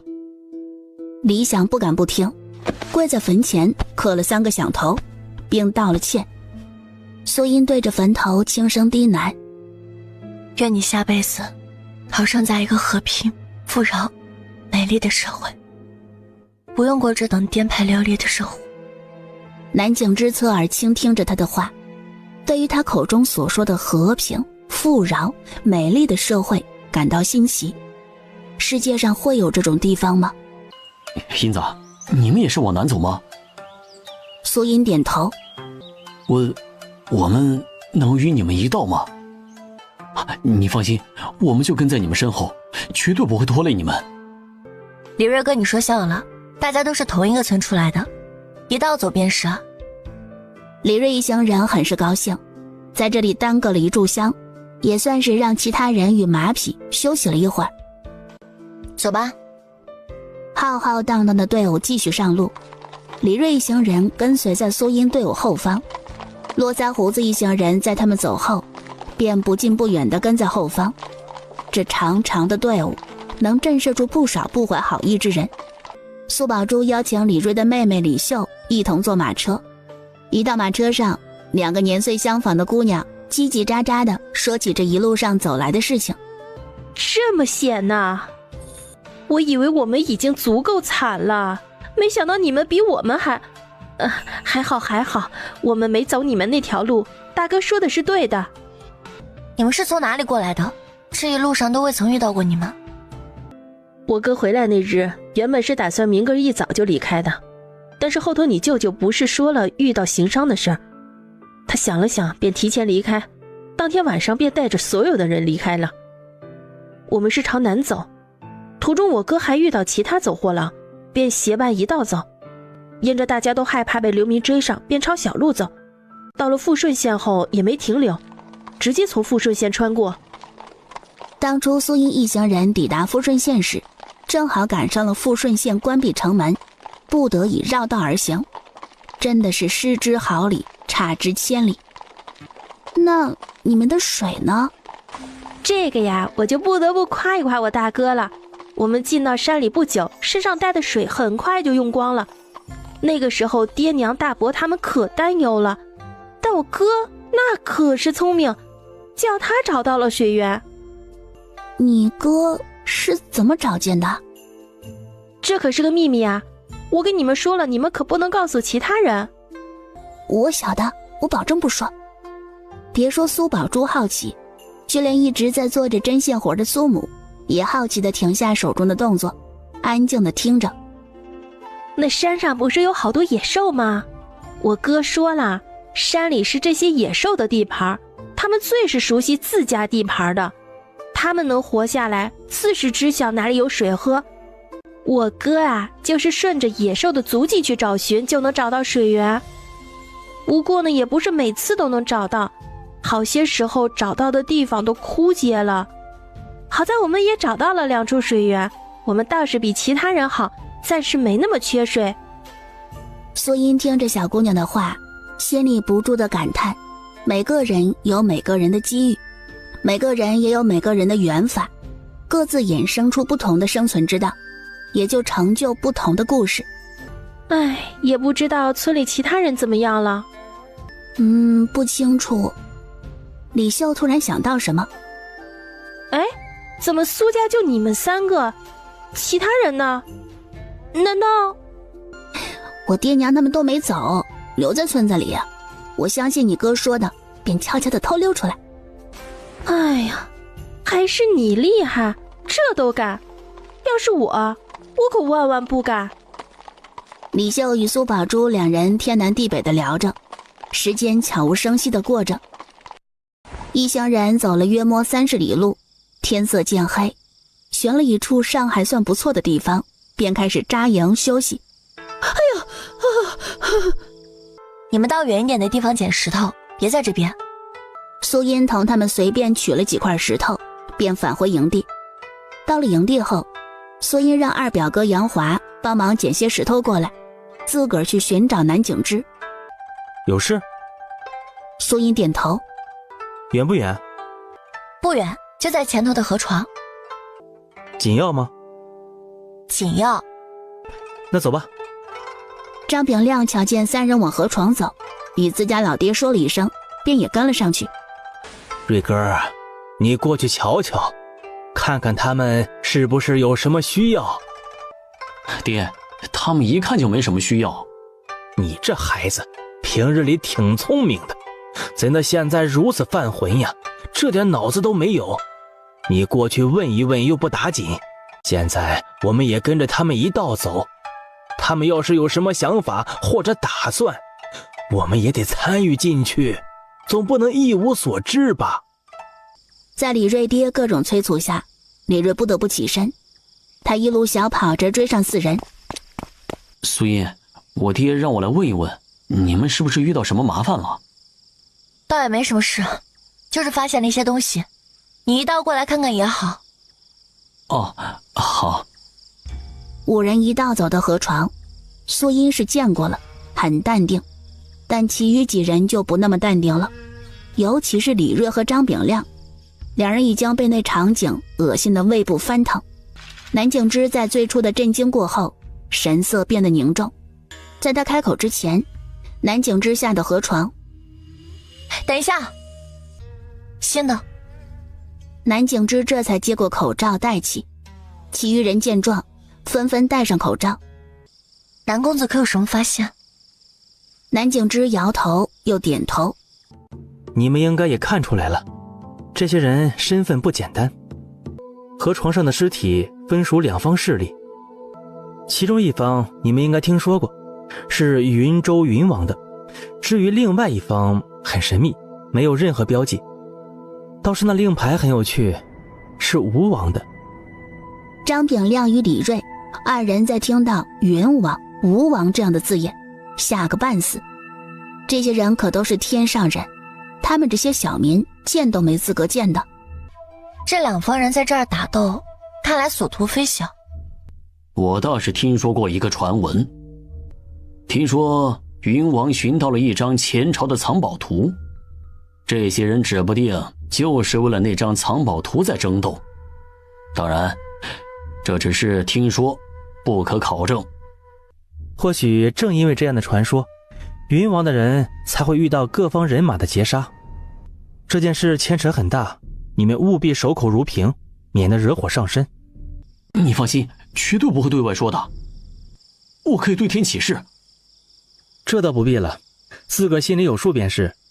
一旦被人察觉到你们接触过什么，很多人可不管你们是不是仅仅只是遇见，不知晓内情，他们都会抱着宁肯错杀绝不放过的心态。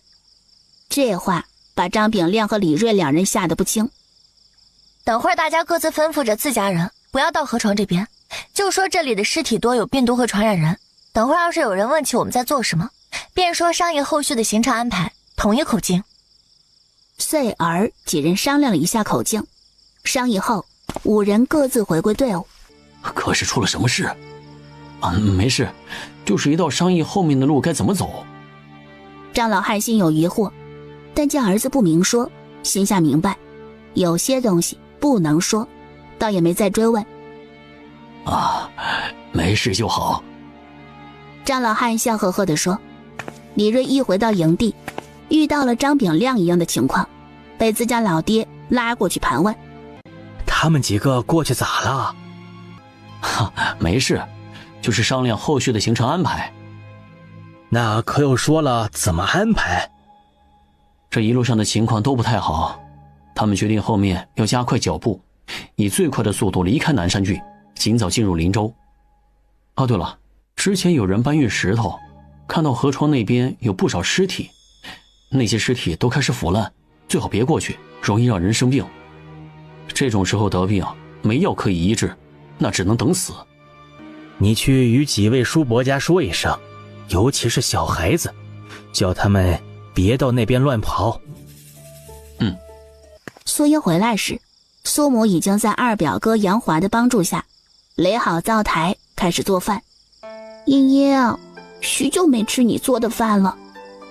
等以后咱们到南方安稳下来，我天天给你做好吃的。苏英将他们商议赶进度的事情说了一声，苏母点头。那行，等会儿我烙一些干面饼，赶路的时候可以边走边吃。可是这一胎不稳，孕妇体虚过于劳累，有滑胎的迹象。那可如何是好啊？我先尽量帮她保胎，但这头3个月孕妇得好好休息，过了3个月后胎稳定便会好些。谢谢大夫。李斯想要给钱，李大夫拒绝。诊费便不需要了，不知道可否给一些水？李大夫可是听说了，李家人不缺水，储存的水比苏音他们还多一些。李斯麻溜的给了1竹筒的水，李大夫高兴的接下，这可比分到几两银子还高兴。李大夫啊，那边出了什么事啊？是喜事，儿媳妇怀孕了，只是有些滑胎的迹象。现在逃难，孕妇得不到好的休息，出现这样的情况也实属正常。李大夫想到了什么？苏姑娘，之前你们从那伙山匪搜罗来的药材里，有几味药材都属于保胎的，我给他们煎好药，要来银钱再给你。都是小事，我去取来，都在这儿了，你看看需要哪些尽管拿去便是。李大夫从里面挑选了几味药材，又到了南景之那边，为了李斯一家找保胎药。见李大夫回来，苏英关心地问了一声：可找齐全了？喜事这娃儿有福气，找齐全了。在南公子那边找了2味药材，正缺少1味药材，没曾想张家那边有，你说这巧不巧？也该是这孩子的福气啊。那便好。等芸娘喝完药，李家人都松了一口气。老三媳妇儿怀孕，这是好事，老三也算是有后了。可你们也听到了李大夫说的，有滑胎的迹象。孕妇头3个月是最紧要的时候，这个时候最容易没孩子。可是现在的情况，不用说，你们也应该知晓。之前李锐与其他几家商议过后，明日要加快脚步，这一路上别说休息了，脚程都要加快一些。老三媳妇儿这个情况，别说加快脚程了，就是如往常一般都很难做到。他现在身子虚，受不住累，可是现在的情况，想不累都难呐。老三，你说说看，你是什么想法？爹，大不了我累一些，背着他走便是。你在说什么胡话呢？你能背1个时辰都顶天了，难道还想一直背着下去啊？你的身体受得住吗？1、2天你咬咬牙能坚持得住，那后头的日子呢？这日子还长着呢，你这孩子说话也不动动脑子。要不去求求苏音？此话一出，家里人齐齐看向他。我听说苏音他们有2匹马车，一辆骡车专门托运行李，另一辆马车就是坐人。人家能同意吗？苏音那丫头是好的，咱们去求求他们，想来应该会答应的，毕竟咱们都是同村人，她应该不会拒绝。求人家办事，你们也不要就想着张口，得要拿出自己的诚意。老三呐，芸娘是你的媳妇儿，这件事儿啊，你自己去办。去的时候带上1竹筒水去。等一下，你再拿一些祭米过去。好。2个儿媳妇儿在听到婆母要拿出这么多东西，很是心疼。即便2个儿媳妇儿什么都没说，但也清楚他们心里在想什么。你们怀孕的时候，该给你们补的都补过，现在轮到老三媳妇儿，我也不会亏待她。你们心里也别不舒服。这个时候你们要是也怀上了，我也会一视同仁。你们生的孩子都是我们老李家的孙子，老三媳妇儿肚里的也是我们老李家的孙子。娘，我们都晓得。晓得就好。李斯带着1竹筒水和1小袋米找到苏音。小厮啊，是有什么事儿吗？苏婶儿，我媳妇儿怀孕了，但是她也不是很稳。李大夫说了，她需要好好休养。可是现在这个光景，哪能休息好啊？我今日过来，便是厚着脸皮，想要为我媳妇儿讨个车位。我们不拘在车里还是车头，就是希望她能少走些路，将孩子稳住。苏母将东西推了回去，李斯以为他要拒绝，顿时急切起来。苏婶儿呀，你媳妇儿怀孕是好事啊，你明儿个让她过来便是，东西就不用了啊，乡里乡亲的搭把手的事儿。谢谢苏婶儿，东西一定要给，不然我们这心里过意不去啊。拗不过对方，苏母便将东西收下。李斯，明日你带1床被子过来。这路不平，马车上颠簸，带1床被子垫一下啊，你媳妇儿坐着也舒服不是？好，还是苏音你想的周到。哪里是我想的周到，是这段时间的经验。那时间不早了，我就不打扰婶娘你们休息了。李斯告辞后，苏音也返回车厢里睡觉。虽然会有些闷热，但总比在外面喂蚊子强太多。万籁俱寂，除了守夜的人还在，其余人都进入梦乡。一群身穿灰色制服，脚上穿着统一靴子的队伍，浩浩荡荡地行驶在官道上，时不时拦下一群人。一支上百人的逃难队伍，所有人步履蹒跚，衣着破烂，每个人饿得面黄肌瘦，嘴唇干裂。早知道就跟随苏音他们离开了。也不知道苏音他们如何。呸，指不定啊就死在路上了。娘，你说的是人话吗？神秘队伍拦下杏花村所有人。我知道。那伙人凶光毕现，一颗颗人头落地，鲜红的血液被干裂的土地贪婪地吸收着。苏音猛地坐起身，抹掉额头上的冷汗。苏音早早起来，今日比往日早起了1炷香。她先热热身体，一炷香后，所有人都醒来，男人们跟随着苏音打拳，女人们则忙碌着吃食与整理行李。打拳结束，苏音喊住了小舅舅与杨屠夫，三人走到远处无人的地方。茵茵，是出了什么事吗？小舅舅，杨叔，你们可还记得之前我们搜过一批假扮成难民的一伙人？两人点点头。怎么了？关于那一伙人的事情，你们可有告诉过其他人？家人是否知晓你们搜过他们尸身？这事儿我就和你舅妈说过，其他人都没说过，就连你大舅二舅我都没有透露过一分。我也就和我家媳妇儿提过，毕竟多出来那么多银钱都不好解释，我家里的银钱都是我媳妇儿管的，我有告诫过我媳妇儿，这件事不能对外说。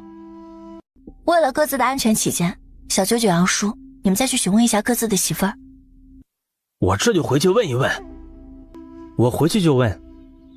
三人回到营地后，杨屠夫与小舅舅两人很快拦着各自的媳妇儿往林子里走。大河，这是怎么了？你这样子我有点害怕。别紧张，我就问你一件事，之前家里第一次多出一笔银钱，这件事你可还记得？小舅妈点头。这些银子是从那些尸体上搜出来的，这件事你可有告诉过其他人？你一定要老老实实告诉我，这可是关乎着咱们性命的事情，若是你真的说出去，也一定要告诉我们，别因着害怕就隐瞒，知道吗？小舅妈不住地点头。告诉过别人没？我发誓，我从来没有告诉过别人。你说过不能说，我就没敢告诉过其他人。确定？确定。那就好。他们问完后，便轮到了杨屠夫夫妻二人。到底出什么事了？你倒说呀！哎呀，你这样子呀，让我这心里闹得慌。哎呀，你这个婆娘小声点儿，莫要让人听了去。到底出什么事情了？我问你，上一次给你52两5钱银子的事，你可还记得？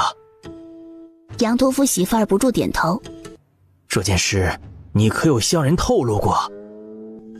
我又不是傻子，我怎么会将这件事情告诉其他人？老话说得好，财不露白，这道理我是懂的。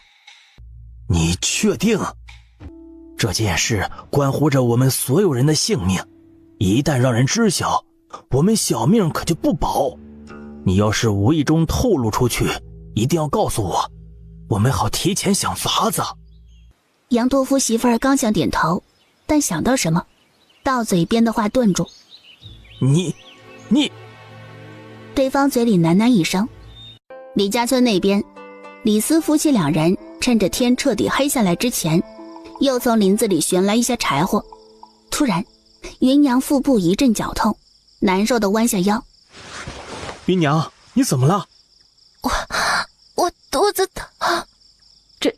这是怎么了？娘，我也不知道啊，芸娘突然就疼得厉害了。李瑞听到动静，过来问了情况，开口道：苏营那边有大夫，让大夫来瞧瞧。你愣着做什么呀？赶紧去呀！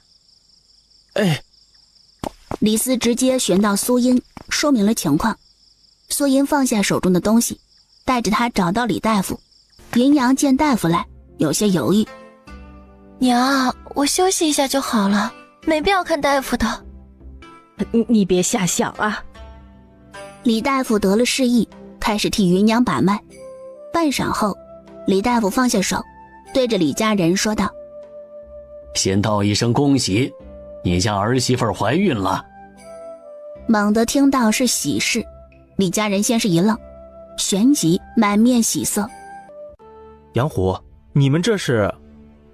大河，我这边出了一点意外状况。杨虎将事情说了一遍，杨大河神色也变得凝重。你们俩先别急呀，等梨花来了问清楚再说，你们现在想再多也无用啊。两个大男人自然明白这个道理，但是心里哪能不着急。很快，杨虎媳妇儿带着女儿梨花匆匆而来。爹娘，这是怎么了？之前家里多出50两银子的事情，你可有说出去，让人知晓？无论是家里人还是其他人，可有人知晓？梨花，你先别着急回答，好好想一想，想清楚了再说。见几个大人神情凝重，梨花既害怕又忐忑，在李氏的安抚下，慢慢的平复下心情，认认真真的想，半晌之后才开口。这件事我对谁都没有说过，即便小弟他们我也没说过。确定？爹，我确定。哎呀，没人知晓就好。苏音在知晓情况后也长舒一口气，起码自己没露出什么马脚，其他的全看天意，谁也不知道未来会发生什么事。卯时2刻，队伍出发，浩浩荡荡的队伍一动，官道上还在休息或者还在收拾行李的难民们不由自主地加快速度。所有人都清楚，与大队伍走更为安全，见到苏音这支队伍，自然是想要跟在他们身后。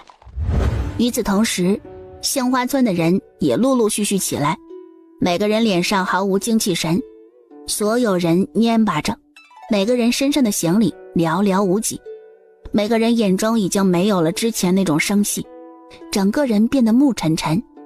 当初他们经过惠安府时，许多人想要在惠安府门外停留一晚，稍作休息，但杨礼正却执意要走，结果在官道上遇到了劫匪，造成了死伤，大伙丢了家当。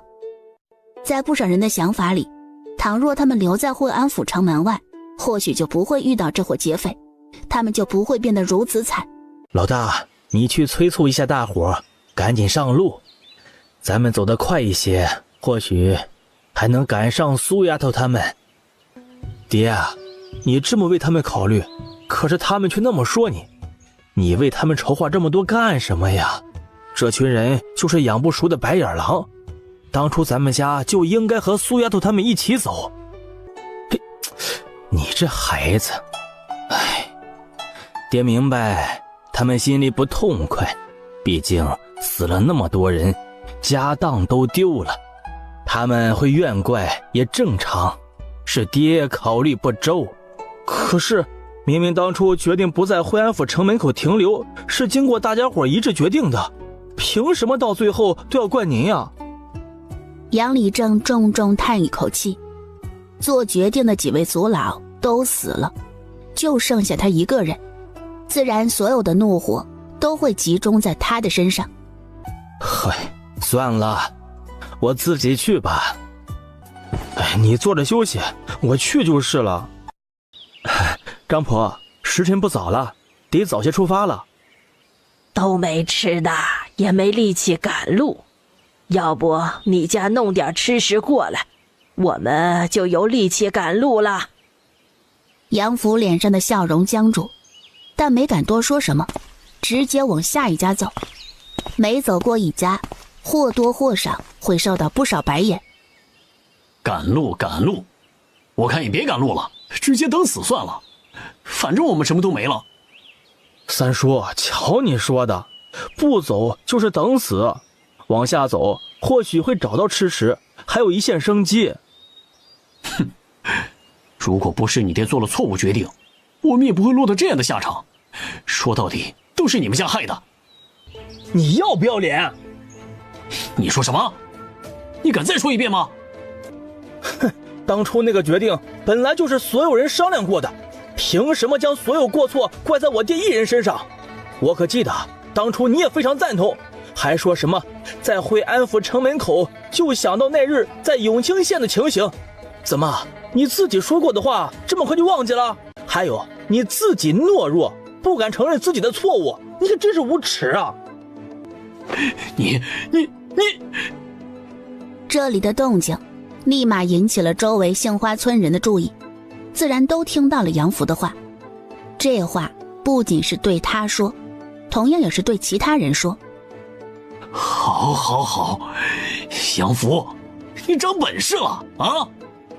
本来就是你们的错，身为李正没有做出正确的选择，导致我们落得这样的下场。当初苏音在的时候，也没见得会这样，遇到再难的事情都能解决。哼，当初你们为了大壮一家将苏音他们赶走，留一个没用的人，将有用的人赶走，这不是李正的失职吗？啊！你的娘子在胡说什么啊？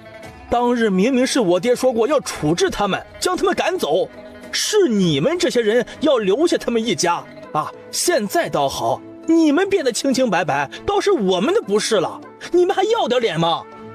老大，你闭嘴！爹，都这个时候了，你还是要我们忍着吗？我不想忍了，明明不是你的错，凭什么一切后果要我们承担啊？一切罪名要落在你头上，难道就是因为你是李正吗？现在我们是在逃难，杏花村早就没了，你也不是什么李正了，你肩上的担子可以放下了。爹，我求求你了。杨李正欲言又止，最终重重地叹一口气，罢了罢了。从今日起，我不再是杏花村的李正，以后你们也不用再听我的话，你们想做什么就做什么，我再也不会多说一句。此言一出，杏花村人都愣住了。虽然他们心里怨怪李正决策错了，但是当听到他要卸下李正这个位置，所有人没有来的感到心慌。李正，你别说气话，我们就认你，你可不能扔下我们不管啊！我们一家从来没说过是你的不是啊！哎呀，李正啊，杨三叔就是说气话，您可别当真呐。你要是不做李正了，咱们杏花村就真的没了。我已经老了，没多少时间可活，村子已经没了，李正这个位置早就应该没了。你们不用说了，我心意已决。杨福搀扶着杨李正回去，杨李正一家已经收拾好行李，启程上路。这一次他没有叫任何人，往日还有人拖拖拉拉的，今日没有催促，所有人立马跟上。大壮一家被所有人落在最后。爹娘，我饿。大壮乖啊，忍一忍就过去了。娘，我再不吃就要饿死了，你忍心看我饿死吗？娘，娘，你去求求李正爷爷。大壮爹，你去求求杨李正吧，若是儿子出了什么事儿，你们老杨可就没后了。爹，我以后还要给你养老送终呢。大壮爹不想去，但母子两人轮番劝说着。我去试试看。他一靠近杨李正一家，对方警惕地看着他，心中满是嫌恶。有什么事啊？阿福兄，大壮要撑不住了，你们能不能给一口水给他呀？只要一口水就行，这一份恩情我们一家都会记住。我们还想问你讨一口水，这一份恩情我们一辈子都会记得。杨寿直接推开大壮爹。你哪来的脸问？你大壮的命是命，我们家孩子的命不是命？你看看他们，像是有吃有喝的样子吗？真怕你儿子死了，你割开自己的手给你儿子吃喝呀？求我们面前算个什么？赶紧给我滚！老子现在看你就烦。呸！什么脏东西呀！当初就不应该为了这样的脏东西，害得我们失去了苏丫头。那个丫头是个有本事的，可惜我们为了大壮一家寒了她的心，人家走也是正常。前头的人听到也跟着附和。哎，你们可还记得苏丫头离开前说过的话？她说过留下大壮一家迟早是祸害，我瞧着呀真被她给说中了。你看看现在咱们就是变成这样了。对对对，依我看大壮一家就是霉运缠身，我们才会如此的。说到底都都是大壮一家害的。爹娘，他们都在骂咱们，你们要骂回去，明明就不是咱们家的错。之前他们都不是在说吗？是李正爷爷的错，为什么现在又变成咱们的错了？儿子，别说话。哼，那个倒霉鬼不是已经被卖了吗？为什么我们家还是被人讨厌？申时时分，所有人已经累得虚脱，很多人脚已经抬不起。爹，前面有一棵大树，我们就到那边休息吧。哎，好。杨立正一家休息，其他人也立马跑到那棵树下休息。去，这里没你们的位置。你们这些坏人！大壮娘捂住儿子的嘴巴，不让他继续开口。一家三人步履蹒跚地走到几步之外的树木下，三人依靠在树干上，累得已经不想动弹。一阵急促的马蹄声自官道上传来，方向来自惠安府方向。头儿，前面挺多人休息，要不要去那边问一问呀？领头的男子视线从官道两侧掠过，点头。诸位乡亲，上月初6那日，位于富顺县到永清县的路上，有一伙人被人杀了，你们可有遇见？若是你们能提供消息，我们这边会给予提供消息的人100两银子，以及1袋米和1壶水。这位爷，我们未见过你说的那一伙人，你们真的没有见过？杨立正刚想说没有，就听到几步之外传来一道声音：你说的是真的吗？完了，这下可真的是完蛋了。当然是真的。马背上的人听到消息，也纷纷下马，纷纷朝着大壮娘而去。大壮娘有些害怕，但为了儿子，还是壮着胆子开口：你先给我水，不然我不相信你。他没有废话，从腰间解开水囊，直接丢给大壮娘怀中。儿子，有水了。男子没有催促，等着他们一家3口喝完水，这才追问：现在可以说了吗？上月初6，我们正好赶往永清县的路上，的确遇到一伙人，大概100来号人，那些人都是以青壮年为主。领头男子似看出大壮娘的紧张，温和地笑着：莫要着急，慢慢想，慢慢讲。去，拿3个肉饼过来。下面的人立马从行囊里拿出3个肉饼。婶子，可以一边吃一边想，吃完后再说也来得及。你说的越仔细，提供的消息越准确，我们给你的报酬只会越高。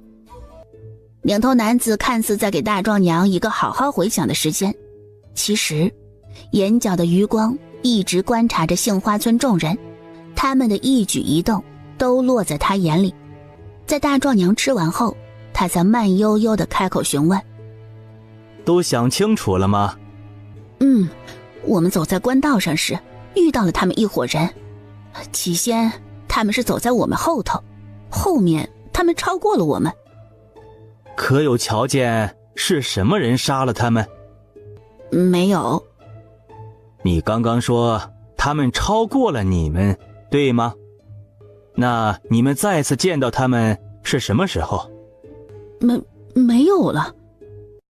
你敢戏耍我们？说着就要拔刀。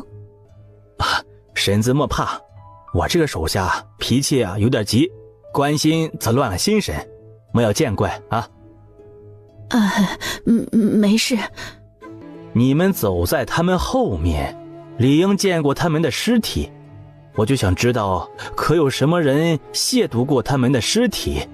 你若是见过有人动过他们的尸体，只要提供那人的长相信息，我这边一定有重谢。没见过，我们走另外一条路了，并没有走官道。这么巧？你可以去问他们，我们是同村的，当时大伙儿一起走的。这位爷，他说的没错，若你们说的是那一伙人，我们的确是见过，但是与他们相遇后不久，我们就往小路走了，并没有走官道，所以不清楚他们是什么时候被人杀的，更没有遇见他们。那你们为什么会改道？有2个原因。第一，听说那山谷之间有水源，我们身上带的水用了不少，想要补充水源。第2个原因呢，那条小路还可以抵达永清县，一举两得，不用特意绕回原路。当时的确是这样的，我们缺水，需要找水源，知道那边可能有水，自然就往那边走，所以没见过你们同伴的尸体，他们什么时候死的，我们都不知晓。我再问你们一次，可还有什么遗漏吗？众人摇头，可下一秒，一道银光闪过，锋利的刀子划过杨大叔的脖子，脖子上鲜血喷涌而出，一颗头颅滚滚落下。你们没有说实话，这就是下场。最后一次机会，你们是不是有什么事情瞒着我们？老老实实说了，或许我们能留你们一条命，若是不说，所有人都得死。他知道，即便他们说了，这些人也不会放过他们。在大壮娘开口的那一瞬间，所有人的命运注定了。苏丫头一点都没有说错，这家子迟早会害死他们。被那丫头一语成谶，这都是命，是他们的选择，怨不得其他人。爹，如果我们说了，你能不能放过我们？我会考虑。既然你们没有想过放过我们，那就杀了我们吧。说不说都是死，那我们没什么可说的。然而他们低估了这些人的手段。你们干什么？放开我儿子！爹娘，救我！大壮被下面的人捆绑住，拖在马后。放过我儿子，放过他吧！我告诉你，我什么都告诉你。大壮娘，爹！杨立正几个儿子肝胆欲裂，扑上前接住他的身子。杨立正倒在大儿子杨福的怀中，他的双手死死握紧大儿子的手，眼神死死地盯着他。他什么话都没说，但杨福看懂了。爹！既然儿子明白了，杨立正缓缓地闭上眼。大壮娘为了救儿子，压根儿不敢有所隐瞒，倒豆子般将事情抖搂出来。我们赶小道后，有5个人跑过来劫财，但被我们联合杀了。领头男子恍然大悟，他还以为他们隐瞒的是什么，原来是这个。不过这个的确是该隐瞒。可还有什么线索？没有了，求求你放过我儿子。再仔细想想。大壮爹想到了什么，刚想开口，就听到杨璐暴怒一声：杨六，你们该死，都是因为你们！杨璐将大壮爹扑倒在地，手中的匕首狠狠插入他的胸口。那些人就这么静静地看着，就像是看一出猴子耍戏。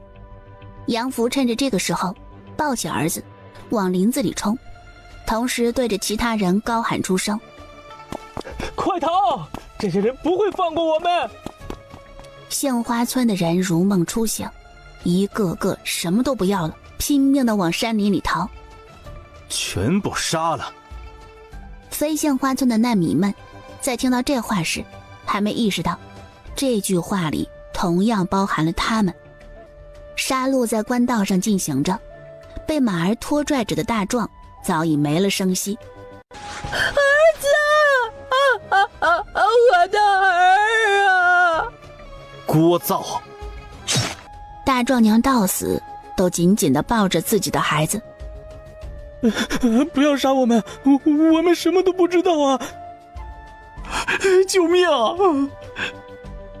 在周围休息或看热闹的难民们纷纷求饶，可他们的求饶一点作用都没有。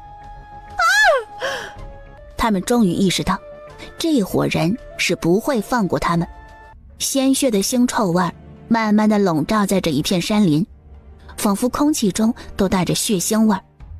半个时辰后，所有人归队。处理干净了吗？一个都没逃走。很好，去他们说的地方走一走。虽然知晓他们说的都是真的，但不妨碍他再走一圈，或许有意外的发现也说不定。头，路找到了。一行人穿过林子，果然在林子里看到了一条小道，有车轴印。沿着车轴印往前走，很快发现了打斗的位置。看来他们没有说谎，找到那5具尸体。不出一盏茶的功夫，5具尸体全部找到。这些身上的衣服完好，就连佩刀都留在了这些人的身侧。看来那一伙人很谨慎。头儿，那伙人的行李都没了，显然是遭到了惠安府那一伙人的洗劫。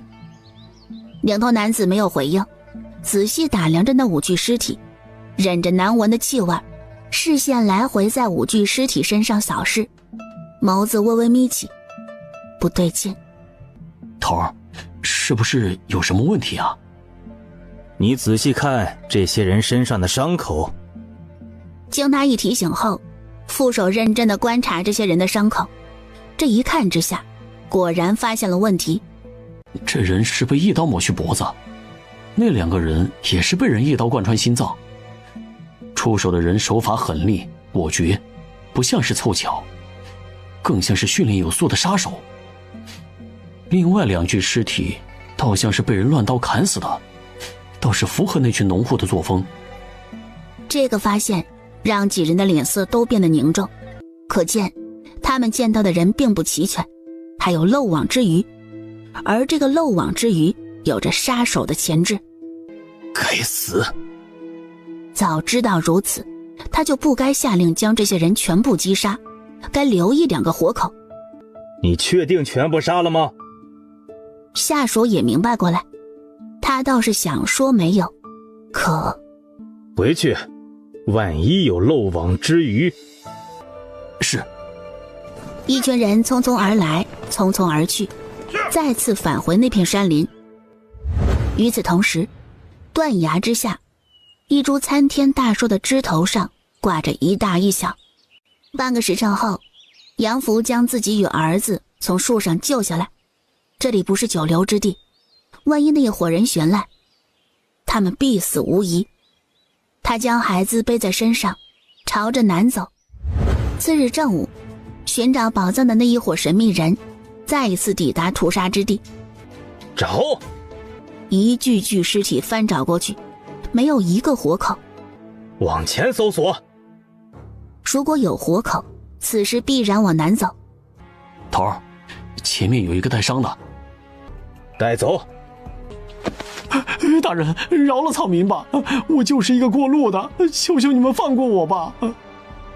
自打出生到现在，他有无数次的后悔瞬间，但要说最后悔的一件事，便是昨日不应该在那边休息，不应该白痴的一样看热闹。昨天发生的事，我一个字都不会对外说。我这个人嘴巴最牢了，绝对不会再为乱嚼舌根。求求大人放过小的吧。领头男子蹙眉，很不高兴，居然不是那个村的人。除了你之外，昨日你可还见到其他活口？没有了。既然没有用，那便杀了吧。不要啊！大人若是想知道他们的事情，我知道一些。你知道那一伙人的事情？知道，我们一家是跟在他们身后，他们休息，我们便休息。这一路走来，他们的情况我们知道一些。你最好是没骗我，否则我让你死无葬身之地。不敢，小的不敢。先说说看，那一伙人是哪里人？第一个问题便将他问住了。没听他们提及是哪里人，但我知道他们是来自一个叫杏花村的地方，听他们的口音是我们梅州人士。这个回答领头男子不是很满意，但好在还能提供一个有用的信息。杏花村在他们的队伍里，你可看到会武功的人？有。他现在在哪里？已经被你们杀了。什么？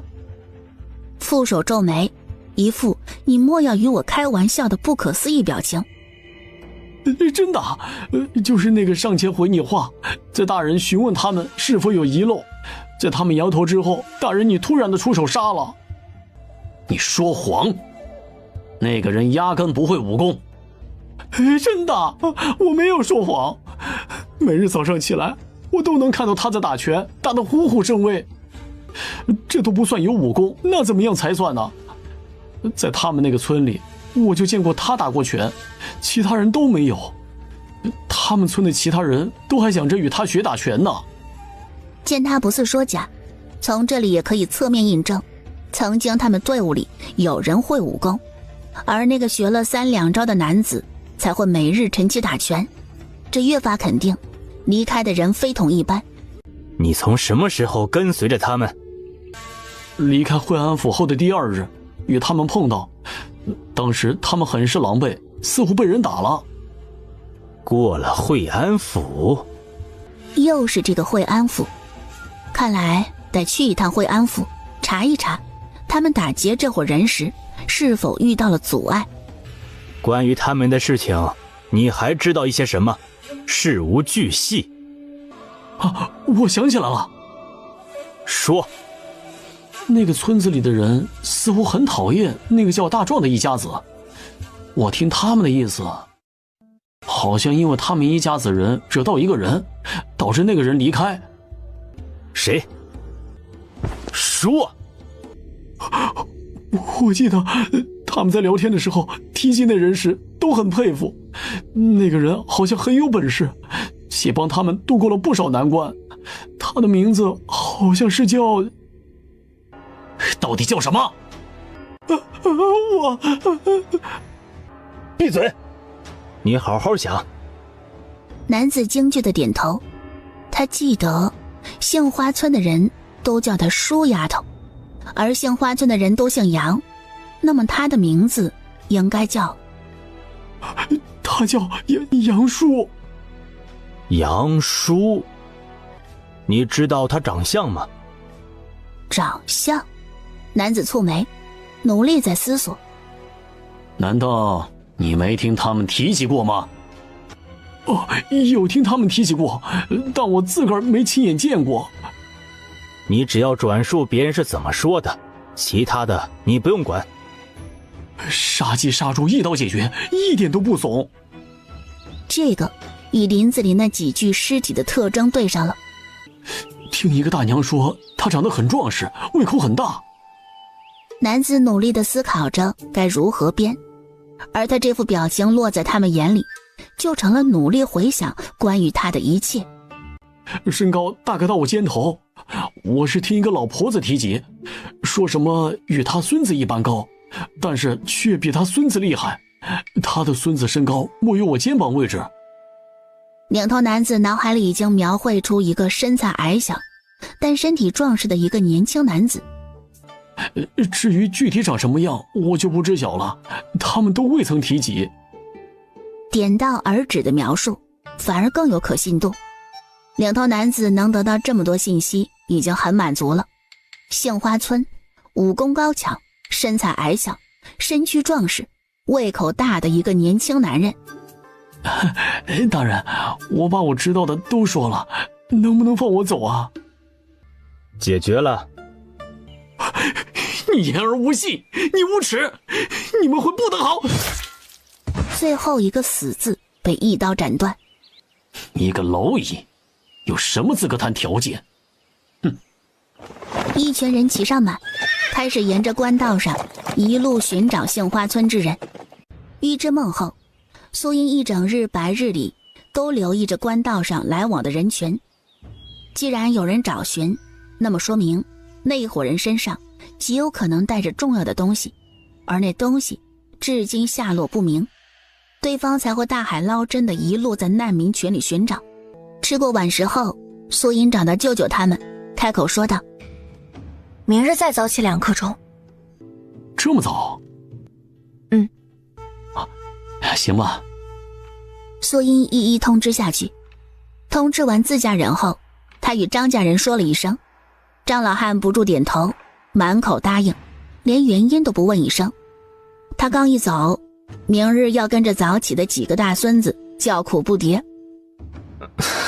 阿姨，这也太早了吧。吃得苦中苦，方为人上人，这点苦都吃不得，成不了大事。哼，没出息的东西。见阿爷生气了，几个孙子都不敢吭声了。从张家那边出来后，苏音去了李家村的休息地。坐。英子，可是有什么事？李瑞哥，我从县城里的镖局师傅那儿偷学了一些功夫，又请教了南公子一些打斗的技巧。这几日路上遇到了不少事，那拳法和技巧用的都还不错，我自己也瞎琢磨，也琢磨出了一点点门道。李家村人与杏花村人不同，他们毕竟与他相熟，知根知底的，自己那一身武功必然得有个说法。现在我舅舅一家还有另外的几家人每日早上都会跟着一道训练，我就想要过来问问你们这边是否有兴趣，要不要一道进来，以后要是遇到个什么事情也能多一点保命的手段。英子，我都不知道该怎么感谢你。大家都是一个村的人，现在又在这种时候，更是应该互帮互助。若是以后我们有什么麻烦，我相信李瑞哥也不会袖手旁观的。那是自然，你们帮了我们的事，我们可都记着呢。这边就要麻烦你去与其他人说一声，若是想要学习，那明日寅时5刻便要起来。好。没想到英子还有这样的机遇啊！这次见到英子都不敢相信，她能变得这么多。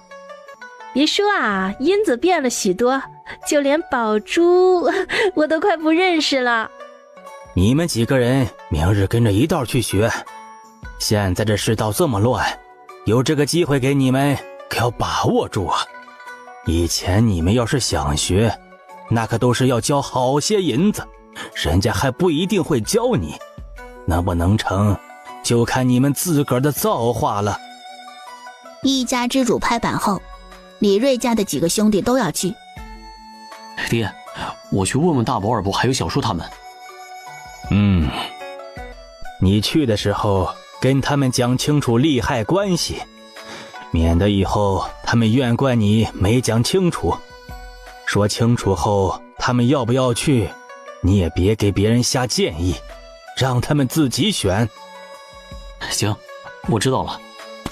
他先去拜访了大伯，再到二伯，逐一说了过去。翌日寅时5刻，苏音早早起来。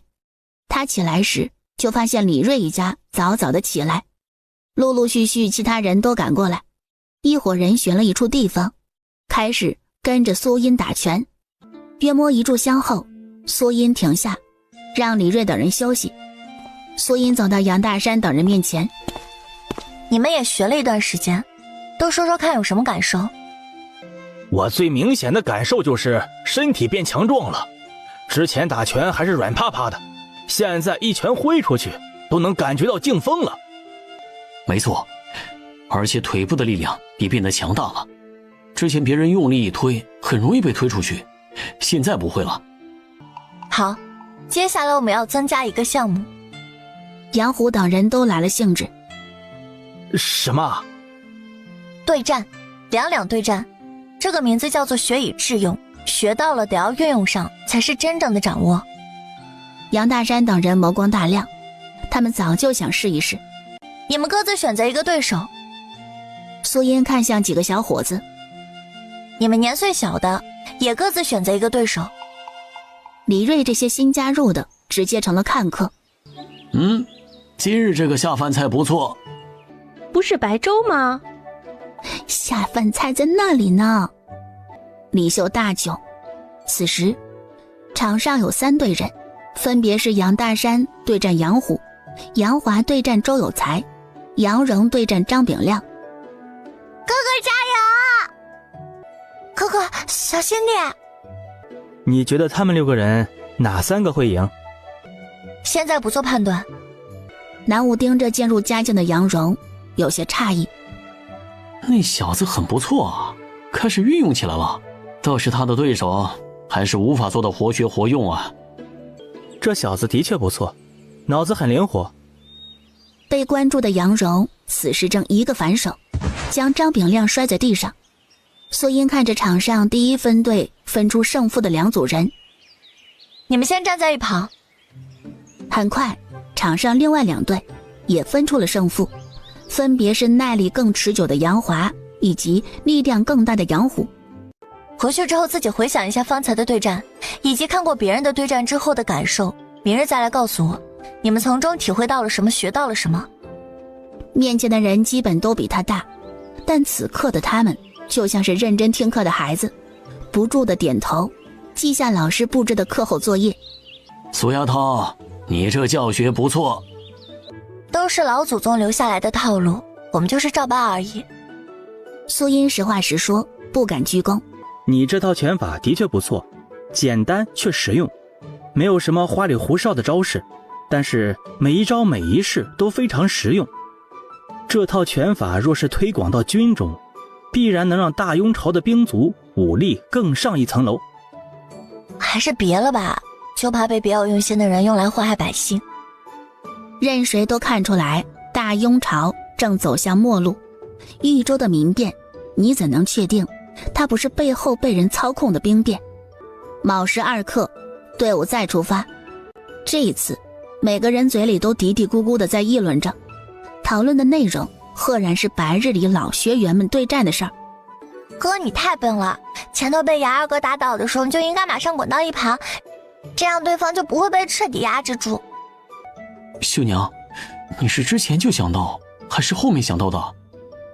你倒下的时候，我就想着你应该滚到一旁，先避开对方的攻击，再找机会反击。可没想到你却……杨水莲好笑地看着他们兄妹2人讨论着方才那场对战。我咋听着，感觉秀娘比你更适合练武呀？周秀娘眸光一亮，有些跃跃欲试。嗨，她一个女孩子家的，学那玩意儿做什么？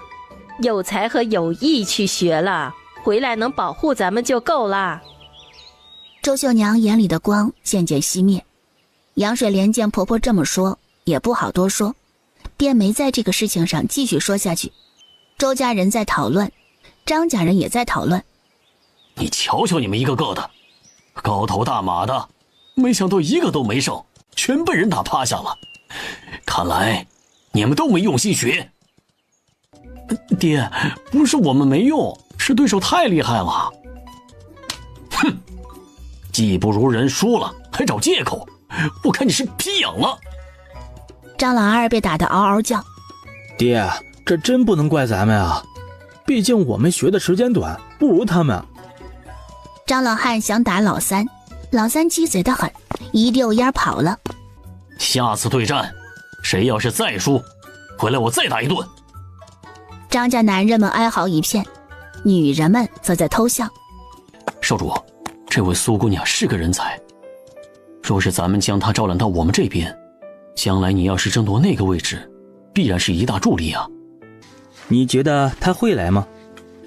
只要少主你亮明身份，没有人会拒绝。那丫头，你觉得她聪明吗？聪明。她捡的那个胖子又是什么身份？西南大商贾万宝祥，人称万三爷。就这2个人凑在一起，你觉得他们还看不出来吗？没想到他们早就看出来了，可他们却……其他人或许看不出，但那2个人800个心眼子的人凑在一块儿，说一点都没发现，他断然是不信半个子儿的。没看到那丫头，但凡遇到一点关于某方势力或者地方官员的事情，都会屁颠屁颠跑过来询问。苏音这货贼精贼精的。那倒是可惜了。人各有志，强求不得。约摸一盏茶后，前方出现了一座7层的白鸡塔，这寓意着他们即将进入白极县。距离白鸡塔500米外时，苏音眉头微蹙，鼻尖微微耸动了几下。是他的错觉吗？很快，那股味道再次席卷而来。怎么啦？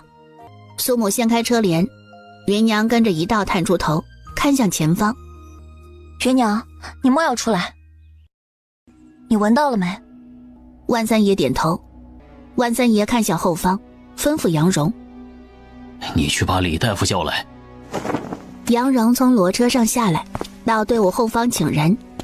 南景之也听到了风声，骑着马越过长长的队伍，走到最前端，刚准备开口询问，便闻到了那股若有似无的臭味。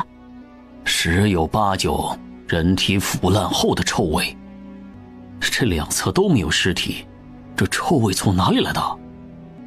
从今日的风向来看，这气味应该是从白极县传来。所有人的视线都看向前方白极县所在的方向。前面情况不明，就这臭味，我们不得不重视起来。大量的尸体没有掩埋处理，很容易滋生出疫病，我们不得不防啊。每家每户都有艾草，我的意见是，进入白极县之前，每家每户所有人必须佩戴口罩。苏音点头，补充一句：李大夫，我们可不可以将艾草煮成水，将口罩浸泡在艾草水里，然后晾干再佩戴，这样会不会更好？这是个好法子。艾草水也是具有杀毒的效果，现在太阳烈，不需要多久就能晒干了。接下来众人又商议了进入白极县的注意事项，确定后，每支队伍的负责人吩咐下去：大哥，出什么事了？阿瑞，前头怎么了？李瑞将事情简单的说了一遍。李家二叔蹙眉：需要这么麻烦吗？人家是大夫，见识肯定比你多，听他们的准没错。你要是不愿意，我们也不拦着。被自家老二哥一凶，李家二叔不敢吭声了。各家赶紧动起来！跟随在他们后方的逃难人群见他们都停下来，每家每户都在煮艾草水，很是奇怪。有几个人上前询问情况。你们怎么突然用艾草水煮衣服呀？老人家，我们闻到了尸臭味，恐怕前头可能会有大量尸体，尸体一多容易滋生出疫病，以防万一，我们这才用艾草水浸泡着戴的面罩。老人家要是不着急，也可以让家人做一做防备，小心一些总是好的。对对对。周围几个人也都听到了，每个人反应都不同。苏音将情况说了，至于他们是信还是不信，这就不是他所能控制的，选择权在他们手里，自负盈亏。老者回来后将情况告诉家里。爹，我们该怎么办啊？老汉看向大儿媳。家里的艾草可还有？还有一些，出来的时候我想着万一路上会用上，便都带上了。起火煮艾草水，你们几个也弄一些面罩出来。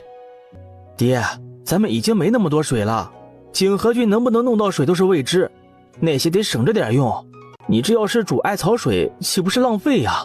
我瞧着越靠近景和郡越是好光景，两边的尸体都瞧不见，肯定不会有什么大事。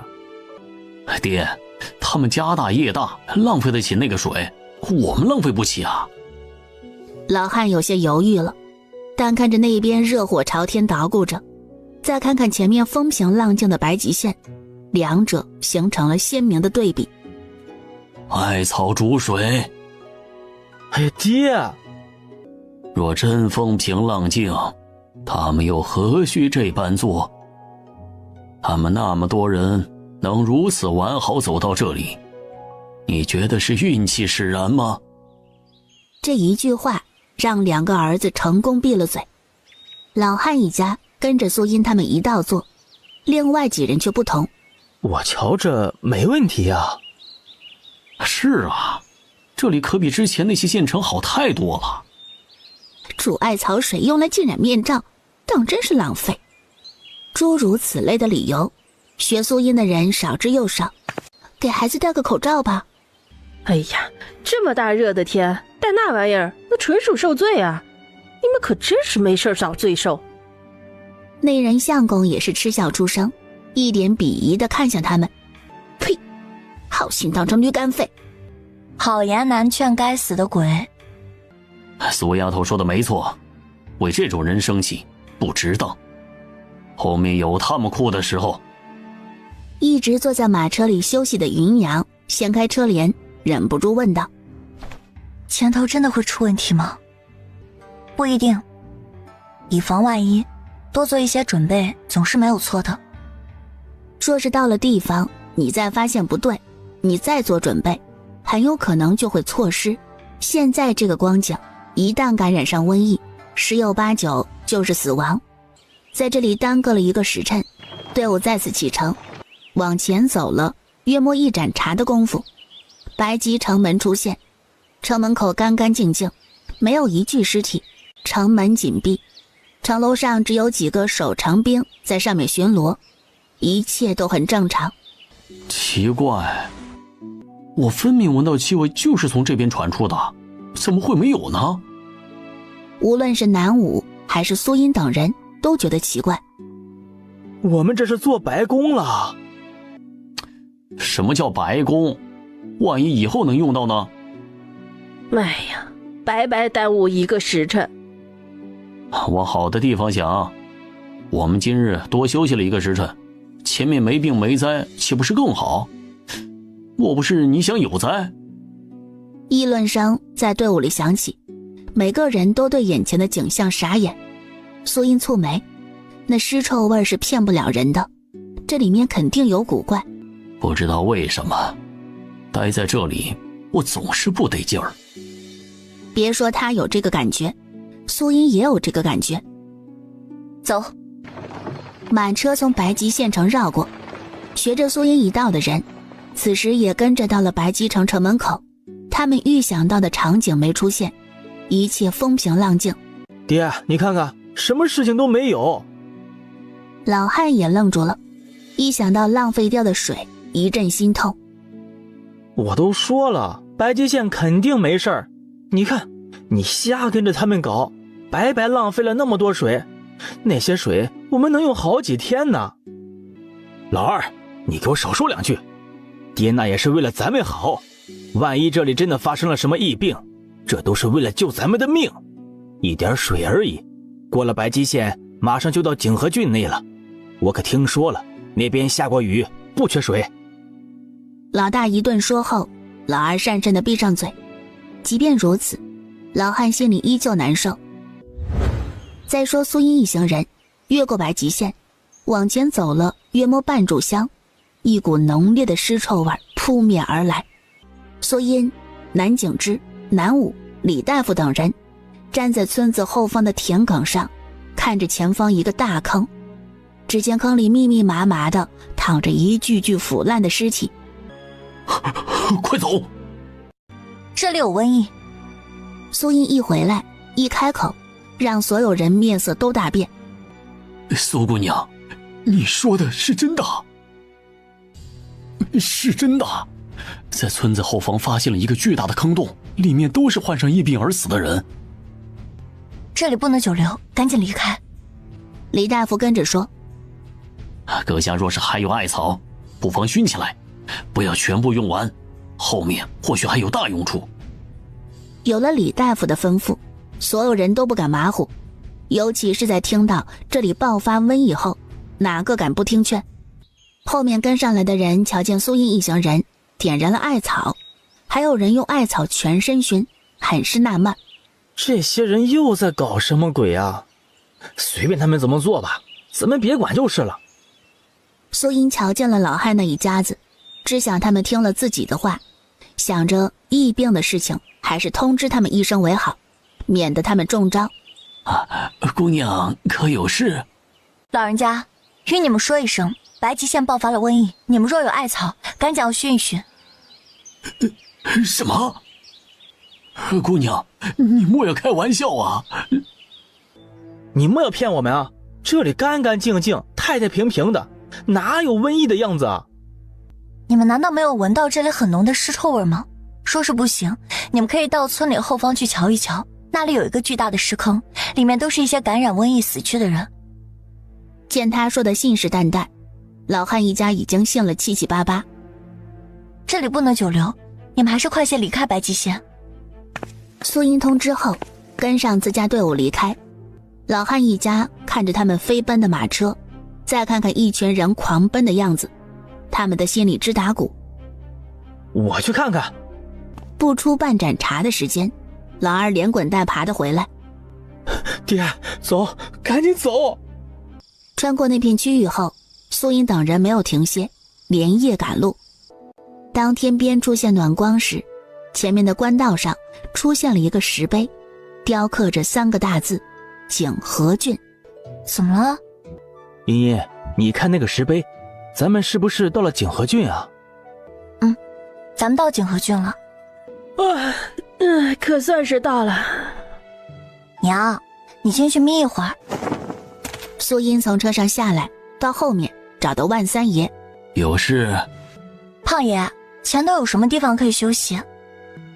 没有，不过再往前走一段10几里，就是隶属于景和郡的景山县。景山县能不能进是个未知数，城门口什么情况也一无所知。苏英看了一眼天色，大概是在卯时1刻。瑞哥，咱们就在这儿休息，45刻再走。好。大部分都在休息，苏英睡了后半夜，此时正清醒，干脆充当守夜人。迎着冉冉升起的朝阳，苏英打着拳，每一处出拳，认真对待。张炳亮正准备休息，突然老爹踹来一脚。你没看到苏姑娘正在练拳呢？你赶紧过去。爹，苏姑娘说了，今日就免了，不用练习。你是不是傻？人家说不用，你就真不去？你看看苏姑娘，她一个姑娘家，同你们一样都赶了一夜的路，现在还坚持着练拳。你个大老爷们儿，还不如人家小姑娘。行，我去。还有你们，赶紧都滚过去。几个大孙子瞧见自家爹都过去，不等阿爷开口，麻溜的跟着老爹一道过去。杨大山将地方收拾妥当，王氏催促道：赶了一夜的车了，你赶紧去休息。我得去练拳。他看向苏英所在的方向，张家人已经过去。王氏瞧了一眼，便没有再多说什么，只是心里心疼自家男人。茵茵，今天还对战吗？既然他们都这么积极，苏英也就按照正常训练起来。继续对战。老学员们很快分好队伍，找上自己的老对手。今日我会打倒你。正好，我也是这个意思。随着苏英一声令下，场上几队人立马交缠在一起。南武看着那边对战的人，再看看身边的兄弟，我们是不是太过懒惰了？大哥，你不会来真的吧？其他人都露出了苦笑。行吧，咱们也不能落后于人呐。苏英听到动静，看到了南景之那边也有对战，顿时来了兴致，跑到他们那边去观战。苏英盯着南武、南六等人，眼珠子滴溜溜地转着。南景之打着哈欠，朝着这边望来，一眼就注意到了苏英那贼溜溜的眼神。这丫头准备打什么坏主意呢？半个时辰后，两边的对战停歇，每个人累得倒头就睡。苏姑娘有事啊？南武叔，你觉得我的那套拳法如何？通俗易懂，简单实用。那你想学吗？可以吗？当然可以啊，我们是什么交情？那都是过命的交情了，一路上风风雨雨的，这关系可不是普通朋友能比的。南武听着这话，不住的点头，心里暖暖的。这白白学了你的武功，我这心里你瞧瞧你，这样不是见外了吧？苏音话锋一转，要不这样吧，我知晓南武叔你是一个有原则的人，这样你心里会过意不去。要不你帮我教一教我大舅舅他们，对于武学方面我就是一个门外汉，自己瞎琢磨，比不上你们。你偶尔指导指导他们，我不要求我舅舅他们能成为多厉害的人，只要能有一些自保能力就行。行，指导他们的事情就包在我身上了。那就辛苦南武叔啦，我就不打扰你休息了。苏音小手往后一背，哼着小曲儿，美滋滋的回去。他一走，闭目养神的南景之睁开眼看了一眼南武，见那户还在那里美滋滋，不住的摇头，但他什么也没说，互惠互利，双赢罢了。40过半，队伍再次启程，短暂的休息了2个多时辰，体力精神也都恢复了不少。一炷香后，苏音一行人抵达了景山县。城门前没有他们想象中的人山人海，只有少数难民在城门口附近休息。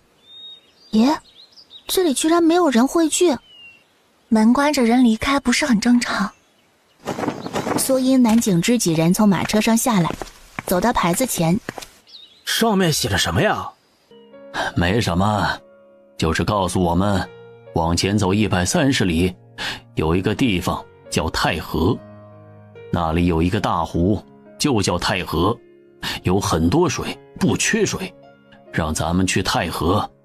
景山县没有多余的水，他们用的水都需要你从太河拉来，大概就是这么一个意思。那再熬几日我们就能补充水了。不过我们不经过太河。啊？那我们怎么取水呀？若是要去太河，我们就得绕一段路，起码有70里。我们的目的地是林州府城，现在从景山县往南走，越过清河和嘉通县就能抵达林州。倘若去太河，我们从清河出来后便要绕到太河，然后再从太河转到下支县，从下支县进入林州。要绕这么远？从清河县往太河县走，需要走一段山道，那边的山道上常年不太平。前往太河县的路上，那些山匪我们倒是不惧，这个且不用担心。这些都不是问题。的确，这些都不是问题。除开这2个，还有什么问题啊？难道你们担心瘟疫？苏音与南景之齐齐点头。景山县没有人聚集，且城门处特意竖着一个牌子，经历过缺水的人在知晓太河县有水。你们猜那些人会选择往太河县走，还是往更近的嘉通县走？自然是往太河县走。白吉县而来的难民同样都会前往太河县。白吉县出现了瘟疫，那么这些人当中会不会有人携带疫病？这一番成功让所有人都闭上嘴。可现在我们再不补给水，只怕熬不过3天。景河郡情况比南山郡、南平郡都好，我们在南平郡都能寻到水源，难道还怕在情况更好些的景河郡找不到水源？对呀，咱们瑞哥找水也是一把好手。既然有李瑞和苏音这2个人在，往嘉通县走又有何妨？面对突然压下来的担子，苏音和李瑞2人表示压力山大。那我们……杨屠夫看向众人，不去太河县。南景之拍板，我瞧着这里没什么人，地方又宽敞，时间也不早了，要不今日早些休息，就在这里扎营一晚。不行，你们看那些守城官兵。众人看向城楼上的官兵，刚开始他们还没发现什么，但是很快发现这些守城的官兵时不时挠一挠脖子和手臂。走，马上走。其他人都反应过来了，一个个脚下生风，马上催促着家里的人赶紧离开。啊，怎么了？这里的瘟疫也开始了。苏英看向怀着孕的芸娘，以后你尽量少出来，能待在车上最好待在车上。好。城楼上的人瞧见他们走了，与身侧的同伴调侃道：瞧瞧，这些难民知道太和县有水，这离开的速度都变得贼快，好似身后有猛兽在追。嘿嘿，你要是与他们一般，渴了许久，听到那边有水，估摸着跑得比他们都快。一炷香后，又有一批难民过来，其中便有跟随着苏英一道用艾草水煮口粥的老汉一家。那些人怎么走得如此快啊？人家有马车，自然比我们快。有马车不假，但又不是每个人都有，大部分都没有马车。按理说不应该走得这般快，我们追这么一路都没追上。是啊，我本以为必然会在这景山县碰到他们，哪知道这里什么都没有。在说到什么都没有时，一家人都注意到了城门口过于荒凉，都没什么人。爹，那边有牌子。过去瞧瞧。家里几个男人朝着那边走去，跟在他们后面的难民家里的男人也跟着一道过去。这上面都写着什么呀？不知道，看不懂。有人识字不？所有人齐齐摇头。官爷，这上面写的是什么呀？没什么，只是告诉你们往南走，过了清河县后再往北走，前往太和县，那边有一个湖，就叫太河，那边有水。太河有水？爹，他们说的没错，果然景和郡比咱们那边好。有水，真是太好了。你们赶紧去吧，比你们早下来的那一大伙人可是马不停蹄的往那边赶，你们要是去迟了，恐怕就没有你们的份儿喽。男人们闻言不敢耽搁，匆匆带上家人往太和县走。哼，你倒是好心，直接就说了，也不想着要些好处。我可是听说了，里头那位昨日从那些人嘴里敲出了2两银子。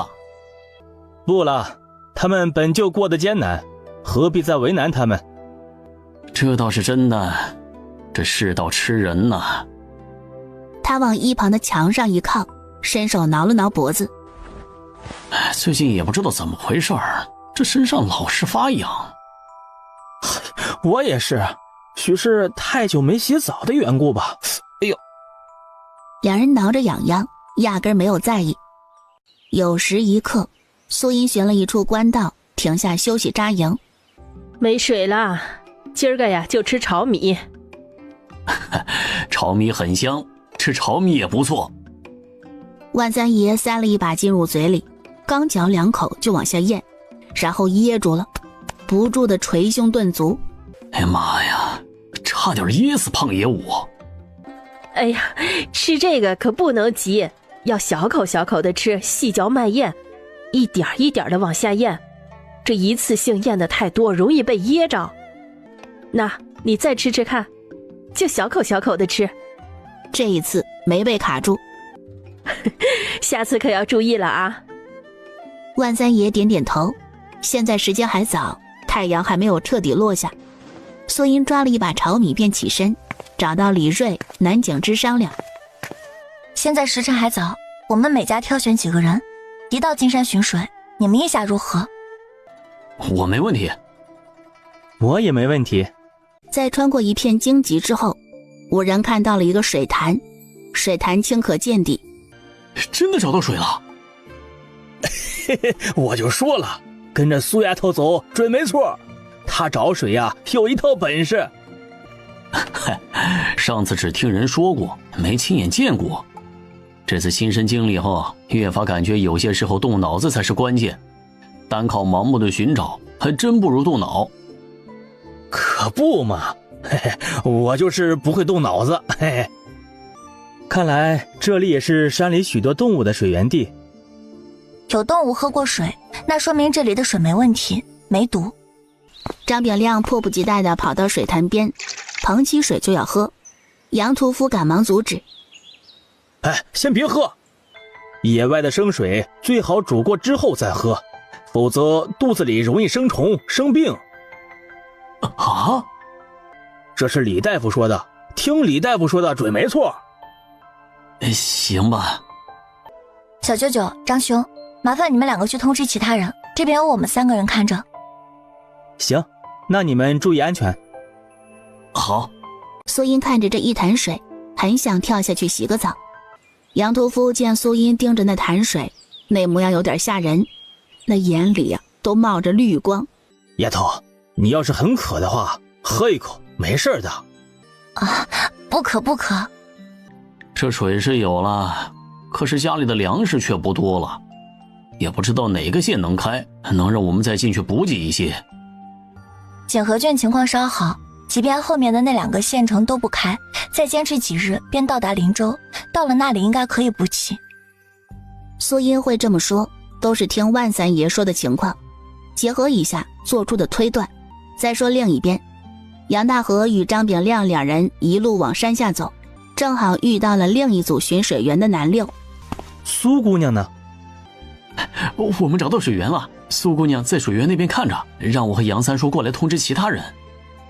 哎呀，公子果然说的没错，苏姑娘还真是找水的一把好手。走走走，赶紧回去通知其他人。水潭边上，苏音站起身，准备活动活动身子骨。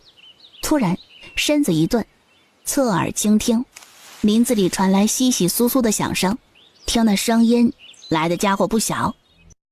3人小心翼翼朝着那边挪动，在3人躲入后方的树木后方时，丛林里的声音已经到了跟前。我操！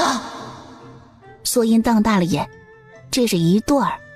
2头野猪观察了四周一圈，确定没有危险后，这才走到水潭边，大口大口地喝水。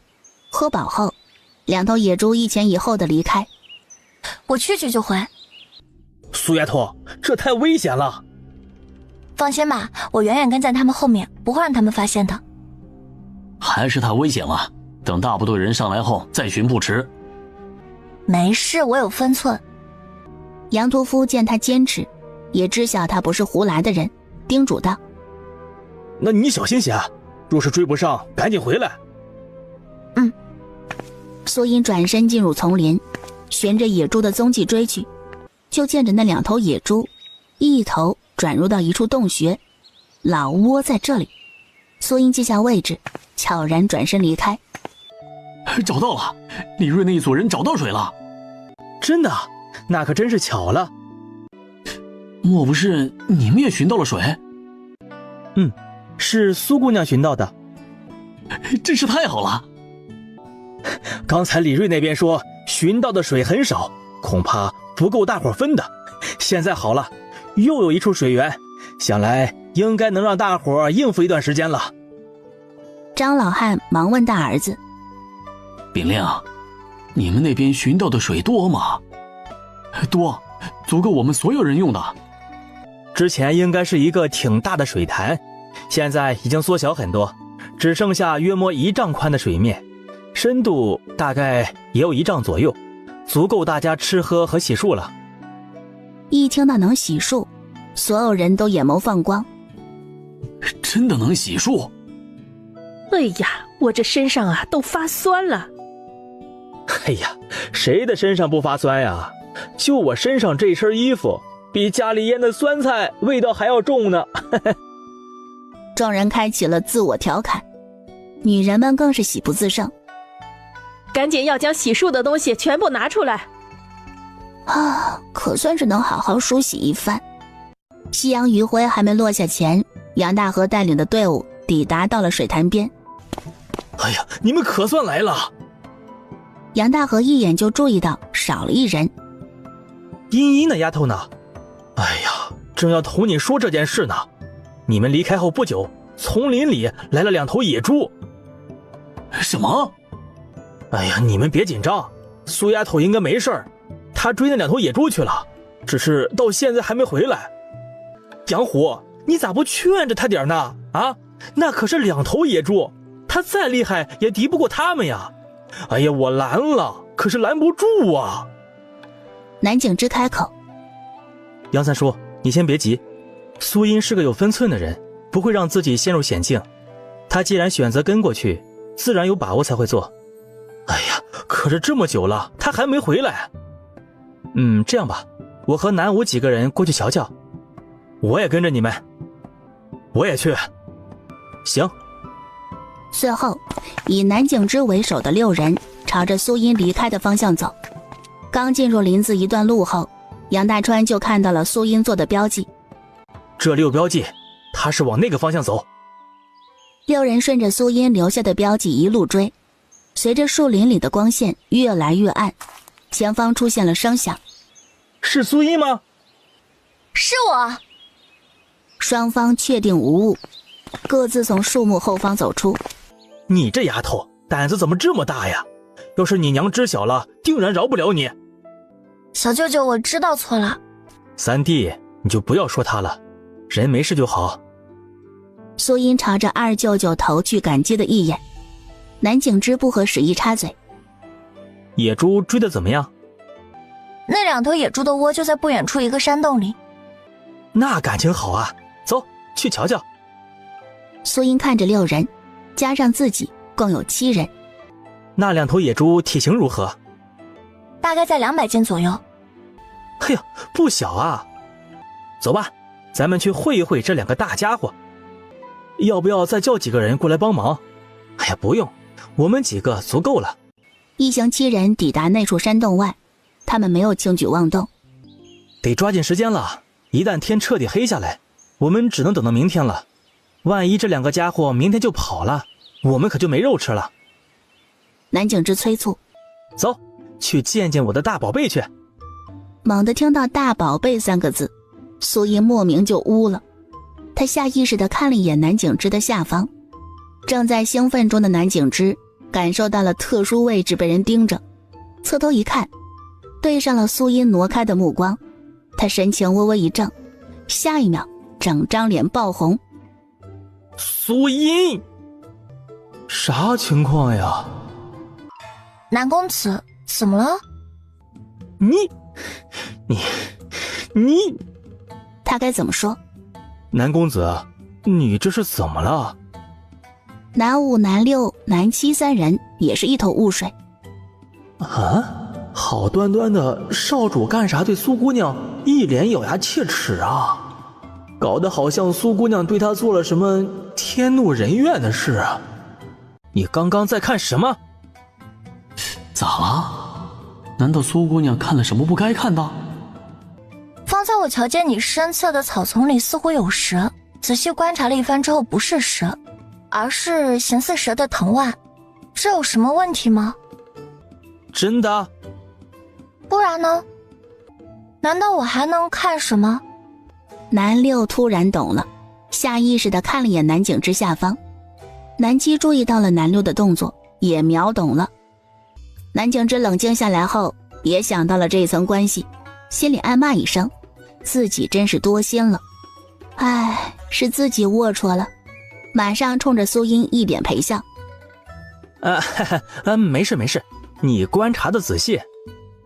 说着还很心虚的冲着苏音说：对了，你防虫的药膏还有吗？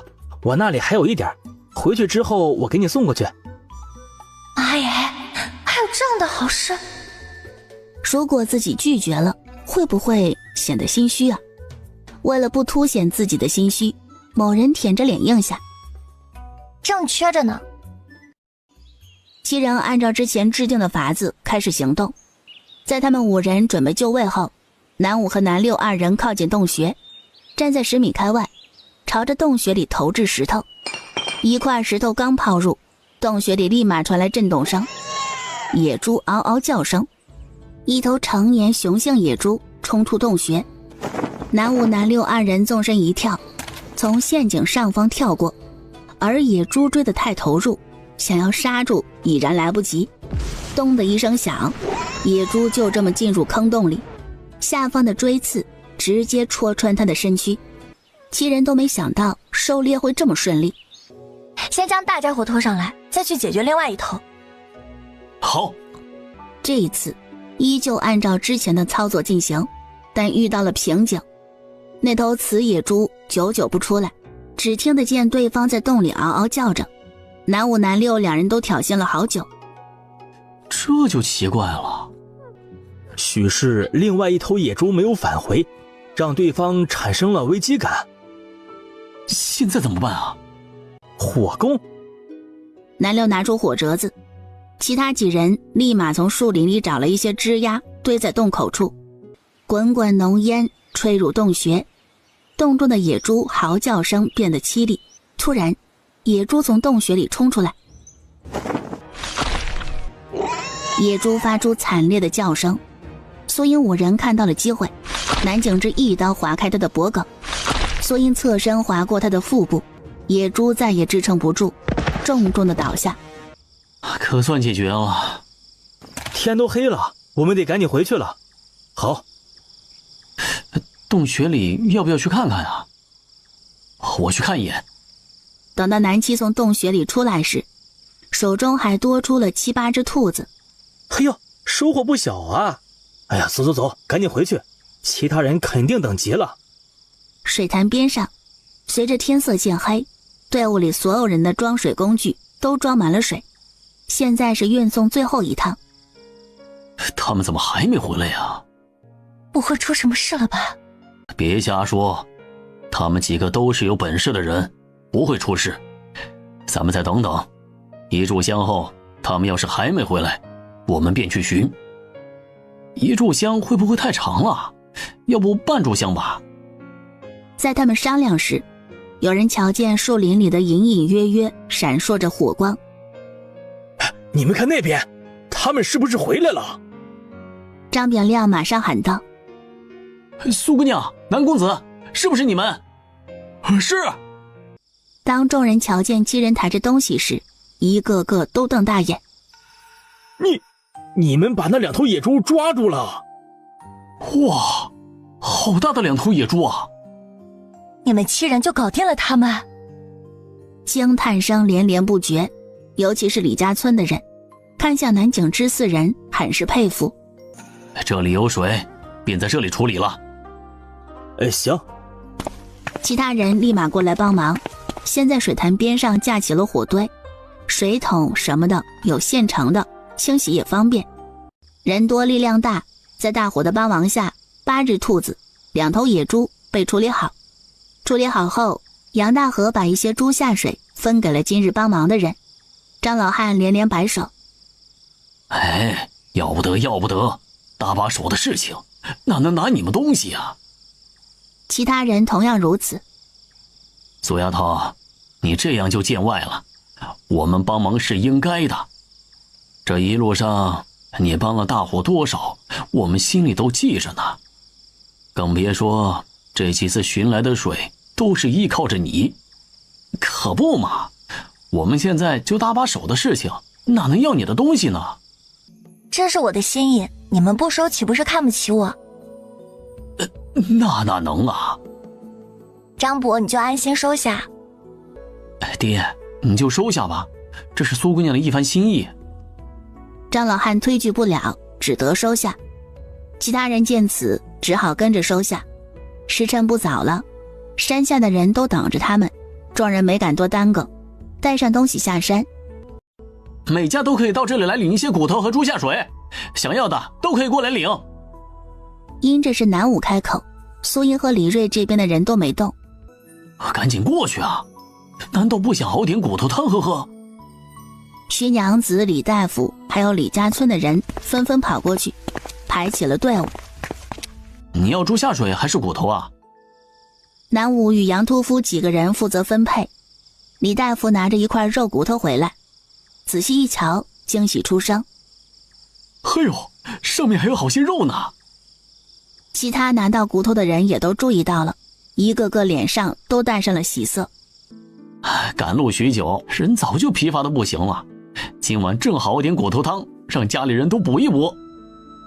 是啊，好久没见过荤腥了。咱们啊都得好好谢谢苏丫头。哎，苏丫头真是福星啊，既找到了水，还猎到了野猪。苏英被夸得不敢待在那里，赶忙离开。肉干没了，这些正好可以做一些肉干。现在天气还热着，正好可以晒在车顶或者骡车上，保不准要不了几日就能晒干。做肉干可以，但晒在外面太招摇了，容易惹人惦记。那这么多肉，总不能就这几天吃完吧？不用，每日晚上扎营的时候，晚上架在火堆旁边烘干就行，白日里就挂在车厢里，倒也不打紧。哎，你想得周到，咱们还是小心些。万三爷见三个女人合计来合计去，就要将所有的肉全部合计成了肉干，忍不住开口：今晚咱们不弄点肉吃吃吗？苏丫头，你瞧瞧我这肚子，这是肉眼可见的扁了。你瘦了正好，李大夫可说了，太胖对身体不好。你这丫头，今晚上就把这兔子烤了，其余的肉我另外有打算。他割下实心肉送到了大舅舅那边。哎，哪能有你的东西呢？舅妈，你看我舅舅，他这是在和我见外，你快管管他。我外甥女孝敬我的，他不收啊，我收。苏英一回来，苏宝珠就赶紧拦着他过去。肉都按照你的要求弄好了，就等着你掌勺了。苏大厨再次上线，小杨贵和桃花表妹又过来蹭吃的。小杨贵吃着放了花椒的兔肉，吐着麻麻的舌头，嘶哈嘶哈的。好麻好麻，麻就少吃点儿。不行，姐姐做的太好吃了。万三爷吃着兔肉，摸着头上的汗。丫头，你锅里放了花椒了吧？什么都瞒不过你。我只知道这花椒用来当香料、当药材使，到了你手里都成佐料了。你这佐料为时奢侈了。啥东西这么珍贵呀？万三爷捏起一个小小的东西，几个人凑上前瞧，就这东西很贵吗？有点贵。啊，作价几何呀？也就50两1斤罢了。啥？这么贵？这价格还是之前相对平稳的时候，贵的时候那可是1两黄金1两胶。我的乖乖啊，那我岂不是把好多钱吐出去了？苏母也想到了，两人齐齐看向地上，那架势似乎要从地上将吐出去的花椒捡起来重新吃了。没那么贵，我买的这些是老板处理的价格，很便宜的。再便宜定然也便宜不到哪儿去。娘不好忽悠了呀。你这丫头啊，做事买这么贵的东西，这么贵的东西怎么就放锅里煮了吃了？这太浪费了。哎呀，娘，我错了，我下次不买了。哎呀，不是不让你买，咱们后头的日子还长着呢，用钱的地方也多，钱得省着点用。你不是常常说的那个叫什么来的？什么筹谋？未雨绸缪。啊，对，就是未雨绸缪。苏英还能说什么？只能不住点头。酒足饭饱后，苏英开始准备卤野猪肉。幸好在安平县有补充过这些卤味的调料，趁着现在有水，赶紧将肉全部弄好。苏英在卤肉，这卤味的调料一放入，炖煮了一会儿，香气四散，那香味直接从李家村和南景之那边飘过。哇，好香啊！少主，定然是苏姑娘在做什么好吃的。哎呀，吃太饱了，我去消消食儿。那香味引动的附近人蠢蠢欲动，一个个都跑上来围观。茵茵，你又做什么好吃的？做肉干。小舅舅，你们的肉要是想要做肉干的话，等会儿呢我给你们一些卤水，你们也可以将肉一道放进里面煮。那行啊。杨大河是吃过苏英做的肉干，可香了，可好吃了。二舅舅，你们做吗？行，也来点吧。苏英很干脆，分别给2个舅舅重新弄了一锅卤水。南景之过来时，正好瞧见杨大河和杨大川喜滋滋地拿着卤水走，他凑近闻了闻，是那个味儿。南公子，你要吗？风光霁月的南景之略微矜持了2秒。要。苏英将最后一点卤水给了南景之，南景之喜滋滋地捧着卤水回去。这一整晚上，整个营地上空都卤肉飘香，别提有多馋人。好在这一带官道上只有他们这一伙人。苏母正在收拾脏衣裤。茵茵啊，你哪些需要洗的赶紧拿出来，明儿个好一道拿去洗了。已经拾掇出来，就放在车厢里那些。娘，多带一些皂角，我得好好搓搓身子，洗洗头。知道啦。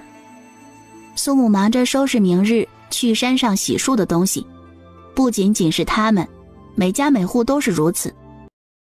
我们这边需要20个人帮忙在四周巡逻，可有人愿意报名？在他们不解的目光下，苏英解释了一句：这里毕竟是荒郊野外，为了防止意外，得要有人在四周巡逻。茵茵，你考虑的周全。徐娘子第一个举手报名，我参加，早一些洗漱，晚一些洗漱都一样，总归都能轮到我不是？我不差那一会儿时间。是啊，反正都能轮得到，我吃一些也无妨。这件事也算我一个，也算我一个。我想要给大伙儿尽尽力。芸娘你就算了，你还怀着孕呢。这件事难能轮到你一个怀孕的人啊，也算我一个吧。不行。为何？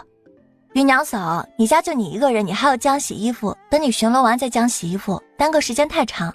他们那帮人总不能在你将洗衣服的时候来洗澡吧？茵茵说的对，得合理安排。我家来了3个，我出来巡逻不打紧，衣服这些东西啊，就让我婆母和妯娌洗。个个主动站出来，一会儿的功夫，20个人集齐。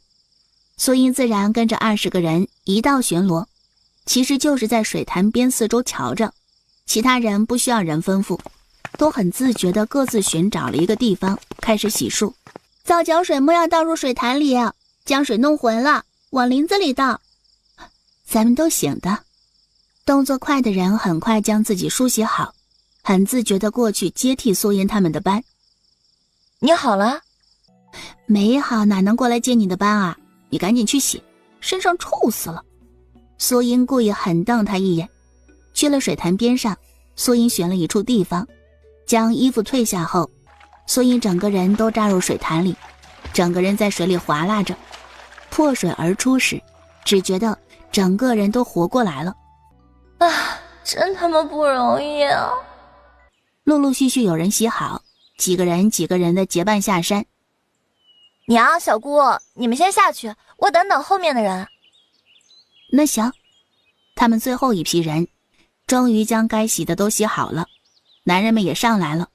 卯时过半，男人们一身清爽的带着孩子和洗好的衣服，高高兴兴的下山。男人们一回来，队伍再次启程。车棚里，小杨贵看着挂满卤好的野猪肉，嘴里流着哈喇子，时不时吞一口唾沫。苏母被他这馋嘴的小模样给逗乐了，割了一块肉递给他。姑姑，你最好啦，我最喜欢姑姑。小杨贵，那我呢？茵茵姐姐也是最好的。最好的只有一个，是姑姑还是我？这一下小杨贵更为难了，看看苏母，又看看外头的苏音，纠结的不行，最后一咬牙，当然是姐姐最好啦。苏母笑骂一声，手指轻点着他的额头。小没良心的。小杨贵装傻充愣的冲着苏母嘿嘿笑。中途休息时，苏英找到了南景之。有事？队伍里呢，若是有人有个什么头疼脑热的，让他们千万别忍着，一定要及时告诉李大夫。我会让人注意下面人的情况，即便他们不说，我也会盯着。连着赶了2日的路程，他们终于抵达了加通县。加通县城门大开，不少人一脸喜色。哎呀，今天不用住外面了，可以找一家酒店住宿。大伙儿都是有钱，现在也不会心疼那几10文钱，每日睡泥地里，那滋味也不好。可当队伍排到李瑞时，出现了情况。差爷，这是为什么呀？没有为什么，这是上头的规定。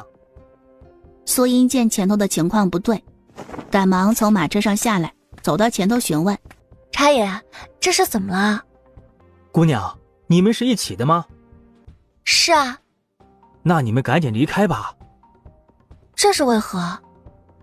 不是我不让你们进，实在是上头有规定，但凡从白鸡县过来的一律不让进，再多的我就不清楚了。苏英心头一沉，众人从排队进城的队伍里退出，南景之在后方，见队伍没动静，上前来询问：出了什么事？大抵是上面的人收到了白鸡县的情况，才会如此。我现在担心是林州那边的情况。这可如何是好啊？不急，既然加通县不能进，咱们就以最快的速度前往林州，车到山前必有路。行。队伍里的人在知晓加通县不让他们进，不少人面露失望，但很快打起精神，继续赶路。家里快断粮的人每日只吃1餐，倒是水不像之前那般省着，如此也算坚持到了林州地界。苏英看着前面林州的界碑，喜忧参半。喜的是他们很快能抵达林州府，就可以乘船下江南；忧的是林州各郡县的情况是否会如同加通县一般。胖爷啊，还有多久能到林知县？若是按照这2日的速度，大概明日4时会到。那不远了。是不远了。他们选择扎营的地方特意与其他难民隔开。正在这时，李瑞匆匆赶来，神情凝重。出什么事了？我大伯起了高热。走。2个人匆匆找到李大夫。李大夫一见这2人的神情，心头一沉，拿起自制的简陋药箱，跟着2人一道离开。娘，阿爹和姐姐的样子让人好害怕。不怕啊，有爹爹在，一切会好起来的。3人都戴上了口罩，匆匆赶到李瑞大伯一家休息的地方。大伯娘，你就在远处等着，我们先看看。大伯娘已经急红了眼，白日里还好好的，怎么就起了高热？哎呀，娘，你就别给苏英这里添乱了，有李大夫在，爹不会有事的。李瑞大伯一家很是惶恐。少主，李瑞那边出事了。南景之起身，示意他继续说。李瑞的大伯起了高热，现下苏姑娘带着李大夫过去了。南景之起身，抬脚正要往那边走，只是脚刚迈出去1步，便顿住。你时刻关注那边动向，一旦有情况，及时汇报。是。你再去排查一下队伍里其他人，看看是否有人身体不适。南六也知道情况的紧急，立马起身去办。火堆旁，李瑞的大伯依靠在树干上，借着火光能清楚地看到他额头上不断渗出的汗，人虚弱半眯着眼，没什么力气与人交谈。这个症状让人有些担忧。如何？我们到一边说话去。3人换了位置。李大夫，我大伯这个样子，到底是不是感染了瘟疫啊？李大夫神情凝重，摇摇头。不是瘟疫。李瑞一喜，李大夫还是摇头。你先别说话，先听李大夫说。我们在白鸡县看到的病人，身体出现红色的块状疙瘩，至于其他症状，我们一概不知。方才我检查了你大伯的身体，目前为止，在他的身体上未发现红色块状的疙瘩。从他今日的症状来看，像是邪风入侵的症状。那到底是不是啊？因为目前只掌握了瘟疫其中一个特征，那便是身体上会起块状的红疙瘩，至于其他症状未可知。李大伯现在的高热，不确定是不是瘟疫的前兆。也就是说，暂时无法确定。对，这如何是好啊？我先按照邪风入侵的症状治疗，先看看效果。若有效果，那就不打紧；若是没效果，只怕是……李瑞大伯一家也知道了情况，一个个满面愁容。李大伯娘，李大伯暂时就让他一个人单独睡，你们切莫靠得太近，尤其是孩子。李大伯一家不住点头。李大夫，可有缺什么药材？我记得你在我铺子里配过几贴退烧，还有邪风入侵的药。等会儿便去给你找出来送过去。他一回来，苏沫赶紧拿出艾草，在他的身上来回熏了好几遍，只熏得他眼泪哒哒的往下落。娘，差不多可以了。不行不行，得多熏一熏。在苏沫熏了足足4遍后，这才放过他。苏宝珠捧着一碗黑乎乎的水过来，喝了它。这是啥？我也不知道。啊？你不知道的东西就敢给我喝？这是南武送过来的，说是南公子特意给你的。他知道你去看了李家大伯后，特意派南武给你送过来，让我们务必让你喝了。没说是什么东西吗？没啊，不过听南武的意思，这东西很贵，老值钱了。是人家的一番好意，你就别磨蹭了啊，赶紧趁热喝了。行，碗我拿过去。他一来，南武立马让出位置，让他们2人紧挨着坐。那边什么情况？苏英简单的将事情说了一遍。也就是说，现在还无法确定。这个就很麻烦了。明日我们得走在前面，让李瑞他们走在最后。我带着这么一大家子，我得为他们着想。我明白了，这件事我会同李瑞说，他应该会明白。若我们多知道一些关于瘟疫的事情，或许也不至于会这么麻烦。现在两眼一抹黑，什么情况都不知道，就怕最后是自己吓自己。小心为上。你送来的那碗药汤，谢谢了。客气了。从南景之这边离开后，苏英同李瑞说了明日赶路的队伍顺序。李瑞没反对，点头应下。等他一走，李老汉叹了一口气。若大伯真的得了瘟疫的话，我们会不会被他们给抛弃啊？这段时间相处下来，他们都见识到了苏英和南景之一行人的厉害。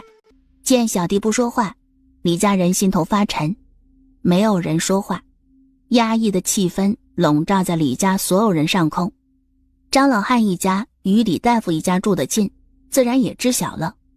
爹，你说那是不是瘟疫啊？谁知道呢？是啊，谁知道呢？杨大山找上了苏音。大舅舅，怎么了？现在情况特殊，别谁有个什么头疼脑热的，你别叭叭叭的往上冲。你要是有个好歹，你让你娘怎么办？我醒得了。记在心里才是。现在不比从前，瘟疫是要死人的。杨大山知晓他现在在队伍里的地位不一样，很多事情都需要他，很多人都愿意相信他，听他的话。他要争不过去，也说不过去，倒是为难了外甥女。杨大山话锋一转：即便去了，你站远一些，知道了没？希望高热退了。有妇人双手合十，朝着老天祈祷：千万别染上瘟疫呀，老天爷保佑。李大夫，你可一定要救救我家老伴儿。高热退了吗？没退，还高热着，但是大伯他整个人都好多了，不像昨日那般有气无力。说到底还是没退。我先看看病人是何情况。是。李大伯一家纷纷让开。李大夫望闻问切，放下手。高热没退。这可如何是好啊？身体暂时没发现红疙瘩。这算是唯一的好消息，一旦出现红色疙瘩，那十有八九便是瘟疫。先喝药。李大夫在原有药方的基础上加重了几分药性，这也是他们手中目前为止能拿得出的药材。队伍的行程并没有因为李大伯的事情而耽搁，依旧按照往日的时间启程。今日天色不早了，此时入城来不及采购东西，今日呢便早一些休息，明日一早进城。有些人见时辰不早，便同苏音等人一样，在城门口寻一处空地安营扎寨。儿子，咱们就吃野菜粥。娘，咱们还有多少银子啊？你想进城？娘，我没想进城，我是想。他看了眼杏花村。你想做甚？我想让别人帮咱们带一些粮食。啊？我方才听见他们在统计明日入城要采买的东西，我就想着，若是我们能让他们帮忙带一下，我们不就可以省下一笔进城的费用？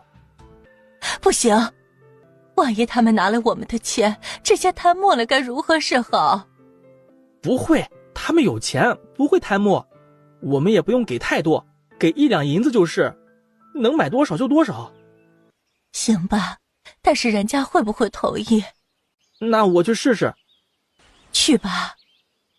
少年拿着银子朝杏花村人走去，他的视线在一群人身上掠过，最后朝着苏音所在的方向走去。我想请你帮个忙。对不住，我这边实在没有办法，才会来叨扰。苏音没回应，少年继续说：我方才听到你们明日要进城采购，我想请你们帮忙带一些粮食，就一点点粮食，不会太多。我们没有太多钱，出不起进城的费，所以你就不怕我贪墨了你银子？你不会。你为何如此笃定？直觉，真的不知道为什么，一见着你我就觉得很亲近。我没有其他意思，我没事儿，我懂。那你可以帮我带一点粮食吗？不多，就带1两银子的米，或者1斗粗粮都行。可以。再得到他肯定的答复，少年连连道谢，且将1两银子递给对方。不用了，等明日买来了，你再给也不迟。谢谢，真的是太谢谢了。少年高兴地离开，苏宝珠一直盯着少年离去的背影。苏音拍了一下他的肩膀。怎么了？不知道为什么，总觉得这个人有点面熟，好像在哪儿见过。我也有这种感觉。啊？为何我没有？觉得面熟正常，我也觉得面熟。那，看看他不就知晓了？苏宝珠与苏母两人齐齐看向苏音，两人恍然大悟。啊，我就说嘛，为何会觉得那少年怪讨喜的？可不是嘛，原来像茵茵，这倒是正常了。像我？有多像？眉眼间很像，只是你的眼神比他更为犀利冷静。对，他更为单纯。啊，你这是夸我还是骂我呢？若非知晓嫂子那一胎就生了你一个，还真以为你们是龙凤胎。瞧着年岁，与茵茵相差不大。小姑，你也就比我大1岁，我出生时你还是个1岁的奶娃娃，哪能知晓？我就是知晓。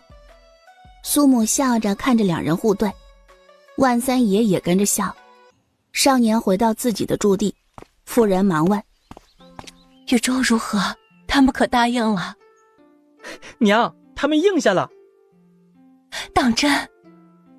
自是，他们没有收钱，倒是明日进城买来之后，让我们给钱也不迟。是个敞亮的人。那姐姐瞧着就是个好说话的。别人好说话，但你也不可唐突了，莫要让人觉得你是个不知分寸的。娘，我醒的。你们一家有几人呢？可都在这里？一家老小6人都在这里。一个人5钱，你们一家有6人，需要交3两银子。啥？官爷，为何要交钱呢？这又是何钱？那当然是你们夜宿我们灵芝县的钱。城门口这宽敞的位置，可是我们灵芝县百姓一点点平铺起来的。你们这些外来者，哪有平白享福的道理呀？别与他们废话，赶紧交钱，不交钱，将你们通通关入大牢。你们快点儿，不给，我们可就要自己动手了。我给便是。汉子从兜里掏出3两银子，衙役收到钱后，立马转到下一家。远处的人瞧见了这边的动静，有人开始悄悄地收拾东西，准备离开。那几名衙役瞧见了，一点都没在意，唇角勾起一抹冷笑。真是无耻，太黑心了。又出了何事？杨大山将听到看到的事情同所有人一说，众人听完，一个个都无语了。这些人真是……趁着他们还没来，咱们趁着夜黑走。这些人委实离谱。舅舅，没那么简单。啥意思？难道还不让人离开不成？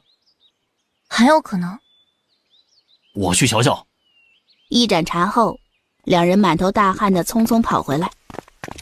如何？被茵茵猜中了，官道两头都被人拦截住了。听说走在最前面那几户人家被讹了20多两，全部家当都被他们给讹走了。有一户人家凑不出钱，他们直接将那户人家的女儿给押走抵债了。后来的那些人瞧势头不对，一个个都跑回来了。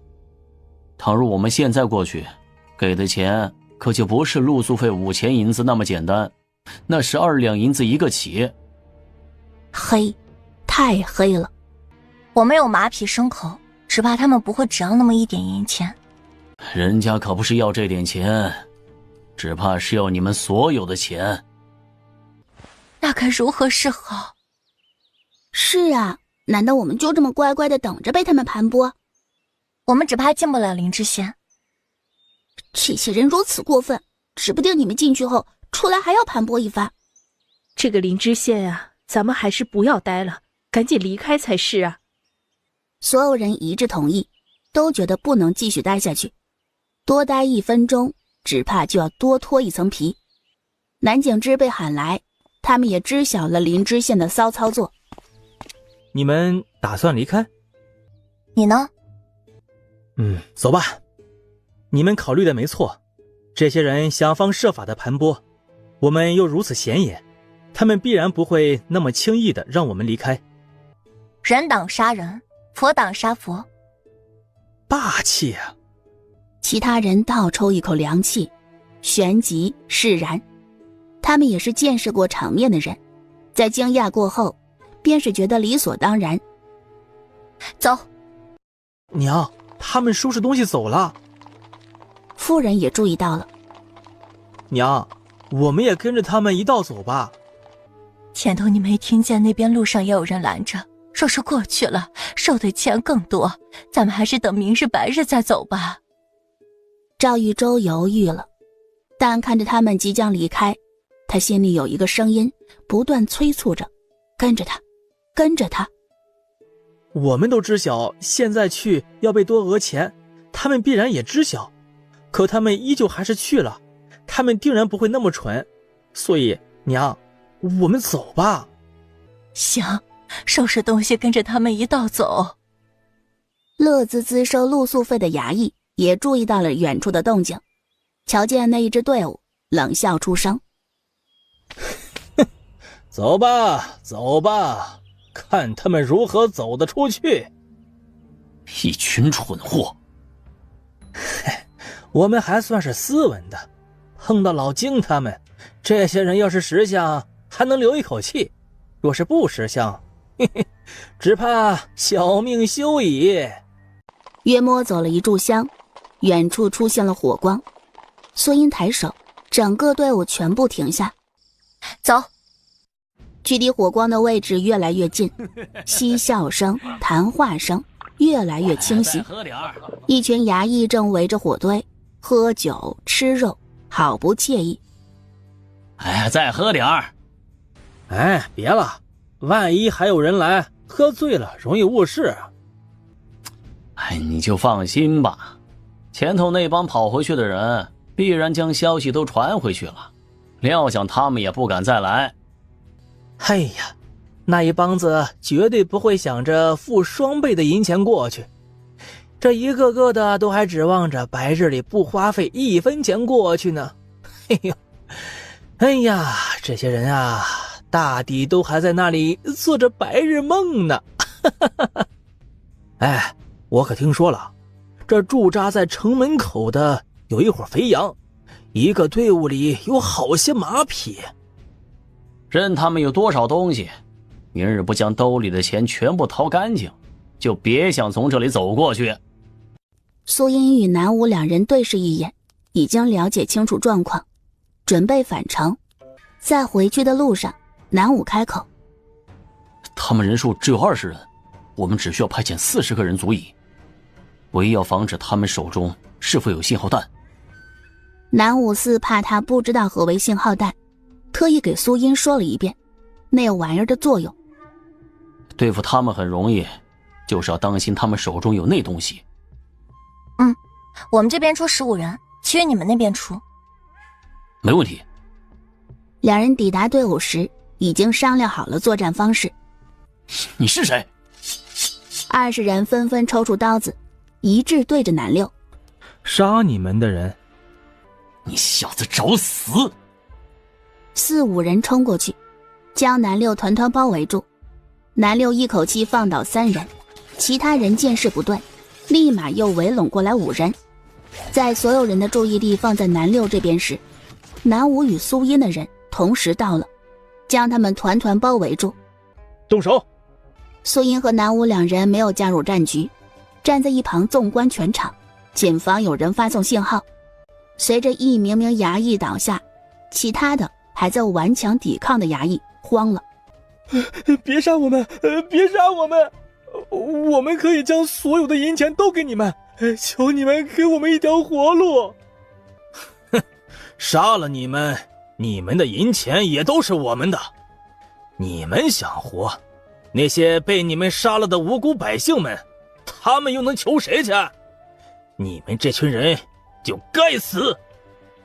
他们早就对这群黑心肝的人深恶痛绝，哪还会放过他们？当最后一个人倒下后，这一场战斗全程只用了半炷香不到的时间，便将这伙人全部解决。我们赢了！我以为他们会很厉害，没想到不堪一击。作为农家子弟，在他们骨子里对衙役有着很根深蒂固的害怕，总觉得这些人很厉害。从今之后，这一份对官僚阶级的惧意在不知不觉中淡去。嗨，哪里是我们厉害呀，是茵茵教我们的拳脚功夫厉害。没错没错，方才我全程都是用拳脚功夫对战的。哎呀，可算明白了这个该怎么用，这没用之前呀，紧张死了。别聊天了，赶紧收拾东西，咱们得要赶紧走。好。收拾什么？自然是搜刮这些人身上的银钱，但凡值钱的东西全部被搜刮走，东西统一放在一个包裹里。现在还不是分赃的时候，等离开这里到安全之地再分也来得及。走！每个人急步匆匆地越过关卡离开。跟随在队伍后方的赵玉洲母子2人见他们队伍再次动了，他们立马跟上。当母子2人走到关卡的位置时，玉洲，他们这群人……娘，你小声些，莫要让人听去了。妇人后知后觉，被惊出了一身冷汗。她他紧张地看着四周。快些离开这儿！母子两人匆匆离开这地儿，越过那满地鲜血的关卡后，母子两人的脚步逐渐放慢。宇宙，我们莫要再跟着他们身后，万一他们要是起了什么念头，我们……娘，跟着他们才有活路。见他不认同，他认真地同他分析。娘，倘若我们今日没有与他们同行，等到第二日一早离开，必然会经过此地，到时候身上的银钱必定会被他们盘剥，没有了银钱又没有吃食，迟早成了路边上的尸体。那群人有马车，且人数众多，这一路上走来，想来遇到的危险必然不少。即便如此，他们依然能过得这般舒服，可见这些人是厉害的。咱们只有跟紧了他们，才有活路。夫人还在犹豫，实在是那些人杀人都不眨眼，这样的人会不会动手杀了他们？娘，你莫要担心，倘若他们对咱们不利，早在我们跟随时便出声赶走了，又岂会让我们一同跟随呀？娘，走吧。夫人被少年推着往前走。好吧，希望你没看错他们。哎呀，不会的。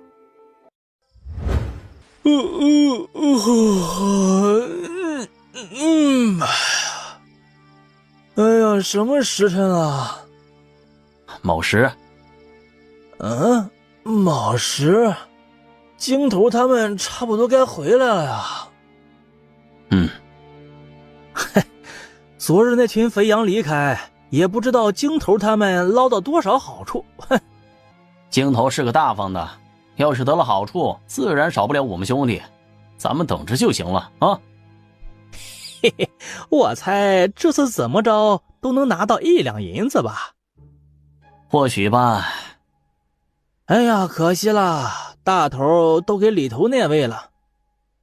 嘘，你不要命了，小心让人听见，要是传到县令耳中，你的小命可不保。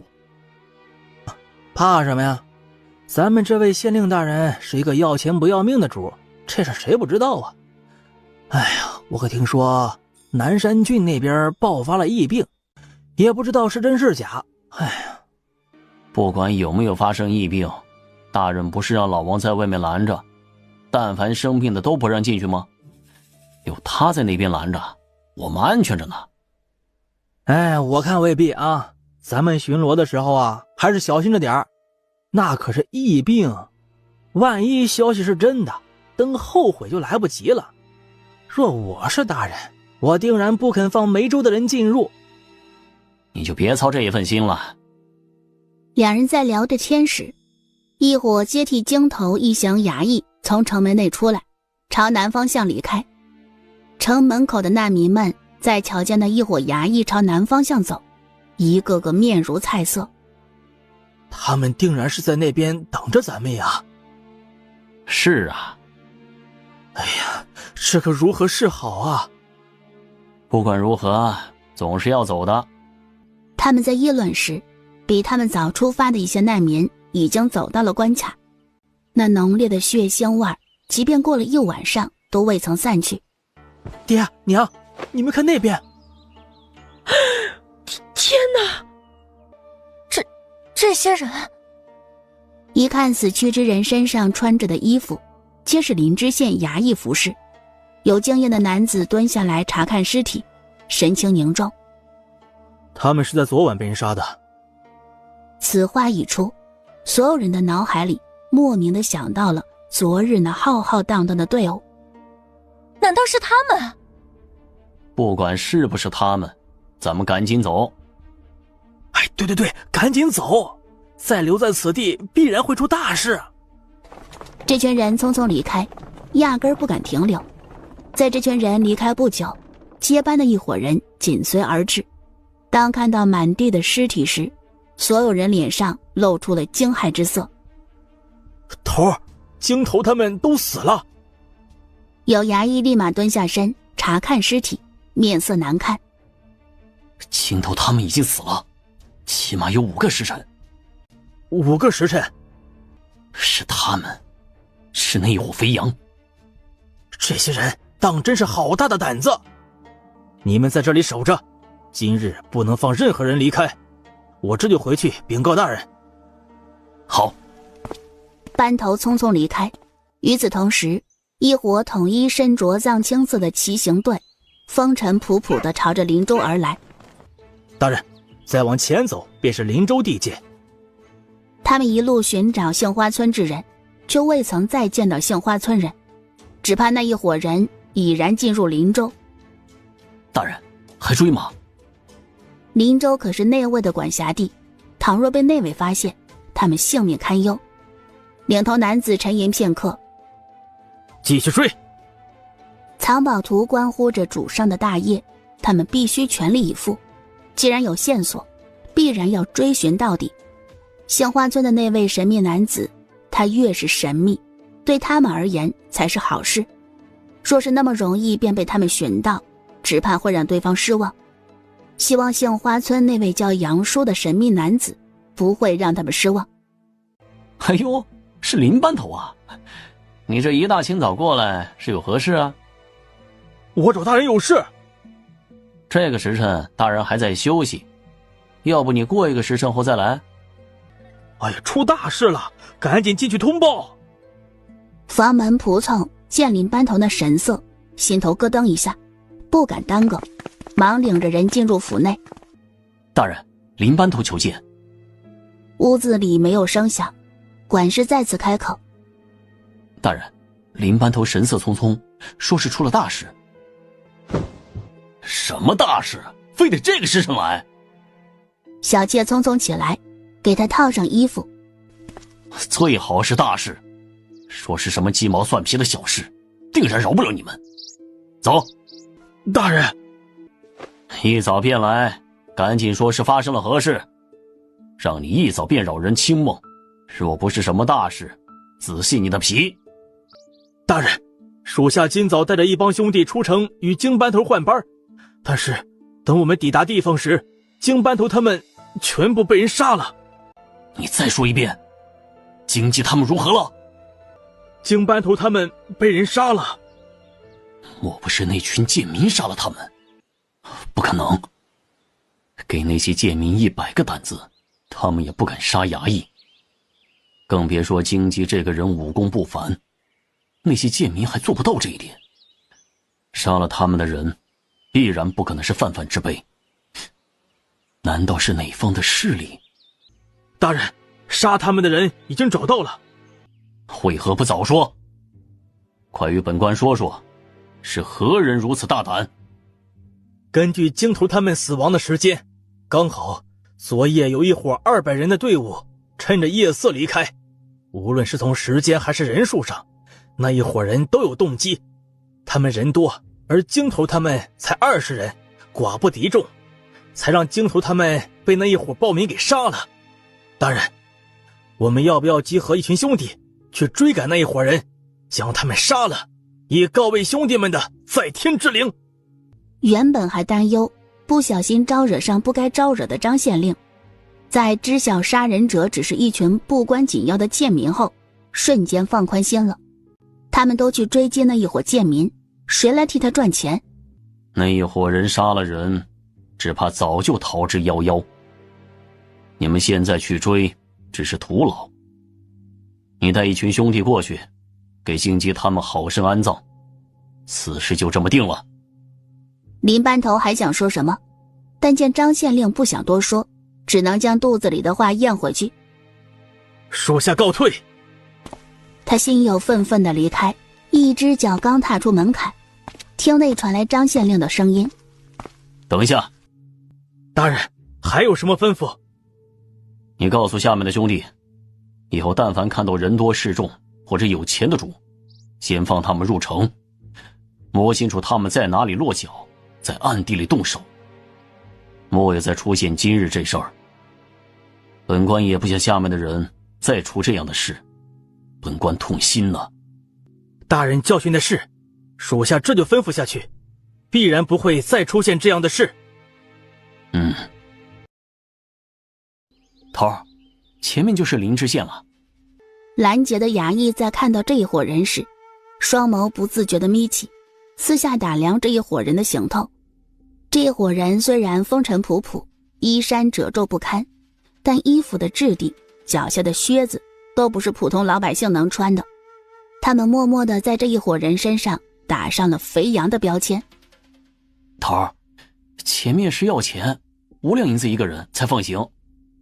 给了就是。他们走到跟前时，拦截的衙役没收钱，而是笑眯眯的直接放行。哈，诸位一看便是与那些刁民不同，咱们县令为了防止刁民闹事，才设法拦截。诸位一看便是良民，自是过去便是。领头男子瞧了一眼那名衙役，心中嗤笑，这人还是有点眼力劲儿的。其他难民瞧见了这伙人1分钱都没交，直接放行。有人躲在人群后方，开始煽动所有人的情绪。凭什么他们不用给钱就可以进去，我们就不行？你们这是看人下菜碟。衙役眼见着这群贱民要反了，为首的班头立马抽出刀子，抓住跟前叫嚷的一名流民，直接一刀子抹了对方的脖子。谁要是敢再吵吵，这就是下场。难民们退却了，不敢再靠近，更不敢再叫嚣。班头冷眼瞧着他们，见他们安分下来，心里忍不住冷笑。这些人搜刮完也就那点钱，可方才放进去的那一批人可不同，那可是顶顶的肥羊，宰了他们可抵他们上百号人。一群不值钱的玩意儿，还妄想与那群肥羊攀比，真是不知死活。被打上肥羊标签的那一伙人，自然也听到了身后传来的暴动。哼，真是够蠢。别管那些人。头儿，咱们今日到林芝县休息吗？今晚就在林芝县休息，今晚好好休息。下面人很是高兴，骑着马儿快速朝着县城而去。刚到城门口处，又看到入城的收费，高的离谱的入城费，在这群人眼里不值一提。领头男子只淡淡瞥了一眼，下属立马从腰间拿出一个钱袋子，丢给守城的官兵。若是昨日之前瞧见如此有钱的肥羊，必然没那么好说话，定然要多为难一番，多要些银钱。但今日县令刚刚吩咐过，对待这种肥羊，需要请他们先进去，这样才能更好的宰杀。几位爷，县城我熟悉，需要我给几位介绍一家安全、价格又公道的客栈吗？不用了。领头男子冷漠地往前走，压根儿不想与这些人交谈。守城官兵微微眯着眼，冷冷地盯着他们离去的背影。我呸！什么东西，敢给老子摆脸色？等明儿个，定要让你们跪在地上叫老子爷爷！同福客栈门前，店小二在瞧见这一伙人后，热情地招呼。他们将马绳一扔，直接吩咐道：给马匹上最好的草料，照顾好他们。客官放心，小的一定照顾好他们。客官，是住店呢，还是吃饭呢？吃饭住店，来时间上房。客官，这点钱还不够，咱们家一间上房一晚需要2两银子，伙食另算。领头男子没有废话，又丢了1名银元宝。掌柜笑颜如花，喊来小二，让他带人上楼。在这一群人上楼后，一名店小二在掌柜的示意下，匆匆离开，朝着巡逻的衙役报信：告诉你们家掌柜，记得留好门。小的明白。后厨，掌柜拿着一把蒙汗药过来，将蒙汗药分别倒入茶水内和汤内。伺候好了，莫要让他们察觉到什么。后厨的伙计忍不住开口：掌柜的，瞧着这一伙人点的菜，那可都是硬菜呀，这伙人身上定然有不少银钱。何止有钱，开店到现在还没见过这么大方的客人。可惜了，我这也是逼不得已呀。他是想本本分分做生意，奈何上头不让，大堂内，那群人正吃着饭菜，即便狼吞虎咽，看着却不粗鄙。头儿，喝口汤。领头男子端起骨头汤，放到嘴边，刚一入口，眉头微微皱起。他将汤直接吐回到碗里，见副手开始喝汤，伸出手一把将他摁住。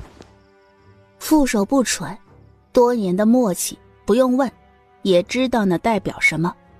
他不动声色地将汤放回桌上。都吃饱没？突如其来的一句话，让原本还想继续吃2口的下属们纷纷停下手中的动作，抹掉唇边的油渍。头儿，都吃饱了。饱了就好。今晚都早点睡，明日一早离开。是。掌柜的，还有好些人没吃，这如何是好？你如实告诉上头，他们自会有法子。伙计匆匆离开，找到了林班头。林班头，那会儿肥羊只有很小一部分人吃了带蒙汗药的茶水。他们可是察觉到了什么，还是你们露出了什么马脚？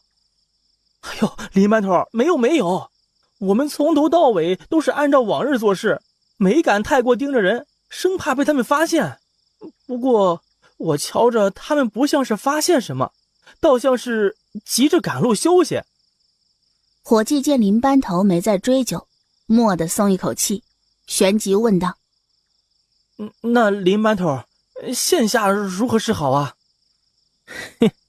等到子时，往他们屋子里吹一些迷烟便是。在他们密谋时，被盯着的肥羊们也没闲着。汤用蒙汗药。副手心惊，幸亏头儿对医药方面有精通，否则就着道了。你等会儿问询一番，有哪些人喝了汤水，统计一下人数。他在说话时，目光在房间里来回巡视，手摸上了窗户。这触感，没想到这家是黑店。恐怕不是这家店黑，而是整座城都是一家黑客栈。副手震惊。今晚要小心，他们必然会动手。头儿，你放心，我会叮嘱好下面的兄弟，定要这帮不知天高地厚的人有去无回。敢把主意打在他们头上，这群人真是活得不耐烦了。月黑风高夜，杀人放火时。他们都睡了吗？小的去看过了，早就休息了，睡得正熟呢。他们住哪儿？在2楼的上房。哎呦，果然是一群肥羊，住上房呢。别废话了，赶紧办完事儿，咱们也能早点休息。在他们上楼时，屋子里的人早就听到了动静，正等着他们。中招的兄弟都躺在床上，没中招的兄弟全镇以待。当看到迷烟管插入后，他们立马屏住呼吸。屋外的人在干完事儿后，就站在门口处等着迷烟让屋中的人足够吸入。林班头估算着时间，觉得差不多了，挥挥手，一群衙役肆无忌惮地推开门，压根儿不怕吵醒人。一踏入屋子，一把锋利的刀子立马划破他的脖子，顿时鲜血四溅。这样的场景不仅仅在一个房间里上演，同时在其他几个屋子里上演。这群精锐杀手以迅雷不及掩耳之势将人击杀。最后一个人倒下时，终于发出了声响。站在屋外走廊上的林班头，在听到那一声响动时，还没反应过来。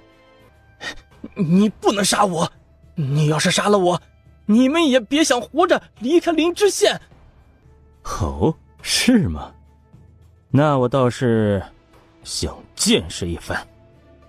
话音落下，林班头的人头跟着滚落。大爷饶命啊！这非我们之愿，是他们逼迫我们这么做，我们不做，一家老小就得死，求大爷饶了我们吧。头儿，怎么处理？杀了。不要！无论是起身逃跑，还是跪在地上不住磕头的人，一个个人头落地，瞬间血腥味弥漫着整个大堂。头儿，现在我们该怎么办？楼上那群人都是衙役，这就说明这座城没那么容易出去。头儿，那个县令敢将手伸到我们身上，我去把那个狗官杀了吧。不妥，太惹人注意。这里毕竟是那个人的地盘，倘若被对方察觉到，他们想要在暗中寻找杏花村的人，就没那么容易，且容易暴露杏花村人的重要性。吩咐下去，所有人即刻动身。这里是不能留了，倘若等到明日白日，只会再生事端。你派遣几个轻功不错的，处理掉城门上的官兵。是。马蹄声哒哒哒的，在安静的街道上格外的响亮，立马引起了一队巡逻的衙役。站住！你们是什么人？为何3更半夜行走在路上？你们给我老实交代！领头男子没有回应，慢吞吞地抬起手，轻轻一挥，后方的下属走上前，拔出腰间的长剑，只听刷刷几声，方才还站在跟前的5名衙役齐齐倒下。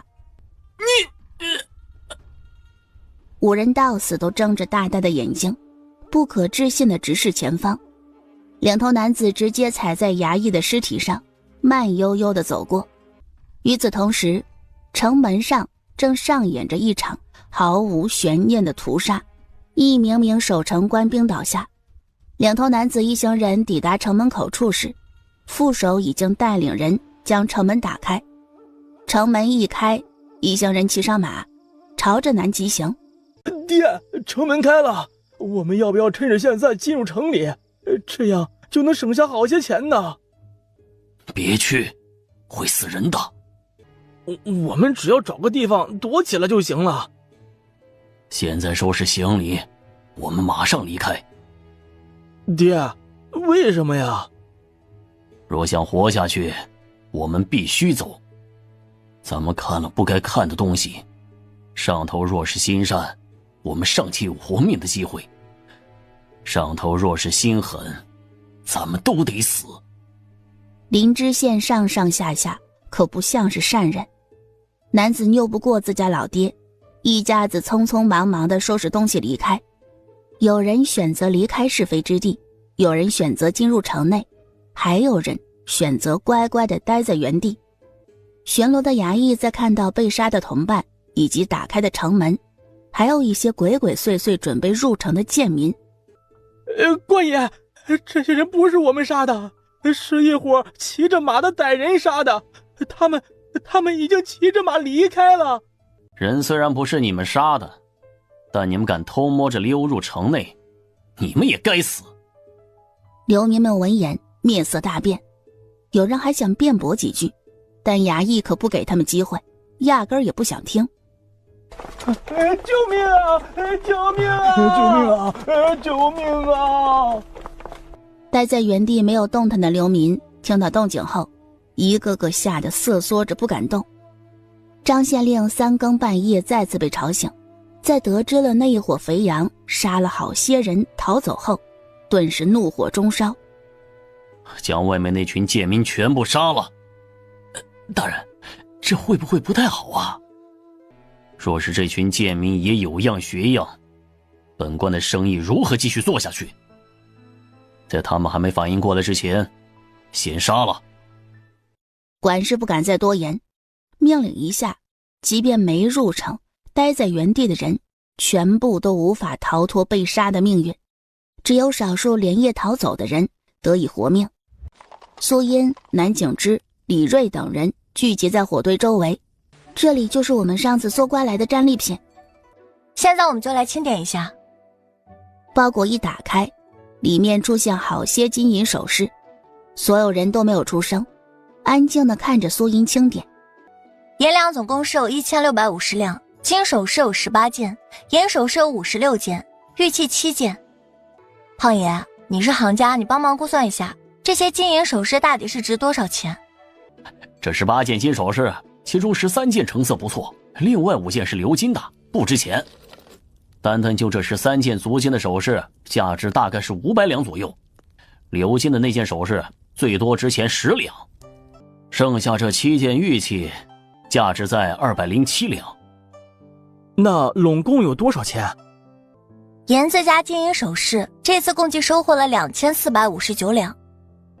我这辈子都没见过这么多银钱啊！嘿嘿，别说你没见过，咱们大多数人都没见过。接下来就该谈一谈如何分配。南公子，你来分配吧。嗨，我最烦这些俗事了，让胖爷来吧。不行，你们自个儿来。胖爷，你德高望重，你来吧。胖爷，你就别推辞了。哎呀，就是，胖爷，你就快些分吧。行吧，那我可就分了。若有不妥之处，你们尽管说，可别憋着啊。哎呀，会的。万三爷略一思忖后，才慢悠悠地开口：见者有份，按劳分配。这次总收入分成2部分，一部分人给出力的每个人平均分配，或者按照贡献值分配。另一部分银钱呢，则是你们整个团队以家庭为单位平均分配，这样既不会寒了出力人的心，也不至于让无法出力的人嫉妒不甘心。你们觉得如何？好，太好了，胖爷，你考虑的太周全了。一个个冲着他举起大拇指。苏音也有些感叹，之前自己的分配还是有所欠缺。大家既然都认同这个法子，那就按照这个法子将钱分成2部分。具体如何分，每一份分多少，你们自个儿定，我就不参与了。南公子，你出的人多，你那边的人家也多，你来说一说吧。这一次南景之没有推拒。出力的人毕竟是冒着风险的，收益占大头，3/5归于他们，剩余2/5，余下每户人家均分。我没问题。苏音表态，其他人皆没有反对。这一次，苏音个人拿到36两8千银子，他们家拿到15两银子，这次收获51两8千银子，也算不错了。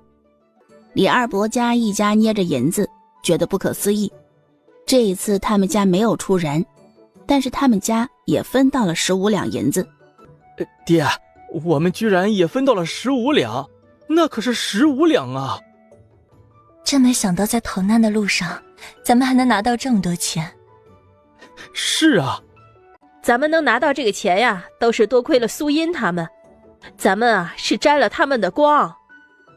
一句话，让所有人从欣喜中清醒过来。是，娘说的没错。李大伯一家拿着银钱，只觉得烫手。之前他们还觉得苏音一行人会抛下他们，但现在他们却还分给他们银钱。爹，你就放心吧，你看这是咱们家分到的钱，与大伙都一样。你说咱们分到多少银钱？15两啊！15两，15两！儿子，这钱咱们不能收，你们又没做什么，不能收这个钱。我这个情况，人家没将咱们驱赶走，已经是仁至义尽，咱们不能得寸进尺，赶紧将钱送回去。哎呀，爹，你别激动，我这就去。李大哥，是有什么事吗？他将15两银子递到他面前。这是无功不受禄，咱们不能要这个钱。我爹生病，你们还能将我们留下，我们一家已经是感激不尽了。这个钱我们不能收。苏英将钱推了回去。不用，这个钱是每家每户都有，你们既然是我们队伍的一份子，自然是要收下的。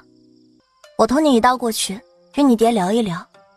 李大伯一家见苏英过来，忙起身迎接，热情地将人拉到火堆旁。我过来是看看大伯的。苏丫头，你来了呀。大伯，你这几天的感觉如何？可好些？嘿，人好多了。那就好。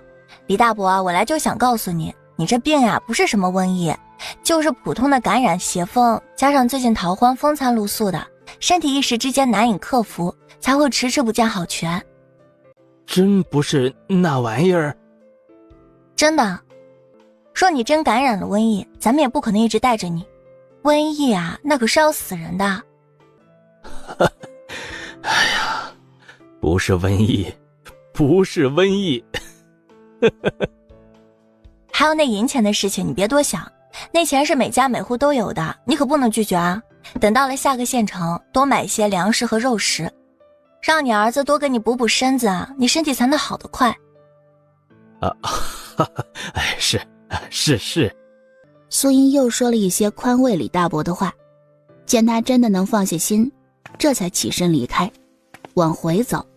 前面路上站着一人，身姿风神绰约。走一走。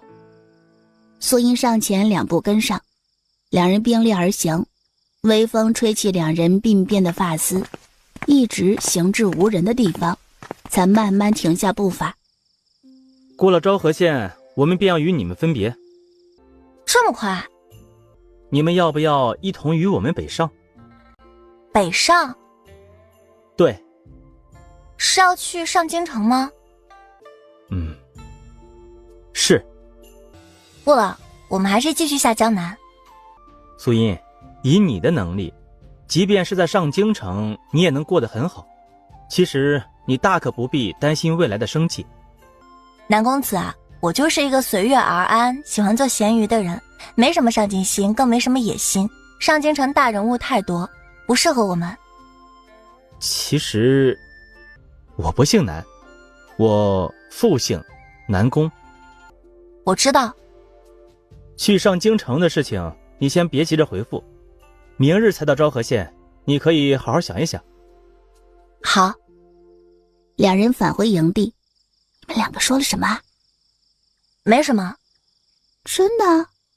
我怎么瞧着南公子对你很不错，他对其他人都是不假言辞，对你和颜悦色，他是不是对你有好感啊？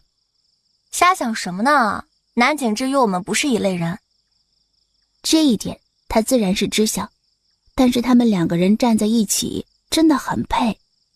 可是我觉得……别可是啦，时间不早了，早些休息啊。深夜时分，除了守夜的人，其余人都进入了梦乡。古朴的城门敞开着，衣衫褴褛的人汇聚在城门外。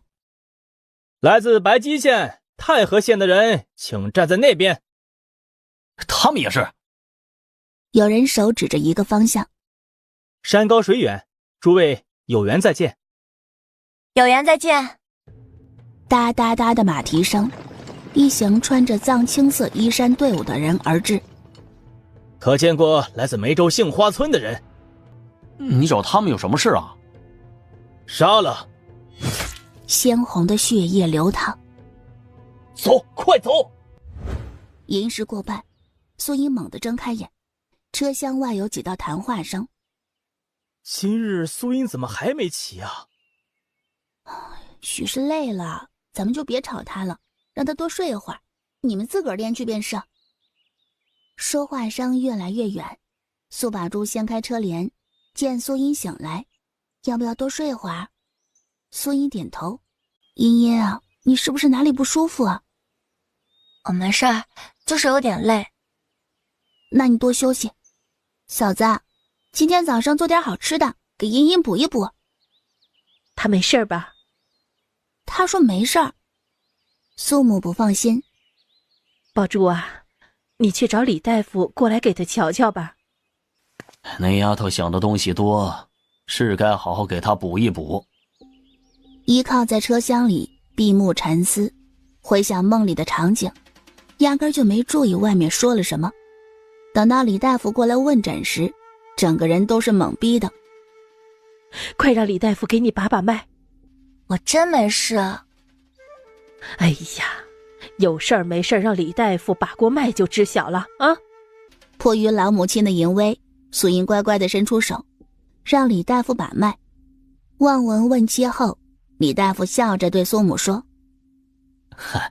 你放心，苏丫头的身体好着呢，没什么事儿。”那她今日怎么会？人都有累的时候，休息一下就好了。给她做些好吃的，补一补便是。啊，那便好。苏母放心了。吃过早时，队伍再次启程。宝珠啊，今儿个你来赶车吧。好。茵茵，你去哪儿啊？苏母见他不上车，反而走向后方。娘，我去办点事。嫂子啊，你就别担心茵茵，谁丢了他都不会丢。苏英找到李瑞，让他将李家村几个当家的带来议事。李瑞马上去办事。苏英同时也叫了杏花村这边几家主事。茵茵，你把大伙聚集起来，可是出了什么事？将大家叫过来是有一件事要通知大家。等咱们队伍到了昭和县，南景之他们一些人便要离开，接下来便就只有我们2个村的人一道走。他们要走了？天下无不散的宴席，这是必然的。召集大家过来，除了这件事之外，还有另外一件重要的事要同诸位说。什么事啊？南景之他们离开以后就得要靠我们自己了。白吉县的情况你们都清楚。那日从灵芝县官道上拦截索要过路费之时，你们可还记得？自然记得。接下来便是我要说的。那日我仔细观察过，那帮拦截的官兵有时候给钱，他也不一定让你过去。起初我以为他们是故意刁难，但是仔细回想了一遍，便惊觉对方并不是无缘无故那般做。被他们拒之门外的人，大多数都是生病之人。灵芝县的县令想来是知道南山郡的情况，可对方又舍不得搜刮难民的钱财，才会铤而走险做这等事。方才说的还是最理想的一种。若是遇到狠辣当官的，对方可能直接将那些从南山郡而来的难民收拢在一起，统一关在一起杀了。殷表妹，不至于如此吧？我觉得有这个可能。苏殷，你有什么法子能避免？我是这样想的，为了避免遇到这种情况，以后我们遇到人，不管是什么人问询我们是从何而来，绝对不能说是从南山郡而来。另外，为了避免有些人的攀咬，咱们对外要统一说辞，就连出来的地方最好都统一，不要再分成李家村、杏花村来区别。往后的路，既然大家都要一道走，还是不要区分得太开的好。我们都是从同一个地方出来的，不如就东途如何？我觉得取一个名字还不如套用别的村名字。取一个子虚乌有的名字太容易被人戳穿了，倒不如选一个与我们口音相近、习俗相同的村落。正好我知道一个村子，就非常符合。距离我们东图县一个种植草药的村子叫凤起村，这个村子的口音习俗都与我们相近，不如咱们就说我们是从凤起村来的。我觉得李大夫考虑的周到，我赞同。这样就能避免茵茵担心的事。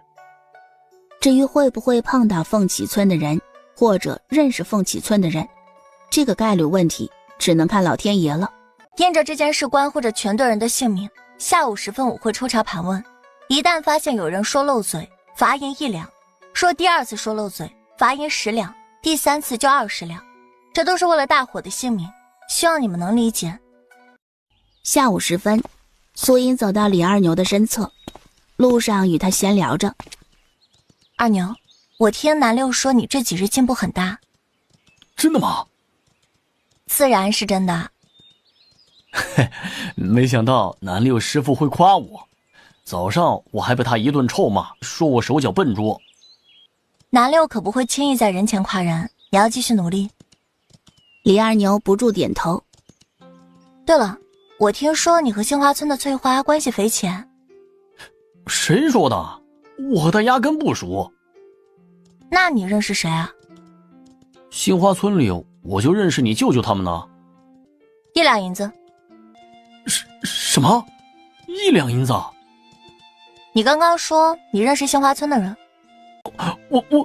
那分明是你提起我才……没有借口。若是其他人提及杏花村，你若也接话呢，岂不是暴露了？在我提及杏花村时，你应该说什么杏花村？从未听说过这个村子的名字才是。记住，你现在是平湖郡凤起村的人士。我错了。李二婆拿了1两银子过来，苏英没客气，直接将这1两银子收下。等苏英一走，李二婆狠狠打了他一下。哎呀，早上你爹才说了，让你们一定要记住，一定要记住，你怎么转头就忘了？你这脑子在想什么呢？其他人纷纷过来数落李二牛，尤其是李二伯。这关乎所有人的性命，你长点脑子，莫要左耳进右耳出，害了大家伙的性命。爹娘，我错了，我再也不会了。李二牛被罚银子的事情，其他人很快知道了。苏英又在队伍里当街溜子一样瞎晃荡，不知道是李二牛这个前车之鉴在，还是大伙儿都记住了，没让他抓到第2个。快到昭和县时，苏英又找了李二牛，各种挖坑。这次李二牛学精明了，没再上当。苏英很欣慰，李二牛成长了。他们这边的举动，南景之那边自然知晓。他询道苏英：“你想好了吗？”想好了。南景之有些遗憾。以后你若是去上京城，可以到城南的醉仙居来找我。好。南景之好奇地问：“为何要换村名啊？”等会儿你就知晓了。你们最好也别让人知晓你们是从南山郡而来。好，我知道了。看到昭和县塔时，前方的官道上出现了一队官兵，同林知县一般，将道路给拦截住。这是又要收钱啊？也不知道这一次昭和县会收多少。哎呀，你就别想着他们少收了。每个人嘀嘀咕咕地议论着，没有人心情是美妙的。后面来的人分成2队，从林知县过来的站在那边，从长平县过来的往另一边站。每个人拿出户籍证明，每家再缴纳1000银子，便可过去。张平亮等人在听到只需要缴纳1000银子便可过去，一个个很是欣喜。苏英带着队伍直接站到了长平县那边。杨大山给后面的人使眼色，后面的人明白后，再给后面的人使眼色，一个个都明白了，他们接下来要接受考验。南景之等人排在后方。苏姑娘还真是厉害，这都被她给预料到了。通知后面的人都闭紧嘴巴，别露了底。他虽然有能力摆平，但是能不暴露自己身份，最好还是别暴露。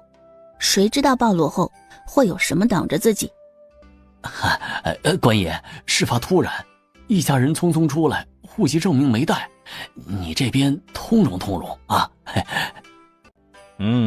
行吧，过去吧。哎呦，多谢多谢。官爷，后面那些人都是一起的，他们也都没带户籍证明。哎呀，这个不好办呀。你放心，不会让你难办的。万三爷冲着他眨眨眼，那名官爷秒懂。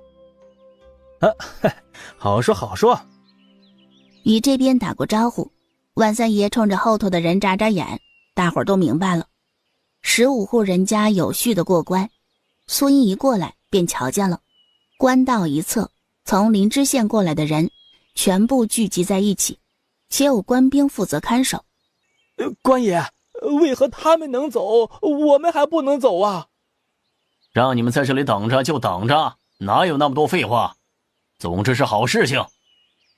等到人数到了一定程度后，官兵驱赶着他们往另外一个方向走。官爷，你们这是要带我们去哪里啊？这是要干什么啊？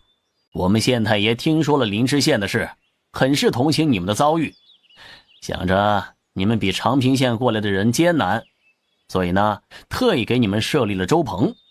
现在我带你们过去，这是好事儿，不能让那边的人知晓，你们别瞎嚷嚷了啊。若是让那边的人知晓了，可就没这个好事了。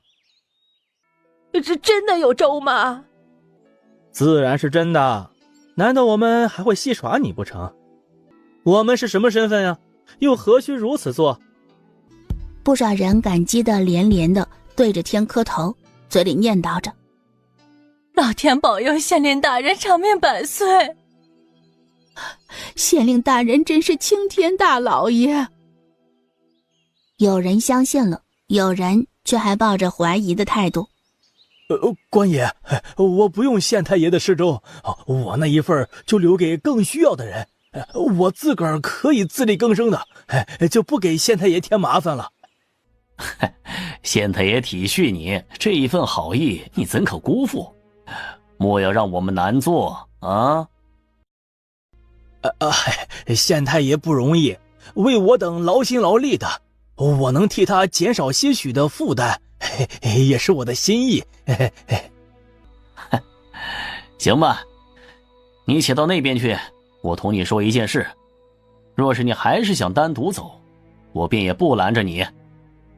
中年胖子看着这朗朗乾坤，虽心有疑虑，但还是同意了。那人带着他走到一处树林里，方才还言笑晏晏的官兵突然捂住他的嘴巴，一把匕首刺穿他的腹部。同你说好话你不听，偏要吃苦头，真够贱的。那名官兵回到队伍里，笑着对众人说：他已经走了，咱们也赶紧走吧，莫要浪费时间了，咱们还要忙着接下一批人呢。苏音一直留意着那边的情况，自然也注意到了。在官爷带着那人去到林子内，便知晓那人不会有好下场。银爷，你说那些官爷带着他们会到哪里去啊？不管是什么地方，都不是个什么好地方。李瑞、张炳亮等人瞧见了，心中亦是一阵后怕。苏音猜中了，昭和县真的要秘密处决来自林知县方向的难民。昭和县会不会和林知县一样？他侧头看向万三爷：胖爷，你知道吗？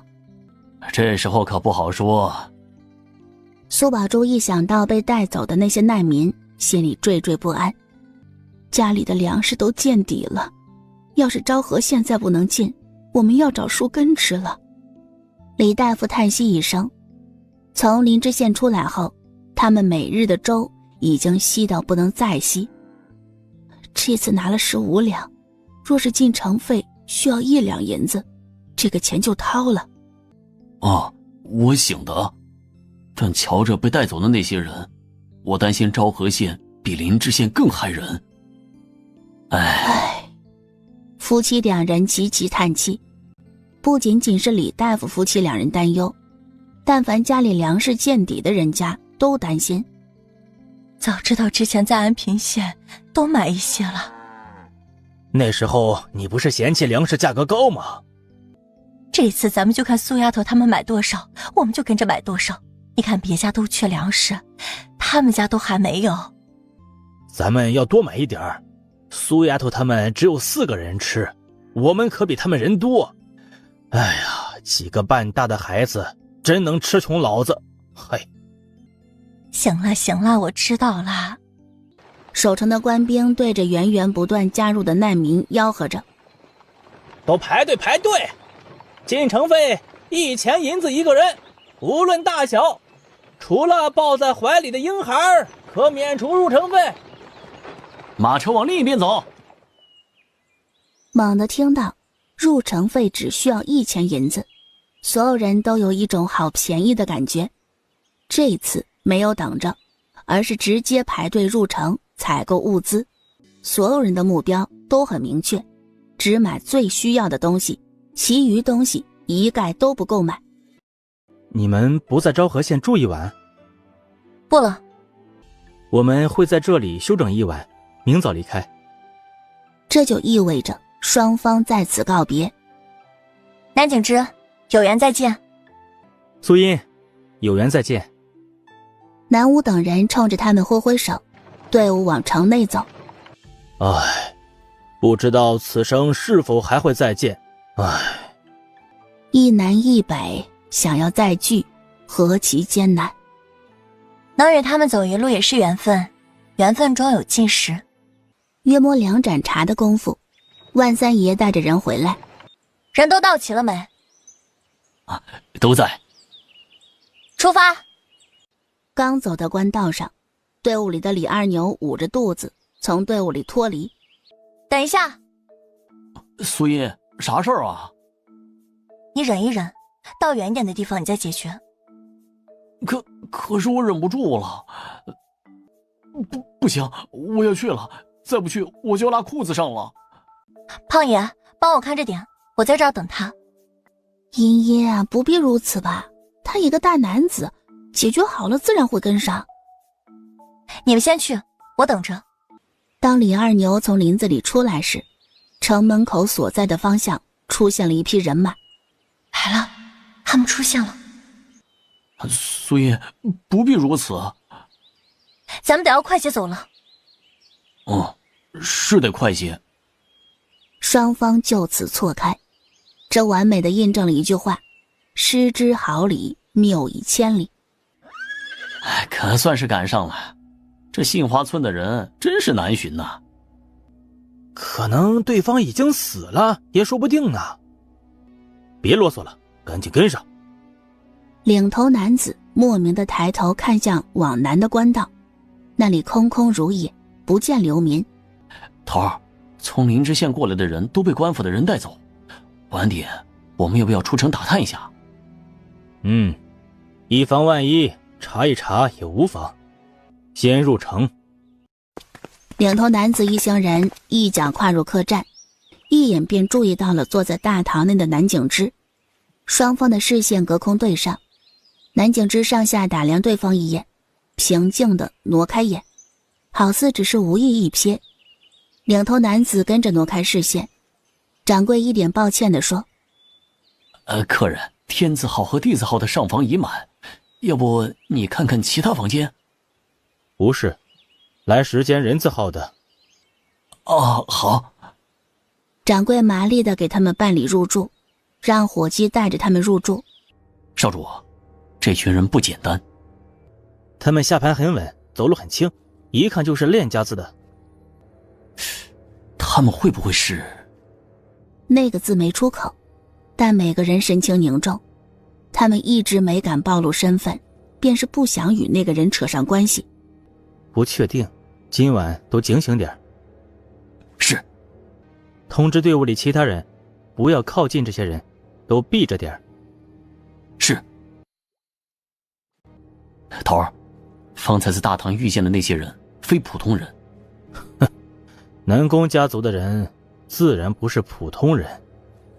南宫家？领头男子点头，他曾经在主子身边见过对方一面，那位或许没认出自己，那个时候他只是一个不起眼的护卫，自然入不了世家子弟的眼，或许对方都没瞧过他一眼。留意他们的动向，但不要招惹他们。是。深夜时分，万籁俱寂。头，南宫家的人都已经睡了，没有任何动作。小心些。是。副手等5人穿上夜行衣，悄无声息地出了客栈，直接劫持了2名衙役。大侠饶命！大侠饶命！灵芝县过来的人，你们都关在什么地方？他们被关押在城外3里村的废弃山神庙。带路。副手提溜着对方。这个呢？大侠，不要杀我，我可以为你们办事。杀了。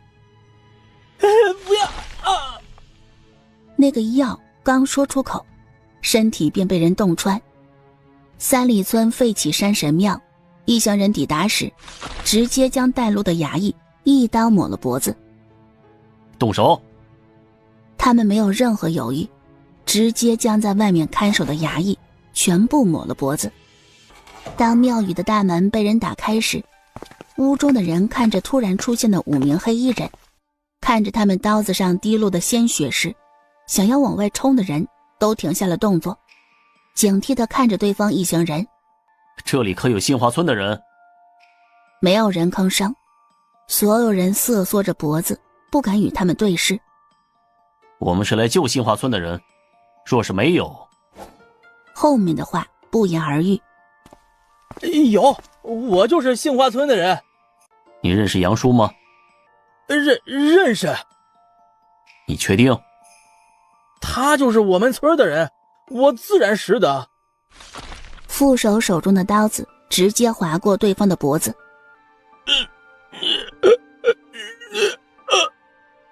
欺骗者，这就是下场。我再问你们一遍，你们当中可有人是杏花村的人，或者认识杏花村的人？一连询问了3遍，终于有人颤颤巍巍地举起手。我认识杏花村的。出来说话。我妹妹是嫁到杏花村的。我曾经去过几次杏花村。别害怕，我们不会伤害你。我们问什么，你回答什么。只要老老实实回答了，我们会救你出去。瘦弱女子不住地点头。你认识一个叫杨叔的人吗？这我不清楚哪个叫杨叔，但是我认识其他的人。你认识谁？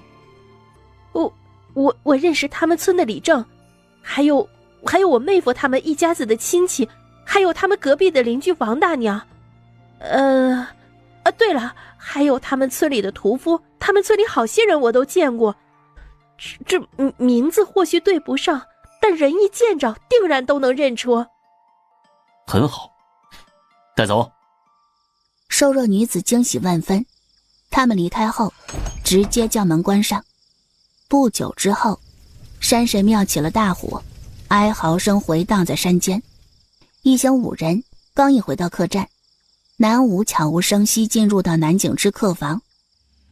少主，他们出去后带回了一名女子。女子？什么身份？不清楚，对方很警惕，我没敢靠近。不过瞧着他们去了关押从灵芝县逃难的人。灵芝县方向。南景之嘴里嘀咕着，面露沉思。突然他瞳孔睁大，露出恍然之色。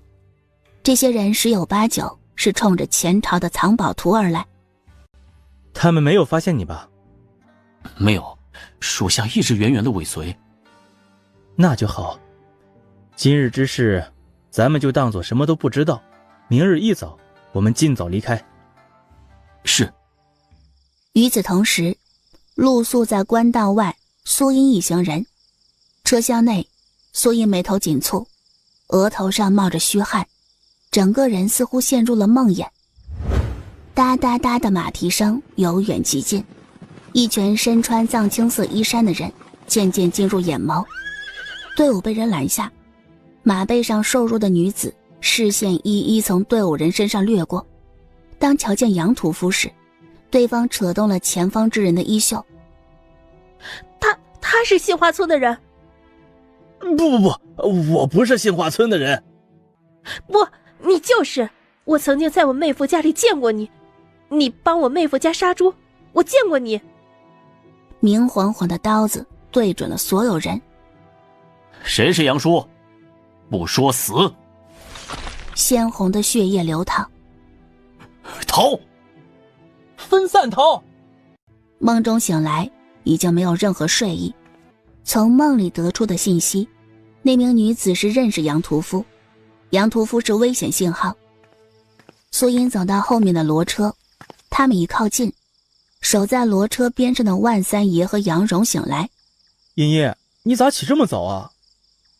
醒来了就起了，你再眯一会儿，我找点东西。在骡车上一阵翻找，终于在底下找到了一个盒子，里面放置着胭脂水粉。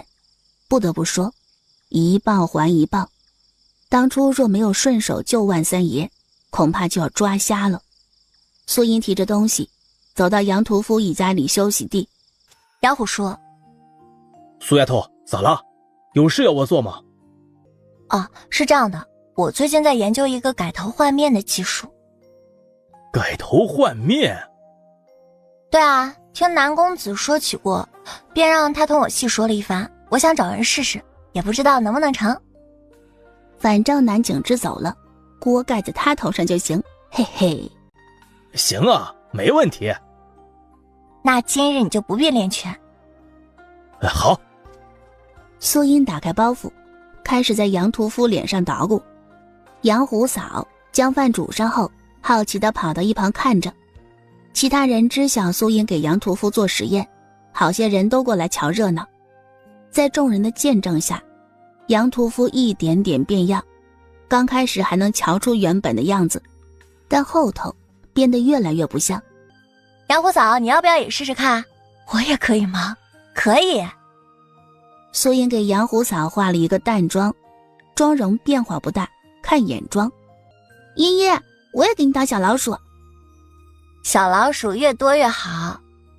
接下来，苏音不动声色地挑选杏花村的人化妆，底妆涂抹均匀后，着重眼妆。谁知道那个瘦弱女子认不认识的其他人？保险起见，杏花村的人能化个妆变一变也好。在大舅舅他们打拳回来后，苏音笑嘻嘻地过去。舅舅，我给你们化个妆，让我练习练习。行行行。苏音挨个给3位舅舅化了妆。舅舅，你们能换成干净的衣服准好看。行行行，今日啊就听你的。杨大川无条件配合。队伍启程后，苏音跑到徐娘子那边，给她打上底妆，稍稍变化一下。李瑞他们也想要，苏音直接说明日轮到他们。就连张炳亮他们也不例外。一路上大伙儿都在讨论谁变化最大，谁最好看。万三爷走到他身侧。苏丫头，今日怎么突然想到给他们化个妆啊？突然手痒就想要尝试尝试。南景之那听来……胖爷，你有没有听说过一句话？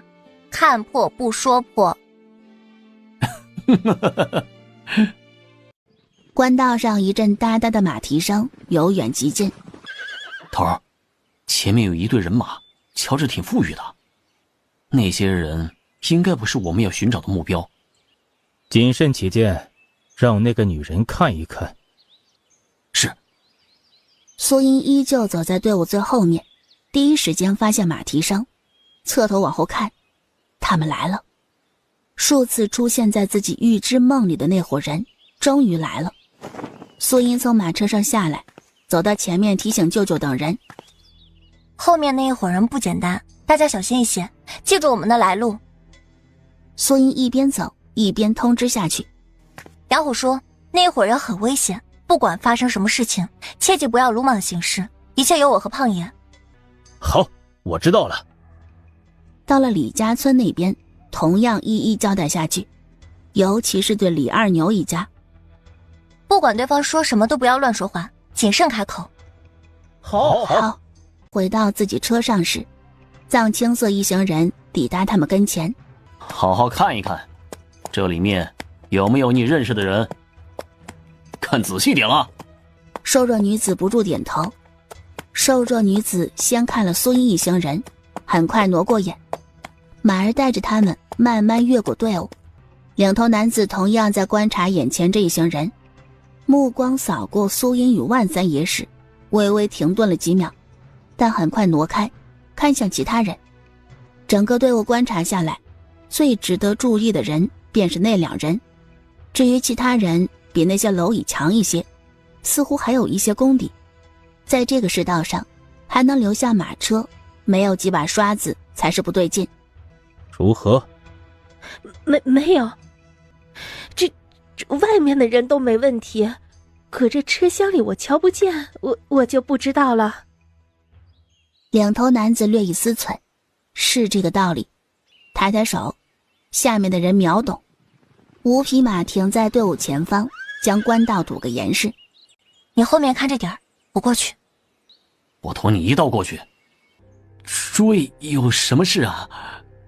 领头男子没有开口，副手目光在3人身上扫视，最后落在万三爷身上。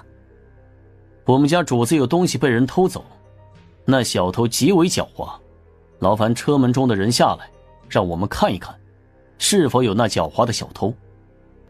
哎呦，这些小偷当真是可恶，你等抓到，定不要轻易饶恕。别废话了，劳烦车上的人下来。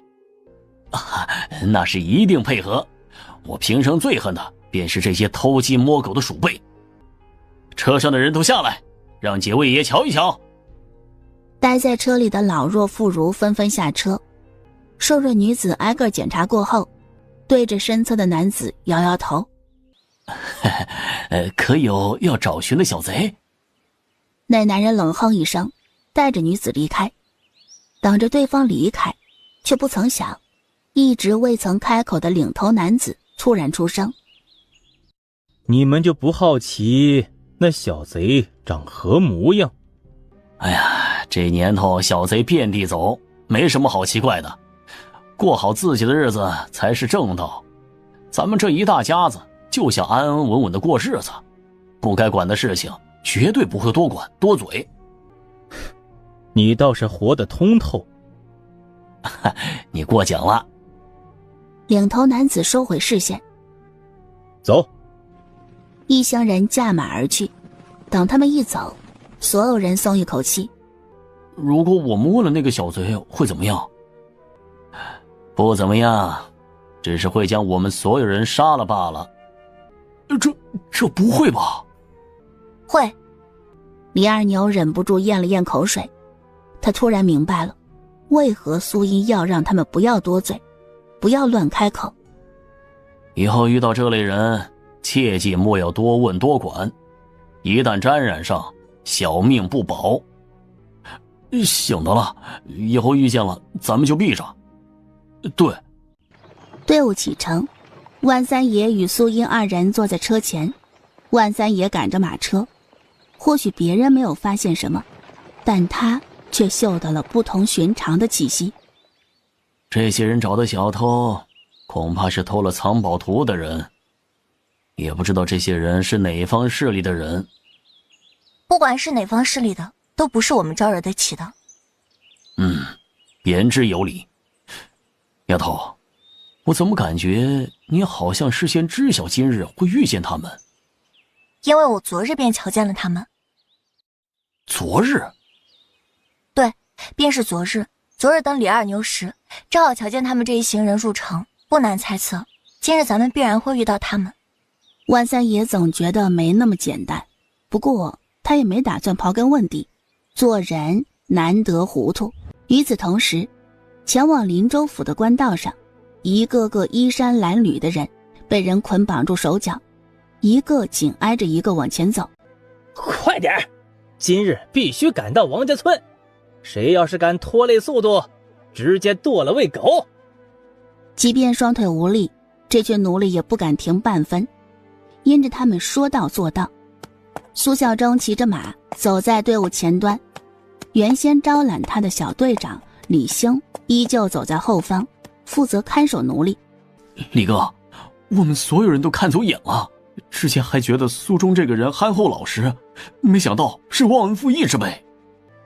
这个苏中真不是东西，上赶着巴结二掌柜。李哥，他这分明是踩着你的头往上爬。那是人家有能耐，你要是有他那能耐，也可往上爬。李哥，你说笑了，我可没那能耐。哼！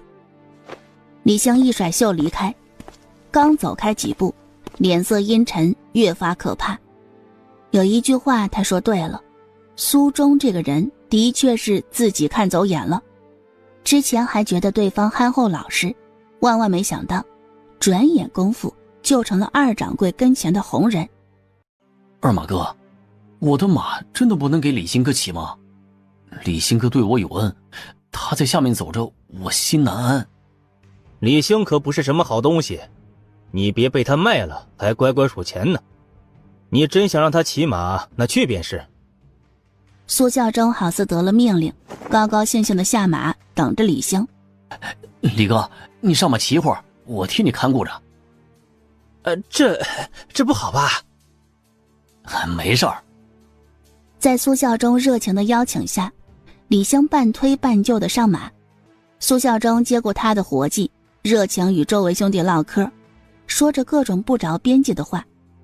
李湘看着后方尽忠尽职替自己干活的苏孝忠，心里突感愧疚。正当李湘心有愧疚时，二掌柜从后方匆匆赶来，一眼就看到了苏孝忠正勤勤恳恳地干活，而原本该待在那个位置的李兴则骑着马儿惬意的不行。二掌柜眉头微蹙，这个李兴真是越来越不像话了。当二掌柜从他身边走过时，眼角余光瞥见他的神情，便知道这把又妥了。他现在看起来是二掌柜跟前的红人，其实什么都不是，一点实权都没有，但是干掉李兴后，自己或许就有机会了。二掌柜，一个个开口，李兴吓得赶忙喊人。二掌柜，李兴，你很不错呀。这样吧，以后你跟在我身侧，你手中的活就交给苏忠。二掌柜，我怎么，你对我的安排有意见？没意见。很快，苏孝忠便只想自己接替李兴的活，掌管20个小弟。20个小弟知道自己上头换人，一个个过来恭维苏孝忠。哎，你我都是兄弟，都是为了二掌柜办事的，不分你我，不分大小，切莫如此喊，未免太过生分了。苏哥，等到了王家村，哥几个给你摆桌席面，庆祝庆祝。哎，万万不可，怎可让兄弟们破费呢？该是我来张罗才是。等到府城，我拿到银钱，再请兄弟几个。诸位回自个儿位上，切勿耽误了事情。一群人一哄而散，李湘从头看到尾，心里那个气恼啊！哎呀，这个苏忠真是走了狗屎运呐！王家村，所有人都休息了，苏孝忠睡不着，往村里唯一亮着油灯的屋子走去。刚一靠近，屋子里传来几道交谈声。刚刚收到了上头的消息，命令我等找寻一伙人。谁？梅州东涂县杏花村一个叫杨叔的男子，此人身高5尺，身躯壮实，胃口极大。杏花村，苏孝忠瞳孔微缩，那不是大闺女的舅舅家，不好，若是他们被这伙人盯上，大闺女们定然危险。看来得找时间将这一伙人全部干掉。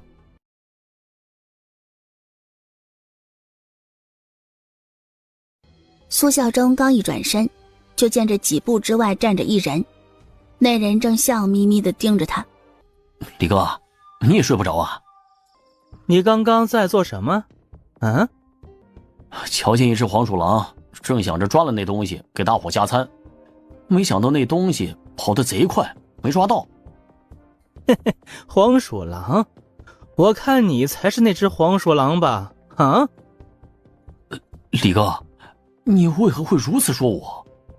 你就别演戏了。李哥，我知晓你是因白日之事，你对我心里存了怨气，可那不是我的本意，我亦不想接手那个位置。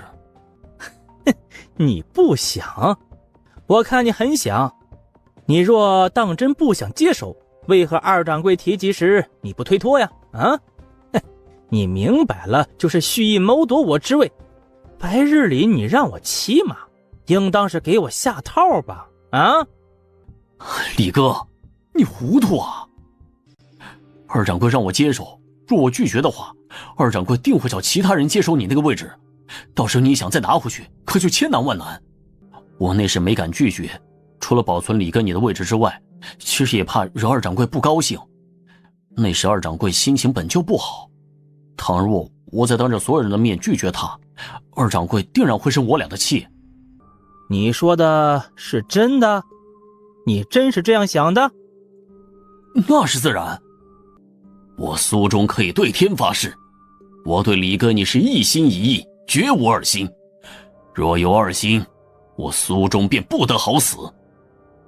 他苏忠发誓，关他苏孝忠什么事儿？那你事后为何不同我说呀？身边的人太多，走不开，这事儿无法让其他人知晓。倘若让二掌柜知晓我有这等心思，只怕他会不喜。你考虑的很周全。见他终于放松下来，不再敌视自己，苏孝忠手很自然地搭在他的肩膀上，不动声色地带着他往村子外围走。李哥，你对我苏中有知遇之恩，这一份恩情，无论我以后遇到谁，都越不过你。不管我走到哪里，有什么成就，你都是我的大恩人。我苏中若是没遇见你，便没有我如今的安稳。哎呀，兄弟，是哥哥错过你了啊！大哥能理解我的苦衷，不再误解小弟我便欢喜。只盼我们兄弟二人齐心，在这里干出一番事业，也不枉费大哥的提携。苏中，以后你就是我的好兄弟，有什么事情尽管来找大哥。哥，小弟我还真有一件事想请你帮忙。好，何事啊？兄弟，你尽管说，你同哥哥客气什么呀？借大哥的命一用。你上辈子的经验告诉他，只有死人的嘴才是最牢靠的。一日一早，李兴该不会是昨日二掌柜将他的位置给掳了，便偷偷离去了吧？他如此一走了之，岂不是在说二掌柜的不是？哎呀，他这是摆脸色给二掌柜的呀！诸如此类的声音不断传入二掌柜的耳中。你们两个留下来继续找人，若寻不到他踪迹，便去他家中处理他的家人，其余人继续上路。李兴当真是好大的胆子！二掌柜，属下觉得李哥李兴不会如此，或许这其中有什么误会。二掌柜冷冰冰的眼神盯着他，手中的刀子突然出手，抵在他的脖子上，脖子上冰冷的触感。苏孝忠内心毫无波澜，但面上却是害怕的哆嗦着，最后干脆两眼一闭，一副任由他宰割的赴死姿态。二掌柜见他如此举动，只觉得好笑，他放下手中的刀子。你很好。说完直接驾马而去。二掌柜身侧的谋士李达看了他一眼，眼底深处起了杀意，面上笑眯眯。做得不错。苏孝忠一脸受宠若惊，内心却是在暗骂：小面虎，别以为他不知道，这货对自己有不满。到时候便要看看，到底是你除掉我，还是我除掉你。走。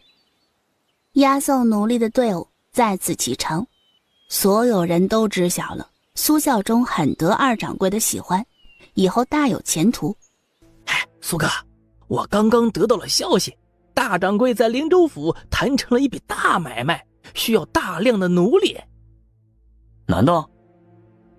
只要年轻的，男女都要。三掌柜那边好像抓紧送了一批货过来，明日就要与咱们会合。听说呀，里面有几个女人长得贼漂亮。苏哥，到时候让小弟我也瞧上一瞧。若是可以，苏哥可以先那啥。反正这些女人迟早要被送到达官显贵的床上。哥哥若是疼弟弟，可不可以让弟弟我也喝一口汤啊？这不好吧？苏哥，你这就不懂了吧？送给达官显贵的货不验过，不驯服了。若是让他们得罪权贵，咱们可是没好果子吃啊。苏孝忠好似明白了他此次前来的用意。苏哥，你就行好，验货的时候带上弟弟一个。我已经好些日子没吃上一块好肉了。行吧，只不过弟弟我懂。说着，他从袖口里拿出一锭银子塞到他手中。有了这个开头后，陆陆续续有人过来送他银子，目的一致，那便是想要一同验货。苏孝周那是来者不拒，将他们的银钱全部收下。深夜时分，哒哒哒哒的车轱辘声在官道上回荡着，一辆辆形似囚车的车马上关着密密麻麻的奴隶。本该明日到的奴隶，如今提前了几个时辰与他们会合，可见林州府那边要得紧。赶紧下来！许是站着且挤压太久，有人刚一落地，腿一软，直接倒在地上。马上有打手上前，鞭子狠狠抽打在对方身上。饶命！饶命啊！饶命啊！差不多可以了。你谁啊？苏孝忠挑眉，这人是故意的。他是苏忠，是我们二当家跟前的红人，如今这些奴隶都归我苏哥掌管。原来是你呀！早就听说过你的大名，一个抢占恩人的小人。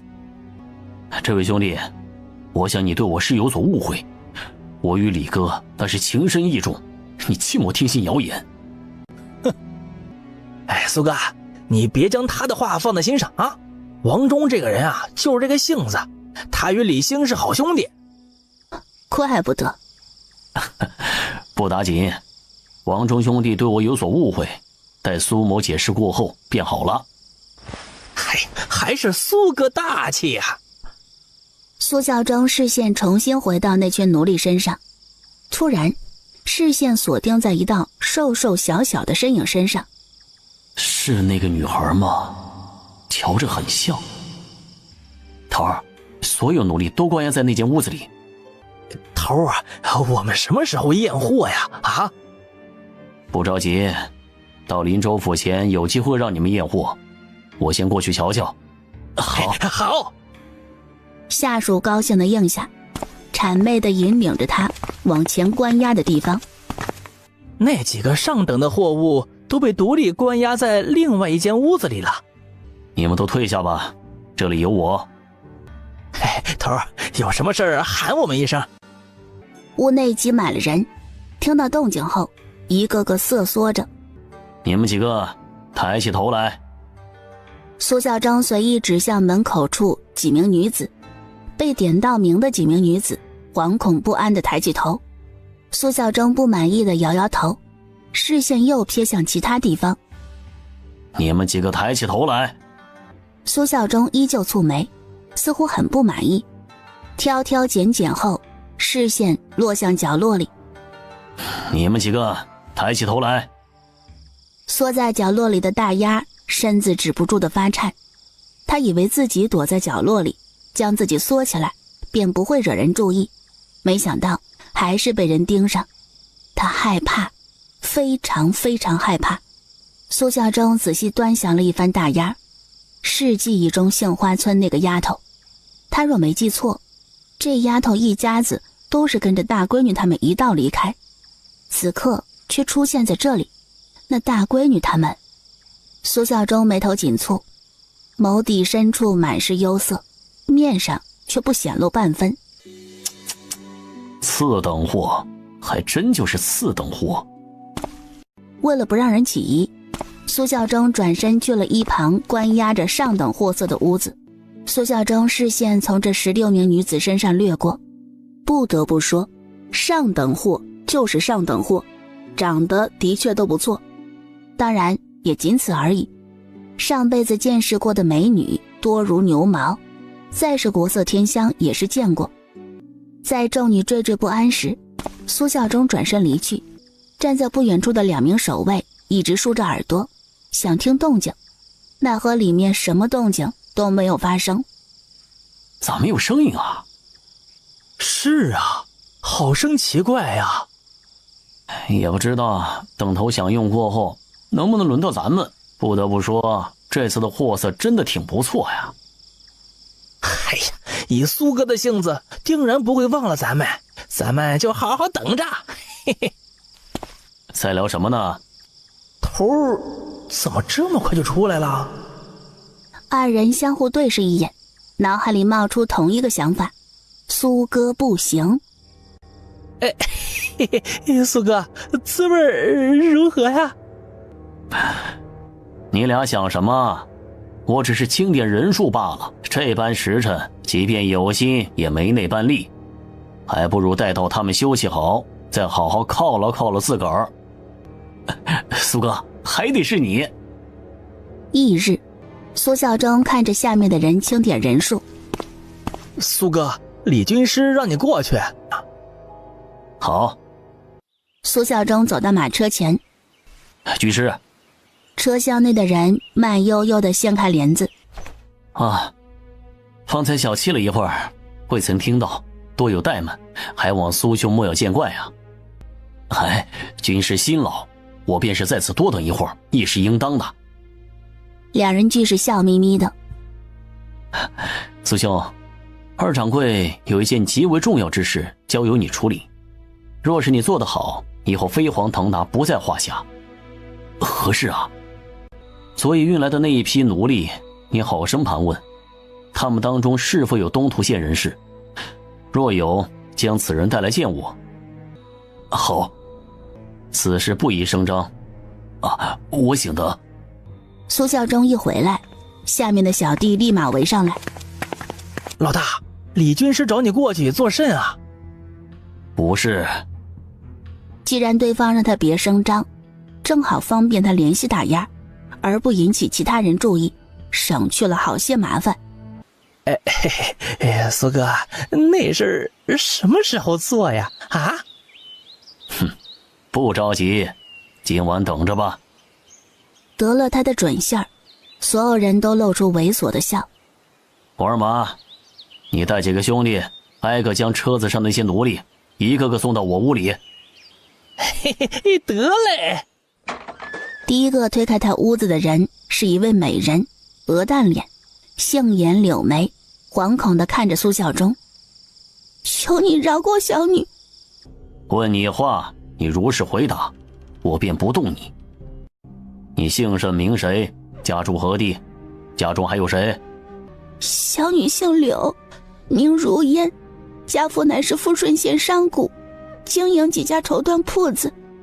月前城中遭遇山匪洗劫，父兄皆被山匪屠杀，我因着在外探亲，才幸免于难。苏孝忠点点头，挥挥手，示意他可以离开。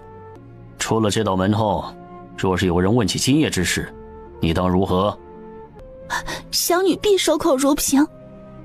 守在外面的王二麻子见柳如烟如此快出来，很是费解，但听到屋子里喊下一个，也不敢耽搁，马上将下一个美人推进去。苏孝忠如法炮制，一一快速询问，很多时候对方才起了一个头，他便打断，让人出去。你们说这苏老大到底在搞什么鬼呀？不知。我怎么瞧着不像是在调教啊？我也瞧着不像。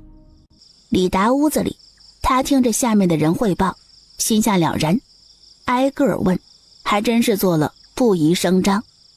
盯紧了，今晚他们一旦动了那些女人，第一时间汇报。是。一个个女子轮着过去，再到后面便是年纪更小的姑娘。苏哥，那些都是雏鸟，还要吗？继续。再见了第5个后，第6个终于轮到了大丫。大丫，别害怕。大丫猛地抬头，惊讶地看向对方。大丫，不认识我了吗？他怯生生地盯着苏孝忠，认真仔细地瞧着，脑海里努力回想着，眼眸越睁越大。嘘，小声点儿，切莫让人听见。大丫不住点头，在认出苏孝忠之后，惶恐不安的心彻底平复。苏伯伯。苏孝忠应了一声，赶紧问出自己最想知道的事。你家不是跟随着李正他们一道走，为何会到了他们手中？茵茵他们如何了？爹娘将我卖了，换了半袋米。茵茵姐他们与我们分开了。分开？你细细说来。即便那件事关系着自家，但他依旧没有隐瞒，原原本本地将事情说了一遍。那么说来，茵茵他们与他们舅舅还有杨屠夫一家和徐娘子一家一道离开了你们？这件事情都怪我奶和弟弟，说不是他们，茵茵姐也不会离开。苏孝忠明白这件事与眼前这个孩子无关。伯伯问你一件事，你们村里可有人叫杨叔？杨叔？没有。你确定？大丫肯定的点点头。杨叔这个名字这般好听，若是村里之人，我必然是知道。那这就奇怪了，如果杏花村里没有杨叔这个人，那他们为何要眼巴巴地寻找杨叔？苏伯伯要告诉你一件事，这件事关乎着你的性命，一旦被人知晓，你小命不保。大丫被他严肃的表情给惊住，神情紧绷地听着。不管谁来问你，你都不要说你是东土县的人，更不要向任何人提及你是杏花村人。记住，是任何人，即便我之后问你，你也不能说。到了林州府后，苏伯伯会找机会将你带走。大丫不住点头。出了这道门后，你我是陌路人，不相熟，今日在屋子里说的话都不能让第三人知晓，可明白？大丫点着脑袋。好了，走吧。大丫走后，苏孝忠将剩余的小女娃全部见了一遍。女的见完，苏孝忠开始见男的。这下屋外的人都知晓了，苏孝忠真的不是在挑选女人，而是做着不为人知之事。在见完所有奴隶后，苏孝忠整个人都麻了。他闭着眼，脑海里回想着大丫说的话。在大丫嘴里出现的闺女，怎就如此不同？不同？难道说，本以为只有他才有这样神奇的机遇，没想到，万万没想到，当初没往这方面想，如今倒是豁然开朗。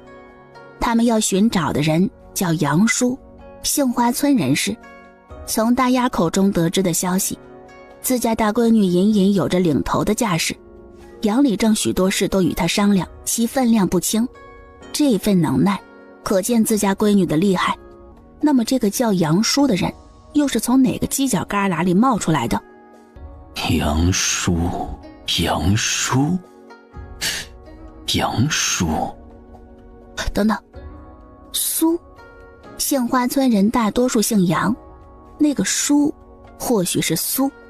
身高5尺，苏英那丫头亦是身高5尺，这又对上了。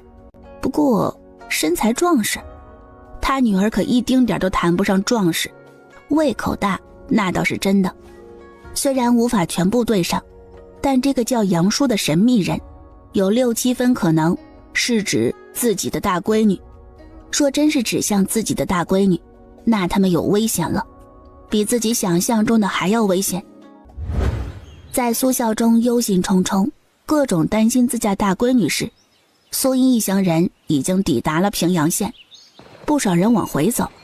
不用过去了，平阳县不让咱们过去，凡是从云州、豫州、梅州来的难民都不允许过平阳县。那边说了，南边不接受难民。哎呀，即便去了也是被驱赶。你们准备去何地啊？哎呀，往北走呗，天下之大，总有咱们的容身之处。再不济走到上京城，天子脚下，总有我们一处安身之地吧。皇帝总不会驱赶他的子民吧？这个消息对于他们而言可不是什么好消息。或许对方弄错了，咱们还是自个儿过去看看。李瑞开口。苏荫腾、万三爷等5人戴上口罩，前往城门口打探消息。别再继续往前走了，南边不接收流民，你们即便是去了，当地府衙也不会管你们。你们若想寻活路，往北边走。北边才是你们该去的地方。我们县太爷好心才会告知尔等，亦是想救诸位，免得你们白走一遭。都别聚在此地，赶紧往北走吧。城楼上的衙役轮流说着，来来回回就一个意思：南方不能去，要去北边。胖爷，我有一事不解。何事？我听说书人讲，在前朝一旦发生此类事，官员大多数不愿意接收流民，那些官员对待流民基本都是粗鲁驱逐。咱们国朝也是如此传统吗？是如此。今日之事可有不妥？两人对视一眼，彼此明悟。的确有问题，想来应该是有人受益。胖爷，南方这一带是谁的地盘？再往南便是晋王的封地。两人互相对视一眼，秒懂了。一行5人回来，面对家里人的期冀的眼神，苏英还是将打探到的消息如实告知。这可如何是好？人人都说江南好，是富庶之地，就连街上乞讨的人都比别地的富裕。本还想着在那边落脚也是好的，可如今却是这般结果。那我们该怎么办啊？往北走吗？天色也不早了，咱们先休息。至于接下来的去留，晚市之后再商议。见他们都沉着脸，一脸忧心忡忡，他再次开口：车到山前必有路，无需担心，我们并非只有南下一条路。他们往后方退，直接退到了废弃的山神庙。苏英将各家主事全部召集在一起，所有人围在火堆旁。原本计划咱们过了平阳县，下一站便是林州府府城，到了林州府府城后，便可乘坐客船前往江南，我们大概再走3日便可抵达。但今日发生的事情大家都知晓了，南方那边不让去，官府也不会接收咱们这些流民，线下召集大家过来，便是想要商议一下后续咱们何去何从，每个人都有什么想法都可以说，现在不是藏着掖着的时候。殷丫头，我没什么见识，也不知道该去哪里，你聪明，你替我做决定吧。反正啊，你去哪里，我们一家呀就跟着你们一道走。我同杨虎一样跟着你们走。苏英有些无奈，转头看张炳亮和李锐他们。南方不能去，咱们只能同他们一样往北走找出路。如果去了北方，那边也不收咋办？这是好问题。那去上京城，上京城是皇帝老子的地方，他总不能不管吧？关于这个问题，苏英只能说不好说。苏丫头，你是怎么想的？对呀，苏姑娘，你是作何打算？如果我们不需要官府照顾，只需要他们给咱们一块地，咱们各家出点钱买，你说官府愿不愿意让我们落户？那意思是说，咱们可以继续往南走？事是那般事，单位也无法保证当地的官府一定会同意。南边那么大，总不可能个个都不同意，总府衙会同意。我说的是带有一点碰运气的成分，运气好，我们遇到第一个合适的县城便能落户，不再漂泊；若是运气不佳，还会继续走，到什么地方才能落脚，一切未知。所以要不要继续往南走，你们自己考虑好。苏姑娘，你们准备继续往南走，还是换个方向往北啊？苏英没有第一时间就回应，而是看向3位舅舅还有另外几家人。我们听你的，你决定便是。所有人都等着苏英的决定。往南走。往南走，第一便是上辈子他便是南方人，自然更喜欢南方的气候。第二便是南方天高皇帝远，即便发生政变也波及不到他们这些小老百姓。我们也往南，去北方同样是未知，谁知晓到那边又会遇到什么麻烦呢？或许那边亦是如此也说不定。李锐这边还没个定数，你们先商量一下。李锐拉着叔伯几家开始商量起来。在他们商量时，李大夫笑着道：我们一家3口的命都是苏姑娘救的，自然要跟随着苏姑娘一道走。如此一来，就剩下李锐这边7户人家尚未做出决定。众人等了约摸2盏茶的功夫，那边终于有了决断。我们也决定了，跟着你们一道南下。是现在一道南下也有一个好处，大多数流民都往北走，去南边的少，咱们路上也能安全不少。无论去南去北，谁也不知道命运如何，倒不如直接跟着大伙在一起，有伴些。哎，是这个理儿。平阳县既然劝住流民别去南方，恐怕官道上设置了关卡，咱们想要过去得花钱呐。这倒不必，我知道有一条小路可以绕过官道，往林州府走。如此，那便最好了。大伙散去后，万三爷压低声音询问：为何你不愿去北边呢？胖爷，你相信直觉吗？直觉？我不信。你这边可是有什么说道？自然有。苏音抬头看着天：胖爷，我觉得大雍朝气数要尽了。气数要尽了。他嘴里低喃一声，似乎在认同这个说法。天下兴，百姓苦；天下亡，百姓苦。你真的不像是农家出生的。谁说农家就出不了聪慧的人？是我狭隘了。这一次队伍的排序不同，苏音再一次走在最前面，李锐则压后。苏音一行人往平阳县方向走，跟在后方的流民瞧见他们走的方向，很是纳闷。爹，他们怎么往平阳县走了？啊？不是说不让去了吗？他们怎么还去啊？难道他们不知晓？有人困惑，后头的人有人跑过来提醒李锐，李锐只是摆摆手表示知晓，但什么都没说。我们要不要在这里等等他们呀？倘若他们见过不去，必然会回来，到时候咱们再跟上。哎，罢了，咱们自己走吧。他们都有马车，脚程比咱们快，倘若真返回，必然能追上咱们。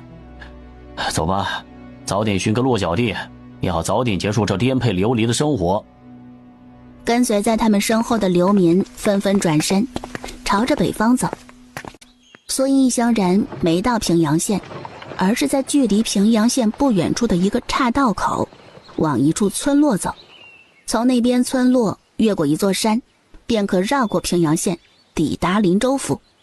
下午时分，苏音抬头看看天，看了数月万里无云的晴空，头顶突然多出了云层，这兆头像极了要下雨。这天好像要下雨了。天哪，真的要下雨了！你们瞧，那边的云越积越多了。我的老天爷呀，你可算是要下雨了。趁着大雨没落下之前，咱们先找个地方躲一躲雨。现下也只能如此了。胖爷，你可知晓这路上有什么地方可以躲雨？我不知，问李大夫，他想来比我清楚些。苏音找到李大夫，说明了情况。这条路是我在年轻的时候一个同伴带我走过，可时间太久，不记得有什么地方可以避雨了。我先到前头找找看，哪里有什么避雨的地方。说是实在不行，咱们找一个相对开阔的地方，将油布搭起来，将物资放好，人挤一挤。大舅舅想要一同跟随，被苏音拒绝。大舅，我一个就行了，这里需要你们看着。苏音带着长刀往前走。现在是夏季，极容易下雷雨，若是打雷，树底下躲雨可就危险。最好的躲雨地方便是寻一处山洞，能容纳他们一行人。突然，林子里响起的马叫声吸引了他的注意。马儿循着声音的方向往前，前方出现了数十匹马。他的视线往前挪移，距离山路上往上约摸200米处有一座破落木屋，木屋里走出一个穿着藏青色衣裳的男子。苏音立马躲在树后方。我操，冤家路窄，居然在这个地方遇到了他们。等等，苏音鼻子微微耸动着，嗅了嗅，有血腥味。苏音以最快的速度赶回队伍，故而回来的第一件事便是通知所有人就近找地方搭帐篷。李大夫一拍脑门：“哎呀，苏姑娘，我想起来了，再往前走一段路，我记得有一间木屋，虽不知那木屋如何，是否可以避雨，咱们可以到那边搭帐篷吧？”“那里去不得，方才我已经瞧见木屋已经被人占据，占据木屋的人很危险，千万不要过去。”“莫不是山匪？”“不是山匪，比山匪更可怕的人。”苏音衡量着是否要如实相告，想了想，还是将情况如实相告，起码遇到危险时大伙儿都心里有准备，不至于手忙脚乱。那伙是之前从灵芝县出来后拦截我们的那一伙人，那伙人似乎遇上了麻烦，咱们最好远离他们，避免惹火上身。那伙不是善茬，一旦招惹上，我们都不会有好下场。要不我们往后退远一点儿？”“是啊，我们走远一点儿。”“怎么了？”“我这心里突突的，总觉得会有事情发生。”“所以你不是说过你相信直觉吗？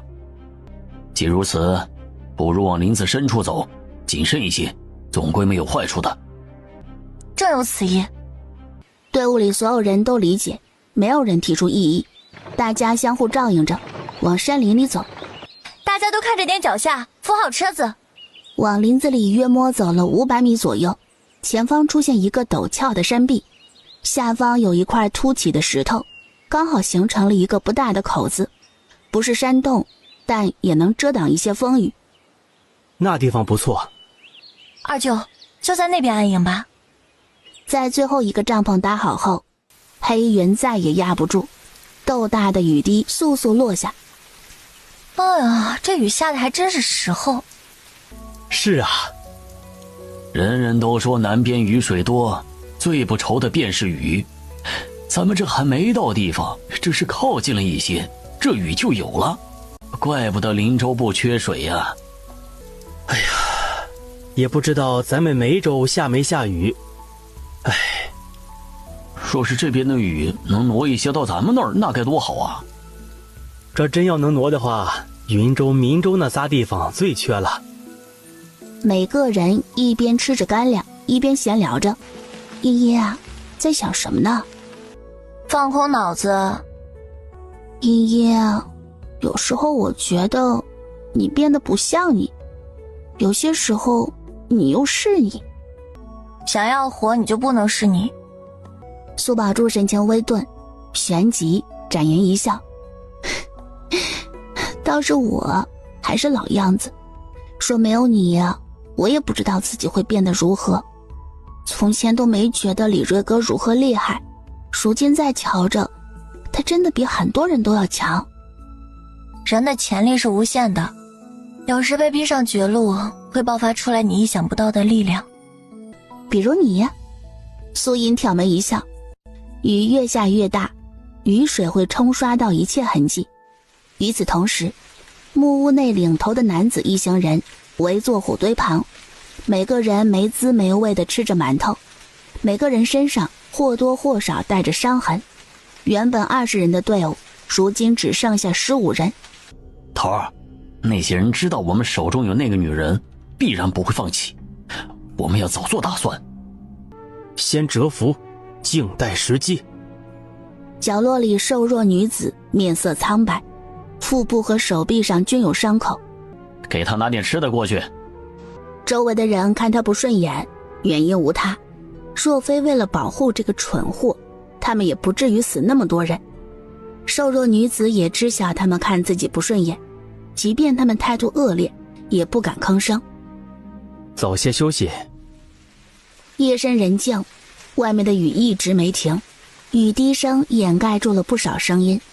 一群身穿夜行服的死士正快速朝着木屋前行，悄无声息的。在距离木屋3米开外时，所有人停下脚步，静等时机。这群死士慢慢地将木屋包围起来。木屋内，领头男子猛地睁开眼，武者的第6感让他莫名的心悸。在他睁开眼时，那群死士同时行动，无数箭雨朝着木屋内飞射，一轮轮箭雨不间断地射来，木墙上插满箭雨，简陋的木屋已经摇摇欲坠，随时会崩塌。头儿，这样下去不是办法呀，我们必须要突围出去。与此同时，3里开外的崖壁下，苏音猛地睁开眼。就在刚刚，他的预知梦又来了。在梦中，藏青色那一伙人被一伙装备精良且带着大量武器的黑衣人围杀。藏青色一伙人拼死厮杀，即便他们再厉害，也抵不过黑衣人。那一伙人拼尽全力护送领头男子突围出去，好死不死的，他奔跑的方向是朝着他们这边而来。不行，绝对不能让那个祸害往这边而来。苏英第一时间将万三爷、李瑞、大舅舅他们叫醒。我听到了厮杀声。只一句话，让所有人神经紧绷起来。我去那边看看，营地里你们看着，一旦听到了动静，立刻将孩子老人们撤走，东西丢在这儿不要紧，最重要的是人，一定要平安活下来。营地里的火堆全部熄灭，有火光很扎眼。胖爷，你帮我看着点儿，大舅舅，这里就交给你们了。我跟你一道去。不用，你们谁都不要跟着，你们现在的功夫还太弱，跟着我去是拖累。见有人还想开口，万三爷阻拦。听苏音的，你赶紧过去，注意安全。外面的雨还在下，帐篷下的人再也没有了之前的心情听雨，每个人都惶恐不安。告诉孩子不要吵，不要发出动静，这边动静太大，势必会吸引那些人过来，届时所有人都没有好下场。哦，我马上去告诉他们。李瑞，外头到底是个什么情况？我们是不是要连夜离开了？下着大雨，又是晚上，走山路很容易出事的。伯娘、婶娘们，你们都别说话了，都安静下来听我说一句。行行行，我们不说话，你说。我们现在不能引起那些人的注意，若是你们吵吵闹闹的引起他们的注意，到时候那些人必然会过来杀了我们。为了大伙的安全，别出声，别说话，各自都看顾好孩子，别让他们吵闹起来。苏英已经过去查看了，咱们也不要拖后腿，一旦情况不对，我们要立马离开。至于这些东西都不要想着带上，各自先收拾一些贵重轻便的行李。这些东西都不要，那我们以后怎么办？只要人在，钱在不在身上都没有什么，若是人没了，你要这些也无用啊。嘘，保持安静，莫要出声。火堆熄灭，无人出声，整个营地异常的安静，每个人耳边只有彼此的呼吸声，以及外面不断落下的雨声，滴答滴答滴答，雨不断下。黑夜的山林里，一道身影在林子里穿梭。苏音在寻找适合伏击领头男子的地方，很快锁定一个位置，蹲守在树木后方，用周围的植物很好的掩盖住自己的身形。一切准备就绪，苏音安静地蛰伏下来，雨声很好地掩盖了他的呼吸声，黑夜很好地遮盖了一切。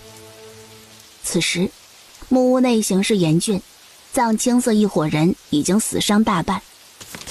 头，我们掩护你出去。领头男子心里有痛意，咬紧牙关，久久没有回应。头，不能再拖了，再拖下去他们谁也走不了。领头男子痛苦地开口。好。外面传来了声音，将那女子交出，我会放尔等离开。这个女人绝对不能留给云王的人，绝对不能让他们知晓杏花村杨叔的存在。领头男子与副手对视一眼，彼此明了。我们可以将她交给你们，但你必须放我们离开。放心，我们只要她，你们不重要。副手慢慢地走出木屋，其他人也顺势一点点挪到外面。只要放我们离开，他可以交给你们。好，你们往后退。恶鬼面具男子挥挥手，黑衣人齐齐往后退。将马给我们牵过来。不急，先回答我一个问题：你们为谁效命？我说了，你可会信？信与不信，我自有决断，阁下无需担心。我们的主子是靖王。阁下毫无诚意，当真令人心寒。他挥挥手，左侧和右侧的弓箭手齐齐发射。即便藏青色一行人有所准备，还是有2人中箭。这是给阁下的回礼。你信不信我将他给杀了？别杀我！将弓箭手全部撤走，否则我现在就杀了他。你若不信，大可一试。恶鬼面具男子沉吟片刻，挥了挥手，隐藏在林子里的弓箭手收起，副手带着人往前挪动，一步步，他们越来越靠近马匹，黑衣人则将他们团团围住，对方谨慎地对峙着，谁也不敢松懈半分，就怕让对方脱身。当所有人的注意力集中在外头时，领头男子看准时机，从木屋后方离开，快速引入林中。哒哒哒的雨声很好地掩盖了声音。一道身影在雨夜里快速奔行，腹部处的伤口不断渗出血液，咬牙忍着。在看到那道身影时，苏音眼神逐渐变得冷厉，呼吸平稳。当彼此距离只有1米时，手中的匕首如同脱缰的野马，直接射向他的心口处。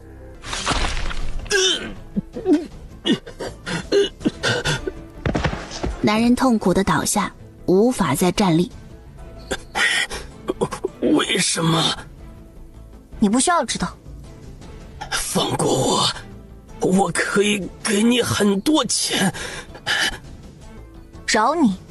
那些被你杀死的人，你可曾饶过他们？话音落下，伴随着刀子刺入他的心脏。男人不甘地咽下最后一口气，没有太多时间留给他。苏音迅速拖着他的尸体往前奔跑，必须要将他的尸体丢得越远越好。而处理尸体最佳的地方，便是往前1里外，有一处的山崖，往那里一扔，万事大吉。到了地方时，苏音没有急着将他扔下去，先是在他的身上搜罗了一遍。他身上除了银子值钱，也再没搜到其他有价值的东西。苏音快速将他的衣服收拢回去，一脚将人踢入山崖。他快速返回，他小心翼翼地沿着之前留下的痕迹行走，很快便听到了前方出现了动静。一道道身影快速从前方掠过，他只是瞥了一眼，人数多达上百。如此庞大的队伍，不敢相信一旦被他们发现，自己是什么下场。好在这群人没发现他的存在。时间倒回到半盏茶前，恶鬼面具男察觉出不对，正准备开口时，副手见势不对，手中的刀子毫不留情，一刀抹了瘦弱女子的脖子。恶鬼面具男手中的飞镖射出，正中副手的眉心。最后一人跟着倒下，有人从木屋内出来，跪在恶鬼面具男面前。大人，清点过人数，少了1人。追！顺着血腥味一路往前追寻，很快一行人追寻到山崖边。大人，那个人最后出现的位置是在这里。活要见人，死要见尸。是。一群人开始寻找法子下到峡谷。营地内，所有人大气不敢喘，每个人忐忑不安地等待着。有人想开口询问，但也不敢发出声音。细碎的脚步声伴随着风雨由远及近。是我。营地里的人在听到苏英回来的消息，一个个都动起来，迫不及待地想要询问情况。哎呀，先别说话，赶紧换一身干爽的衣服。苏音走进女眷休息的帐篷，马上换掉身上这一套衣服。来，先喝一杯姜茶驱驱寒。娘，你们都准备一下，或许我们马上就要离开此地。啊，茵茵啊，咋还要走啊？茵茵啊，是不是情况很不好啊？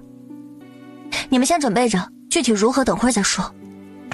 苏音从女眷那边出来，走到左边的帐篷，一进帐篷便注意每家的主事都在这里，这倒免去了他叫他们过来。他快速将自己看到的情况说了一遍。虽然不清楚两方人马为何厮杀，但是他们厮杀必然不想让人知晓，而我们就在不远处，一旦被他们发现，只怕小命不保。他之所以将尸体扔到山崖下，便是为了给大伙争取离开的时间。我瞧见有人逃走，许多人去追杀那人，一旦他们追杀到那人后，必然就会回来清点盘查，说那时候瞧见咱们必然会被灭口。赶紧离开，走，马上走。每个人都知道情况紧急，收拾东西的速度都比往日快。要不将这里扎营的痕迹抹掉？不用。为什么不用？若是抹掉痕迹，他们不就不知道咱们的存在了吗？第一，我们砍过木头搭建帐篷，砍伐的痕迹抹除不掉；第二，石壁上痕迹也无法抹除；第三，这里的车轴印以及搭过帐篷的痕迹，你无论怎么抹除，都无法做到与之前如出一辙。现在雨还没有停止，让雨水冲刷过后泥水自然的覆盖，反而让他们更加难以辨别出在此扎营的人是在他们来之前还是在今时今日。若你欲盖弥彰的睁眼过后，他们必然能够判出来扎营的一伙人是在今夜，这反而是更加危险。雨天的夜里山路格外难行，但再难他们也都得走。行至木屋途中时，每个人都闻到了浓烈的血腥味，即便雨水冲刷着，依旧掩盖不了此地发生的血杀。李家村的人瞧见了那些马匹，有些心动。我们要不要把那些马给牵走啊？我去问问苏音。没等他们去问，万三爷先一步过来。李瑞，你带几个人随我来。胖爷，去哪里啊？别问，来了便是。李瑞不敢耽搁，叫了几个堂哥一道过去。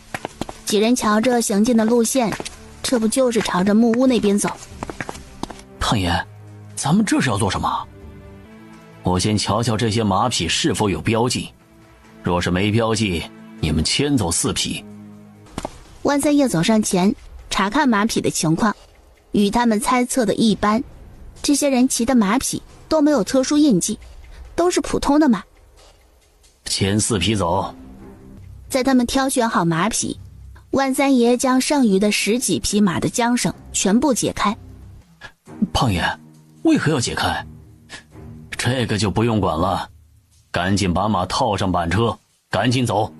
哦。李家村人有了马匹后，苏音也就不用顾虑那么多，马车能跑多快就跑多快。当然这个速度自然无法与白日里的速度相提并论。那一伙黑衣人一整夜都没有停歇，都在寻找尸体。苏音一行人同样的也都没闲着，一整夜赶路。现在双方比拼的是速度。苏音将各家主事人都叫到一起。茵茵，是不是有什么不妥呀？我们马上就要到林州府了，难道哪里还有问题？面对他们的询问，苏音轻叹一口气。万三爷先一步开口。不是抵达林州府就万事大吉了，到了林州府是脱离危险的最基础的一步，能不能很好的隐藏在府城内才是最关键的。若是没能隐藏好，还是有可能会被对方寻到的。此言一出，14位主事人齐齐变了脸色，怎的就如此难？他们只是走个路而已，偏偏碰到这等倒霉的事儿，当真是无妄之灾。露宿之地的，对方必然察觉到，在那露宿的人数众多，且还有马车，他们有心追寻，其实很容易会被对方寻到。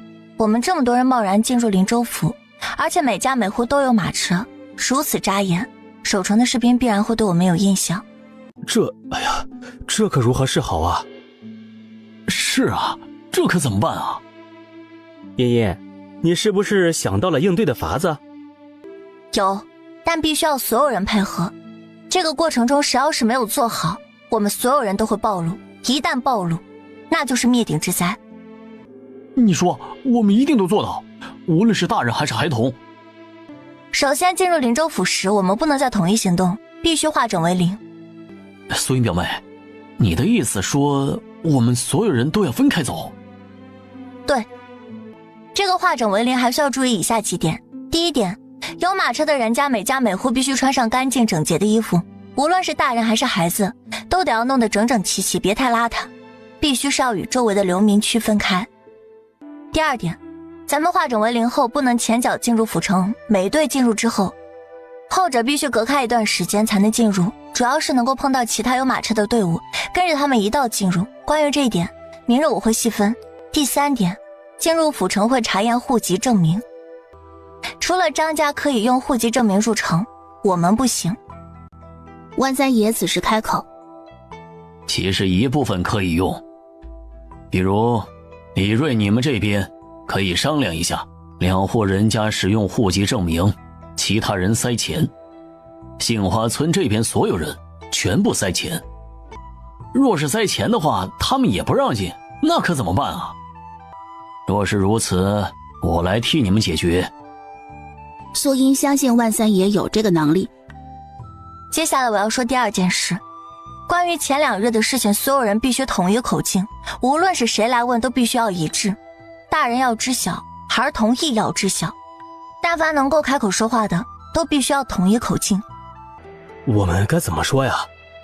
就说我们没从那边走，是从官道走的吗？不用，大方承认是从那条山路走，原因是平阳县拦截，这些都老实交代，不要隐瞒，但日期必须是提前1日，记住了啊，我们走那条山路的时间是在7月13日。他们连夜赶路，而那2日也是加快脚步，说是提前1日，时间也能对上。众人不住点头。从黑夜一直走到白日，从雨夜一直走到雨停。大表哥，你同后头的人说一声，白日里会一直赶路，最多正午时分就会休息一会儿，说人走得累了，让大伙儿都轮流休息，现在是在逃命，能不停便不停。行，我同他们说。万三爷知道他的担忧，安慰道：别担心，出了这条山路之后，抵达官道上时，让整个队伍化整为零便是，如此也不至于太过扎眼。化整为零倒是个法子，但我就怕有人脸上藏不住事儿。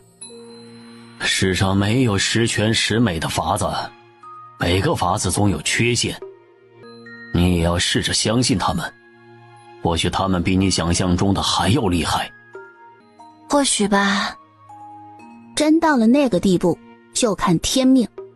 现在他是不住的祈祷，那些人能晚几日找到尸体，这样一来，他们就有足够的时间抵达林州府。连续赶了2日，再往前走10里路，前方便是林州府。如今天色已经暗了，再往前走已经不合适。明日一早就能进城，也能松一口气了。1日没进林州府，我1日不放心。应该不会出差错了。或许吧。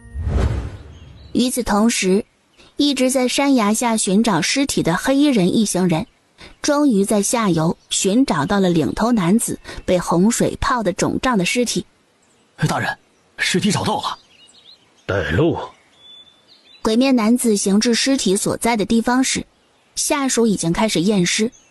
大人，尸体上没有有关藏宝图的线索。对于这个结果，鬼面男一点都不意外。不过属下另有发现，此人并非是意外摔下悬崖，更非是自个儿跳下悬崖，而是被人杀死之后扔下悬崖的。你说他是被人杀后扔下悬崖？对，此人的双腿被人砍断，致命的伤口在心脏处，一击毙命。从伤口处可以看出，下手者动作干脆麻利，杀他之人身手绝非一般人。绝非一般人。是个高手。这个高手是从一开始就跟随着他们，还是凑巧路过？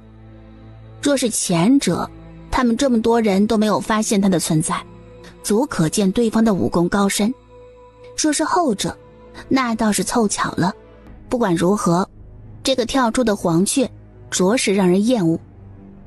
大人，这人的背后又纹着一幅图。腾蛇，或许别人不知道是哪方势力，但不包括他。没想到他的人也参与其中，还掌握了线索，倒真是让人意外。将尸体里里外外仔仔细细研究一遍后，确定再无价值，一群人从山谷里返回到山路上。一群人刚回到山路上，便遇见2伙难民正在争夺一匹马。这是我们瞧见的，是我们先抓到的，是我们的，明明是我们的，你给我起开！双方争执不下，丝毫没察觉到那伙黑衣人出现。鬼面男子看着衣衫褴褛、眼中泛着贪婪的流民，只对身侧的人说了2个字：杀了。他一出声，争执中的2方流民听到动静，转过头就见着一群身着夜行衣、杀气腾腾的人，心中顿时惧意。爷，这匹马给你们，我们不要了。说着就要带着全家人离开。黑衣人没有理会，冷眼上前。惊恐的尖叫声伴随着屠戮的厮杀声，10几口人全部死在他们的刀下。找到他被劫杀的地方。半个时辰后，下面传来了消息。大人，找到地方了。一行人很快抵达2日前苏英劫杀领头男子的林子。虽然暴雨冲刷了很多痕迹，但周围树丛折断，打斗痕迹却冲刷不了。从这些树木的痕迹，基本可以判断出在此打斗的人只有2人。看来那位神秘高手只有1人。一名下属匆匆赶来。大人，在1里开外的山腰上有一处露营的痕迹。在哪个位置？下属手指着左侧的上方。带路。一盏茶后，鬼面男子一行人抵达苏英一行人露宿之地。大人，此地扎营的人想来是一群逃难的人。有人注意到了很深的车轮印，即便雨水冲刷过，还是有些浅浅的印记。大人，那一伙有马车，这里有不少的车轴印，可看得出是什么时候留下的痕迹。前还是后，两者之间差别很大。暴雨冲刷过的痕迹很重，属下无法准确判断出。依属下判断，这一处露宿的人很大概率是在暴雨来临前便在此。至于他们是在前3日之前还是当日，无法判断。他的手指不停地来回摩挲着大拇指，眉头紧锁。巧合，一个人，高手，雨夜，一队带有车马的逃难人，他们为何会在此地露宿扎营？自己的直觉告诉他，这件事不简单。去木屋。此地没有多余的线索，没必要久留。大人，马匹都被人抢走，这些人尸体都被人不同程度的翻过，身上的钱财有价值的东西全部被人拿走，应该是被这2日行走这条山路的流民搜刮走的。此时又有一批难民从山路上经过，那群难民在瞧见他们以及木屋门前的尸体时，一个个吓得不敢多看，脚下的步伐不自觉加快。鬼面男子没有理会这群人。走，回林州府。诺。胖爷大舅，你们注意安全。好。第一批人马过去了，赶在最早这一波人流。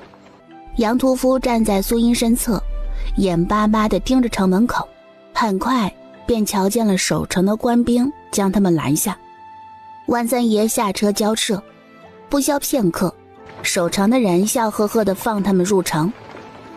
哎呀，没拦着，这真是太好了。卯时过半，官道上出现了一旁驾着马车的队伍，这伙人一看身份就不简单。苏英立马通知张炳亮他们一队人马跟上。他们进入城后，只要官道上出现大量的入城人士，他都会让他们的人混入其中，跟着一道进城。陆陆续续一户户人家都进了，最后就剩下苏音、杨屠夫、小舅舅他们3家人。茵茵啊，咱们什么时候走啊？不急，咱们未时入城。但很快苏音改变了主意，因着官道上出现了一队人马，前头的护卫骑着马，后方还跟随着2辆马车，后方还押送诸多货物。走。苏音他们立马牵着马走到官道上，走到了这一批人前头，他控制着速度，只比后方的人快那么半盏茶的时间。他们抵达城门口处时，城门口的官兵立马都被后方押送的队伍给吸引住，至于苏音他们压根儿不在意。赫连家的人回来了。哎呀，这速度好生快呀！本以为最早也要明日才到，没曾想今日便到了。守城的官兵们都在议论着赫连家的队伍，小舅舅笑眯眯地给守城官兵塞了银钱，对方看了一眼，直接挥挥手让他们过了，看都没怎么看他们，心思都放到了后方。对于这样的结果，苏音最是乐意见到。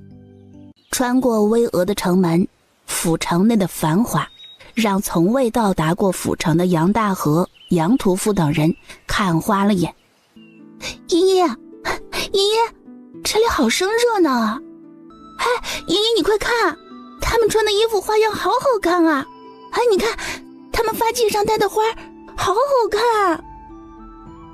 苏音微笑着点头，看得出来，灵州府城内的百姓过得都不错，即便是在这混乱的情况下，一则归功于此地有渡口，促进经济，百姓活计多，能赚得钱；二则大概得归功于当地的父母官。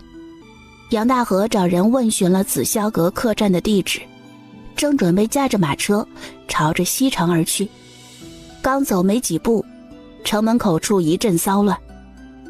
怎么了？不消片刻，便从街上百姓议论声知晓了情况。打起来了！哎呦，赫连家的人同百善堂的人打起来了！这下有好戏看喽！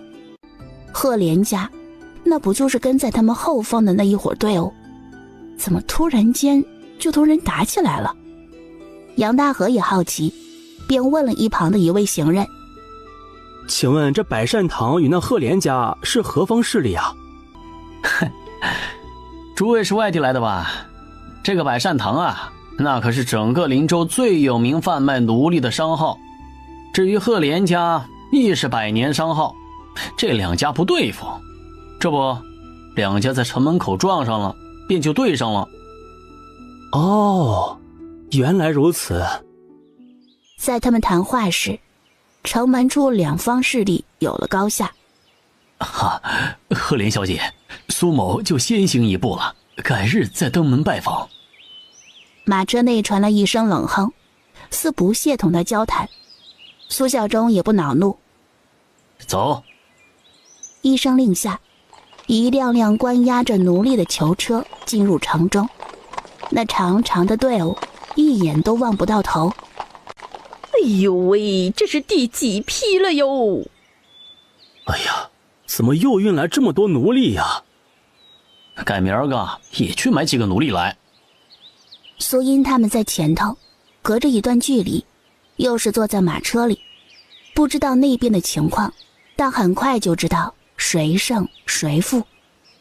果然还是百善堂赢了。百善堂果真霸道啊！嘘，莫要让他们听见。正在这时，后方传来了霸道的驱赶声。前面的，都给我让开！让开，让开！以免给自己招来无妄之灾。百善堂的队伍渐行渐近，打头阵负责开路的那个壮汉却突然留意到了苏音所乘坐的这辆马车。呵呵，这一次兄弟们的花钱算是有了。他盯着前方腾出的空位，对着苏音他们咆哮起来：前面那辆马车还愣着干什么？快给老子闪开！听到这话，杨大河慌忙扫视身旁有限的空间。此时此刻，他们的马车几乎紧贴着隔壁摊贩摆放货物的区域，如果继续挪动，恐怕就要碰到人家的东西。苏音心下了然，暗骂一声倒霉，竟然被这一帮土匪给盯上了，看来今日得大出血。他从车厢内走出，走到杨大河身旁，轻轻地接过他手中的缰绳。茵茵，你这……苏音并未解惑，而是快速地驾驭着马车朝着前方驶去。前面的谁让你们走的？王二麻注意到了这边的动静，直接带上几个人去追。马车小跑一段路后，苏音眼疾手快地一把拉住缰绳，用力一拽，迫使狂奔的马车稳稳地停在了一个三岔路口处。与此同时，身后穷追不舍的百善堂众人也气喘吁吁地到了。谁让你们走的？周围的老百姓看到这一幕，纷纷摇头叹息，表示早已司空见惯。这些人啊，要倒霉啦！哎呀，惹上百善堂的人肯定没好果子吃。哎呀，他们可真够倒霉的。嘿嘿，被百善堂给盯上的人，不死也得脱一层皮。哎，面对百善堂打手的质问，苏音却显得异常镇定。这位大哥，不是那位小哥让我们走的吗？哼，我什么时候叫你走了？就是你刚才说的呀，让我们赶紧离开，所以我才急急忙忙把马车赶到这宽阔的三岔路口，好给百善堂的各位让出一条路来。如果不是这个意思，那请问这位小哥，你刚刚说那句话到底是什么意思啊？面对苏音的质问，开道的打手男子顿时语塞，支支吾吾半天也说不出一句完整的话来。就在场面陷入僵局，气氛异常尴尬的时候，杨大河迈步向前走去。他在苏音的示意下来到王二麻面前，弯下腰诚恳地道歉。哎呦，这位大哥，真是不好意思，我家这孩子年纪小不懂事，您大人有大量，千万别跟他计较啊。一边说着，杨大河还不动声色地将一张银票悄悄塞进了王二麻的手中。就这点钱？哎呦，这位大兄弟，我们也是替主家办事儿，身上没钱。嘿嘿，没钱。就在双方僵持时，苏孝忠率领着一群奴隶浩浩荡荡地来到了近前。前面究竟发生了何事？回二掌柜的话，有一伙人拦住了我们的去路，不仅如此，他们还打伤了咱家兄弟，这会儿正找他们索要费呢。注意措辞，我现在只是暂代二掌柜一职而已，切莫叫错了。那名小喽啰闻言连连点头称是。你们快去催促前方之人速速解决此事，切勿耽搁了正事。其实对于手下所说的被人打伤需要赔偿医药费这类谎话连篇的借口，他心里跟明镜似的。这种事情苏孝忠曾经亲眼目睹过多次，所以现在已经习以为常，见怪不怪了。毕竟上面那些人想要让手下人为他们尽心尽力的做事儿，当然不会去阻止手下通过各种手段来给自己捞钱牟利。此刻苏孝忠的目光越过拥挤嘈杂的人群，望向前方不远处的那辆马车。然而当他的视线停留在马车前面站着的那两个人身上时，他的瞳孔突然间猛地收缩起来。苏孝忠瞪大双眼，使劲地揉搓着自己的眼睛，难以置信地看着前方不远处的人影，心里暗自嘀咕道：难道是我看花眼了不成？当他再次定睛看时，一股激动之情涌上心头，但很快按耐住。二掌柜的有令，叫咱们赶快把这件事解决掉，万万不可拖延误事。要是上面怪罪下来，咱俩可都担待不起。二麻子连连点头，表示明白。既然你们都这么说了，那我们也不多纠缠。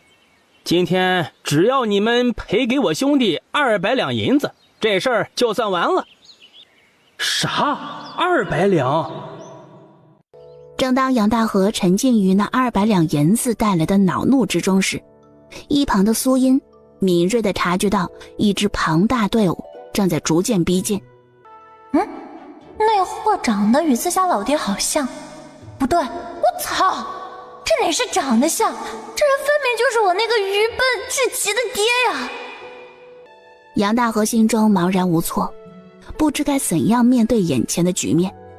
他下意识地侧过头，目光投向身旁的苏音，却意外捕捉到了他的视线所向。这，难道是我眼花了不成？怎么会有人长得如此酷似姐夫呢？苏孝忠似乎也察觉到了小舅子投来的目光，他转过头，视线同杨大河对上，并朝他露出了一个朴实而憨厚的笑容。熟悉的笑容让杨大河不禁心头一震。好熟悉的笑容啊！没错了，他真的是姐夫。天啊！突然间，坐在车内的苏宝珠发出一声惊叫。苏音立刻察觉到事情不对劲，她迅速迈步来到马车前方。娘，小姑，你们先别着急，这事是因我而起，我自然会承担责任，哪怕是卖掉家里田地和祖屋，我也一定会想办法凑齐这200两银子的。马车内，苏宝珠紧张地扯了一下小嫂子的衣袖，一个劲儿地示意她千万别提三哥的名字。啊，那可是整整200两银子啊，可不是区区20两那么简单。天哪，今后我们日子怎么过呀？早知道你们赶马车会闯出这么大的祸来，我当初就不该向主人家讨这辆马车回来，只为了让你们脸上有光。苏音的眼底掠过一丝惊讶，想不到这个小姑姑如今变得如此能言善道。不，应该说她的脑筋转得可真够快的。若是没有银子，那也无妨。这样吧，把这几位小姑娘留下来做人质，你们其他人可以先回去筹备银两，等凑齐了数目，再来百善堂赎人即可。他的目光朝着小舅子、妻子、小妹还有杨屠夫一家人扫过去，只见他们全都充满愤怒的眼神，死死地盯着自己。苏孝忠想眨巴眨巴眼，他冤枉啊！他们干的事儿可不关他的事儿，他是清白的。王二麻，赶紧给我滚过来！二掌柜的，您找小的有啥的事情啊？叫你快点带人走，你耳朵聋了？居然还敢在这里为了区区几两碎银磨磨蹭蹭！要是耽搁了贵人的大事，小心贵人活剐了你的一层皮！二掌柜的，千错万错，都是小的错，我们这就马上走，马上走。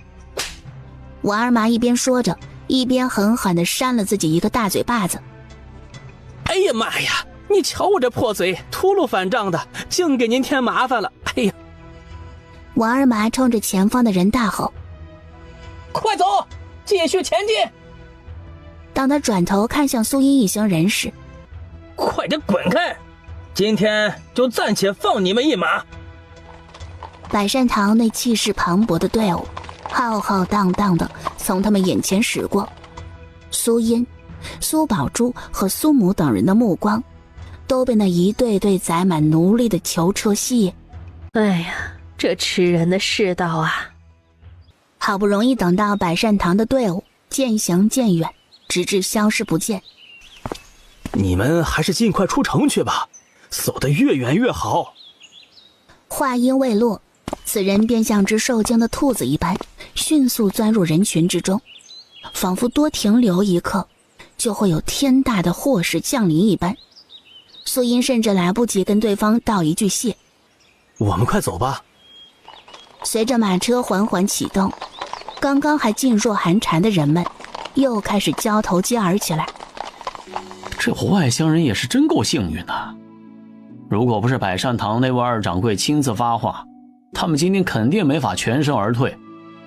看百善堂的人今日行事匆匆，想必有大事发生了。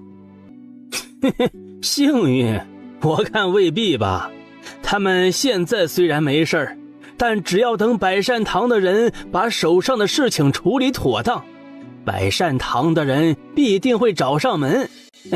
到那个时候，这几个外乡人的下场只会更凄惨罢了。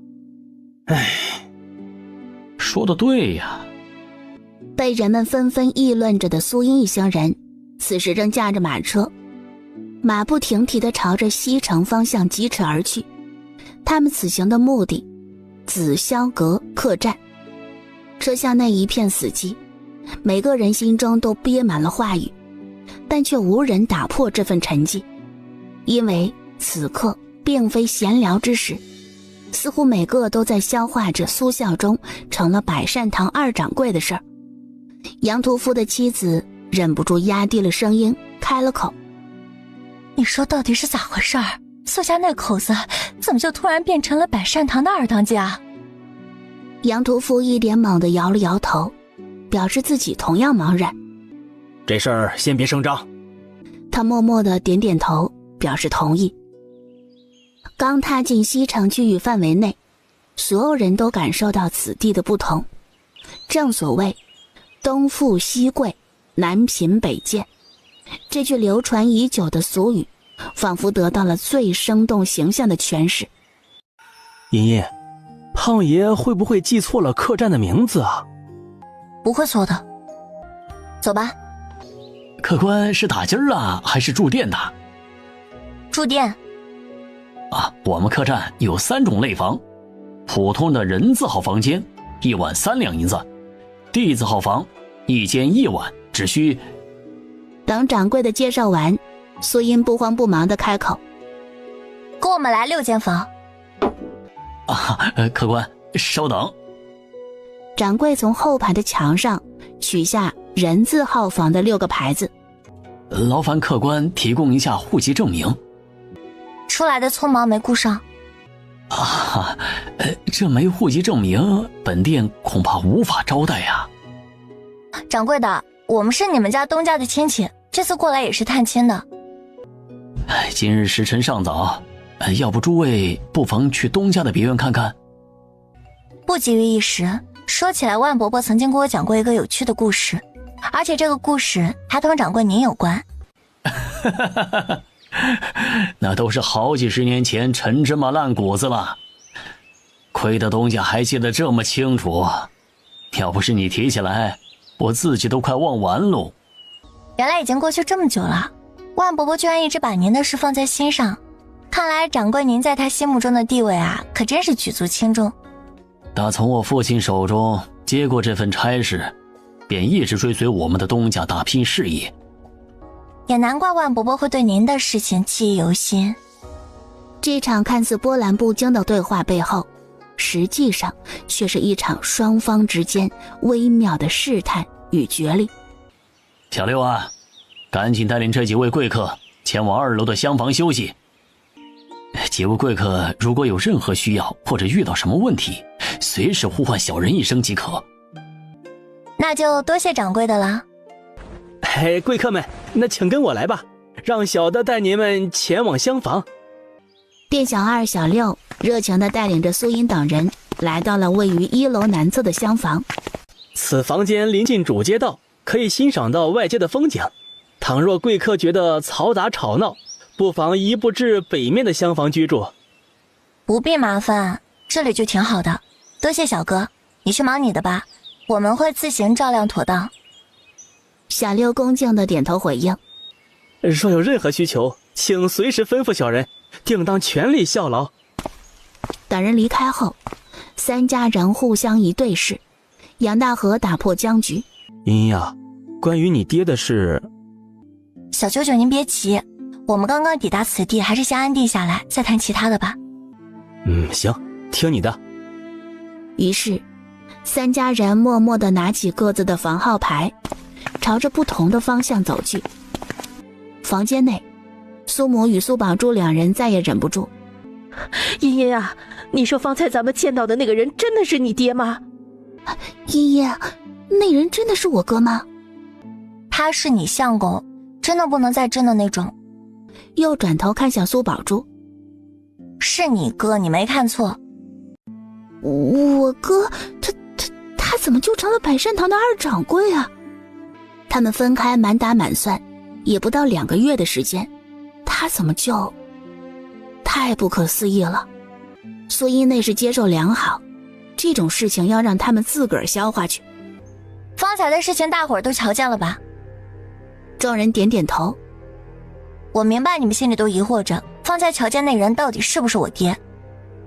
众人再次点头。你们没有认错，那人是我爹。不过他为何会成为百善堂二掌柜的事，我也不知。关于这一点，他们自然是知晓的。茵茵啊，他真的是你爹？我怎么就觉得那么不相信呢？你爹是被人挟持了还是咋的了？以他那性格能做这种事啊？我也不清楚，不过你们放心，我们很快就会知道原因。他很清楚，要不了多久他们就会同老爹会面。不过在此之前有一件事必须要做。百善堂二掌柜同我们有关系的事情，不要让任何人知晓。为什么呀？苏音将大致的原因说了一遍。众人听完后面色都变了。这不会吧？会，且一定会。见苏音如此肯定，众人把那点侥幸心理都摁下了。所以大家一定不能让人知晓这件事情，烂在自家人肚子里。孩子们那边就说那人不是我们认识的人，告诉他们少说百善堂的事，会招惹麻烦。对，赶了许久的路了，咱们今日好好休整。众人点头。也不知道你大舅舅他们那边怎么样了。娘，你放心吧，他们会照顾好自己。若真是搞不定，定然会来到这边寻咱们。事情交代完，各自散去。苏音第一件事便是洗漱，再换一身干净的衣服。这一次她终于可以穿没有打补丁的衣裳了。百善堂，二掌柜，奴隶已经清点完毕。苏孝忠微微颔首，表示知道了，同时伸手轻轻捏着眉心，满脸倦容。二掌柜，您放心吧，我都已经安排妥当，保证不会出现任何差错。若是有事，记得及时唤我。说罢，他抬起脚，正欲转身走向后院，却在不经意间瞥见正准备出门的王二麻。王二麻！听到呼喊声，王二麻立刻屁颠屁颠地跑了过来。二掌柜的，有什么需要小的做的？你偷偷摸摸的想要去哪儿？回二掌柜的话，小的打算找人去追查前头拦住我们去路，耽搁大家事情的那帮家伙，咱百善堂的名声可不能受损。苏孝忠听后点了点头，但眼中的笑意并未到达眼底。寻到那伙人，你准备怎么做？小的准备先将他们的钱财全部榨干，等榨干钱财后，再找个机会让他们再犯事到小的头上，这个时候就可以将他们队伍里的那几个姑娘弄到手。王二麻美滋滋地说着，一丁点都没有发现他的二掌柜看向他的眼神就像是看着一个死人。看起来晌午时分跟你讲过的话，你压根就没有听进去半句。二掌柜的，小的一时忙碌昏头了，请您明示一下吧。贵人交代的事情还没有办妥，你竟然还有心思去琢磨那些无关紧要的东西。莫非是最近太清闲了，连商号的规矩都忘得一干二净？哎呀，小人真是糊涂啊，罪该万死，请二掌柜的放心，这种事绝对不会再发生第二次了。好了，够了。等那位贵人把所有事情都处理妥当之后，你想怎么折腾都行，我绝对不会再多说一个字。是，谢二掌柜的，小人再也不敢了。苏孝忠见状，冷哼一声，抬腿迈向前走去。不知道是不是自己的错觉，总觉今日的二掌柜很不同。正当他思绪飘忽，心不在焉之际，一名小喽啰匆匆忙忙地跑了过来。二马哥，兄弟们已经打听到那一伙人的确切位置了。哦，那伙人现在究竟在哪儿呢？那一伙外乡人住进了紫霄阁客栈。啥？紫霄阁客栈？你们可都打听清楚了？下面的兄弟没搞错吧？二马哥，绝对错不了。西城那边的兄弟可是亲眼看到他们进了紫霄阁客栈。二马哥，那我们到底啥时候动手啊？王二麻一想到二掌柜的吩咐，心里正憋着火。急个屁呀你！二掌柜的说了，最近给老子都消停点，等那位贵人的事办完了，爱咋咋地。二马哥教训的对，是小的着急了。可是再过几天，那些外来的家伙恐怕就要拍拍屁股走人了，咱不就白下了这么好的机会吗？这样吧，你先安排手底下的人盯着他们，其他的等商号这边的事情处理完了再说。两人交谈时，苏孝忠静静地站在不远的拐角处。闺女们竟然在紫霄阁客栈。他决定找个合适的时机前去见他们一面。然而此刻，他的眼眸底部却悄然闪过一丝凛冽的杀意。对于王二麻这个手下，苏孝忠原本还颇为器重，可惜呀，这家伙不知天高地厚，碰了不该碰的人，想了不该想的事儿。他迈开步伐，朝着后院的厢房缓缓走去。二掌柜，苏孝忠摆摆手，示意他不用这般紧张。你去紫霄阁叫一桌菜过来，若是瞧见了你苏音姐姐，不要声张，将这个纸条递给她。你提醒他们一声，紫霄阁外有商号的人在盯着他们，让他们小心行事。商号的人我会想办法解决，让他们不用太过担心。都记住了没？大丫略一沉吟，肯定的点头。大丫拿着苏孝忠给的银钱走出商号，商号内的人瞧见了他，都是堆满了笑脸。小贤琴，你到哪儿去了？二掌柜想吃紫霄阁的酒席，让我去置办一桌。嗨呦，这样的事儿哪能让你一个小丫头跑呢？我正好要去西城，经过紫霄阁，我去叫一桌席面就是了。不行的，二掌柜吩咐我的事情我一定要做，若是二掌柜知晓我没听从使唤了别人，定然会生气的。你们都有事情吗？可不能因着我的事耽误了你们。若是因此耽误了商号上的事，二掌柜肯定饶不了我。在二掌柜跟前做事的就是不一样啊，心思如发。我得要去了，若晚了二掌柜怪罪下来，我可就惨了。去吧去吧。从百善堂到西城的紫霄阁，要从东城穿过去，走了约摸半炷香的时间，便赶到了紫霄阁。小姑娘，你是在找爹娘吗？不是，我要置办一桌席面。置办席面还是叫你家大人来吧。不用。他从兜里拿出一张银票递给小六。置办席面的钱，麻烦你们将菜肴送到百善堂。百善堂？从东侧厢房出来的苏音一行人，原本是没瞧见这边大丫的，因着店小二正好挡住他小小的身影，百善堂这个名字一出，立马便吸引了他们的注意。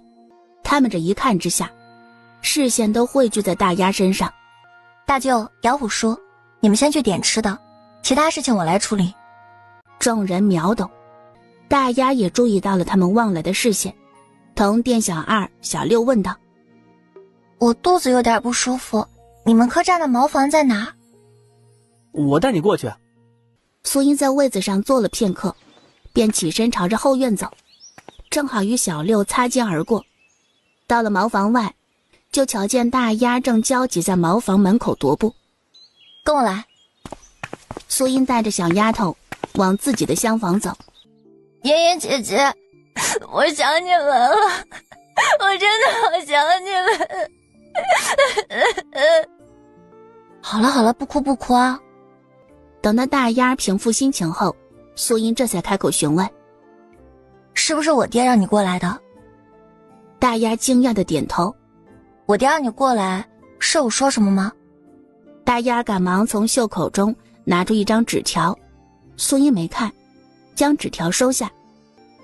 苏伯伯让我告诉你，白善堂的人守在紫霄阁外盯着你们，他叫你们不用担心，他会处理好那些人。除此之外还有其他的吗？没有了。我知道了。妍妍姐姐，你有没有什么想要带给苏伯伯的？没有。啊？苏英揉了揉小丫头的小脑袋。大丫，你说一说从我们离开杏花村之后的事吧。好。小丫头条理分明地将他们离开后村里发生的大小事都说了一遍，直到提及自己被家里人卖后，关于村里人的事情便戛然而止。自从被卖了之后，我就被关在一个屋子里，那里面都是同我一般的人，直到我遇到了苏伯伯。那个时候的苏伯伯还只是一个负责看守押送的，后面不知道怎么的就成了商号里的二掌柜。我爹什么时候成了二掌柜？就在3天前。之前的二掌柜好像出什么事儿，然后苏伯伯就成了二掌柜。你觉得我爹怎么样？苏伯伯对每个人总是面带微笑，非常的和蔼可亲，而且他对我特别好，不仅给我取了个好听的名字香琴，还一直照顾着我。大丫满心欢喜且感激地说：“我现在叫杨香琴了。”看着大丫那纯真而满足的笑容，苏英唇角不自觉地跟着上扬。香琴，杨香琴，这个名字，在他的记忆中，他那愚孝的老爹可取不出这么文雅的名字，一点都不像是他老爹的风格。时辰不早了，你从后院回大堂。好。待大丫离开后，苏英缓缓地摊开父亲留给他的纸条，凝视着那张纸上既有着文字又夹杂着图画的内容。很魔幻的感觉。纸条上的信息简明扼要：次日晌午时分，需前往万华楼相会。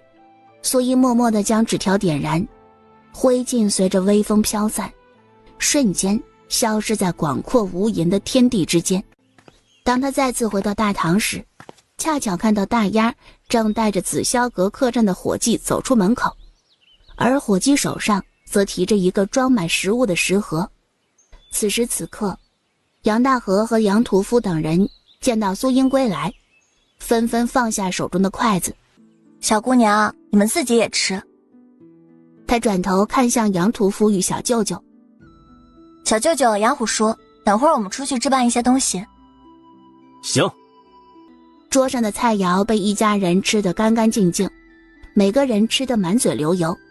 苏英转头看向女眷们：娘，小舅妈，你们就在客栈里好好歇息吧。茵茵姐姐，我也要和你们一起出去嘛。小龟龟乖，咱们没那么快离开府城，今日你们先在客栈休息，等明后天得了空再带你们出去玩。真的？真的。那好吧。将他们都安顿好后，苏英带着小舅舅与杨屠夫二人离开了紫霄阁客栈。他们出来了。哎呀，可算是把他们给盼出来了，可真够磨蹭的。我们要不要跟上去啊？蠢货，不跟着看他们往哪儿去，难不成还在这里干等着呀？那咱们要不要找个机会把他们……你不想活了？没听见二麻哥交代过吗？这段时间不许生事，咱们暂且忍耐一下，等商号那边的事情处理妥当之后，再慢慢收拾他们也不迟。挨了训后，那名小喽啰想要动手的念头瞬间消散无踪。于是二人悄然无声地远远跟在苏英一行人3人身后，而早在他们动身之时，苏英便已经敏锐地察觉到身后跟随着的2条小尾巴。哎，刚刚大丫什么情况呀？大丫被他爹娘卖了幻迷，正好遇到了百善堂。我爹据说是中途加入到百善堂，然后莫名其妙就坐上了2掌柜的位置。我爹认出了大丫，想了法子将大丫调到自己身边，也算是给他挣了一条活路。2人不住点头。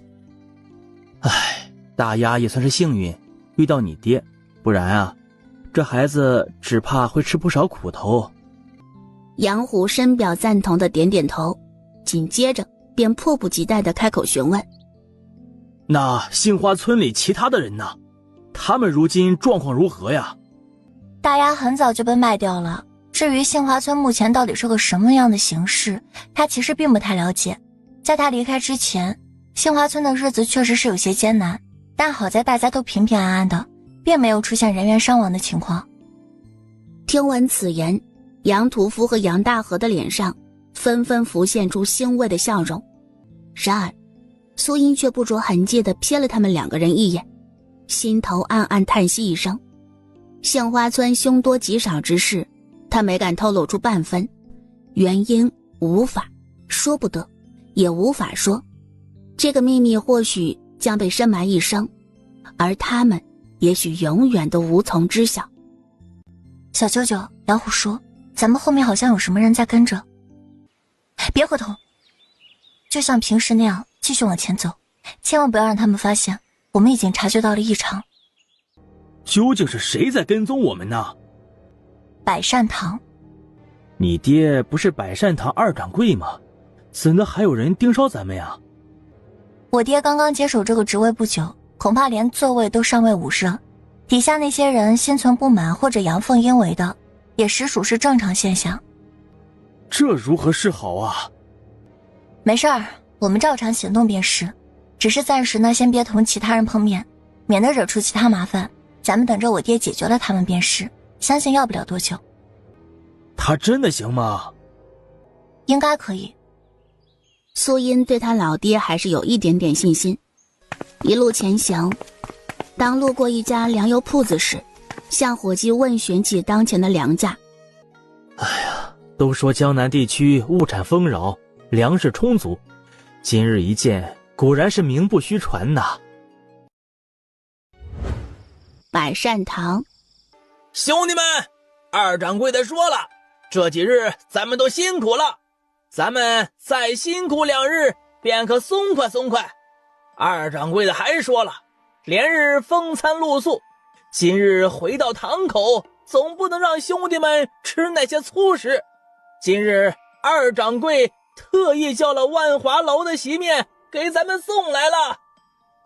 下面的小喽啰们闻言，一个个兴奋地嗷嗷叫唤起来。2掌柜威武！其他人闻言纷纷效仿。2掌柜心里有咱们，将咱们都当兄弟才会如此。你们谁要是阳奉阴违，我第一个饶不了他。王二麻见事差不多了，让下面的兄弟入座。前厅内王二麻被人众星拱月，每个人都在吹捧他，将他吹捧得飘飘欲仙。过来劝酒的人一波接着一波，很快王二麻被人抬着进入厢房，人躺在床上时，嘴里还不停嘀咕着：来喝，继续喝。前厅的热闹还在继续，划拳声、劝酒声，声声不息。后院的一角，一道身影正悄无声息地潜入王二麻的屋子，一步步靠近床榻，锋利的匕首一刀精准地刺穿他的心肺。醉酒中的人感受到了疼痛，费力地睁开眼。为什么呀？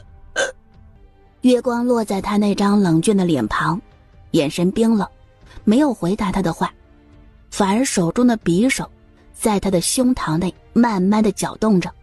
时间一点点流逝，床榻上的人渐渐没了呼吸，彻底无法动弹。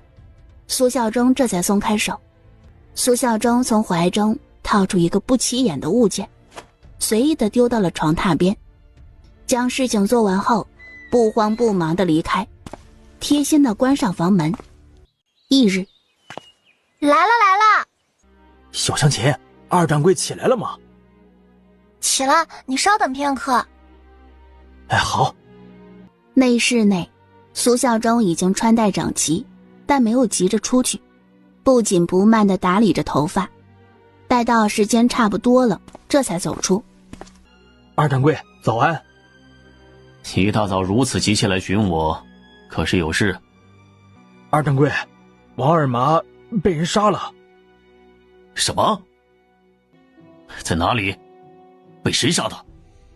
今日早上，下面的小弟找王二麻处理事情，但酒窖不见里面有回应，便觉得不对劲，待我们的人推开厢房的门后，就见着他死了，一把匕首直接刺穿了他心口处。一定是有歹人在昨夜悄悄进了他的房间，将他残忍杀害了。两人说话间，便到了王二麻的厢房门外。二掌柜，掌柜早。二掌柜，可看出什么？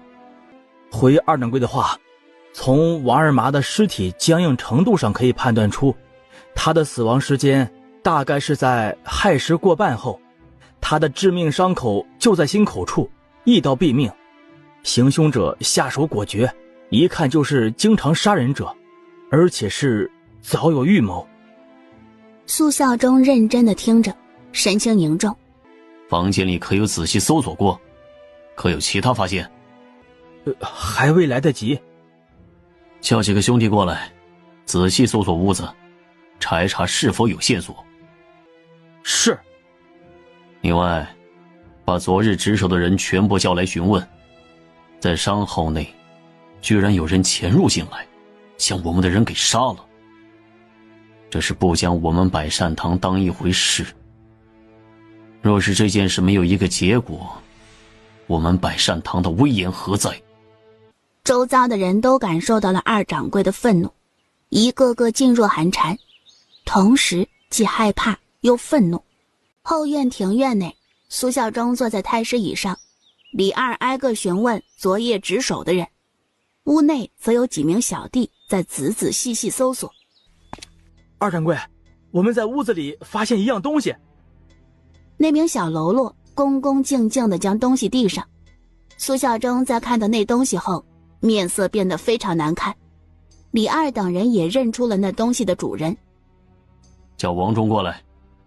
王忠很快被带到了庭院，他一见着这个架势，眉头微皱，面色很不好看。戴二掌柜，你来找我有何事啊？王忠，这个东西是不是你的？王忠看着被扔在地上的绑带，立马将它捡起，小心翼翼地拍掉上面沾上的尘土，脸上满是失而复得的欢喜。你从哪里找到的绑带？这么说来，你承认了？对，是我的。将它拿下。你想干什么？我可是三掌柜的人，你不能动我。哼，你杀了我的人，我拿下你，料想三掌柜也不会多说什么。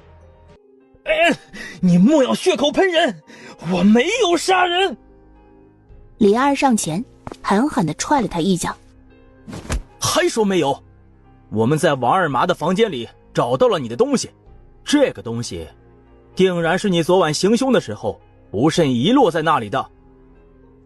胡说！这条绑带我昨日白日里就丢失了。谁能作证？王忠直接哑火，昨日傍晚才丢失的，他也没同周围的人说起，自然没人知晓此事。王忠有一种百口莫辩的憋屈感。我虽同你不和，但你也不能冤枉我，我真的没有杀人。空口无凭。我有什么理由杀他？杀他对我有什么好处？站在外围的一名小喽啰突然站出来。小的有事要禀告。说。我能证明王忠为何要杀王二麻。3日前，我曾见到二麻哥同王忠吵架，两人吵得很凶，王忠更是直接出言会杀了他。这件事好些人在场，想来不止我一个人听见。一提及那件事，马上唤醒了不少人的记忆。很快，一个两个跳出来证明此事。王忠百口莫辩，因为确有此事。王忠，现在人证物证俱在，你还有什么想说的？来人，将他关押起来，等候大掌柜的发落。是。苏小忠挥挥手，让人将王忠拖下去。即便王忠喊冤声再大，也无人相信他的清白。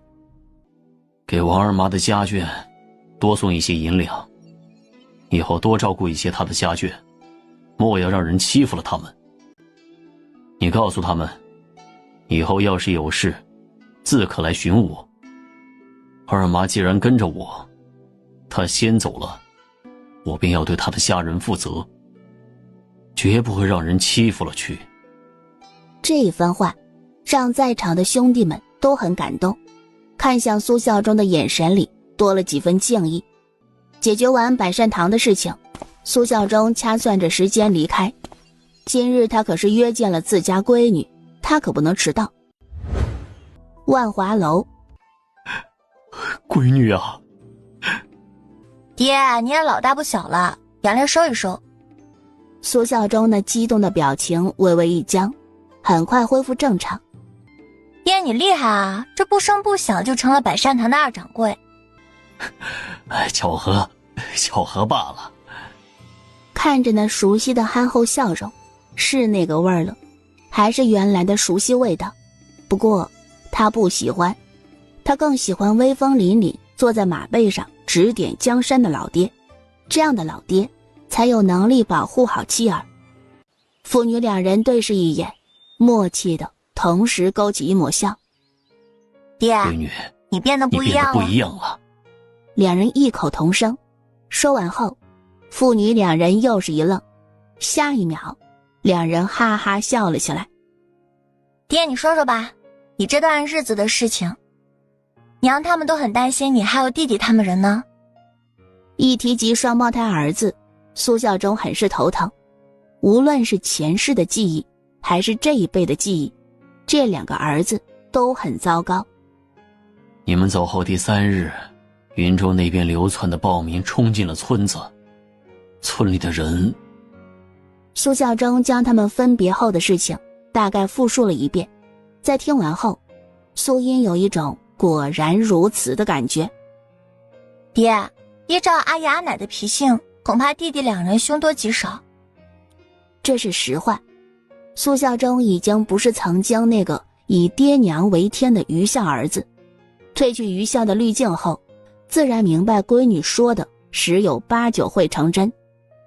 两人一前一后离开万华楼，刚一走到紫霄阁客栈，便见着客栈门口处停着几辆豪华的马车。哎呦，客官，你可算是回来了。怎么了？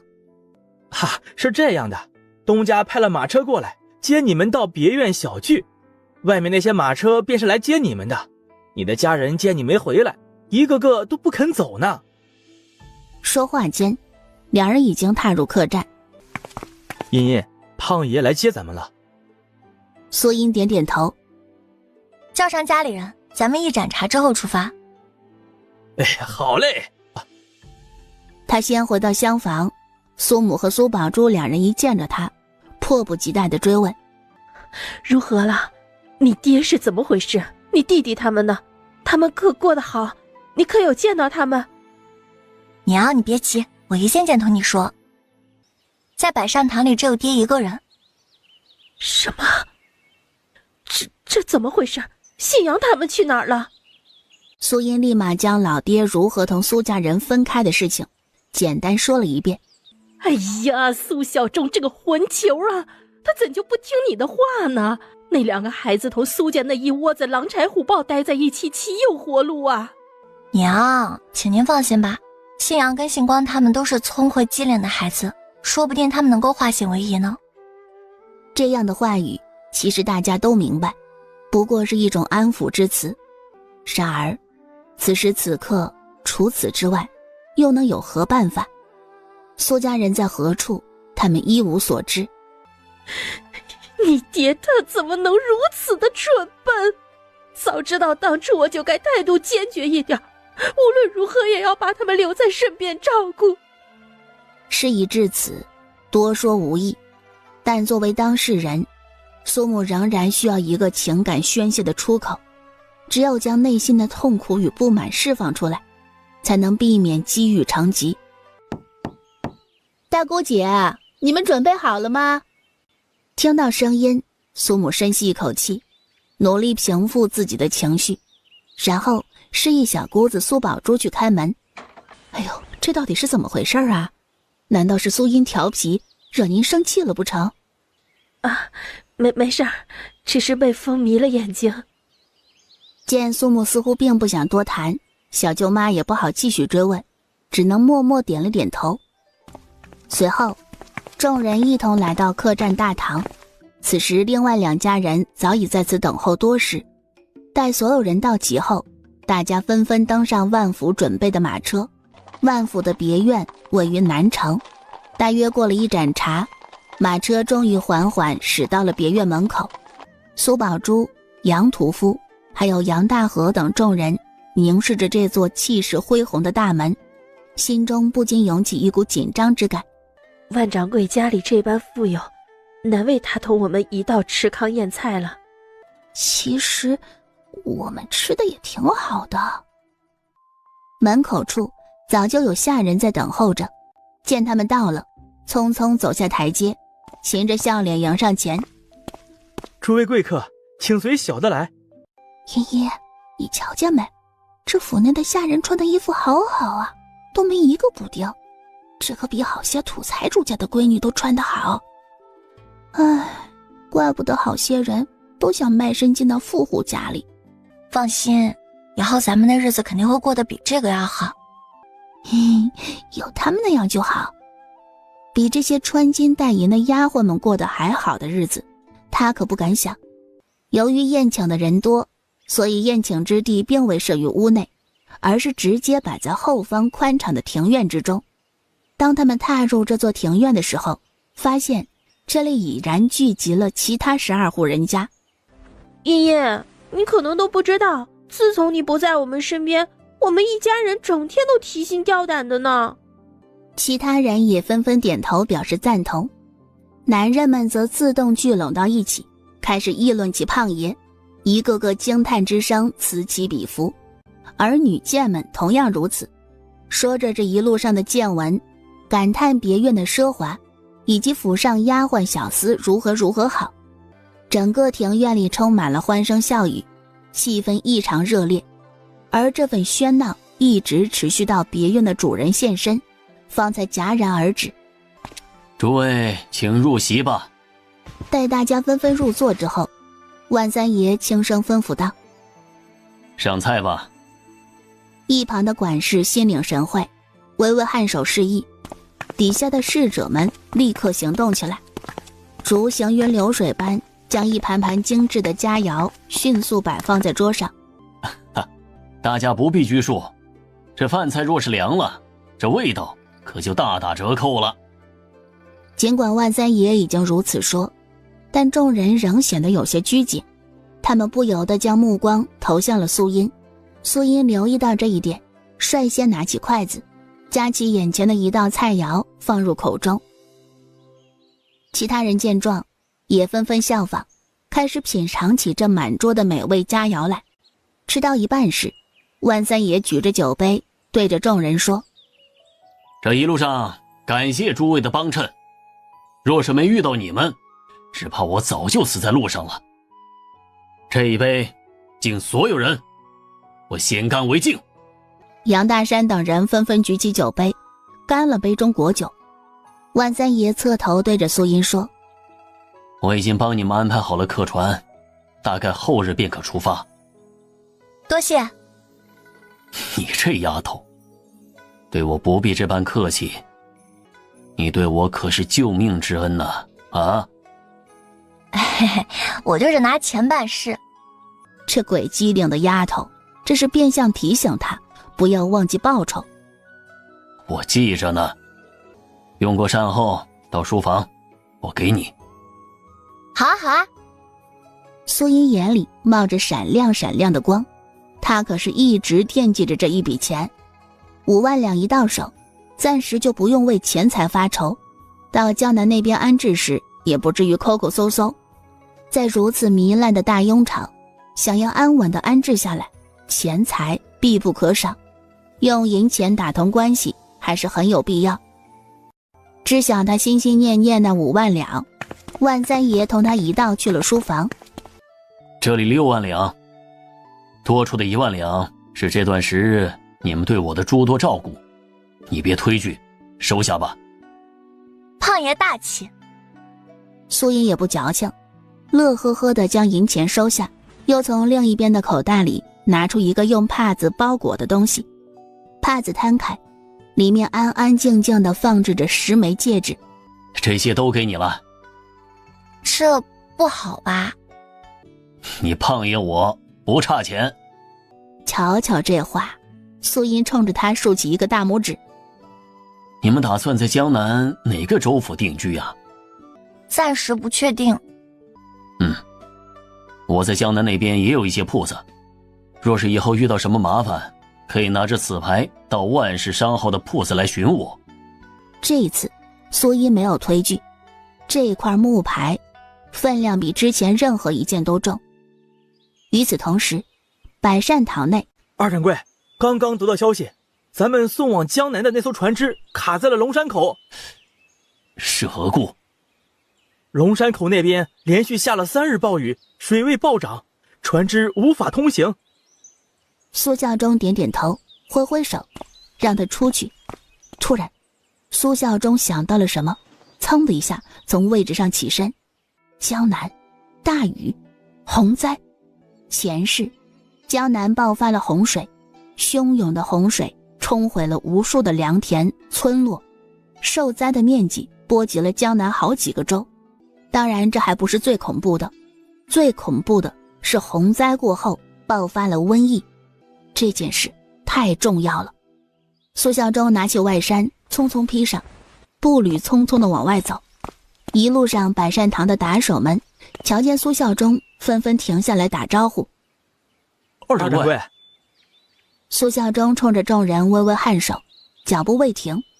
刚刚从外面返回的李二，恰巧碰见正准备外出的二掌柜。二掌柜，有消息了。二掌柜，刚才下面有人来禀报说，有一支大约100多人带着马车的逃难队伍已经进城了，他们目前落脚在城北的一家脚店。过去瞧瞧。哎，好嘞。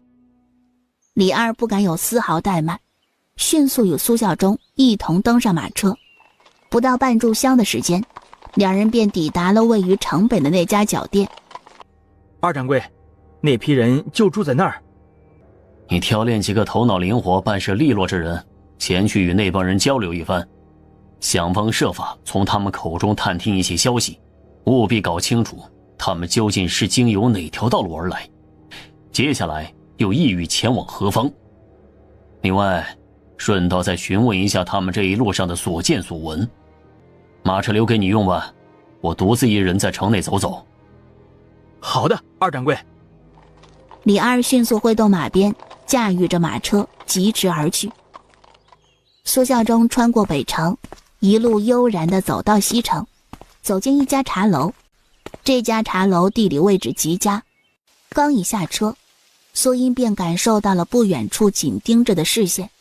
他抬起头，顺着那道视线的方向望去，两人的眼神在空中对上，不需要言语，彼此读懂了对方眼神中的讯息。茶楼，苏音低调地推开2楼包厢门，桌上摆放着刚出炉的糕点。不知道你喜欢哪种，爹爹每样都给你点了，吃不下不打紧，等会儿带回去给你小姑他们吃。这一份呢是给你娘的，你娘爱吃桂花糕。苏音坐下后抿了一小口热茶，压一压撑到嗓子眼的饭食。爹，有一件事情我要同你说，我们后日便要启程出发前往江南。我正要同你说这件事呢，江南不能去。午后下面的人来禀告，龙山口那段河道里的河突然猛涨，好多船都被搁浅在那儿动弹不得。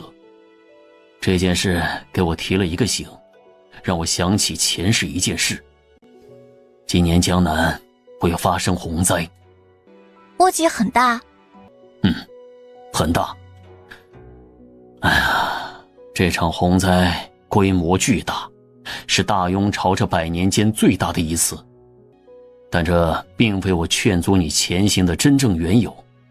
洪灾后不久，江南地区又爆发了一场可怕的瘟疫，而且这场瘟疫来势汹汹，迅速扩散开来。瘟疫？没错，就是瘟疫。这一次瘟疫影响范围极广，一路向北蔓延，就连上京城周边地区也未能幸免。倒是上京城因为及时封城，倒是安然无恙。所以你们不能往南走，得往北走，去上京城。到上京城后先落脚，过了这个风头之后，江南局势稳定下来后，你若还想到江南，再迁过去也不迟。爹，我醒到了。苏英回到客栈，第一时间找到小舅舅与杨屠夫。小舅舅杨虎说，马匹不能卖了。啊？为何？我刚刚收到了消息，江南那边连日下暴雨，前往江南的船只已经开始搁浅。据有经验的船夫说，江南只怕要发生洪灾。洪灾？两人大惊，他们才刚刚经历过旱灾，原本想着去雨水充沛的江南安身立命，没曾想这边要发洪灾。我决定前往北方，你们意下如何？无论往南还是往北，我们都无所谓。但既然南方那边有危险，那我们便往北去吧。三人打定主意后，便分别往南城和东城通知另外3批人。苏音则是前往万府别院，万三爷对他不薄，这件事得通知他，让他早做准备。万府别院，老爷，那位苏姑娘想要见你。请她过来吧。苏丫头，可是出了什么事？胖爷，我想问问你的商号最近是否有前往江南的船只？近期前往江南的船只嘛，倒是有一艘，就是后天要运送你们一同前往江南的那艘船。原来如此，难怪直到现在胖爷都还不清楚江南那边的情况。可是出了什么事？我刚刚得到消息，江南地区可能会发生一场大规模的洪灾，情况估计相当严重。洪灾？是的，就是洪涝。谢谢你特意赶过来告知此事。苏音留意到万三爷似乎对这场即将到来的洪涝并不太重视，他忍不住再次提醒。我回去之后正好碰到了几位常年在江南一带行船的人，从他们的言谈间得知，这次江南的洪涝恐怕比以往任何一次都要来得凶猛。你在江南也有不少产业，所以胖爷，你得要尽早做好打算。你有心了。胖爷，你还记得当初我们路过白极县见到的那个尸坑？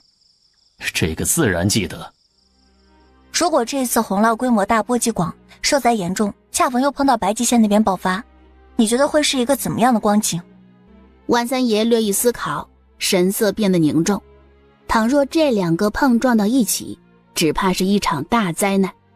万三爷不得不重视起来。你考虑得很周到，你说的情况只怕真的会上演。苏银有老爹上辈子的记忆，自然知晓这件事是100%会出现。他已经通知到了，任务算是完成。后日我们便不下江南，明日我们收拾妥当后，若是快的话，明日午后便会启程离开，前往上京城。你要去上京城了？对，上京城毕竟是天子脚下，又有诸多王公贵族，若真发生那件事，或许那里是唯一的净土。越往北，只怕盘查的力度会越大，尤其是上京城。苏一明白了他的意思。我已经托人帮你们办理了一批新的户籍证明。谢谢胖爷。我们之间客气什么？户籍证明一做好，我会让管事第一时间给你送过去。好。回到客栈时，杨屠夫和小舅舅还未回来。怎么还不回来？再有一盏茶的时间，客栈的门都要关了。即便宵禁了，没被巡逻的衙役瞧见也没事的。话音刚落，门口处出现了2道身影。哎呀，可算是赶回来了。杨大河看向等候的亲人，有些话不方便在外人面前说，便招呼着大家伙回房。杨屠夫率先开口：那边听你说的，都同意改道去上京城。杨大河跟着说：水月轩和清风客栈两边也都同意了。那行，明日我们准备一些前往上京城的东西。此去上京城路途遥远，不知道会遇到什么样的危险，咱们得要多准备一些。众人点点头。东家有过交代，不用客人们付账。你们都是东家的亲朋好友，他怎么会收你们的钱呢？杨屠夫和小舅舅一脸难为情，不由得把目光投向苏音。苏音朝着他们点了点头，他们这才放心地把银子收回来。接着，掌柜从柜台后面取出3个包裹。这是东家特意为你们准备的盘缠，表示一点心意，请不要推辞。掌柜的，请代我转达一句话给他，感谢他的盛情款待。一定一定。就在这时，掌柜又将一封信交给了苏音。苏姑娘，这是您托东家办的事情。苏音心里清楚信封里装的是什么，便顺手接过来收好。掌柜的，麻烦代为转达万伯伯一声，此去不知何时见面，望他保重身体。一定将姑娘的祝福传达到。男人在前头赶马车，女人们坐在车厢内。还都没好好的逛过，下次有机会再来。马车距离城门越来越近，没见到其他人。哎呀，也不知道你大舅二舅他们有没有出发呀？娘，你就别担心了，他们那边人多，肯定会耽搁一些时间。等到了下个村落，咱们便可会合。出城不需要盘查，马车很快驶出林州府城。正在这时，前方的官道上出现了一支队伍，哒哒哒的马蹄声吸引了苏印的注意。在触及到那些人时，他的瞳孔骤然一缩，是他们，他们果然赶上来了。那队人马自然也注意到了苏印这一队人马，只是随意的瞥了一眼，便收回了视线，不再关注。注意到他们这一队人马的人，除了苏印，还有暗中观察的百善堂一行人。百善堂，一名小喽啰脚步匆忙地向后院跑去，敲响了二掌柜房间的门。进来。二掌柜，刚才北城门那边传来消息，有一支大约30人组成的骑行队伍已经进城了。听下面的兄弟讲，这一伙人看上去不一般。苏孝忠原本微闭着的双眸猛地睁开，眼神中闪过一丝警觉。走，带我过去瞧瞧。小喽啰领着苏孝忠迅速赶到了清风客栈。刚到那里，苏孝忠便注意到正在准备启程离开的杏花村一行人和即将入住客栈的神秘势力一行人。清风客栈门前，李瑞带领着众人忙碌地整理行装，所有物品都已经整齐摆放好，只剩下最后一辆空荡的马车尚未安排用途。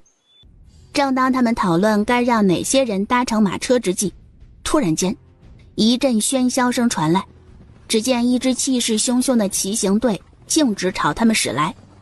队伍最前方那位戴着面具的男子目光如炬，瞬间便留意到了李锐等人及其身旁那7辆醒目的马车。他的眼神迅速扫过每一个人，最终停留在李家人所骑乘的马匹之上。李锐敏锐地察觉到面具男子投来的目光，心中没由来的一阵心慌，一种难以言喻的危机感涌上心头。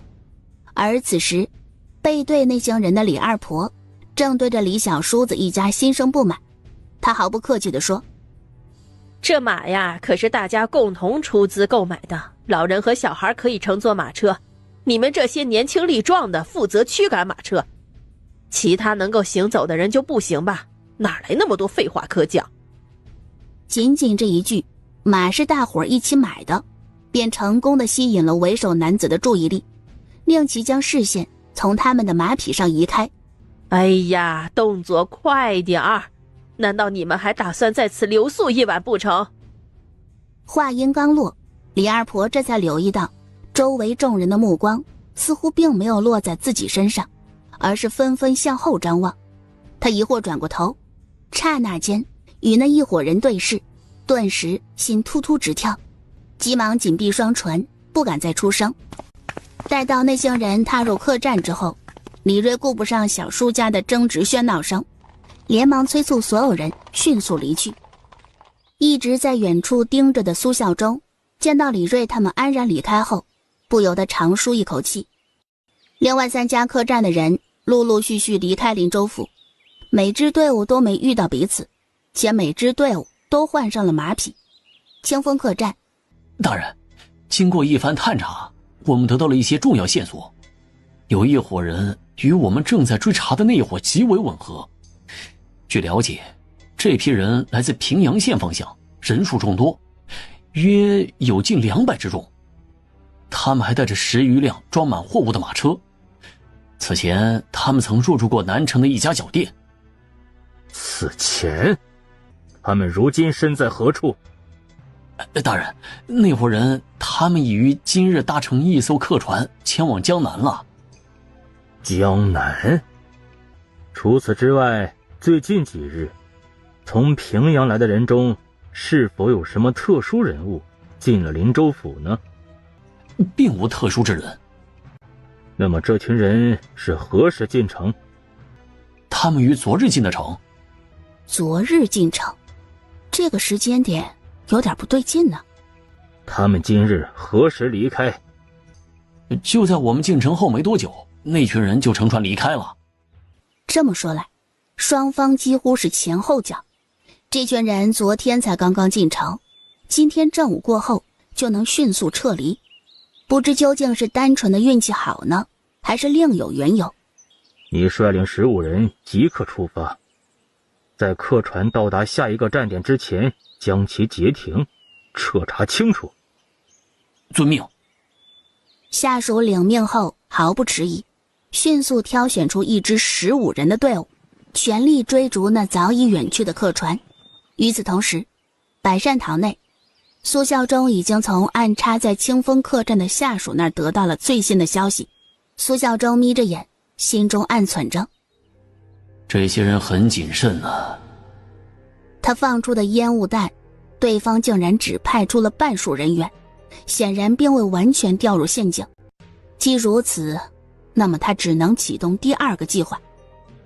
既然你不走，那就永远留在林州府吧。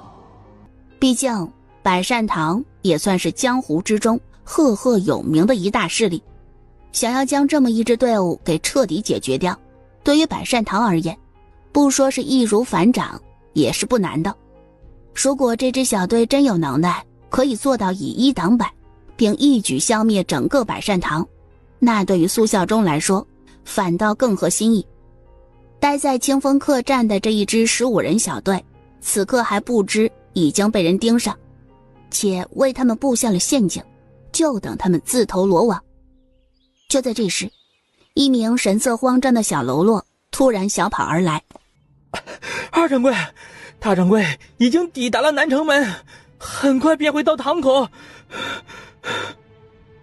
苏孝忠双眉微拧，心中惊讶，大掌柜居然来了。但转念一想，也许这正是个千载难逢的好机会。快，带人到门口处迎接大掌柜。花开两朵，各表一枝。苏音带领着他所在的队伍一路疾行，是4支队伍中率先抵达林州府以北方向的第一个村落外围。在村落外围有一座土地庙，这便是他们之前说好的会合地点。苏音朝庙里扫了一眼，随即收回目光。里面已经有人了，我们就在外面扎营吧。行。3家人选择了一个合适的位置，然后开始点燃火堆，为夜晚做准备。今日不方便做饭，便准备吃万三爷准备的吃食。这个香味馋了我一路了。苏母撕扯下一个鸡腿给苏宝珠，又把另外一只鸡腿给苏音。苏音摆摆手，将其推了回去。我喜欢吃鸡锁骨，那个更有味儿。苏宝珠瞧着他们母女2人推搡着谦让着，顿时嘴里的鸡腿儿有些不好下嘴。要不我这个给茵茵？好啊。苏音立马应下，在他愣神之际，一把夺走他手中的鸡腿。你个骗子！我真喜欢吃鸡锁骨和鸡翅，这个鸡腿你们吃吧。你真的不要？他摇摇头，见他是真的，苏母和苏宝珠不再谦让，美滋滋地吃着鸡腿。另外3家包袱里准备的东西大同小异，一些干粮，还有一些卤肉或者烤鸡之类的。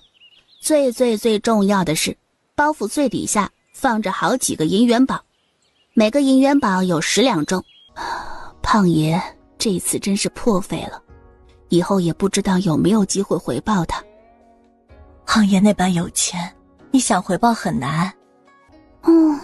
要是时间倒回，我就不让胖爷干活了。之前胖爷天天在，没觉得怎么样，如今身边少了他，觉得少了一点什么。深夜时分，苏音正睡得香甜，突然一声凄厉的尖叫声打破了寂静的黑夜，所有人都被这声音给惊醒。怎么回事？出啥事儿了？睡梦中的人们被惊醒后，纷纷坐起身来，一脸警觉地四处张望。娘，宝珠，你们照看行李，我去那边瞧瞧，要是有啥不对劲就大声呼喊。知道了，你自己多加小心啊！很快，15户人家，每户都派出了1到2个人，走到土地庙前。听起来像是从土地庙传出来的声音。要不咱们进去看看吧？有人提议，然而并没有得到任何人的回应，更没有人打算冒险进去。正在这时，一名浑身是血的女子仓皇地从土地庙里跑出。救命！救命！有人上前搀扶起女子。里边出啥事儿了？你身上的血是怎么回事啊？女子声音发颤，哆哆嗦嗦地说：里面有鬼！你可莫要胡言乱语啊！这世上哪来的鬼啊？是啊，我没骗你们，里面真的有鬼，里面的人都被鬼给杀了，死了，全部都死了，都死了！鬼来了，鬼来了！女子整个变得神神叨叨的，似乎受到了巨大的惊吓。有人壮着胆子往土地庙里走，前脚刚踏入，后脚众人便听到了那人的尖叫声，人仓皇地往外跑，生怕跑慢了会被里面的恶鬼给缠上。茵茵，我们要不要进去看看呀？再等等。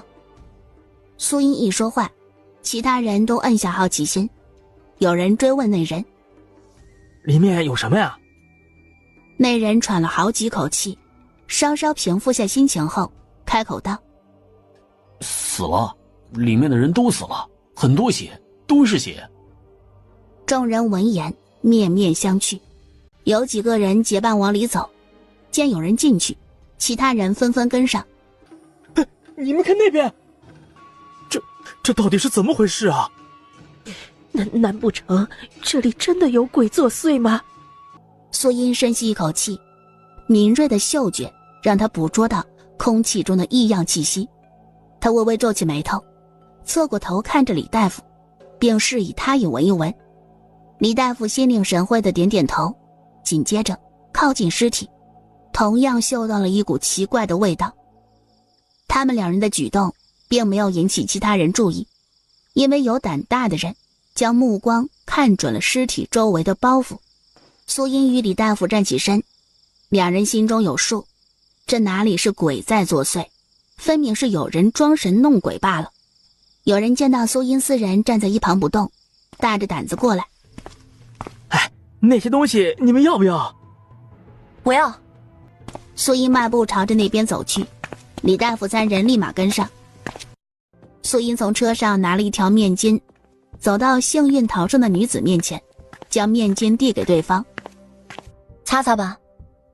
谢谢。你还好吧？女子摇摇头，又点点头。恶鬼没杀你，说明他不想杀你，你应该是好人，所以你不要害怕。女子红着眼，点着头。苏音故作好奇地问：你真的看到了鬼了吗？他长什么样？啊，我就是好奇。我也没见到。你没瞧见，为何要说有鬼呀？我是没瞧清楚，当时我睡得迷迷糊糊的，感受到有什么人在我面上挠痒痒，我睁开眼就瞧见一个黑影从我眼前飘过，然后我就瞧见了血，很多血，我身上还有地上都是血。或许你是看花了眼吧？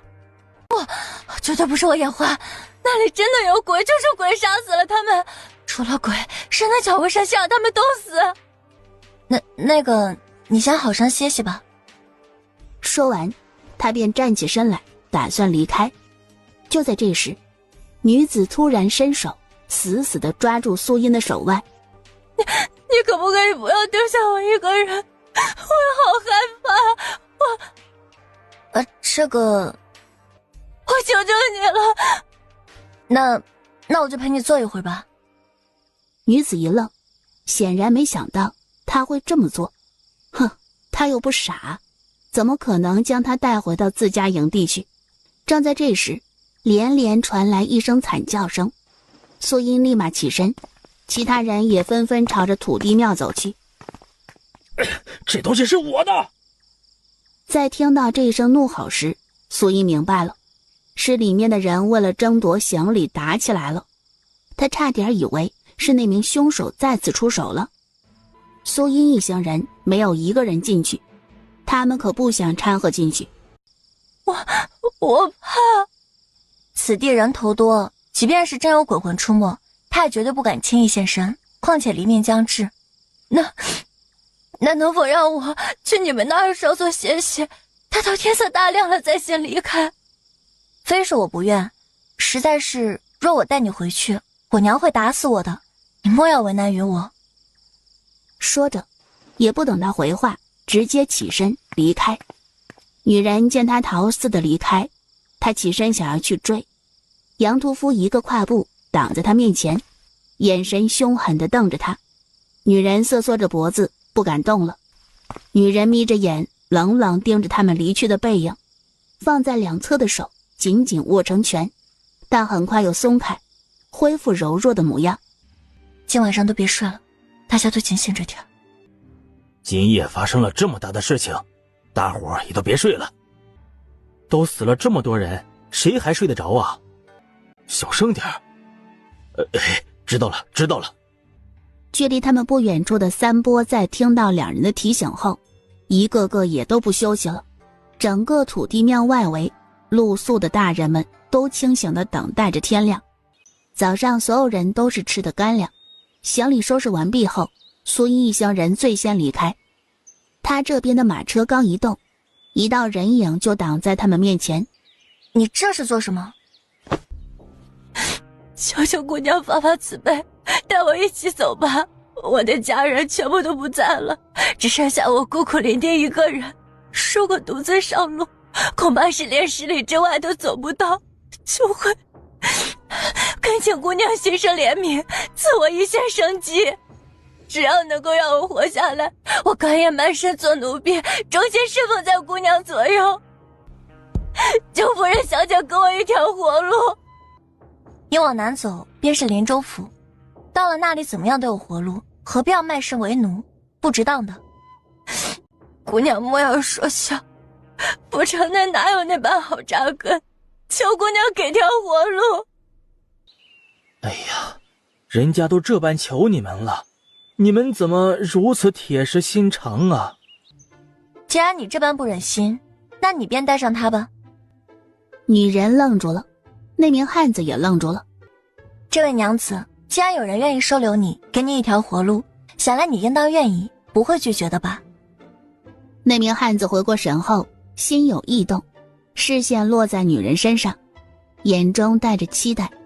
女人眸中的泪落也不是，不落也不是。这位娘子啊，怎么瞧着你似乎不悦啊？莫不是瞧不起那位郎君？神补刀啊！那名汉子也意识到了女人不愿意跟着自己，脸顿时黑了下来，冲着她冷哼一声，直接甩袖离开。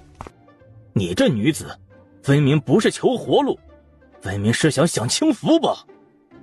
后方准备赶路的人一个个纷纷出言催促。哎呦，赶紧挪开，莫要挡了我们的路，赶紧走。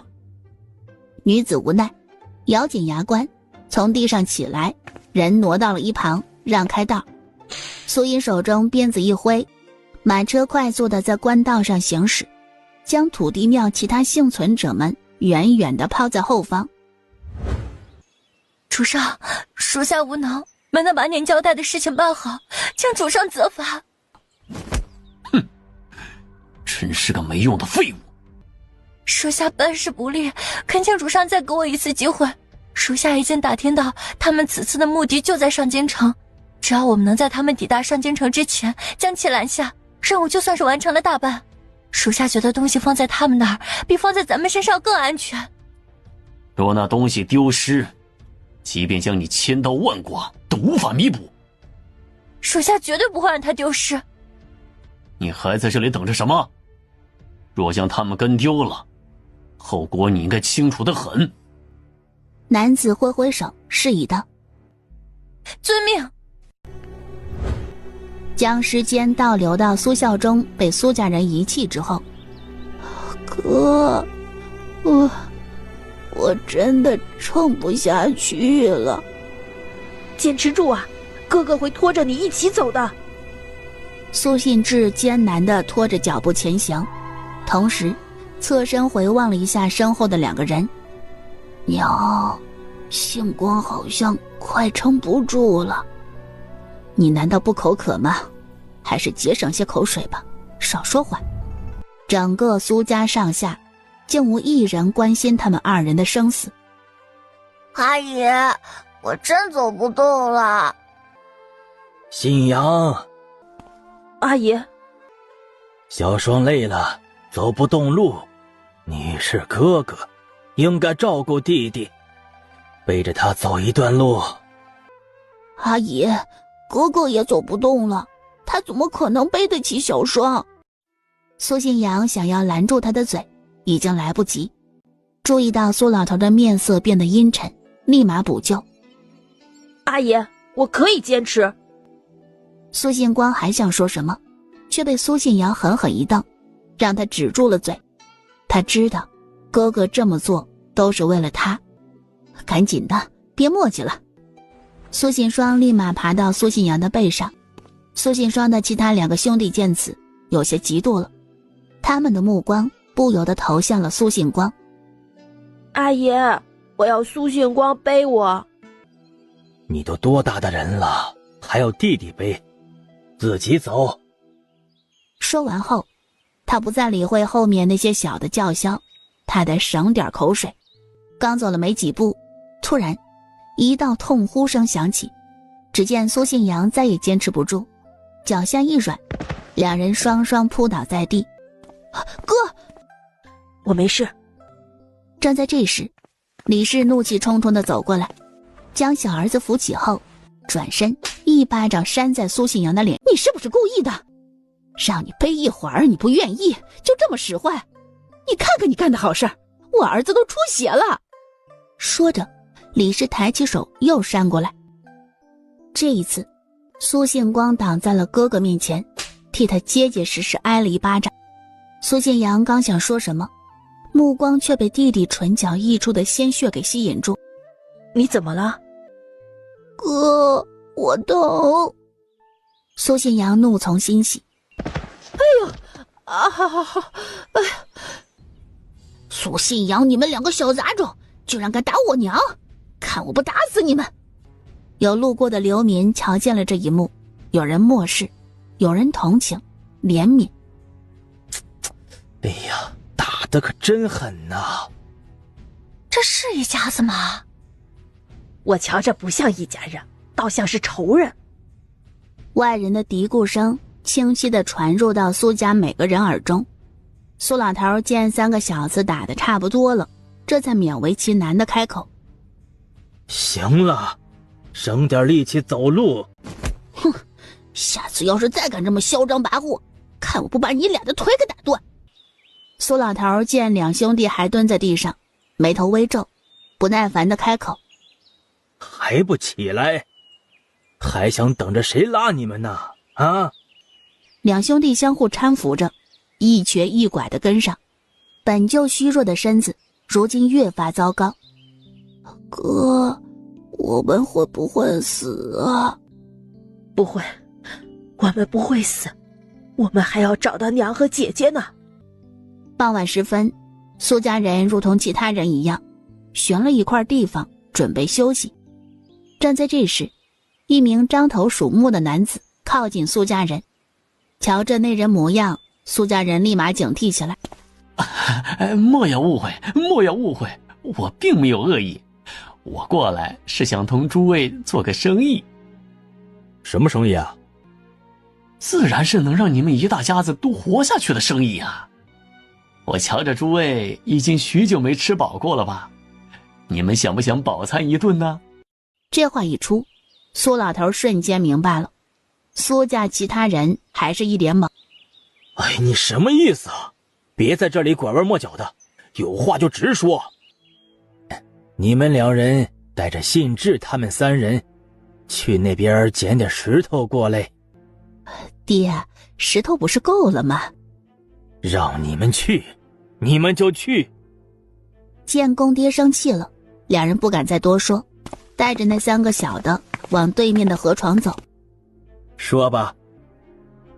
嘿嘿，我家有2个女娃，我看老汉你家也有2个小子，不如我们换一换如何？你用2个丫头片子换我们家小子，是不是还要给一些银钱？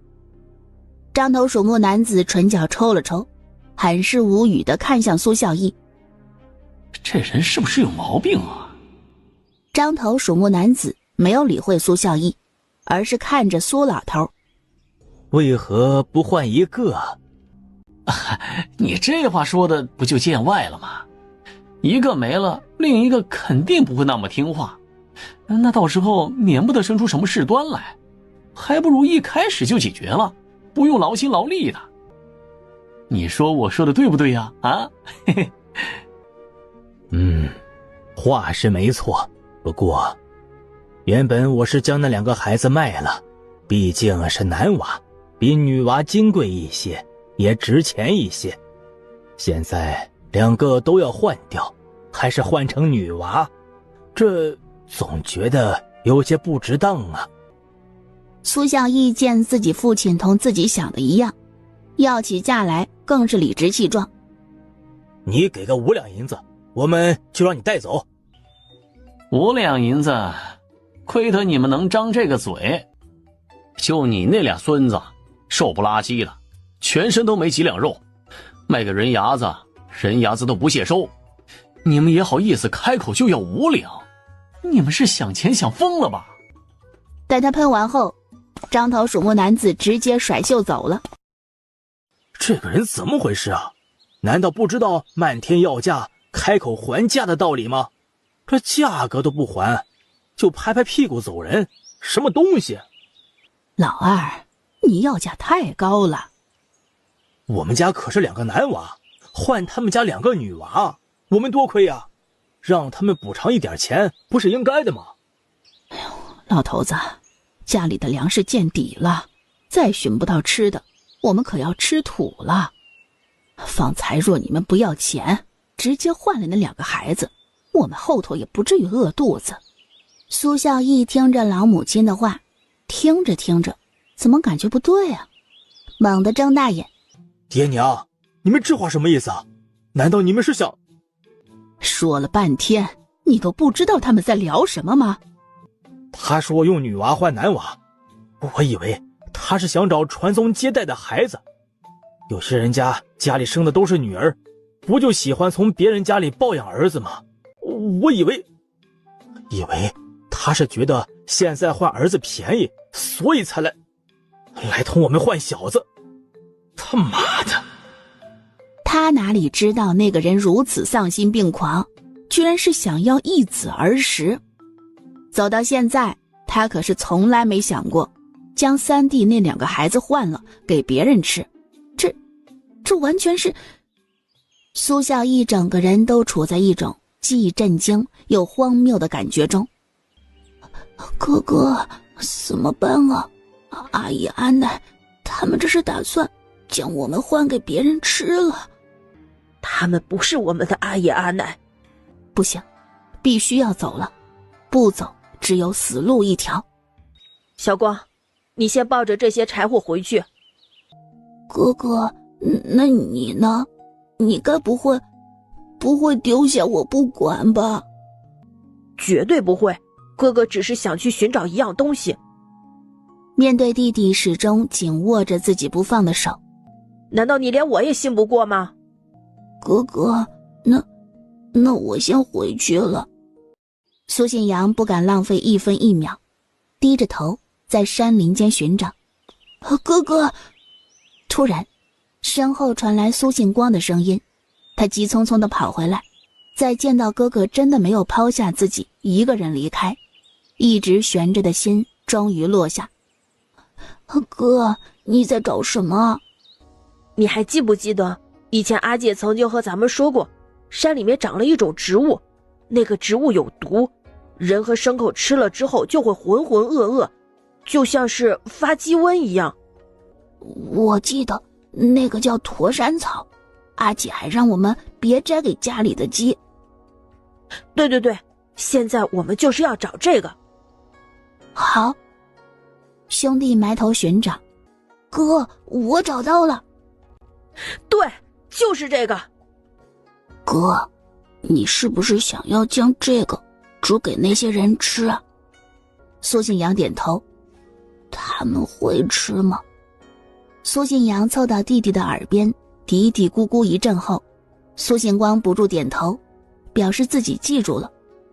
只要你按照我说的做，他们会吃的。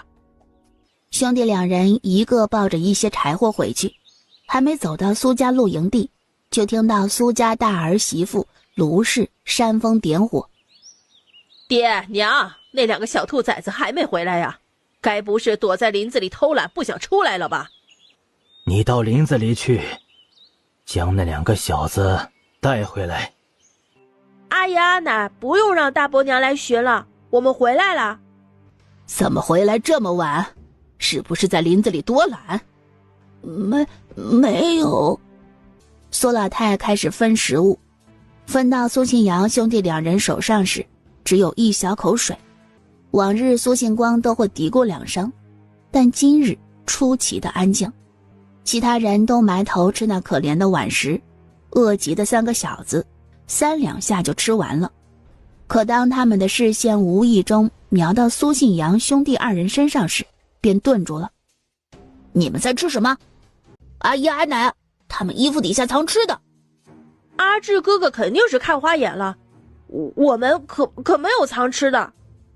一定是阿志哥饿得头昏眼花，才会产生错觉，说我们有吃的。我才没有看错呢，他们就是藏了吃的，我亲眼看到的。他一边说着，一边还想上前去掀开两人的衣角，想要找出证据来，却被兄弟两人躲开。把东西拿出来吧。快把东西交出来，别磨蹭了。哼，跟他们啰嗦什么？放开，你们走开，这些东西是我们自己辛辛苦苦找到的，凭什么要交给你们？然而两人终究败下阵来，所有驼山草都被二房三兄弟全部抢走。阿姨、阿奶，你们看，他们藏着吃的，我就说他们兜里藏了吃的的。几个大人满腹狐疑地盯着那些植物，脑海中不约而同闪过一个念头：这玩意儿真的能吃吗？这究竟是个什么东西？这个就是一般的野草，我们看着挺鲜嫩的，所以就顺手摘了些回来充饥。小光，你跟阿爷说说，这到底是什么？快说！阿奶，你别打弟弟，我们真的不知道这是什么东西，我们只是看到有人在林子里摘这个来吃，觉得好奇，所以才跟着摘了一些回来充饥的。以后瞧见了这种事，要第一时间告诉我们，知道吗？两兄弟乖巧地低着头，在他们谈话时，苏信志偷偷摸摸地拿起一根塞入嘴里，直接嚼吧嚼吧起来。怎么样？娘，第一口吃着一股子的青草味儿，到了后面就有一股子的甜味儿，很好吃。二房另外两个小子见哥哥都吃上了，立马将一把驼山草塞入嘴里，生怕等会儿就没了。好吃，好吃，比那个苦苦菜好吃。苏家二老再也坐不住，一把将那几个小子怀里的驼山草全部拿了过来。阿姨，我还没吃饱。娘啊，你也给我们几个尝点呗，让我们也见识见识那到底是啥味儿。哪来那么多给你们吃的呀？老婆子，你去倒点水，挑拣一些，放锅里煮一煮，分给大家伙一起吃。一群饿死鬼托生的玩意儿，订点东西都捂不住。娘，既然这玩意儿在树林里都能找得到，那咱明儿个白天再去林子里寻吧寻吧呗，说不定还能找出不老少呢。我觉得知道这儿能吃的人还少，林子里寻到的机会肯定大着呢。苏老太听着觉得言之有理，脸上的表情好了许多。锅里的水很快煮沸，五个大人迫不及待地尝试。阿爷，我们……哼，你们还想吃？在林子里，你们两个小兔崽子肯定都吃饱了，这点东西还要分，真是没良心的。苏家真是白养你们这么多年。被训斥的兄弟二人低着头不敢反驳，任由苏老太责骂。苏家8口人美滋滋地喝着驼山草汤水，谁都没有在意苏信阳兄弟二人。今晚苏家所有人都很满足。你们两个小的手艺，有什么事情叫我，别想着偷懒，知道吗？要是让二伯知道，小心你们的屁股。苏信阳兄弟两人不住点头。月明星稀的夜晚，皎洁的月光如轻纱般洒落在大地上，一切都显得那么宁静而神秘。哥，可以了吗？苏信阳抬起头看了一眼天空中的月亮，然后小心翼翼地走向睡得最轻的大伯娘。大伯娘，大伯娘！苏信阳又一次试着叫了一声，可平时一碰就醒的大伯娘，此刻竟然完全没有要醒来的迹象。阿爷，阿爷，有歹人来了！苏老头一动不动，好似睡死过去。见状，苏信阳这才放心，将他们身上的东西全部拿走。兄弟两人开始在苏家人身上搜刮，无论是谁都没放过。大约过了半炷香时间，两人总共搜到了58两银子。苏信阳数完钱后，从中分出1/3放在弟弟苏信光身上。哥，这些银子还是你自己拿着吧。不行，如果咱俩途中遭遇什么不测，你身上有点银子也能应应急，只有这样我才能放心。面对哥哥不容置喙的态度，苏醒光将银子贴身放好，一切准备就绪之后，兄弟俩每人背着一个沉甸甸的包袱，准备启程离去。哥，我真不甘心，我真的想打他们一顿。现在不能打，以后若有机会咱们再打回去。爹娘，你们看那些人是不是死了？那家大人瞅了一眼，目光被散落在一旁的衣服给吸引。那衣服瞧着还可以，拿了一件后，见苏家人还睡着，一点反应都没有。其他人立马冲过去，不客气地开始抢夺那些用得着的东西。这个是我的，这明明是我先拿到的。滚开！这分明是我先拿到的。众人争夺起来，推搡之间，有人一脚直接踩在了苏家人身上。在他们眼里，这些人就是尸体，自然没什么顾忌。然而沉睡中的苏家人感受到疼痛，眉头微微皱起，逐渐醒来。当两人看清楚眼前的情形后，整个人都傻眼了。只见一群人在争抢着东西，而那些东西都是他们家的。住手！我操，诈尸了！苏家其他人也陆陆续续醒来。你们在干什么？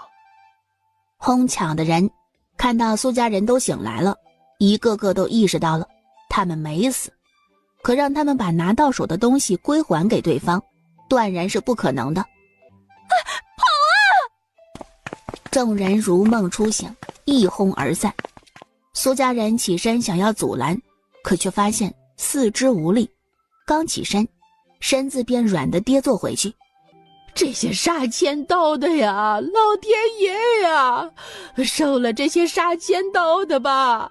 这些畜生，你们不得好死！我诅咒你们断子绝孙！苏老太的呼喊声吵得人头疼。哎，娘，别喊了！东西都被人抢走了，我骂一骂又怎样？娘，还是省点口水吧，咱家现在可没一丁点水了。一提及此事，苏老太瞬间哑火，不敢多言，省点口水。一直一声不响的卢氏开口询问：爹娘，你们有没有觉得身体无力呀？苏家人闻言纷纷点头。哎呀，平日里我就较浅，可今日这么多人围在身边大吵大闹的，都未能将我惊醒，只怕是昨日咱们吃的东西有问题呀。是那野菜。姓杨，姓光。苏老太咬牙切齿地挤出两个名字，视线在周围寻找两兄弟。他们去哪儿了？他们人呢？那两个小兔崽子跑到哪里去了？爹娘，他们会不会早就离开了？不可能吧。仔细回想昨夜的情形，分明是那两个小兔崽子故意骗咱们吃了那野菜，他们定然知晓那野菜是吃不得的。哎呦，我的老天爷呀，我的命怎么就这么苦啊！养了那么两个白眼狼，早知道如此，昨日就该将他们送给那些人得了，省得他们祸害了咱家呀。没了，什么都没了。苏老头气急攻心，人突然往后倒下。老头子，阿姨！苏家人齐齐围拢在苏老头身侧，掐人中的掐人中，拍他手心的拍他手心。好半晌，两眼差点翻过去的苏老头，在苏家人的抢救下，终于缓过神来。没了，银子没了，都没了吗？苏老头浑浊的眸子里噙着眼泪，冲着老伴儿点点头。大房媳妇卢氏与二房媳妇李氏二人在听到银子二字后，立马在身上摸索，藏银子的地方一阵摸索后，两人的脸色齐齐一变。没了，没了！哎呦，那两个小兔崽子1分钱都没给咱留呀！走，咱们现在就走，我们走快些，追上那两个小兔崽子。对，相公说的对，咱们现在走。走。苏家人都准备起身。不行，走不了。爹娘，要不咱们先走吧，先到前面将苏信光那两个小杂种给抓到了，在前头等小叔子他们吧。你说什么混话？哎呀，咱们要是再不走，想要再找那两个小子可就难了。我就怕有人先咱们一步将那两个小子给抢了，到时候……爹娘，你们快些去，一定要找到那两个小子，绝对不能放过他们。苏家二老立马带上了老大媳妇儿往前赶路。三人走出半里路后，苏家二老便感觉到腹部一阵绞痛。老大媳妇儿啊，你等会儿，我肚子不舒服，你搀扶我到林子里去。苏老太冲着卢氏招手，卢氏眼下眼底的嫌恶，走上前扶着苏老太往林子里走。他刚从林子里出来，苏老头又出现了状况。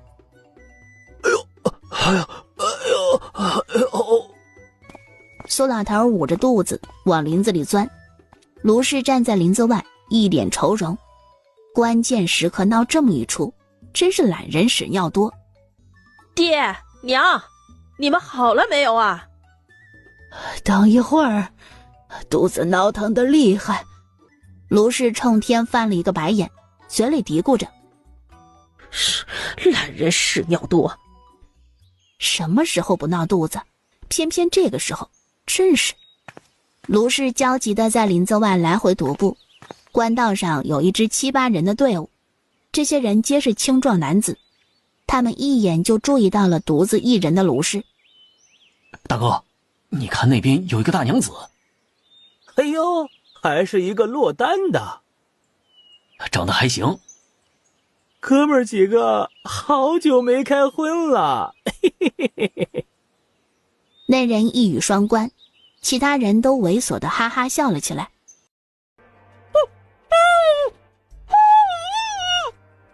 他想要朝着林子里的老两口呼救，但嘴里只能发出呜咽声。卢氏双眼流下绝望的泪水。一盏茶后，蹲在草丛后方的苏家老两口拉得双腿发软，才颤颤巍巍地站起来。老大家的，赶紧过来扶我一下。没有人回应。老大家的在干什么？居然将我的话当成耳旁风，都是一群不省心的。哎呦，我的腿哟！苏老太撑着身子，颤颤巍巍地走出林子，视线望向官道上，本该站在路边上的大儿媳妇儿却不见踪影。老大家的，老大家的！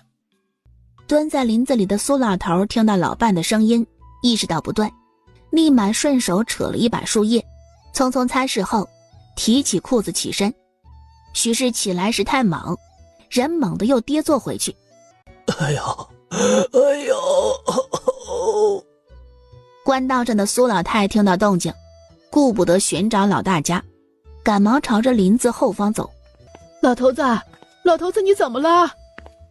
穿过灌木丛，就见着自家老伴跌坐在地上，手上还沾染着金黄色的液体，酸臭味混着屎臭味扑面而来。苏老太往前的脚步蓦地一顿，停在原地。你愣在那里干什么？赶紧过来扶我一把！苏老太忍住恶臭味，走上前。你咋了？方才听见你在那叫唤，心里着急，起猛了，估摸着我好像骨折了。哪儿？屁股。那还能起吗？不知道。苏老太小心翼翼地搀扶着，他的身子刚一挪动，痛得苏老头额头上冷汗直冒。不行，起不来了，走不了。大儿媳妇呢？哎呀，别提了，我一出去就没见到大儿媳妇人。她该不会是跑了吧？不可能，这个时候一个人出去就是找死。老大媳妇儿也没那个胆量。哼，那2个小的都敢出去，他一个大人哪有什么不敢的？这1个2个都是白眼狼，一个个的迟早都要遭报应。老头子，你这起不来，我一个人也不行啊。两人又回归现实，面对眼下的问题。你赶紧回去找老二一家，等他们过来。行，我赶紧回去。至于老大媳妇儿，他们是懒得管了，随便他去哪里。老二啊！娘，你咋回来了？爹和大嫂呢？莫要提了，你大嫂抛下我和你爹，独自一个人跑了。啥？怪不得大嫂之前一直怂恿着爹娘抛下咱们，去找那2个小兔崽子，感情他是打着这个主意啊。此事稍后再说，你们2个赶紧跟我到前头去。你爹跌倒了，骨折了，此刻都起不来身。老二夫妻2人在听到这话，面色凄凄一变，尤其是老二媳妇李氏，眼珠子滴溜溜的转动。娘，我同孝义有事要说。有什么事是我不能晓得的？娘，你这么累，先喘口气儿，等气儿喘匀了咱们再走也来得及。我这是为你考虑啊。说着就拉着苏孝义走到一边。哎呀，你到底要说什么呀？你是不是傻子？你知晓咱们后面要面临什么吗？爹现在走不动了，到时候是不是得靠咱们2人背着走，拖着走？你这不是在说废话吗？我娘那么大年纪了，肯定不行，只能是我们俩了。难道你还想让信之他们背吗？你在胡言乱语些什么？我正在跟你讲述这件事的利弊得失，你却东拉西扯，扯一些毫不相干的话。你咋还没明白现下的情况啊？对咱们有多糟糕？哎呀，你到底想说什么？我问你啊，走一天路你可累？自然累啊。如今公爹没法走路，势必是你我2人背，对吧？自然。到时候咱俩先倒了，爹娘只怕啥事都没。你瞧瞧，这一路上若我们2人累死，就爹娘带着3个小子，那些人定然会盯上他们，届时咱们的儿子有什么好下场？只有咱们好了，儿子才有活路，你可明白？媳妇儿，你想说什么？李氏知道他明白了，只是一时之间无法接受而已。你们在说什么呢？赶紧去找你爹。李氏看了一眼走来的婆婆，对着苏孝义说：相公，你自己好好考虑一番，是否带着他们，取决于你。赶紧去背你爹起来。苏孝义夫妻2人一见着苏老头手上身上沾上的屎，面色微变。赶紧去。我和公爹毕竟男女有别，这种事情还得劳烦相公才是。相公，你得受累一些。哼，不逼他一把，就他那个性子，绝对不会同意抛下这么2个累赘。你这是反了天了！苏老太怒极，伸手想要打他，却被李氏一把推开。老二，还不管管你媳妇儿？娘，你就别在这里闹了。苏老太再一次愣住了，傻愣愣地看着自己的儿子。躺在地上的苏老头也愣住了，视线在2房夫妻2人身上来回扫视一圈后，心中暗叹一声，这个家不再是他们当家了。老婆子，赶紧过来帮忙。苏老头在苏老太和苏孝义的帮助下，成功让苏孝义背上。李氏全程冷眼旁观。苏孝义走一段路，便要将苏老头放下一次，可每一次放下，再将他背起来，都会对他的伤加重一分。老二啊，别常休息。知道了。苏孝义忍住怒火应下。又走了一盏茶后，苏孝义准备休息。苏老太赶忙说：“再走一段路，你再休息。”我坚持不下去了。苏孝义将目光看向媳妇儿，李氏直接别过眼，压根儿不理会他。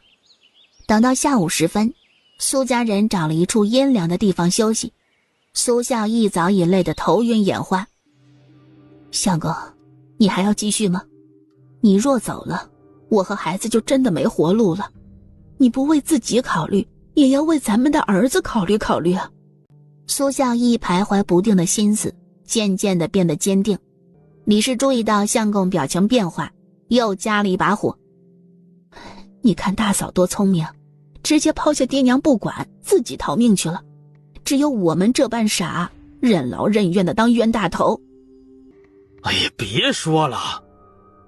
苏老太在伺候完老伴儿后，侧头看了一眼儿子那边，就瞧见夫妻两人嘀嘀咕咕，不知道在说什么。他最见不得儿子同媳妇儿那般咬耳模样，好似防着他们。老二家的，你到林子里找找看，看看有没有什么吃的。娘，我很累，走不动了，要不你到林子里找一找。你说什么？你让我一个年迈的老婆子去给你寻吃的？娘，我瞧着你精气神十足啊，你到林子里寻吃时又有什么问题啊？现在可不比从前，总不能什么都靠别人。我还有3个儿子要看着，我可不想我的儿子不明不白的成了别人的口粮。苏老太又气又急，她这是什么意思？这是说他们2口子会把3个孙子换给别人当口粮不成？那可是他们的亲孙子，他们怎么可能那般做？老婆子，别说了。苏老太气得胸口发疼。反了，都反了。申时时分，一整日未进米粒的苏家人再也撑不住，瘫坐在官道两侧的树下。娘，我饿，我渴，我好难受啊。相公，其他的话都不用多说，苏孝义便明白了。爹，我走不动了，今日就在这里休息吧。儿子，咱们都听你的。饿了一天，孩子们都受不住，我去林子里找找看，看看有什么野菜、野果之类的。苏家老2口点点头。你当心着点儿。苏孝义压下心中的不适感，点点头。他对着李氏说：现在天还早着，我们2人去林子里寻一些吃的。信志、信勇、信双，你们都起来，一起到林子找吃的。娘，我累。你们3个也不看看现在是什么时候？你们是不是想活活饿死啊？不去找吃的，你们指望着谁给你们拿吃的？苏家老2口听出了二儿媳妇的指桑骂槐，苏老太想要开口，却被苏老头给拦住。赶紧起来！3个孩子不情不愿地跟着父母往林子里走。苏孝义夫妻2人进入了林子后，苏孝义忍不住回头看了一眼依靠在树底下年迈的父母，心有不忍，可一想到带上他们，一家子人都得死，只能咬咬牙，狠心将他们抛下。一家5口人沿着官道边的林子继续往前走。3个孩子走了一段路，发现了这一点。爹娘，我们不是要找吃的吗？是要找吃的，但是不是现在。苏信之愣住了，这是什么意思？阿姨阿奶还在后面呢。以后没有阿姨阿奶了，以后只有我们一家5口。娘，咱们这是要抛弃阿爷阿奶他们吗？是阿爷阿奶不想拖累我们，是为了咱们能活下去，自愿留在原地。可，没什么可是。苏孝义对着3个儿子说：“跪下。”3个孩子懵懂，但还是听从父亲的话，朝着来时的路跪下。爹娘，儿子不孝，来生再来报答你们的养育之恩。一家5口人磕完头后，再也没有回头。官道边缘的树木下，苏家老2口一直等着。苏老太突然捂住心口出：“老头子，我这心头有点不舒服。”应该是累着了，靠着休息一会儿就好了。也不知道他们有没有找到吃的。莫要着急，咱们等着就是了。都这个时辰，怎么还不回来？别急，许是找食物走远了，回来也许就迟些。他嘴上如此说着，心里却涌起一股不安。不会的，他们不会的。2人就这么死死地盯着，安静地等待着。这一等，便等到了落日，等到了天色彻底擦黑。老头子，他们是不是出了什么意外啊？我要不要去找找？苏老头没有回应，沉默着。他们一定出事，一定出事了。他刚跨入林子，苏老头似如梦初醒。别去了，他们已经走了。不可能，不可能，我可是他娘，他怎么能如此狠心？苏老头眼尾一滴泪水无声地滑落。被亲儿子抛弃，这个打击对老2口而言无疑是很沉重的打击。是我拖累了你呀，如果不是我骨折了，他们也不会如此。是我害了你呀。不是你，都是老2家的，一定是他撺掇的。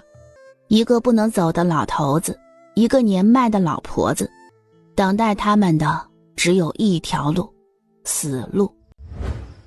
哥，这点粮食够咱们坚持到江南吗？咱们省着点吃。月光下，2道小小的身影在路上走着，时不时看一眼周遭的环境。突然，一道猥琐的笑声从一旁的林子里传来。快跑！话音落下，他拉着弟弟往前跑。刚跑2步，苏信阳侧头往后看了一眼，敏锐地注意到那人似乎不是用眼睛在看，而是靠耳朵在听。他的脑海里浮现了一个想法，或许他们有逃跑的希望。你待在这里不要动，我去吸引他们离开。哥哥，不要！听话，咱们2个必须活一个下来。你是弟弟，我是哥哥，我保护你是应该的，你必须听我的，乖乖的待在这里。哥，苏信阳还有好多话想要说，但对方越来越逼近，他不敢多说，让苏信光捂住嘴巴不要出声，自己则是朝着相反的方向奔跑。那人在听到声音后，果断朝着声音发出的地方追。躲树从后方的苏信光捂着嘴巴，眼中的泪水不停地滑落。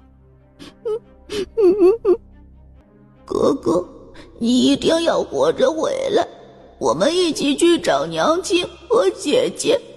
在生死面前，苏信阳爆发出了潜力，让后面的男人苦不堪言。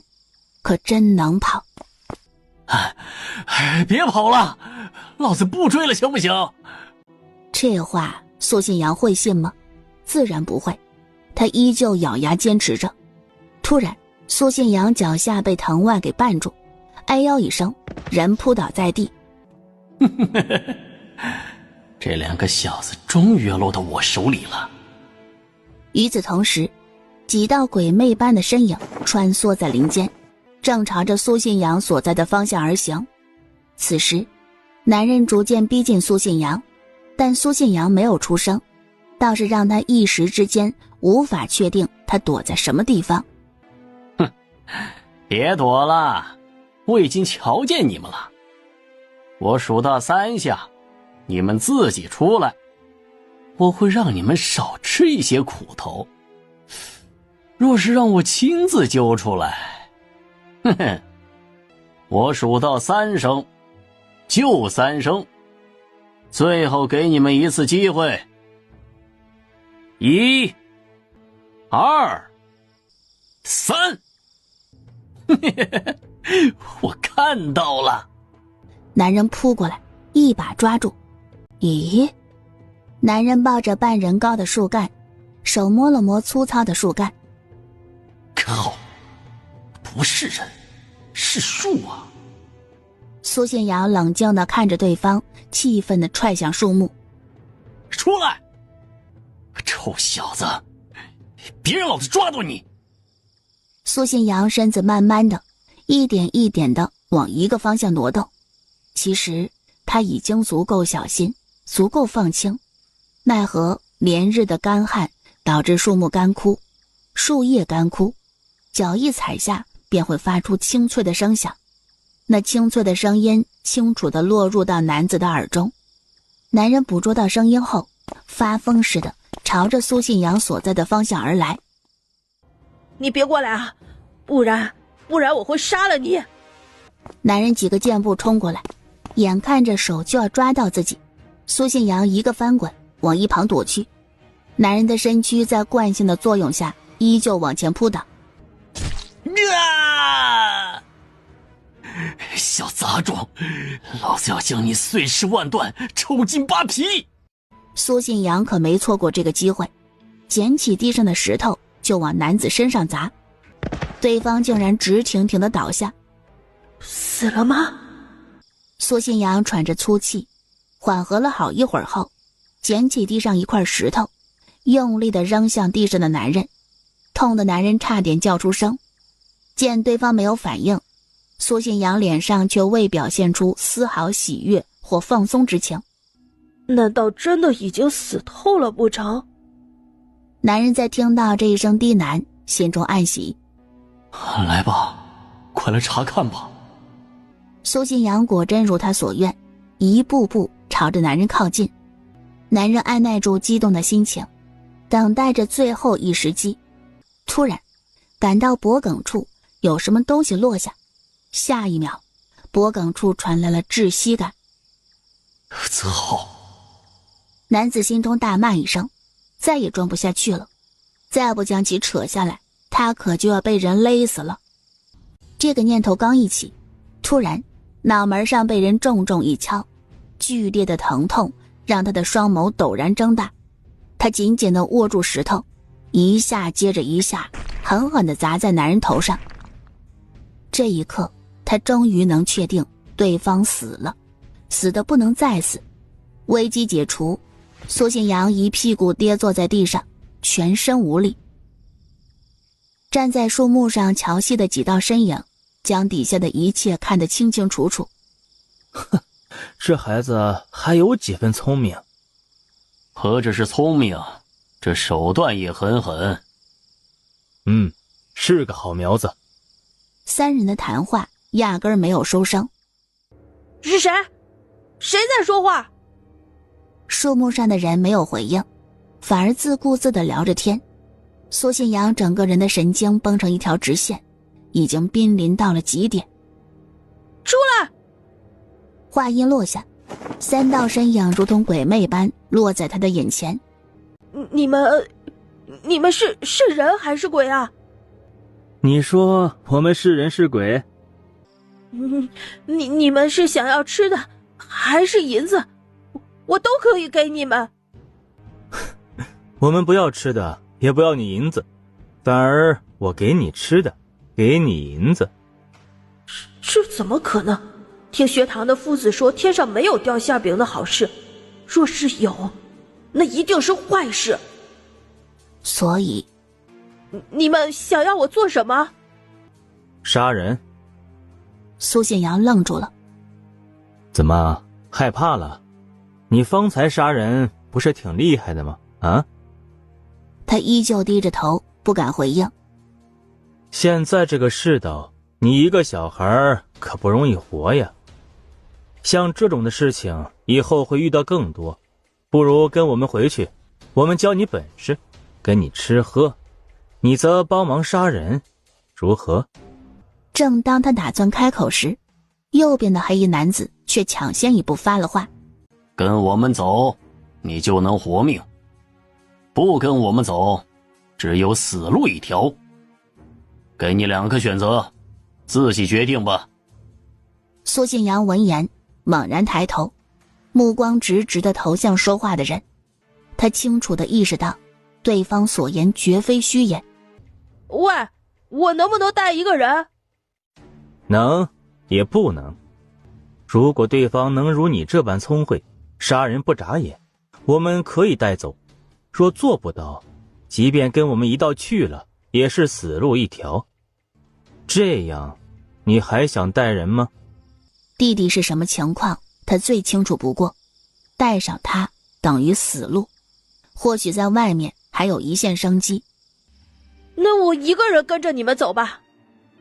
走吧。与此同时，在苏信阳将人引走后，弟弟苏信光听从着哥哥的话，安静蹲在原地一动不动。苏信光既害怕又担忧。哥哥，你一定要平安回来。爹，你若在天有灵，一定要保佑哥哥平安。哥哥，你不要死。爹，你一定要保佑哥哥，不然我死后到了下面会打你的。爹，你听到没有？我说的都是真的。哥，他抬头看了一眼天，自欺欺人地嘟囔着：天还没亮，还雾蒙蒙的，还有时间回来的，对不对？太阳一点点升起，从晨起到午时，依旧没有等到他所要等待的人。等到了夕阳落下，等到了天边最后一缕光亮消失，而他所期盼的人终究没能等到。你说过不会抛下我的，你说过会来接我的。哥，你真的不要我了吗？他再也压抑不住悲伤，嚎啕大哭起来。我怎么听到有哭声啊？声音一起，苏信光立马捂住嘴巴。哭声？这哪来的哭声啊？奇怪，方才我分明听到了哭声，现下怎地就没了？嘿嘿，兴许是你听错了吧？这荒郊野外的，哪来的哭声啊？嘿嘿，我真的听到了哭声，好像还是孩子的哭声。你这臭小子，越说越邪乎，总不可能是鬼在哭吧？这人话音刚一落下，空气突然出现了一瞬间的安静。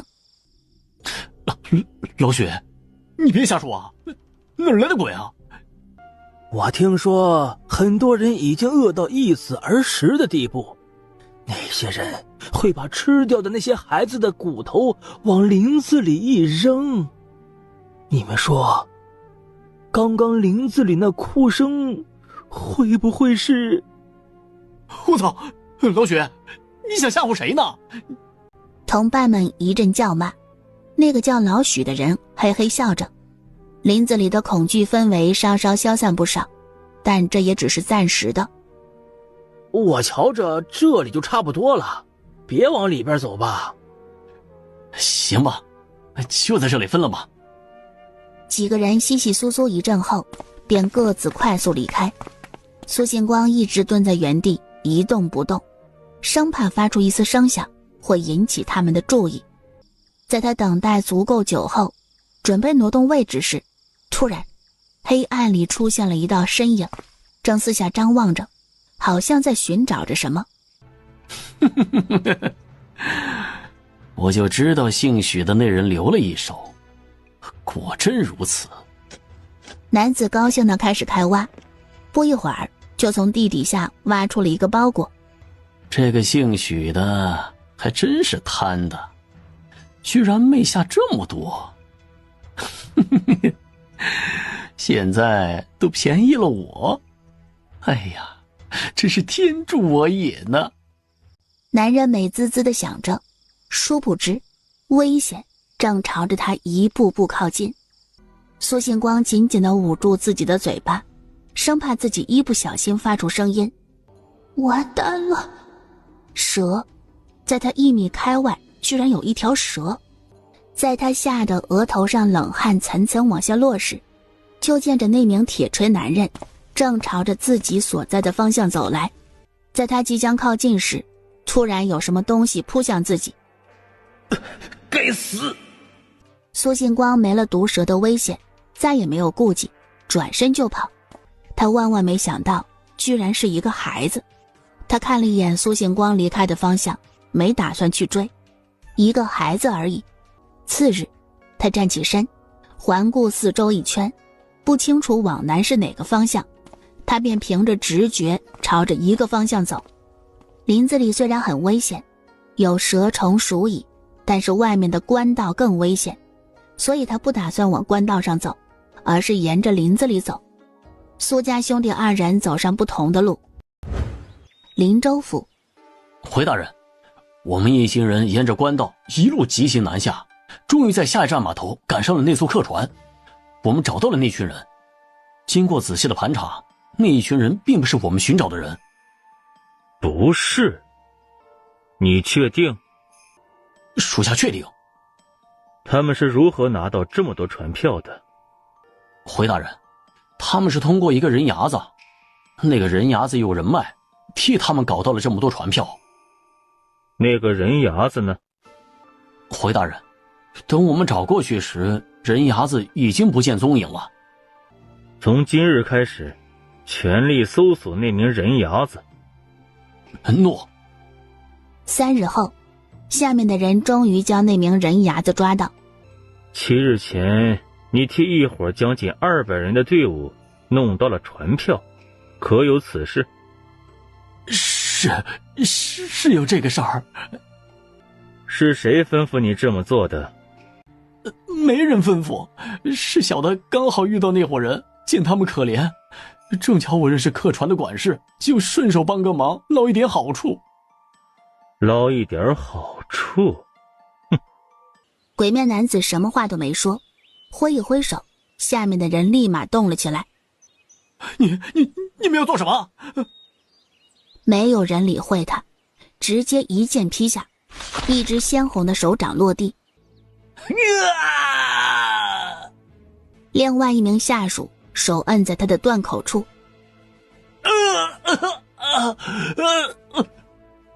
人牙子直接从晕厥状态下疼醒过来。饶命！大人饶命啊！再问你一遍，为什么帮助他们？我说，求大人饶我一条狗命。上手的人没有回应，冷冷地盯着他。他明白了，自己没有资格谈条件，但他更明白，一旦自己说了，那么自己将会面临着死路。说是死，不说也是死，那他凭什么要说？人牙子心一横，直接两眼一闭，不再说话。戴着鬼面具的男子瞧见他的模样，便明白对方的意思。他的唇角勾起一抹嗜血阴森的笑，他抬头看向下属，下属秒懂。有人从屋子里离开，片刻后，有人拿着火盆和烙铁进入，同时提着一壶滚烫的热水。你想先试试哪一样呢？是这个，还是这个？啊？见他陡如筛糠的身躯，那人依旧没有停止恐吓。别激动，每一种我们都会让你尝试的，这些只是其中一部分，后面还有很多呢。保管你会喜欢的。人牙子疯狂摇头。有些时候死很容易，但是想要死可就不容易了。人牙子明白对方什么意思，这是要让他生不如死。这些人都是魔鬼。我说，求你们给我一个痛快。8天前，有人找到我，给了一叠厚厚的传票，让我兜售给住在南城一家脚店里的人。事情办好后，托我办事的人让我离开林州府一段时日，我听从对方的安排，回了乡下。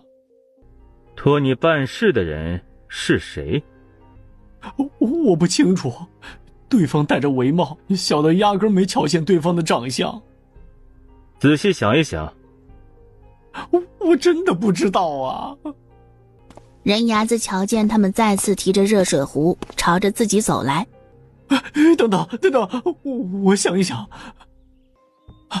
我想起来了，那人的鞋子是百善堂的专属鞋子，那个人是百善堂的。很好。还有吗？人牙子再一次努力回想，这一次无论他如何回想，也想不出其他有用的信息。他胆怯地摇摇头。鬼面男子挥挥手，下属立马将人拖走，暂时将人关押起来。大人，这个百善堂可不是什么善茬呀，他明面上是专门干一些逼良为娼的黑心勾当，可实际上却与江南一带的大大小小官员有所牵连，只怕这个百善堂是某个大人物的势力。这不就对了。只怕百善堂背后的势力也在争夺藏宝图，若真如此，他们替那群人遮掩，那么只有一个可能，那便是那群人触及了藏宝图的秘密。真是踏破铁鞋无觅处，本来只是顺势查一查，没想到这是歪打正着了。当然，以上一切都仅在自己的猜测之中，还有待查验。查一查百善堂。1日后，下面的人将百善堂所有的情况摸清。百善堂的幕后实际操控者是秦王的幕僚。秦王？果然如此。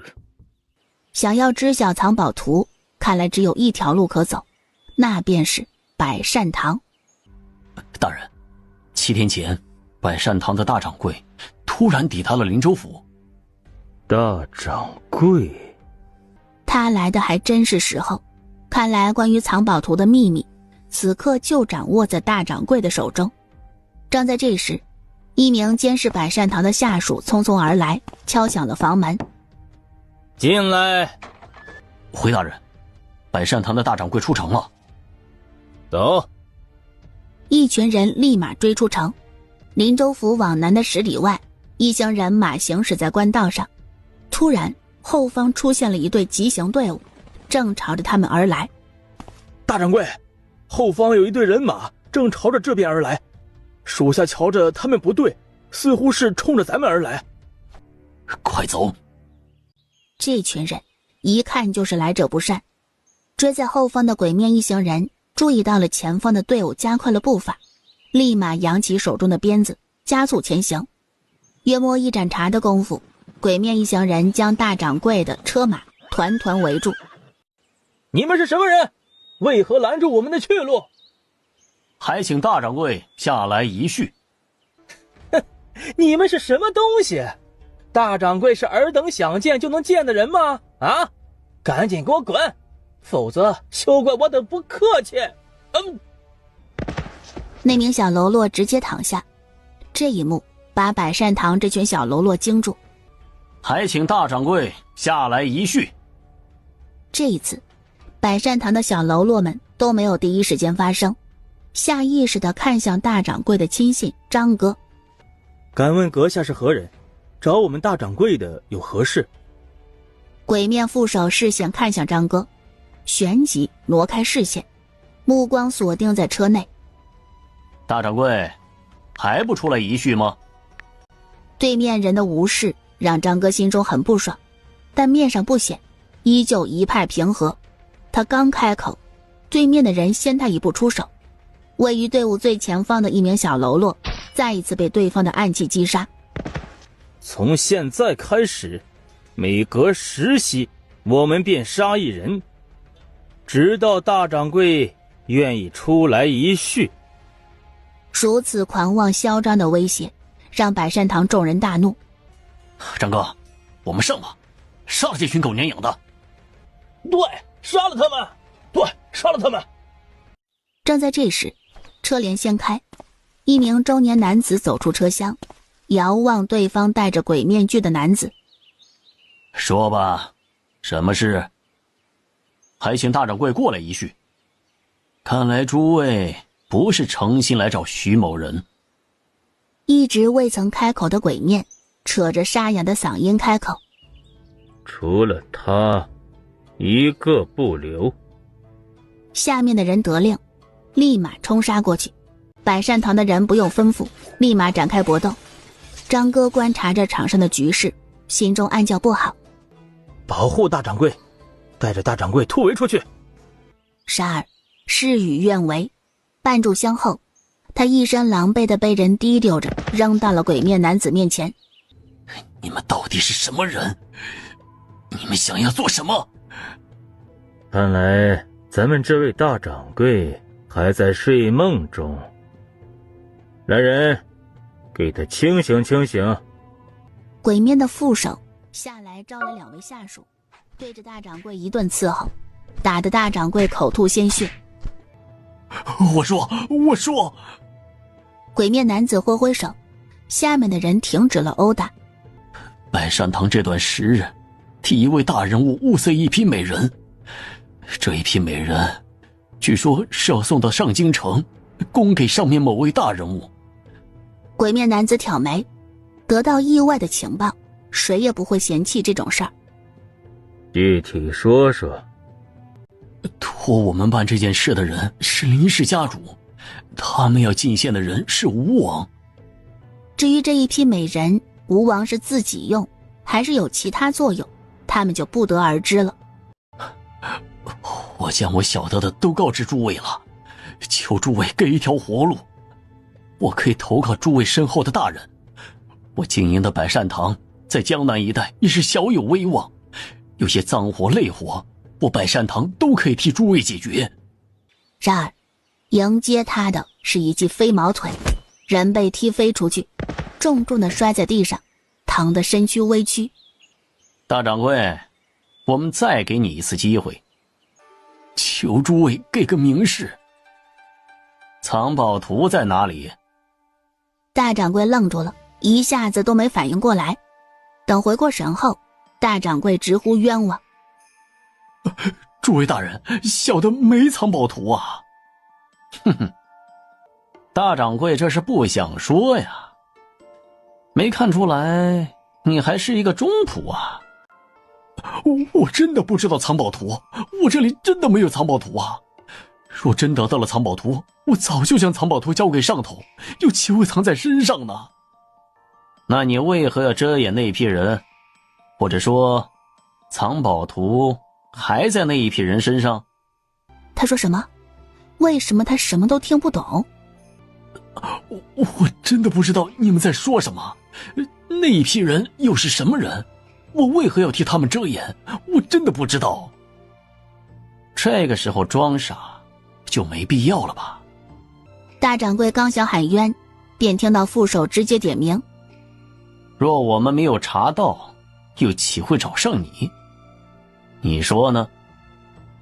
我再说明白一点，你们百善堂的人故布疑阵地安排了一队将近200人的流民乘船下江南，为了遮掩另一批将近200人藏有藏宝图的队伍隐藏在林州府。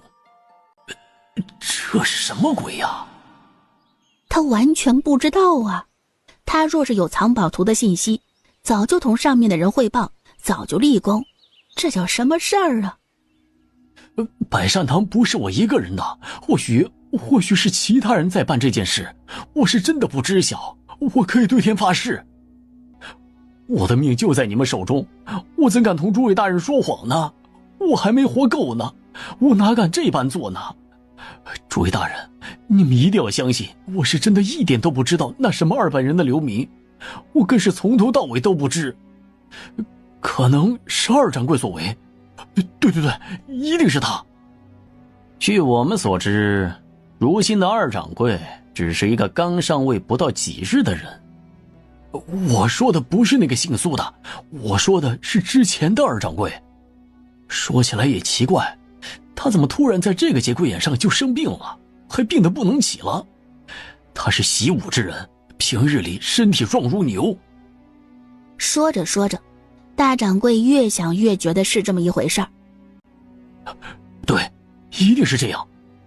他定然是事先得了消息，故作病入膏肓之态，为的便是能将藏宝图带走，从而不惹人怀疑。这次我来林州府也是受他所托。大掌柜越想越生气。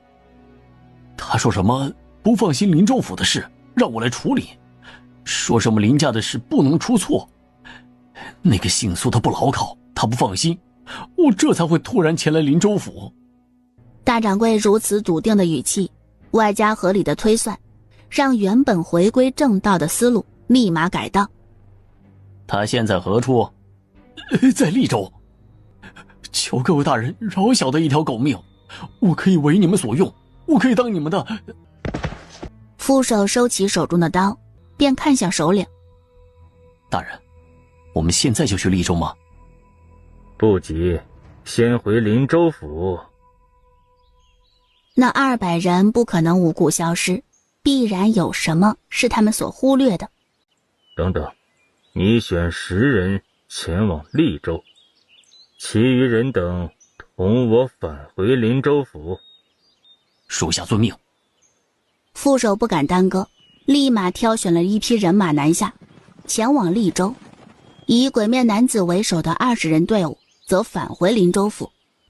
在鬼面一行人重返林州府时，苏孝忠第一时间得到了消息，同时还得到了他们人数锐减10人。2掌柜，还让下面的小的一直盯着他们一行吗？不用刻意盯着，让周围的乞丐行商的兄弟留意他们的大致动向即可。行，我这就吩咐下去。李二匆匆离开办事。落日时分，李二匆匆带着满身是血的张行回来。哎呦，张哥，你这是怎么了？怎么弄得这一身呢？大掌柜呢？苏2掌柜，你可一定要为大掌柜报仇啊！你莫急，慢慢说。大掌柜死了。什么？这，你再说一遍。大掌柜被人杀了。是谁？我不清楚那一行人是什么来路，那一行人统共有30人，个个身手不凡，其中为首的男子戴着鬼面面具。他们是不是皆穿着统一的黑色衣衫？对，你认识？我不认识，但是我知晓他们一行人。他们一行人在入城后便引起了下面弟兄的注意，将此事上报过来。他们在林州府这段时日并未做出什么特别的事。苏2掌柜，你可一定要为大掌柜报仇啊！大掌柜为堂内兢兢业业这么多年，如今却死在那帮歹人手中。若我们不为他报仇，如何对得起大掌柜？那以后谁还敢为百善堂做事啊？这件事事关重大，我只是暂代2掌柜之职。张行刚想说什么，苏孝忠抬手打断。这样吧，稍后将分堂各位主事一并来商议此事。你这边呢，先同李儿过去，先去瞧一瞧那批人是否是行凶之人，等确认了凶手再说其他。听2掌柜的。张哥，是他们吗？正准备进入客栈的2人似有所感，下意识地抬头往对面的茶楼望去。张翔心中大骇，慌忙缩回脑袋，蹲下身子躲避对方的注视。张哥，你还好吗？是他们，我们现在就回去同二掌柜商量对策。两人匆匆离开茶楼，百善堂的议事大厅内，林州府分堂的主事们今日齐聚一堂。今日将大伙都召集起来，有2件事要同大伙说。第一件事，想来大家都听到了传言，关于大掌柜身死的消息。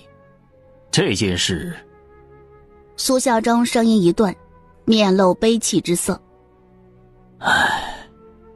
确有此事。大掌柜回江南的途中，被一伙歹人杀害了。苏孝忠将目光看向张行，张行得到了暗示，立马起身，悲痛地开口说起了白日之事。说完之后，还想乘胜追击时，苏孝忠先一步打断了他的话。第二件事，便是关于替大掌柜报仇之事。根据张行所言，那一伙人在林州府，此刻便住在清风客栈内。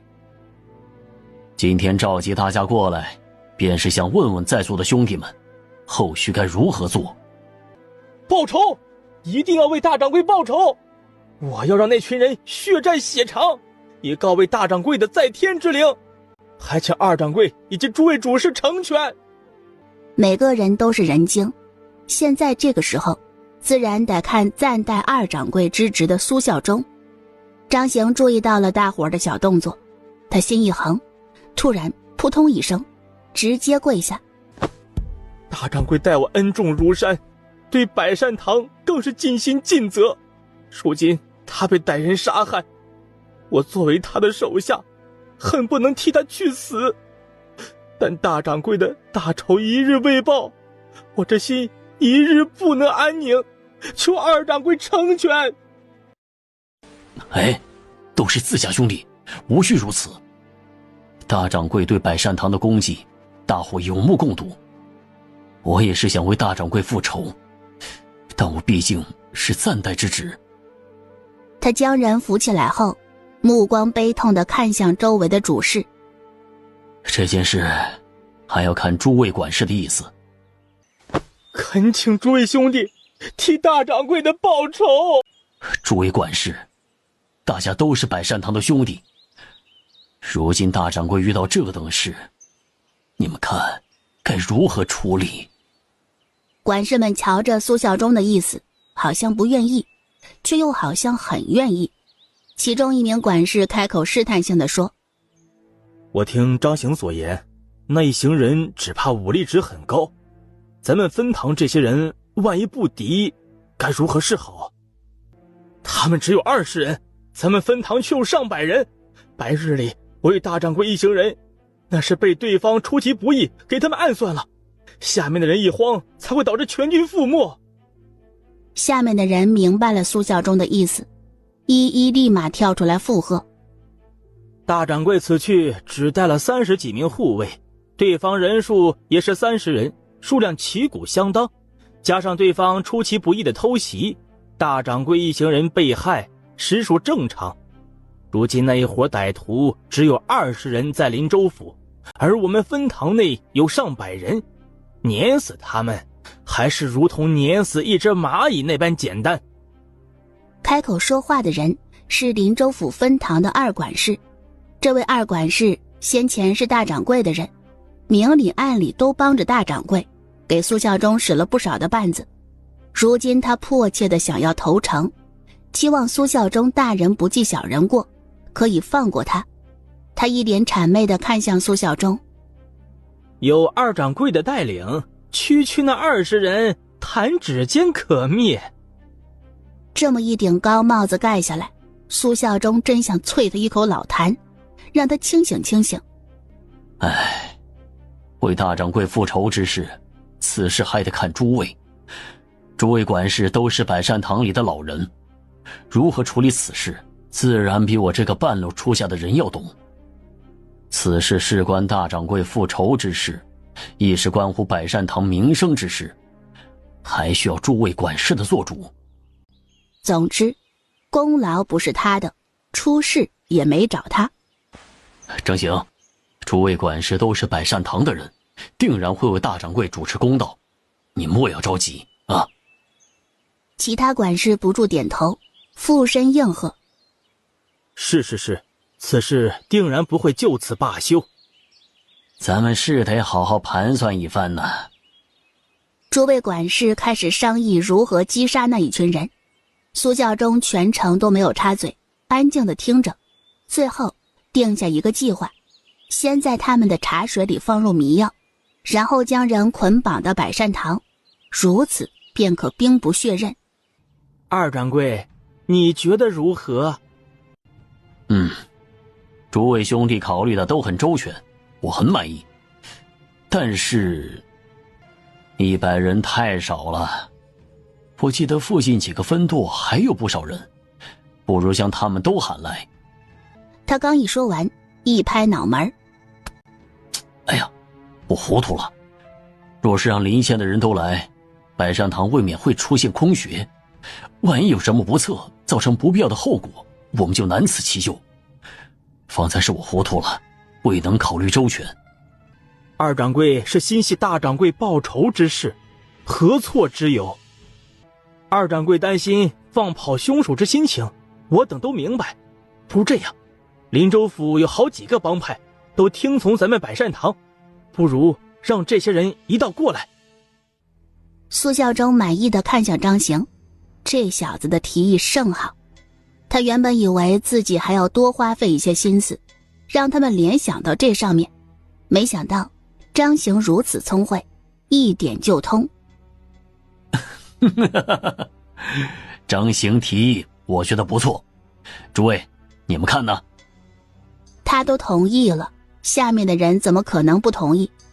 此事就全交由你处理，我就在这里等诸位的好消息了。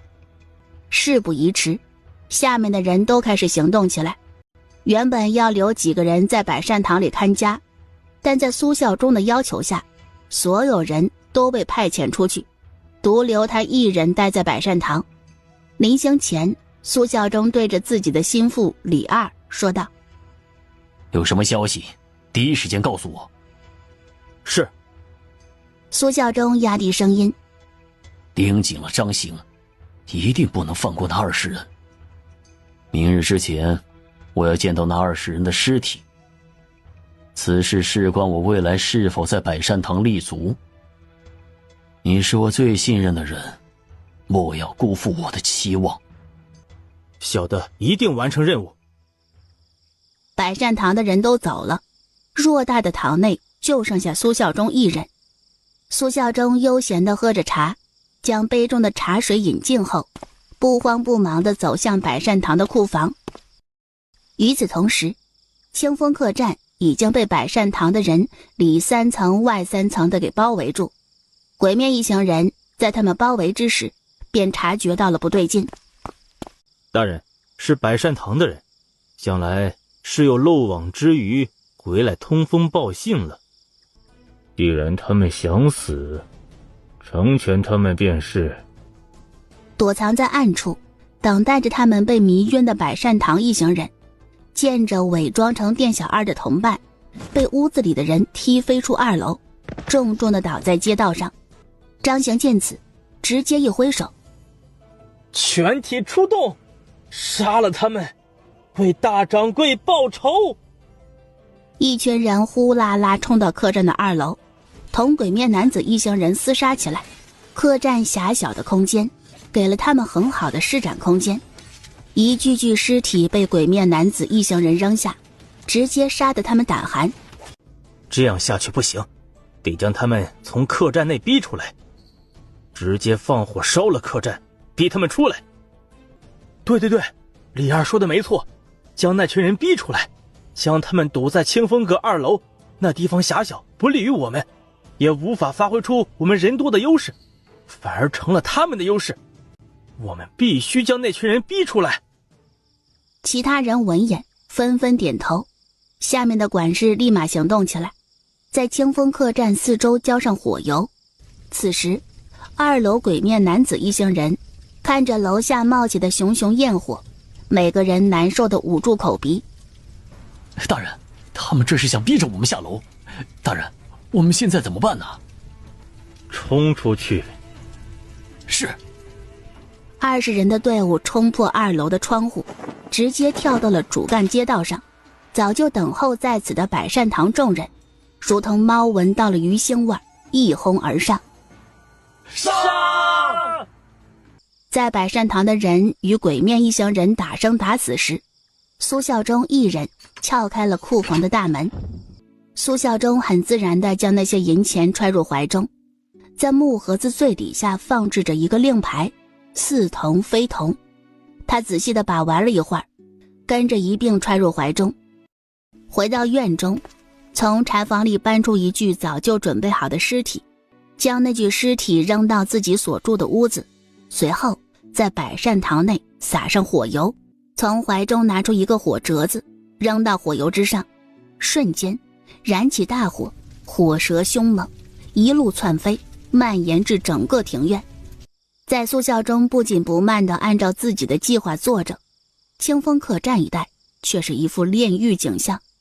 不得不说，那20人的战斗力极强，杀得百善堂一众人等胆寒。但纵然他们再厉害，也抵不过百善堂的人海战术。此时那20人还能站着的只有6人，而这6人身上都带着伤痕，满脸疲态，一个个已经到了强弩之末。他们已经是强弩之末，兄弟们一起上，杀了他们，为大掌柜的报仇。事成之后，每个兄弟奖励100两。重赏之下必有勇夫，这句话不是没有道理的。杀呀！有人带头，很快其他人都行动起来，再一次冲向强弩之末的6人。大人，我们掩护着你突出重围。鬼面男子没有任何犹豫，便在5名部下的掩护下冲出去。追！杀了最后那人，赏银200两，并擢升为2掌柜的副手。不是百善堂的怎么办？一视同仁。走，赶紧追上那人。一追上那人，将其斩杀，那未来便可在林州府横着走。嘿嘿，2掌柜若是知道了自己的良苦用心，必然会很高兴吧。嘿嘿嘿。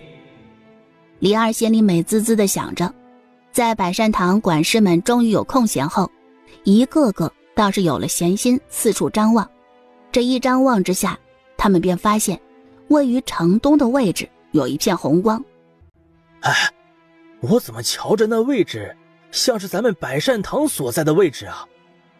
不可能是百善堂。李二有些担心。走，回去瞧瞧。几位没有受伤的管事匆匆返回东城。当他们看到红光确切的位置时，所有人都傻眼了。谁？是谁放的火？二掌柜，二掌柜！正在这时，一道身影出现在人群面前。此人浑身是血，面上戴着一个鬼面面具。百善堂的诸位管事在瞧见他后，一个个惊恐地瞪大眼。有人反应很快，拔腿就跑。他一动，其他人也跟着动起来。然而，这些管事逃跑的速度再快，却快不过鬼面男子手中的剑。1个、2个、3个，一名名管事全部被人一击毙命。对面的男人杀他们只用了几息时间。杀完罪魁祸首后，鬼面男子纵身一跃，跳上墙上，翻过院墙，消失在黑夜里。次日清晨，当人们醒来后，惊愕发现危害一方的百善堂被火烧干净了，就连百善堂的主事们都被人斩杀在百善堂门前，而心狠手辣的百善堂2掌柜则死在火里。对于百善堂的遭遇，整个林州府的百姓拍手称快。最开心的莫过于百善堂的对家赫连氏、赫连府。一大早，管事面带喜色，急色匆匆地敲响了主家的房门。说吧。根据得到的最新情况，百善堂上上下下全部付之一炬，就连他们的二掌柜以及下面的管事们都死了。现如今百善堂只剩下几个不入流的小喽啰。家主，如今正是吞噬百善堂地盘的好时候，咱们这个时候要不要……别动，此事我们不参与，自会有人替我们料理百善堂，又何须脏了咱们的手？坐山观虎斗，岂不是更好？到时候再坐收渔翁之利即可。啊，还是家主考虑的周全，我这就通知下去。再说苏孝忠，他美滋滋睡了一个好觉，第二日驾着马车往城门口处赶。这一路上不用刻意打听，便将昨夜的事情听了一个七七八八。苏孝忠不住地庆幸，没让这一伙人追上大闺女他们。若是大闺女对上他们，必然是死路一条。苏孝忠很顺利地出了城。如今百善堂都没主事的，想要设卡都不可能。无论是他还是那位鬼面面具男子，都很轻松地混出城。鬼面面具男子一出城后直接往南走，而苏孝忠出了城后直接往北走。再说苏殷一行人从林州府出来后，一行人一路北上，因着每家每户都有马车，行进的速度可比之前快了不少。李大夫，你之前说的那个三岔口快到了没？按照我们的进程，再走1个时辰便到了三岔口。那里可是一个往西、往北、往南的三岔口，到了那里只怕官道上的人会增多。过了三岔口后，再走10里路，前方便有驿站。驿站？驿站能给咱们住吗？这你就有所不知了。若是往前几十年，那是自然无法住的。但是现在嘛，只要给钱，驿站都会让咱们普通老百姓住一晚。以后你要是出去，即便遇到驿站，也莫要住那些上房。为何呀？我之前去南方的时候入住了驿站，那日来的人挺多，驿站客房爆满。不巧，在那日半夜时分有官差入住，他们要住上房，可上房已有人住了。那些当官的人二话不说，直接杀了入住上房的客人。听说那位是一名富商之子。啊，怎么可如此霸道？让人让出来便是，怎的还杀人？哎呀，就是说呀，那些当官的可不在乎咱们这些小老百姓的命。所以以后瞧见了，咱们能躲远些便躲远些。以后入住驿站，可莫要住太好的房间。苏殷点头，驿站如此危险，咱们还是别住了。驿站鱼龙混杂，咱们人多，只怕不方便。这个驿站在三岔口，人只怕更复杂，的确不适合咱们住。县城他们是赶不上入住，驿站也不能入住，那只能露宿野外。好在现在各家都有马车，马车内还能睡1-2个人，休息的差不多，一行人再次启程。走到三岔口时，左侧出现了一队车队，若是他们不减缓速度，他们便要与对方在三岔口撞上。对方也注意到他们这队人马，丝毫没有放慢车马的速度。等到对方过去后，苏殷也没有急着过去，而是稍稍与对方拉开一段距离。殷殷啊，那些人好威风啊！等咱们以后有钱了，出门多带一些家丁护院。好啊好啊。此时他只是做梦想想，可从来没将这话当真。等到太阳快要落山之前，苏殷一行人选择了一处地方露宿，吃过晚食后各自休息。今日轮到苏殷同大舅舅杨大山、李瑞、徐娘子4人守夜，4人围坐在火堆旁，4人有一搭没一搭地聊着。唉，也不知道你爹和你弟弟他们怎么样了。关于苏孝忠的事情，除了入住紫霄客栈人知晓，其他人都不知晓。我爹吉人自有天相，想来没事。这一路走来都没遇到东图县的人，也不知那边的情况如何。东图到北边路途遥远，我们坐马车的，想来会比其他人要快一些，没遇到也正常啊。或许等我们到了上京城安顿后，会遇到也说不定。我们大伙人活着，还能有吃有喝的，多亏了茵茵。每一次静下心来，他就无比庆幸当初跟随着苏茵一家子，若是跟着村里人继续走，只怕日子没这般好过。不知村里其他人如何了。关于杏花村的事，苏茵知晓，但无法说。他在心底里叹了一声气。李正是厉害的，想来也不会有事。杨大山对着杏花村的人很是放心。不过咱们以后想要再见到他们，只怕很难了。毕竟一个是往南走，一个是往北走，不是行商的人只怕很少会出去。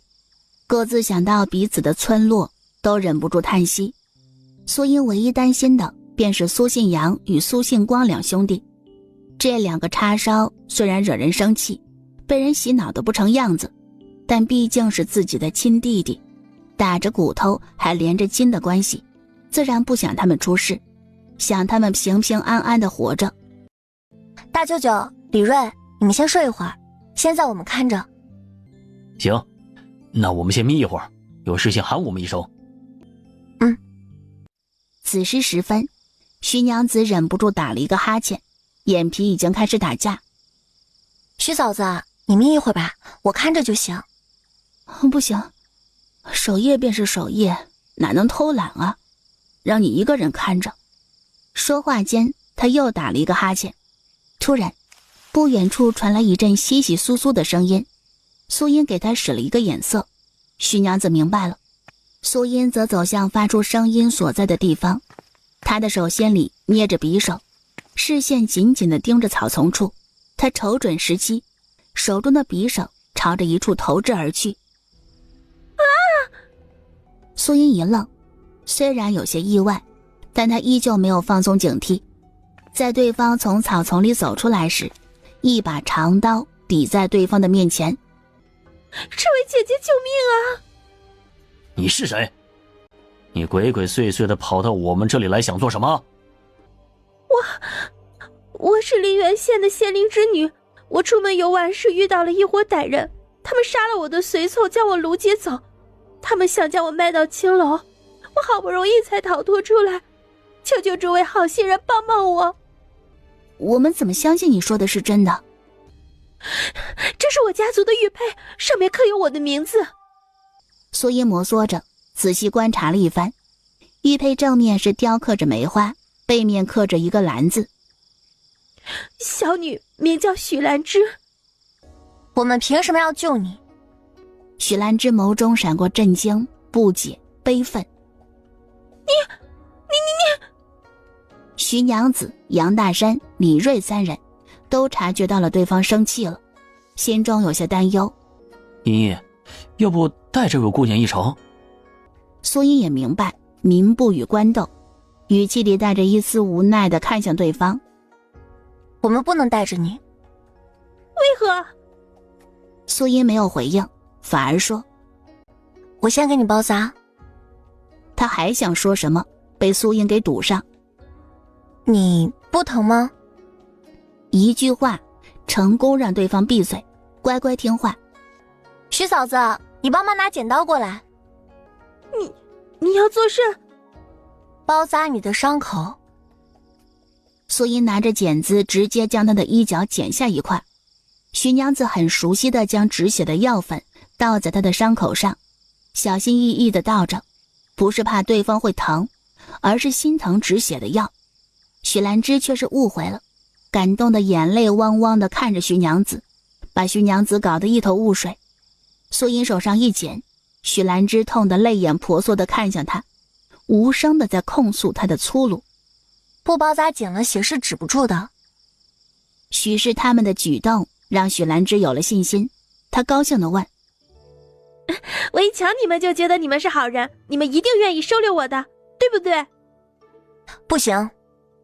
为什么？你身份不明，我们不敢留。我方才都说了，我是林源县县令的女儿，我玉佩都给你瞧过了。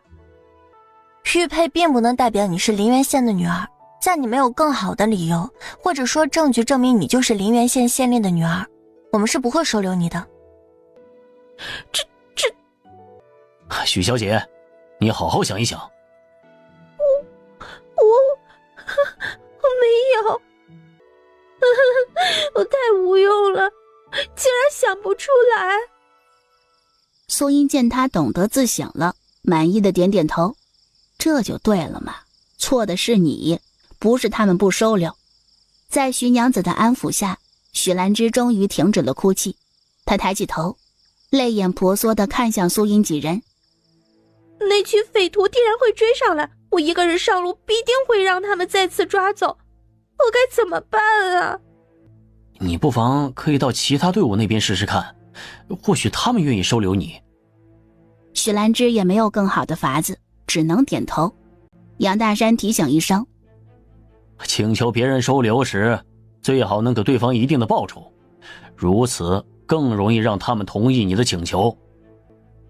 好。等他一离开，徐娘子忍不住说，茵茵，你说他是不是林源县县令的千金？不确定，但是能确定的是他的身份不一般。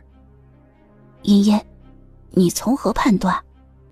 他身上穿的锦缎，这种料子我在布行里都没见过，胜过他身上的料子。他的手细白柔嫩，一看就是没做过什么活计的大家闺秀。他身上携带的玉佩瞧着也不错，想来价值不菲。听你说来，我怎感觉他没有说谎？谁知道呢？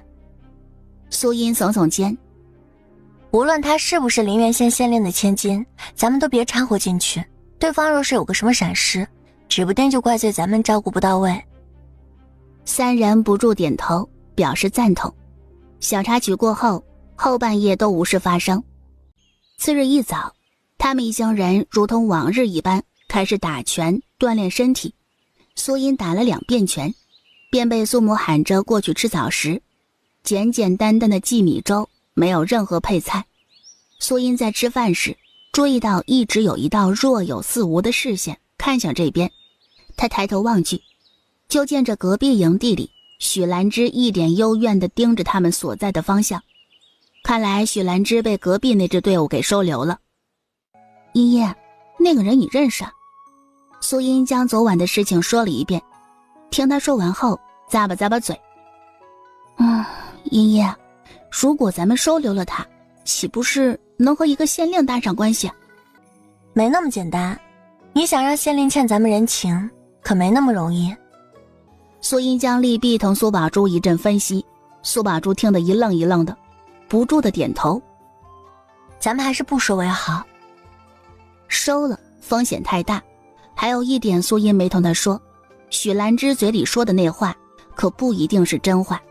一个柔弱的大家闺秀从土匪窝里跑出来，怎么看怎么悬。用过早食后，苏音一行人再次启程，后面的队伍见他们出发，也跟着收拾好东西，紧随其后。为何他们一走，你们便也跟着走？你难道没瞧见他们那一队人早上在做什么啊？瞧见了，他们都在那打拳，那又如何？他们队伍里但凡是男子都在打拳，一支队伍有半数人都是练家子，跟着他们走路上才能安全。若是碰到山匪什么的，有他们在，咱们是不是安全许多？许兰芝恍然大悟，她果然没有看错他们。她有一种预感，自己想要摆脱追兵，只能跟着那一队人。茵茵，你说你爹他如何了？咱们从林州府都出来10几日了，他怎么还没赶上？娘，不急，爹一个人赶路，可比我们要快多了。现在还没到，那定然是百山堂里面的事情没处理好，那个地方的事情处理起来可没那么容易。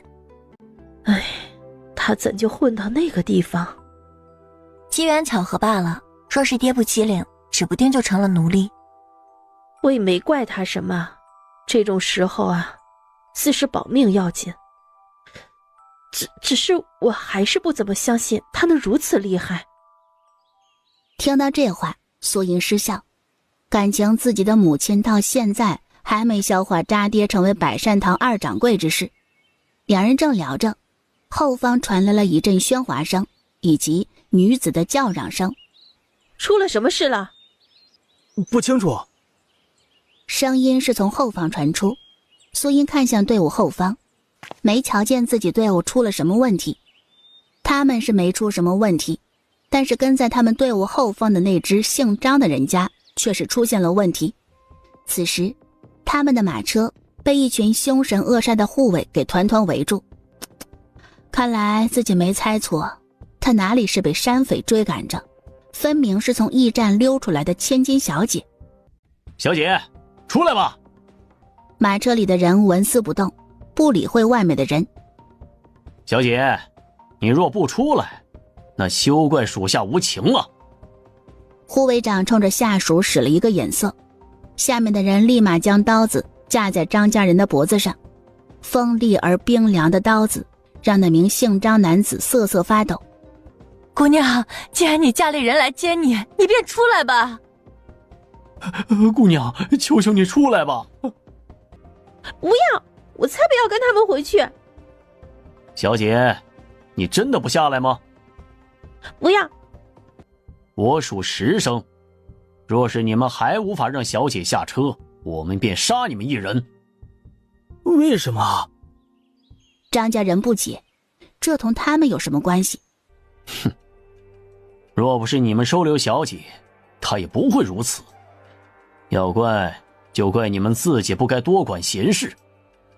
张家又气又怒，只能朝着车厢内的许兰芝苦苦哀求：姑娘，求你下来吧，你要是不下来，我儿命就要没了，求求你了，我给你跪下了。这又不关我的事，一个个的都欺负我。外面的人可听不到，也瞧不见他的不忿。护卫长面无表情地开始倒数数：10、9、8。随着他的倒数，张家人的哀求声越甚，甚至有人冲到车厢前，准备亲自去将人给扯下来。但张家人还没靠近，便被护卫给挡下。退下！他不下来，我们将他带下来，为何不远？哼，尔等贱民，怎配碰我家小姐？你，这意思非常明确，这个马车必须他家小姐自己下来，谁也不允许干涉。如此霸道的行径，让张家人又气又急。在他们纠缠之际，护卫长倒数之声可从未停止。3、2。张家人直接给许兰芝跪下：姑娘，求你了。然而车厢里的人依旧气鼓鼓的，不为所动。1。随着那一声落下，一旁的护卫直接一刀抹过去，张家那名汉子脖子上一疼，鲜血喷涌而出，人直挺挺的倒下。苏音瞧着这情形，神情严肃：走。李瑞等人哪敢耽搁，立马驾着马车走。后面出什么事儿了吗？怎的发出那样的声音？苏音将自己看到的同三人一说，三人听完后瞪大了眼。哎呦，幸亏咱们没有收留那女子，若是收留那女子，倒霉的便是咱们。这些人行事未免也太过霸道了。何止霸道，简直是无耻！要我说呀，最无耻的人不是那些护卫，而是坐在马车里的许兰芝。什么人啊，别人好心收留你，他却害得他们一家人头落地，这不就是恩将仇报吗？越是高高在上的人，越不会将普通老百姓的命放在眼里。三人闻言皆是一叹，他父亲定然是一个草菅人命的贪官。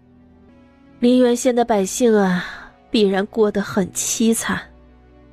苏音对此没有发表意见，许兰芝是不是临源县县令的女儿都未可知，也不知道后面那家人会如何，谁也不会知道会如何，或许还会死人，或许不会，更有可能那一家子都得死。虚时一刻，苏音等人找了一处地方休息，他们这边正吃着晚食。官道上有队伍朝着他们这边靠近，苏音等人朝着那边望去，是熟悉的几家人的车马，之前一直跟在他们身后。苏宝珠见到那几家人，却不见张家人。锁在张家人后面的人家都来了，却不见张家人，只怕他们……后面的话不用说，大伙儿都明白这代表着什么意思。苏音站起身，朝着后方走。娘，你们先吃着，我去就回。哎，冒昧打扰了。无事无事，不知两位是有何事啊？我们走得快，不清楚张家人后续的事情，便想来问一问张家人如何了。哎呀，张家人太惨了，你们不知那一伙人有多猖狂，连续杀了张家4口人，那车上的女子才肯下来。唉，那女人下来后，本以为她会有所愧疚，你猜那女子说了什么？何话？那女子居然一脸委屈地冲着张家人说是对不起他们，一切都是她的错，她不知道下面的人会这么狠心，若是知晓定然早早下车，还说什么逝者已逝，让他们莫要生气，莫要怪他们。神的命是天定的，或许他们注定早夭。畜生，这群畜生！苏音也忍不住深呼吸一口气，压下心头的愤怒。我们离开时，张家人在官道旁挖坟，埋葬家中人。哎呀，你说说，这世道，好心却没好报呀！你们以后也要警醒一些，莫要发好心，免得惹火上身。叔，你说的对，我们记下了。我们就不打扰你了。打探清楚后，苏音同李锐返回自己营地。回去的路上，李锐的心情很是低落。怎么了？这次要不是你，或许倒霉的人就是我们了。你说我是不是太不长进了，居然没思考过其他？那时就想着，对方若是县令千金，他们得罪不起，万一得罪了对方，他们没好果子吃，却没想到留下他的后果同样如此危险。当时你的想法也没错啊，常人都说善有善报，可有些时候下位者的帮忙对上位者而言是理所当然，便不会觉得是恩情，懂吗？李锐细细琢磨着他说的话，越品越觉得是那个理。你说的对。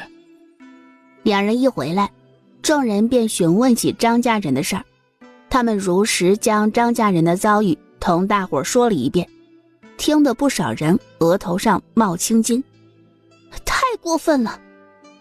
他们怎如此歹毒？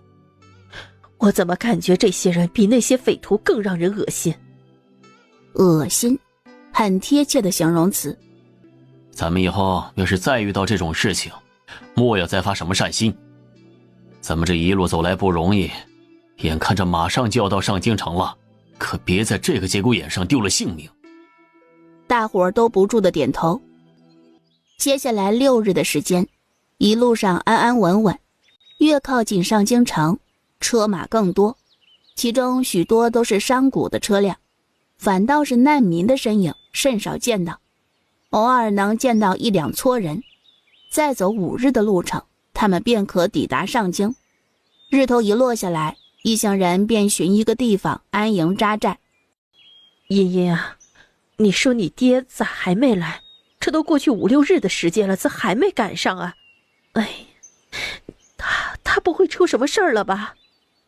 娘，你就别担心爹了，他现在厉害得很，必然不会让自己出事的。苏音也有些担忧，按理说他应该到了。与此同时，苏孝忠背上背着背包，胯下骑着上等的马，一路疾行。每日天不亮便开始赶路，等到天黑后，寻摸一处地方休息。就这么一连16日的紧赶慢赶的，愣是没瞧见他家闺女的车队。苏孝忠免不得要怀疑，他们是不是走错道了，才没遇见。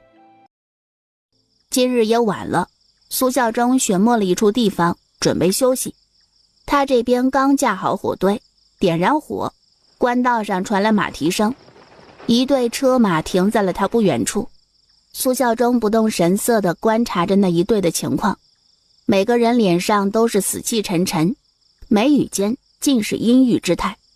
苏孝忠观察过后，觉得他们没什么威胁，便不再关注。正当他们吃着饼子，一名老者朝着他走来。老人家，有事啊？我家的火折子丢了，想从郎君这儿借个火。啊，可以，老人家你来取便是。老者取完火后，便没有再打扰苏孝忠。苏孝忠将最后一口干饼子吃完，倚靠在树下，闭着眼准备休息。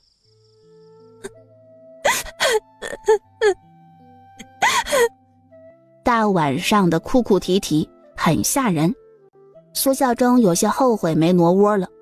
正当他在心里吐槽时，隐约听到那边传来的交谈声。莫要哭了，谁让咱们蠢啊，不如苏家那姑娘聪明，要不然也不会遭此横祸。苏孝忠很精准地捕捉到了苏姑娘这个名字，他来了兴致，朝着那边走去。这位郎君有何事？哈，莫紧张，我方才听闻这位大娘哭泣，口中提及一位苏姑娘，不知道这位苏姑娘是何许人也。张老汉见他问的是这事儿，倒也没瞒着。听着老汉的叙述后，苏孝忠能肯定了，那就是自家的闺女。随后又问询了一番后，苏孝忠明白了，闺女就在自己的前头。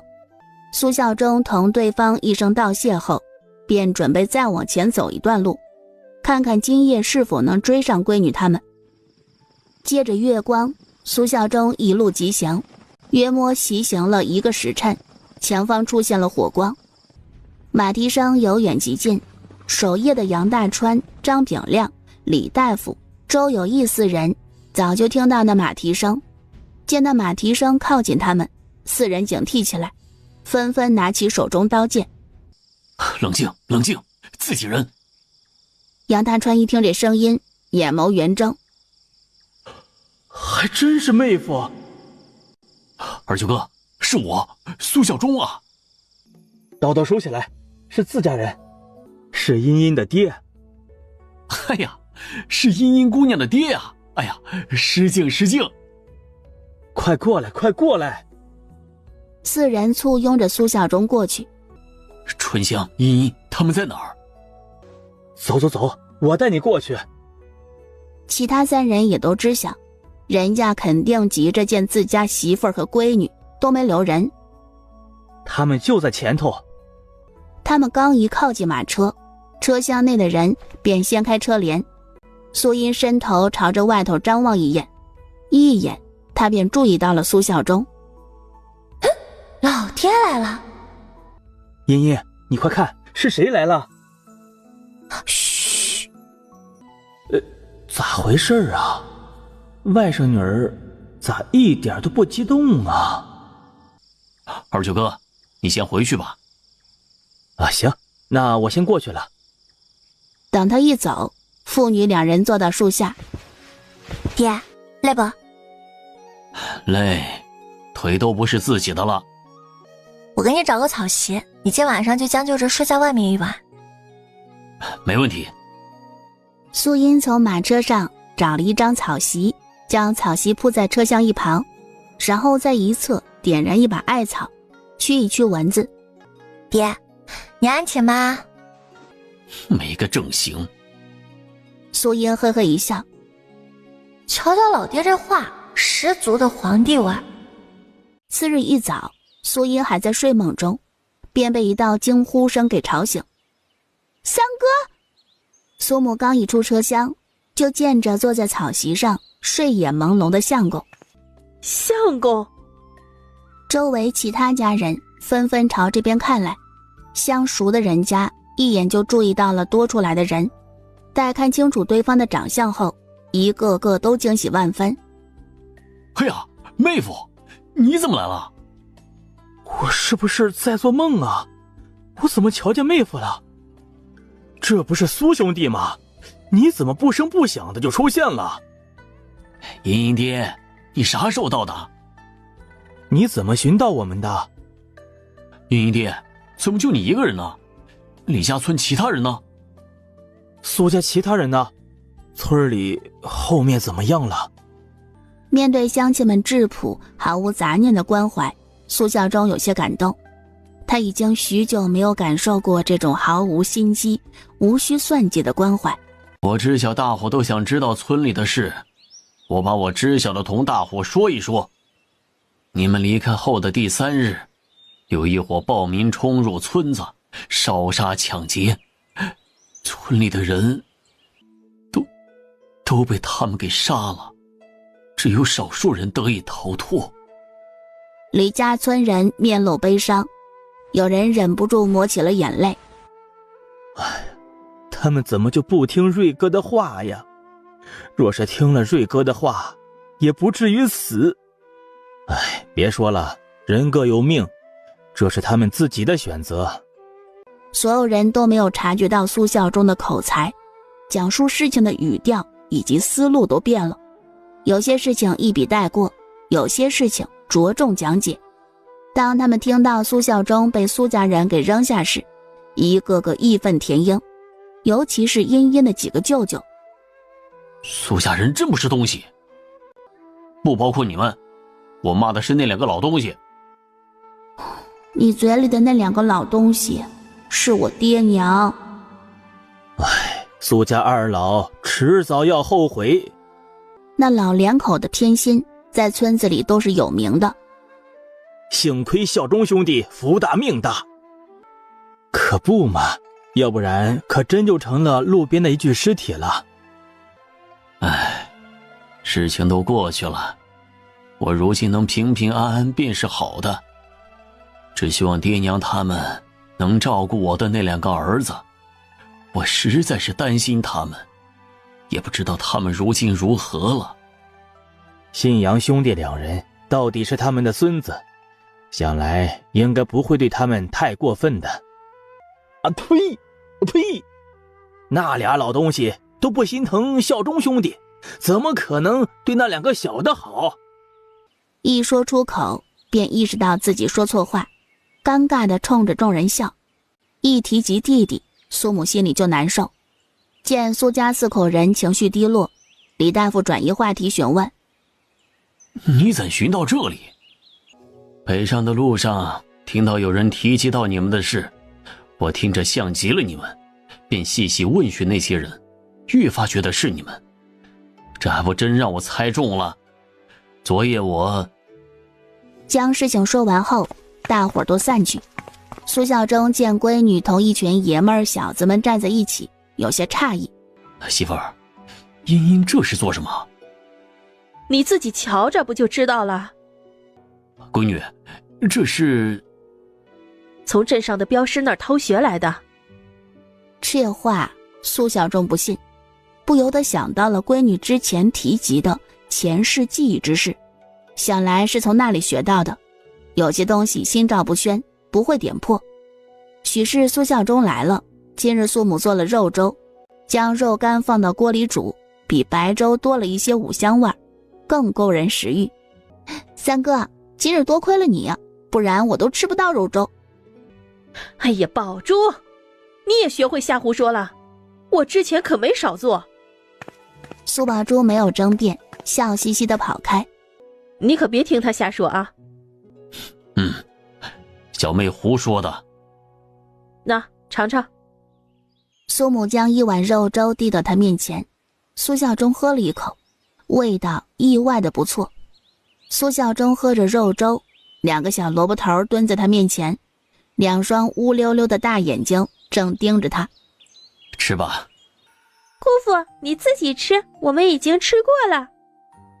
小桃花跟着点头，补充道：你娘说了，弟弟要是敢蹭吃，就要打断他的腿。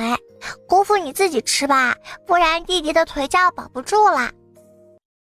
苏孝忠怜爱地摸了摸两个小家伙的小脑袋。为何这么看着姑父？觉得姑父很厉害。姑父太厉害了。姑父能压住那群凶神恶煞的人，让这两个小的印象太深刻。打拳的一行人在打完2套拳后，便开始了对战练习。苏孝忠看着2人一组的对战，眼眸微眯。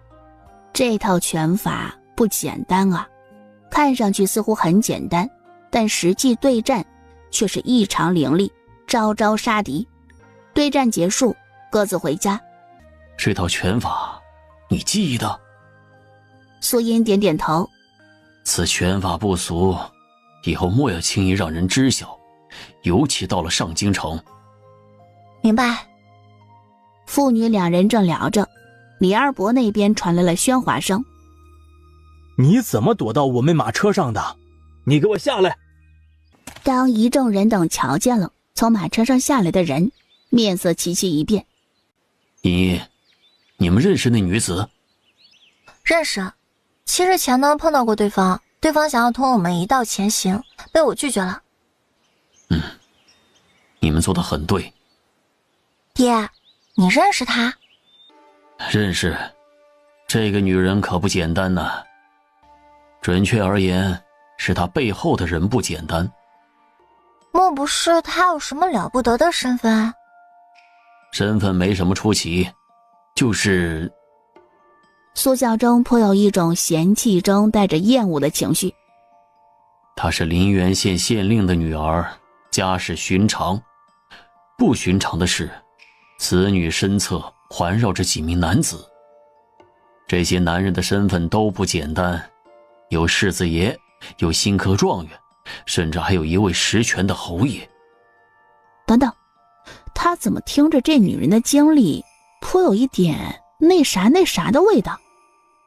这个女人在上京城很有名，世家大族的女眷们都不喜欢此女，觉得此女祸国殃民，颇有狐媚手段，受世家贵女们的排挤，时常被人欺负。哼，欺负？有事发生？苏音将张家人的事简单的同苏孝忠说了一遍。正常，这个徐兰芝有一年从侯府圈养的庄子上逃出上京城，中途被侯爷的人抓到，结果半道上让他再次逃跑。他躲到逃难的一支队伍内，那支队伍的人护送着对方一路，结果再次被侯爷的人抓到。那个顺义侯将那一支队伍人通通都抓回，但凡徐兰芝不从，便杀了那支队伍一人，杀到徐兰芝妥协为止。如此往复，直到那支队伍100多人尽数死在了许兰芝与顺义侯的打情骂俏之间。苏音听完后，整个人都傻眼了。他妈的，这对狗男女是将那100多人的性命当成了他们 play 中的一环了。徐兰芝是个瘟神，沾上她准没好事。可这个瘟神偏偏缠上了咱们了。父女2人对视一眼，心中有了打算。10里外官道上有一处大弯道。明白。走，去会一会这位女瘟神。我真的没地儿去了，你就可怜可怜我嘛。杏花村一行人闻言，差点没被他说的说辞给气笑了。可怜他，谁又去可怜张家的一行人？你赶紧走吧，我们是不会收留不明不白之人的。我没地儿可去，若是你们不收留我，我一个弱女子走在这路上定然是没有活路的。你们救我一命，也算是胜造7级浮屠呢。我们救你，那谁去？不等李大伯将话说完，苏音直接打断了他的话。许姑娘，我能同你聊一聊吗？许兰芝犹豫了片刻，便点点头。苏音带着雪兰芝往林子里一侧走，避开后方人的视线。许姑娘，你为何一定要随我们一道走？因为你们厉害啊，其他人都没你们有本事。之前我同你说的很清楚了，我们不会收留一个来路不明的人，你为何还要如此？精诚所至，金石为开。我想我的真诚便是最好的证明。我是真没地方去了，你就可怜我吧。许小姐，你有一件事情不明白，你都不知晓我们去何地，怎敢同我们一道走？不怕我们对你们起坏心思？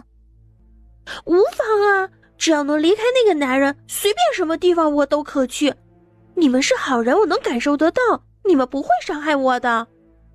这是算准了，他们不敢对他怎么样，哪是那般单纯。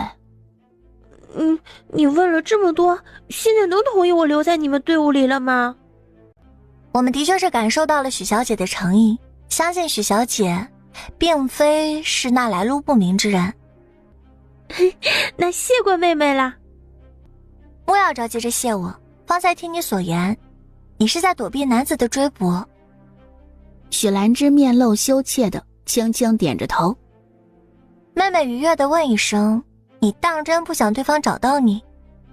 自然是啊，若想同他回去，我又何必千方百计地逃出来啊？妹妹说错话了，姐姐莫怪。妹妹冒昧地问一句啊，姐姐是如何从那些护卫手中逃脱？妹妹也好看看如何安顿，更好保护姐姐不被他们发现。许兰芝老老实实的将她如何摆脱那群护卫一一道出，最后还骄傲地说，等他们醒过来，早就日上三竿了。既如此，那么给予他们动手的空间和机会更大。本来还顾虑追兵，现在嘛，是天助他们。许小姐，我们有难处，还请许小姐另寻他处。我晓得的。他转身就走，朝着后方的队伍走。杏花村众人见他离开，一个个很是惊讶，看向苏音的眼眸里都带着好奇询问之意。好啦，大伙儿都散了吧。众人闻言便不再多言，父女两人往回走。苏孝忠压低声音，他没怀疑？苏音摇头，爹，等会儿呢得要给他创造个机会，让他抢夺你的马儿走。明白。娘和小姑那边就都别说了，我怕他们两个演不好，会露出破绽，让有心人察觉到。毕竟他们做的事情风险很大，知道的人越少越好。此时雪兰芝走向后方的队伍，可怜兮兮地开口请求，小女被恶人追捕，还请好心人收留我一程。后方队伍的人见着他就像是见着了阎王，连连摆手拒绝，推脱着让他找其他人。这些人都什么眼神啊？怎么好像见到瘟神一般，对自己如此抗拒？真是岂有此理！许兰芝气鼓鼓的从李家人这边走过，未曾停留。爹，我怎么瞧着那许小姐很是不高兴啊？等会儿她的护卫追来，会不会找我们麻烦呀？哎，她不高兴，咱们也管不了。怎就碰到了这样的瘟神，这赶都赶不走。李家人小声的议论着，看向许兰芝的眼神里满是嫌弃。我怎么瞧着她好像到苏丫头那儿去啊？她会不会去为难苏丫头？你别担心，苏丫头不会吃亏的。之前同她说了几句，便让她退走了。现在过去啊，也捞不到什么好处。李二婆对苏音这个丫头很是佩服，先前在村里的时候没觉得这丫头多有本事，如今瞧着当真是顶顶的厉害。许兰芝看着空荡荡的营地，心跳莫名的加快，血液莫名的沸腾起来。她冲到树底下，立马解开单独拴着的马匹，一直盯着他们这边的人。本以为在几步之外的苏音必然能察觉到，拦下对方，没曾想那人居然轻而易举地骑上了马。音，有人偷马！苏音追在后头，假意的喊了2声：“你怎么能偷马？”这一声喊用劲儿十足，保准后面的人都能听见。天哪，那女人怎么如此无耻，竟然会行偷窃之事？之前瞧见张家人的下场，只觉得此人惯会恩将仇报，现在看来远不止于此。苏音跑了一段路便停下追赶，杨大山等人纷纷追上来，气鼓鼓地咒骂着：亏她还是个千金大小姐，品性如此恶劣。茵茵，你怎就没发现呢？此时苏孝忠带着苏母与苏宝珠回来，苏宝珠在听到三哥的马被许兰芝给偷走，气得破口大骂，直接把人的祖宗18代都骂了一个遍。莫气，指不定那马儿自己会回来。大家伙都别气了，他走了更好，不会缠上咱们。一匹马换走一个瘟神，这笔买卖很划算的。苏音诧异地看向苏母：你娘我呀，没你想的那么笨。我娘最聪明啦。其他人都回过味儿来了。哎呀，我就说嘛，茵茵怎么会让他这么轻易地偷走马匹呢？感情是为了送走他呀。哎呀，为了送走这个瘟神，倒是让孝忠兄弟一家损失了一匹上等的马。杨屠夫琢磨了一下，这都是为了大家着想，我觉得这匹马的损失该由每家分摊，你们觉得如何？一匹马而已，不要放在心上，无需平摊。若这点事便要大伙平摊，那我苏孝忠是什么人了？见苏孝忠坚持，大伙儿也便作罢，损失了一匹马，送走了一个瘟神，这笔买卖还是很划算的。今日赶车的人不需要杨荣与苏音他们几个，直接交给了苏孝忠这个一家之主。苏音没坐进马车内，而是同苏孝忠一起坐在车外头。爹，弟弟那边可有消息？我刻意让下面的人收罗一些7、8岁的男童，最好是双胞胎的，用那些有癖好的达官显贵做借口找寻他们。按理说应该很好找到的，可是愣是没寻到消息。沿路上出高价收购，以那2口子贪财的程度，绝对会第一时间将他们卖掉。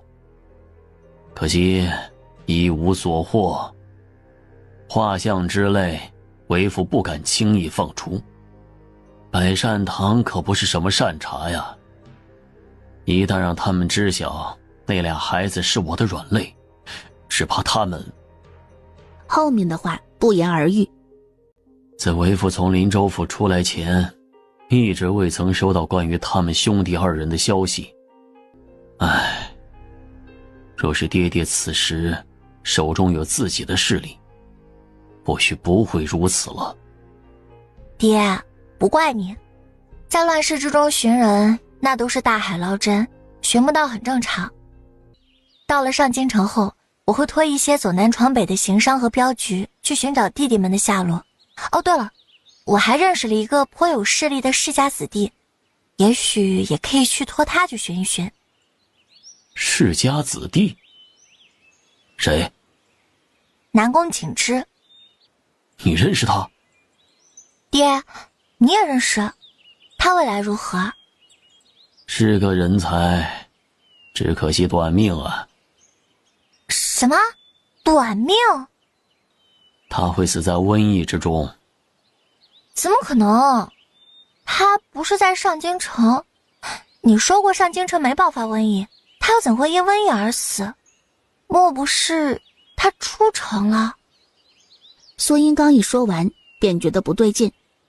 那看来我这位朋友周围也是危机四伏了。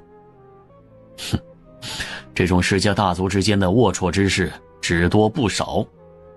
若是他能活下来，找他帮忙的确比一些镖局之类的强些许。苏音想到了另外一件事。爹，你当皇帝了，那时候弟弟们在干什么？你和母亲2人没了之后，我被权贵带走，一直被他们推着上位。坐在那个位置上后，我曾让人去寻找他们兄弟二人，可结果却是一无所获。听此言，苏音心里咯噔一下，这对他们而言可不是什么好消息。莫要担心，既然你我都有了不同的机缘，这一世或许会不同。爹，怎就你一个人上路？大丫去哪儿了？昨晚上太晚都没来得及问你。不用担心，在处理那件事时便先一步将他送走。我将他交给了一个行商的队伍，那个队伍护送的镖局与我关系不错，他们的目的是在上京城，等到了上京城后便能见到他了。如此便好，那丫头啊是个苦命的丫头。坐在车厢里，苏母与苏宝珠二人都听着他们的话，断断续续的，也都听了一个七七八八。很多东西他们都听懂了，但很多东西他们一头雾水，仿佛在听天书。那一行人如何了？都解决了。真的？自然。不过他们为首的人跑了，但有一点我们成功了。百善堂背后的势力与鬼面面具势力一方将会不死不休。爹，你牛逼！牛逼？夸你厉害呢。在父女两人高兴的交谈时，官道某处的拐弯之地，许兰芝正等候在此。苏孝征与苏音两人一眼便瞧见了官道上站着的人，苏音直接上前，许兰芝刚准备说话，结果对面的人手起刀落，直接将人敲晕，一把将许兰芝拽上马车。车厢内，苏母与苏宝珠两人看着被打晕的许兰芝，惊讶不已。茵茵，你这是做什么？杀了他，以绝后患。这件事越少知道的人越好，此事就我们一家知晓，绝对不能让第五人知道。娘，小姑，一定不能够说漏嘴，知道了吗？哎，我们晓得。他非要缠着我们，我们什么都不做，倒霉的只会是我们，所以杀了他，我赞同。我们将他绑起来，免得他醒来后弄出动静。苏宝珠立马去找绳索，苏母则找出破布，提前塞到许兰芝的嘴里。苏银全程没参与，让他们两人倒腾。今夜会由爹守夜，爹已经选好了露宿的地方。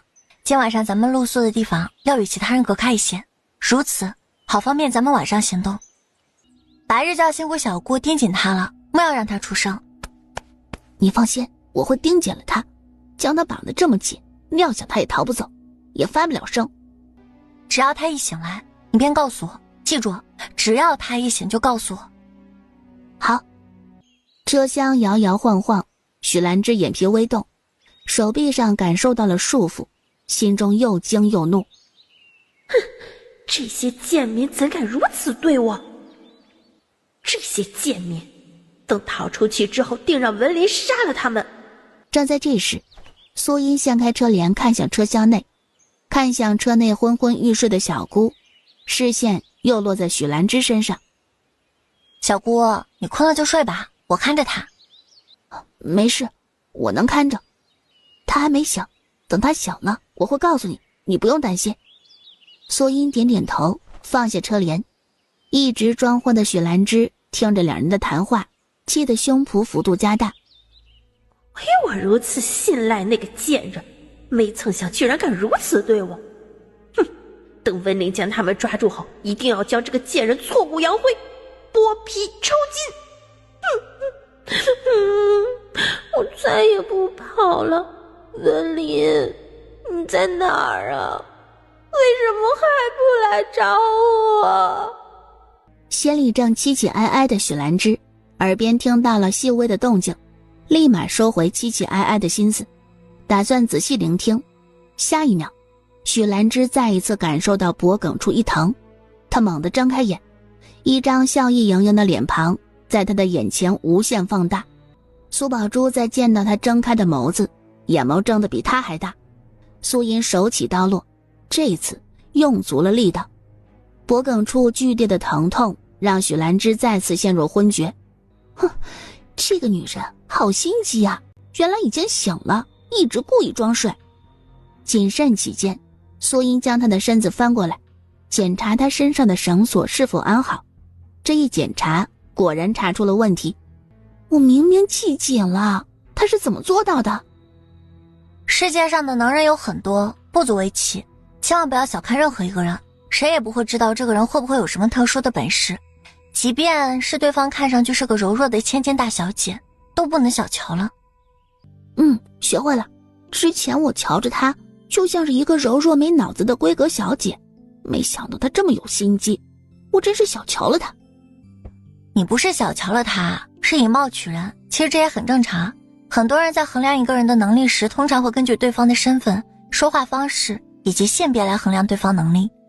茵茵啊，你真厉害，我懂了。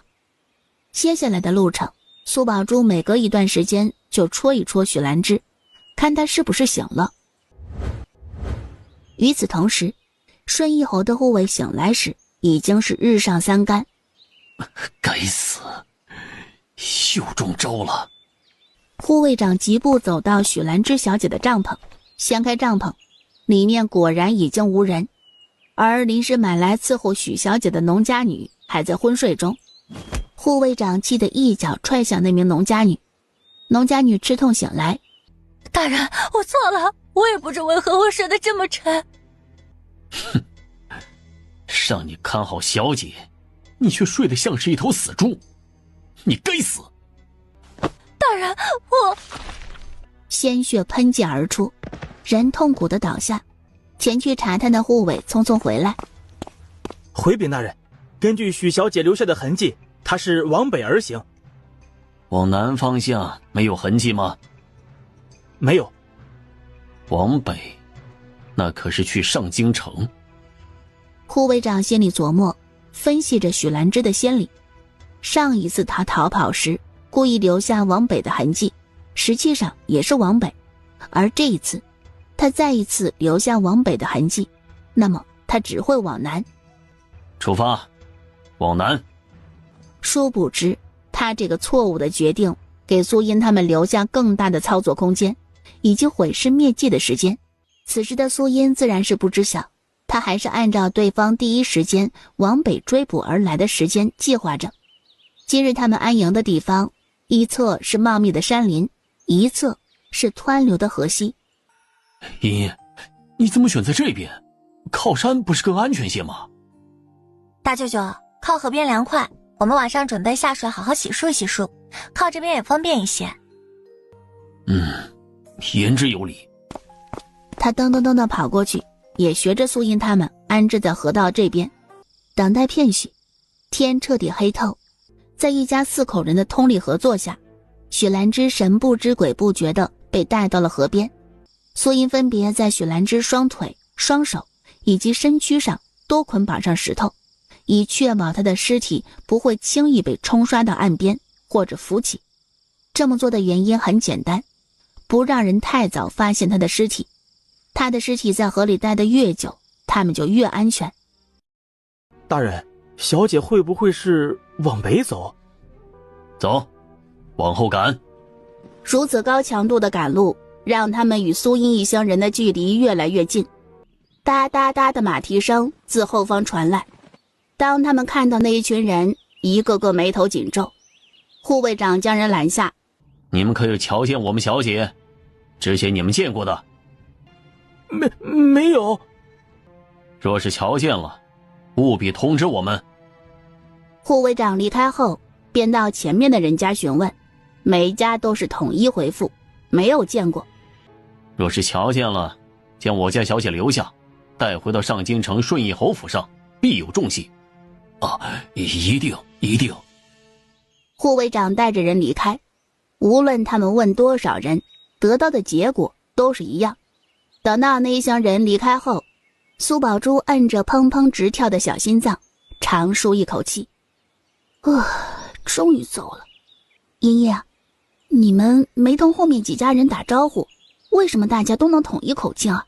大家都是聪明人，明白什么是多一事不如少一事，前车之鉴还在。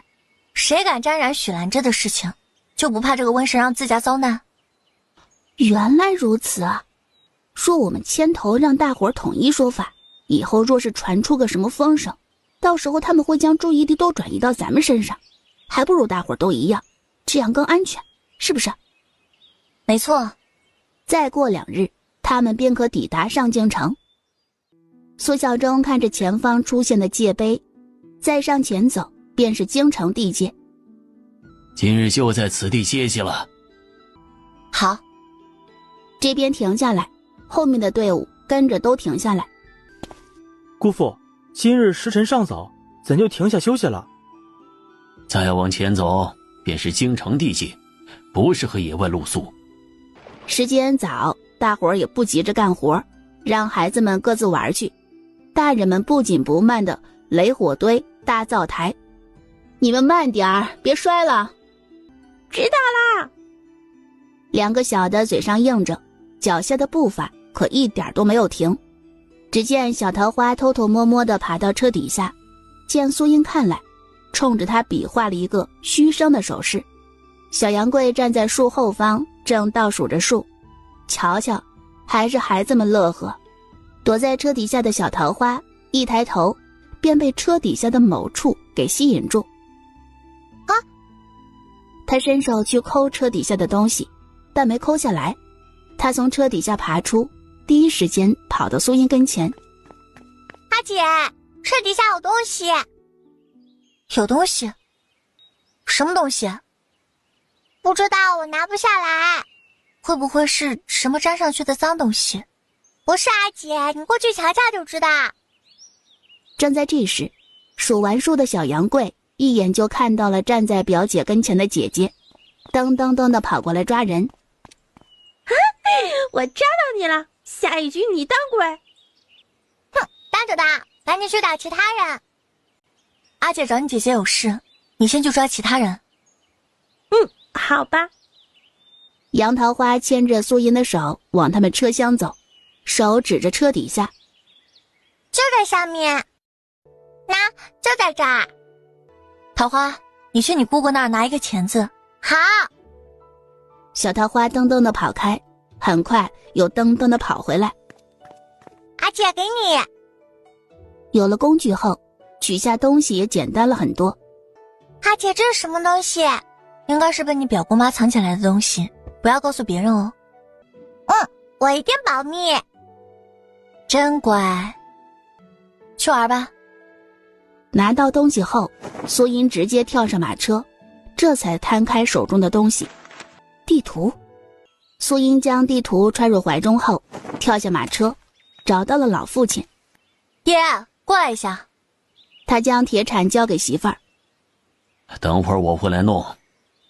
你就去忙吧，这点事情啊，我会做。父女2人一同上了马车。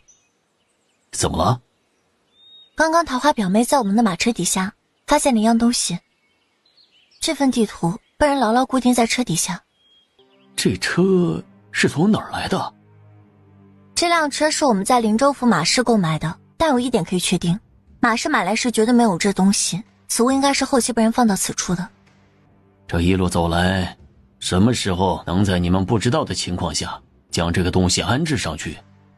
苏英脑海里思索着这一路上的事儿，能被人下手的地方，只有那里嫌疑最大。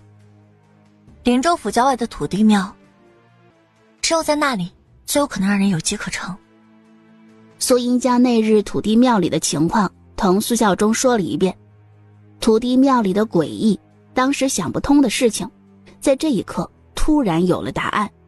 苏英一点点地将自己的分析同苏孝忠道出，苏孝忠越听越心惊，神情变得凝重。你分析的不无道理，这一份地图只怕不简单呢。爹，关于藏宝图的事，你知道多少？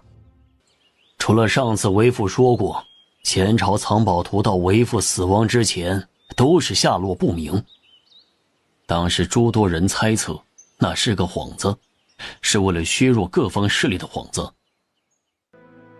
对。从目前的情况来看，只怕不是啊。关于藏宝图还有另外一个传闻，藏宝图有4份，3假1真。果然，不只有一份。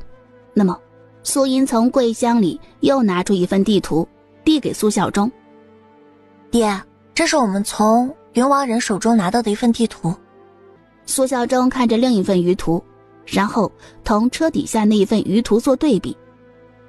无论是从材质、画风，都是出自同一人之手。爹，看来我们无意中得到了2份宝藏。是宝藏，也是烫手山芋。一不小心，他们就会粉身碎骨。等墨迹干透，再卷起来，重新放回车底下。好，爹，你先到床上休息一会儿。我先眯一会儿，出发时再叫我。好。苏音一出房间，正好隔壁的房门打开，苏母从屋子里走出。娘，你爹呢？刚睡下。你也一夜没睡吧？我还好，昨夜辛苦的人是父亲。你也累了，去屋子里先眯一会儿，出发时再叫你啊。我还好。按照往日，他们会在卯时一刻出发，但因这是驻客站，今日便能抵达上京城，大家伙儿也不急，不用那么早出发，便推迟到了卯时过半出发。其他城内这么早出门的人，这里居然这么多人啊！到了上京城，果然真的都不一样了。上京城天子脚下，到那边行商的人自然多。爹，等会儿呢，你打听一下是否有安置难民的办事处。行，知道了。轮到杏花村一行人时，各家将准备好的户籍以及1两钱一并塞给守城的兵卒，对方很满意他们的识趣。在连续检查了4、5家人后，轮到后面的人家，对方只看了一眼户籍证明便放行，速度出奇的快。上京城的物价贵，这一次苏孝忠没有带着人去中档客栈，而是去了平价的脚店。诸位客官，请问是打尖儿还是住店呀？住店。掌柜的，有贵客要住店。哎呦，客官，里边请。随后冲着店内其他伙计喊道：赶紧出来带客人的马车到后院里的马厩去。掌柜的，不急，咱们先看看。掌柜的明悟笑着将人领进店内。店家，你们这里的房钱几何呀？客官放心，咱们做的是诚信生意，无论是本地的还是外乡人，都是一个价，绝对不会做出那等坐地起价的事儿的。大伙顺着他的视线望去，后方墙上挂着各种价格。掌柜的，我们要多住几日，客户便宜一些啊。你们要几间房啊？掌柜的，我们人这么多，即便都要下房，只怕你这儿也不够，还不如你先说一说能给咱们优惠多少，咱们也好多一些选择，免得我们的人分开到别家去住啊。客官说的是，若客官都要在我们店内住下，我便给客官们本店有史以来最低的价格，上房270文，中等房120文，下等房80文。至于这个大通铺呢，我这边是实在没办法优惠，大通铺本就不怎么赚钱。不过呢，大通铺我可以给诸位行一个方便，3岁以下的孩子可免房钱。理解理解。现在大伙有惊无险，平安抵达了上京城，接下来该怎么办？大伙儿都说一说各自的想法。众人下意识的都看向苏音。你们有什么想法先说一说，等到后面大伙儿再合计合计，看看该如何办。我这个人没什么本事，唯一的手艺便是屠宰牲口。我的想法很简单，用一些钱在京城郊外购买几亩田地，自己则帮人屠宰牲口，一家子也就算安定下来。我准备去一些药铺看看，寻一个坐堂大夫的活计。我什么本事都没有，只会种地。我同杨屠夫一样，到周围看看，买个几亩田地，也算是在此地安顿下来。我也准备买几亩地，总不能坐吃山空吧。大伙儿你一言我一语地说着，苏英听了一圈后总结了一下，无论有没有手艺的，都准备到京郊附近购买几亩良田。苏丫头，我们是受灾的难民，官府理应有负责安置难民之处，我们要不要先去问一问？若是有，咱们使点银钱，让官府的人将咱们都分到同一个地方，那大伙还能在一起，也能相互照应，不被人欺负，不是？还是张叔想的周到啊，我都差点忘了此事。会忘记也正常，到了上京城这地儿啊，都没瞧见多少逃难的人。进城前，我询问过守城的兵卒，上京城并无安置难民的府衙。诸位也莫要担心，或许那位兵卒并不清楚此事。明日我再到衙门那边询问一番，确定了再同诸位说。对，还是得到府衙那边先问清楚。问清楚再打算，大伙都别急啊。倘若没有的话，那我们如何是好啊？其实我觉得大伙不用那般担心，因着我们每家每户都是有马车，速度比其他难民都快，大多数逃难的人还在路上，我们应该算是最早一批抵达上京城的。等到落在咱们后方的流民汇聚到上京城，皇帝肯定不会不管，到时候必然会让当官的来处理此事。等到那时，咱们再去登记。在此之前，咱们是不是都要住在客栈里等啊？是啊，一直住脚店里可不是事儿。若以半个月算，就我家4间房，可要花费6两银钱，这还没算上吃喝。不行，这个花费太大了。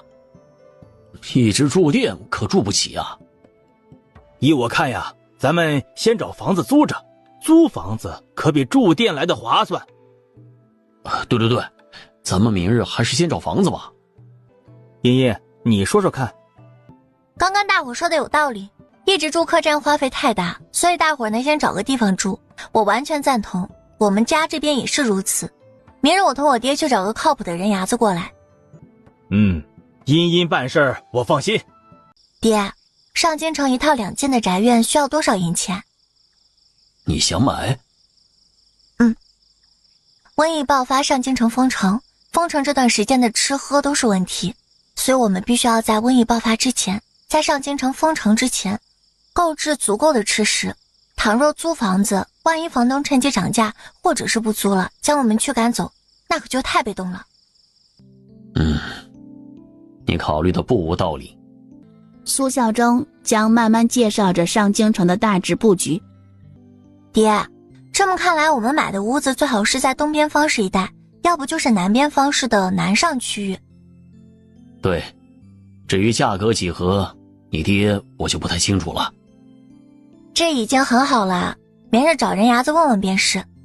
时间不早啦，我就不打扰你们休息了，我叫娘过来。苏茵笑嘻嘻地离开，出了屋子后，她找了店小二，要了一桶热水洗漱。小姑，我叫热水洗澡，你要不要一块？前几天才洗过。天气热，洗一洗身子清爽一些，穿干净的衣服也舒服一些。如今咱们已经到了上京城，之前给你买的新衣裳你可以拿出来穿，也不用再怕人惦记了。行，我也洗一洗。苏宝珠从包袱里拿出一套衣服，衣服上面缝了一些补丁。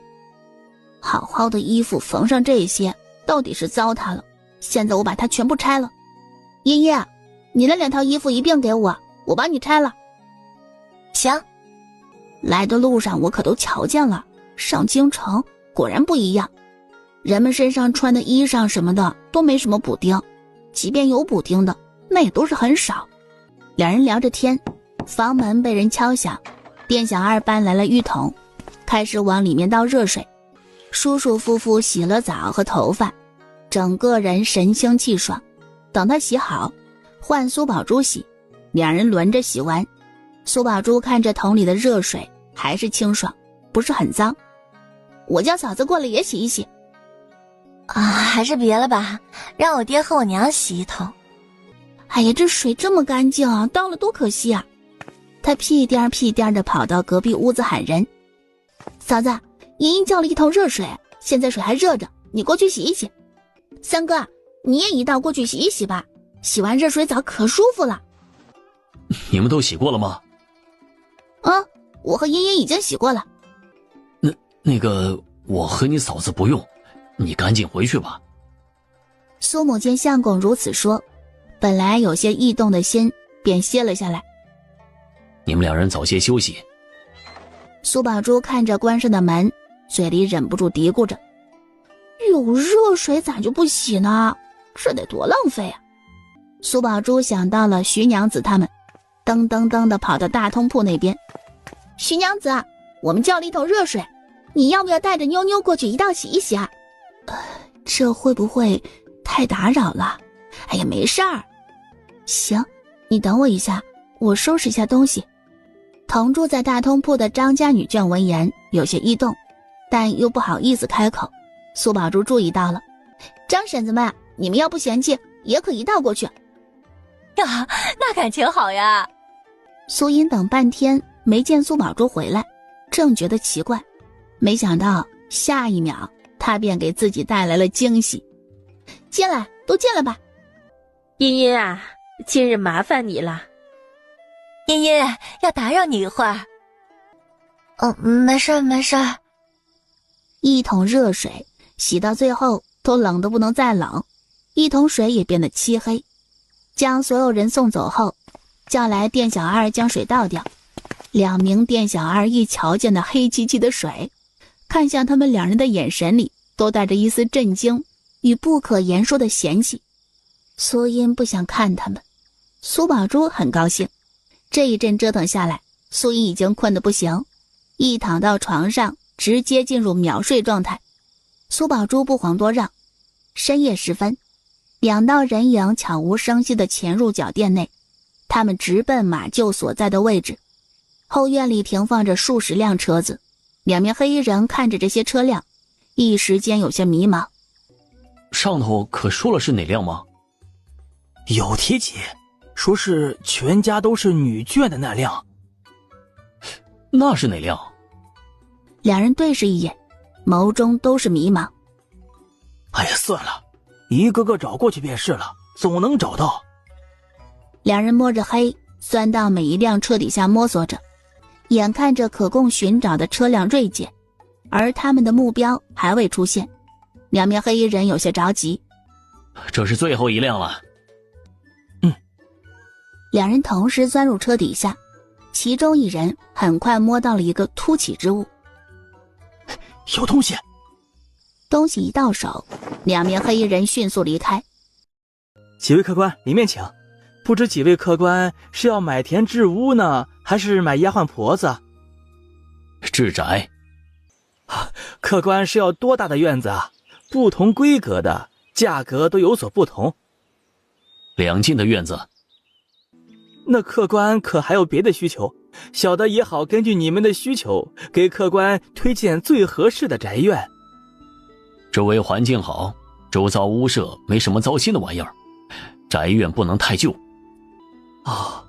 你别说，正好我们牙行里有3套非常符合你们要求的，我这就带你们去瞧一瞧。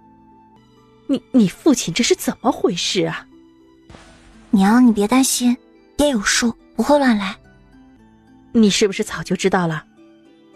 被看穿了，苏影嘿嘿地笑着。哎呀，你们父女俩人真是的，等回去以后我再收拾你们。怎么这味这么重啊？时间太久没人住了，只要稍微打扫打扫还是很可以的。你看这个庭院多好啊，上面都铺着青石板。嘿嘿，这屋子里的家具都是齐全的，你们一搬入便可直接入住。客官觉得这套如何？这套宅院价格怎么样？不贵不贵，只要1200两。若是客官觉得满意，这价格可以谈。去下一套吧。好嘞，养护好些的。还行。人牙子又带着4人前往下一套宅院。苏母与苏宝珠2人一踏入这间宅院，心里就开始打鼓。他们脑海里不约而同地冒出2个字：很贵。人牙子尽心尽责地介绍着，时不时观察这一家子人的反应。能做主的愣是看不出喜好，不能做主的一看一个准。这套多少钱呢？2300两。去下一家吧。这套房子上一任房主刚花费了大价钱修缮过，奈何家里出了一个败家子儿，才会将这套崭新的房子出手。那这套要多少钱呢？1600两。你是不是报错价格了？这套宅院屋舍没第一套多，而且面积小好些，就连位子都不如第一套，怎么就要1600两？姑娘，这话可不是这么说的。你看，这一套屋子里的家具什么的都是刚打没多久的，屋子也是刚修缮没多久。更重要的是，这里还有一口井，有了这口井都不用家中人到外头的井里打水用，多方便呀。这一番话下来，成功让苏宝珠熄火了，听上去就是这个理。不知客官中意哪套宅院啊？苏孝征与苏音2人对视一眼，心下有了决断。这间宅院能便宜多少？哎呀，这间宅院我报的价格是最低的，若是你诚心买呢，我同这家人再商量一下。行。几位稍等一下。之前不是说好的租一间屋子吗？等府衙那边有安排后，咱们便离开城里，去郊外那些村落安静落户吗？娘，爹有钱，兜里有好几万两。你说啥？你说的都是真的？自然是，不信啊，你回头去问一问我爹。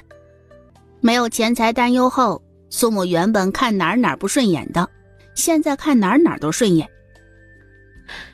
这套宅院不错呀，够咱们一家子住的。等寻到信阳他们，正好每个人都有一间厢房。在苏母与苏宝珠畅谈时，人牙子匆匆回来，跑得满头大汗。哎呀，我可是费了好大的劲儿，可算是让主家松口，能给咱们呀便宜50两，咱们只需要付1550两即可。哎呀，我说不能再便宜一些吗？凑个整数，1500两。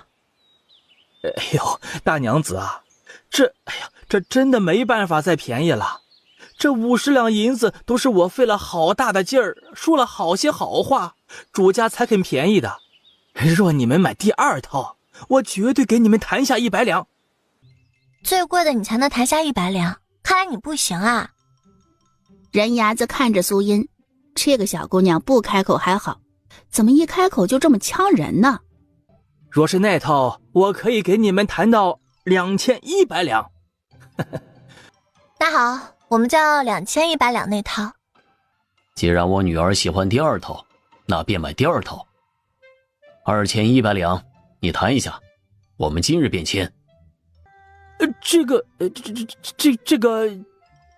快些去办，等你回来，还有好些事要劳烦你呢。行，我这就去办。一家4口返回到第2套大宅院内，人牙子很快带着这套宅院主家托付的负责人，一手交房契，一手交银钱。1日的时间，苏家人在上京有了自己的家。这间宅院就是咱们的啦？对，这里以后就是我们的家了。苏母高兴地将房契贴身放好，现在什么都好了，唯一不好的便是那2个小的，至今下落不明。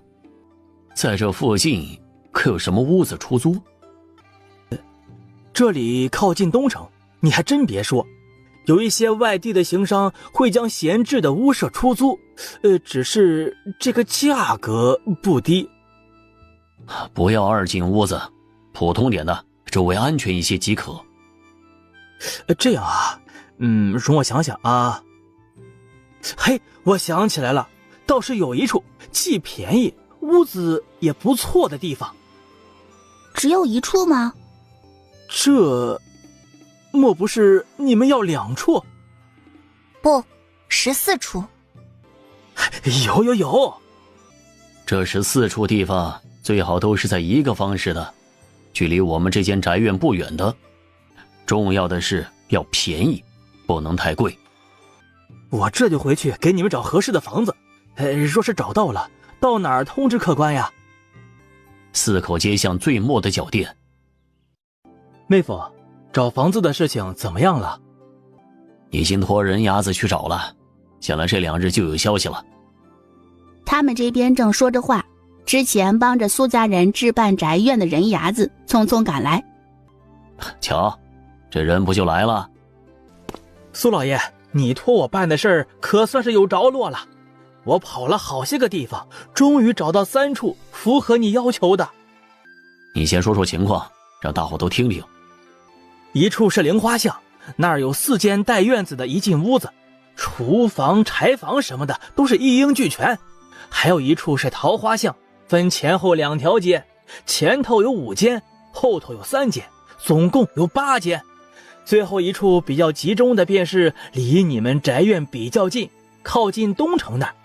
现在时辰还早，各家可以同他去瞧一瞧，若是觉得合适便签，若觉得不合适再让他继续找一找。靠近苏老哥那个一进庭院多少钱一个月？短租的话3两一个月，若你长租可便宜50文。先带我去瞧瞧。带我去那边瞧瞧。人牙子带着一帮人离开，唯独徐娘子没走。徐嫂子，可是遇到什么难事了？没事，就是我婆婆身体有些不舒服。我帮你看着，你赶紧过去看看。那麻烦茵茵了。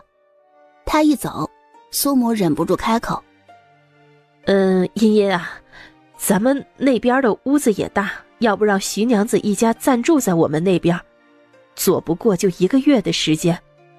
那些屋子空着也是空着，他们孤儿寡母的，以后在这上京城里讨生活，只怕是很难呐。爹，你有什么想法吗？你娘都说了，那就听你娘的。行吧，那我把徐娘子喊回来。你也得问问他们愿不愿意。你让他们住，别人不一定愿意同你们一起住。我都不知道该如何谢你们，往后家里的洒扫便让我来干，不然我住得不安心。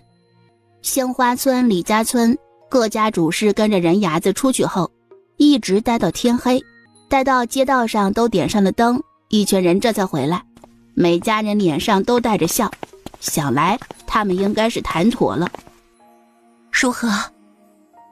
怎么样？男人笑着一一作答。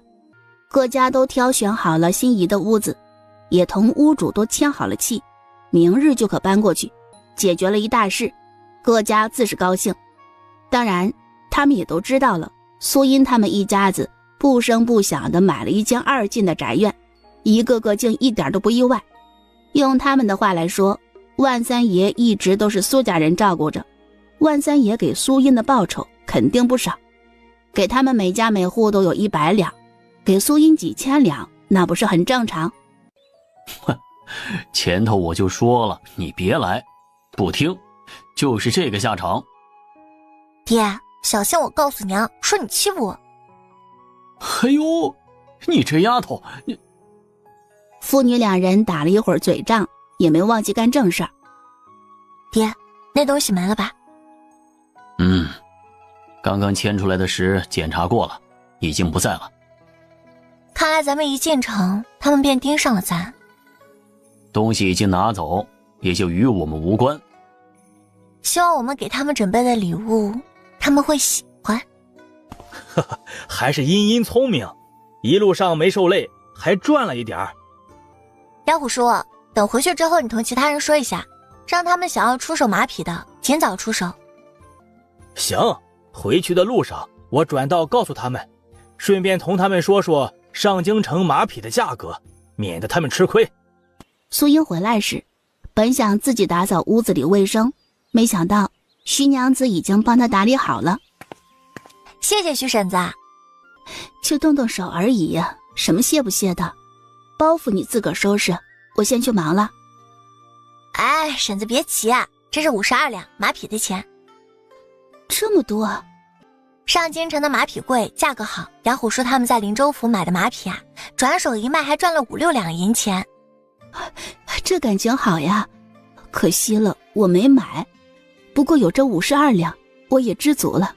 曾经的他哪敢肖想那么多银钱，如今逃难后变得富裕了，说出来别人都不会相信有这样的好事儿。茵茵啊，你那边缺什么东西吗？什么都缺，最要紧的是被褥这些。我们只带了1床被褥，之前路上一直热天也用不着被褥，现在天气凉了，家里的被褥都不够了，是的，要抓紧时间添置了。娘，我们除了要购置一些被褥之外，还需要购买一些厚的过冬的衣服，上京城的冬日会很冷。那个，趁着现在店铺还没关门，先去置办些被褥，今晚得让人弄好睡觉的地方啊。娘，我和小姑去买，你待在家里就行了。哪能啊，你们2个小姑娘花钱没个轻重。娘，棉花要多买一些，你们1床，我和小姑各1床，若是弟弟他们寻回来，肯定也要。被苏音这么一说，最后问店家要了70斤的棉花，付了定金后，直接让店家送到家里。杂货旁边便是米铺，上京城的粮食价格很贵。相公，买多少合适啊？稻米来2担，稷米、熟米各10斗，白面来5斗。爹，会不会太少了？稻米加10斗，白面加个5斗吧。伙计在听到这话，脸上的笑容更甚，见到苏母那不赞同的表情，立马帮着腔说：现在粮食便宜，没准过几日又会涨，多买一些划算。我觉得这伙计说的不是没道理，就按照女儿说的数量来吧。行，听你们的。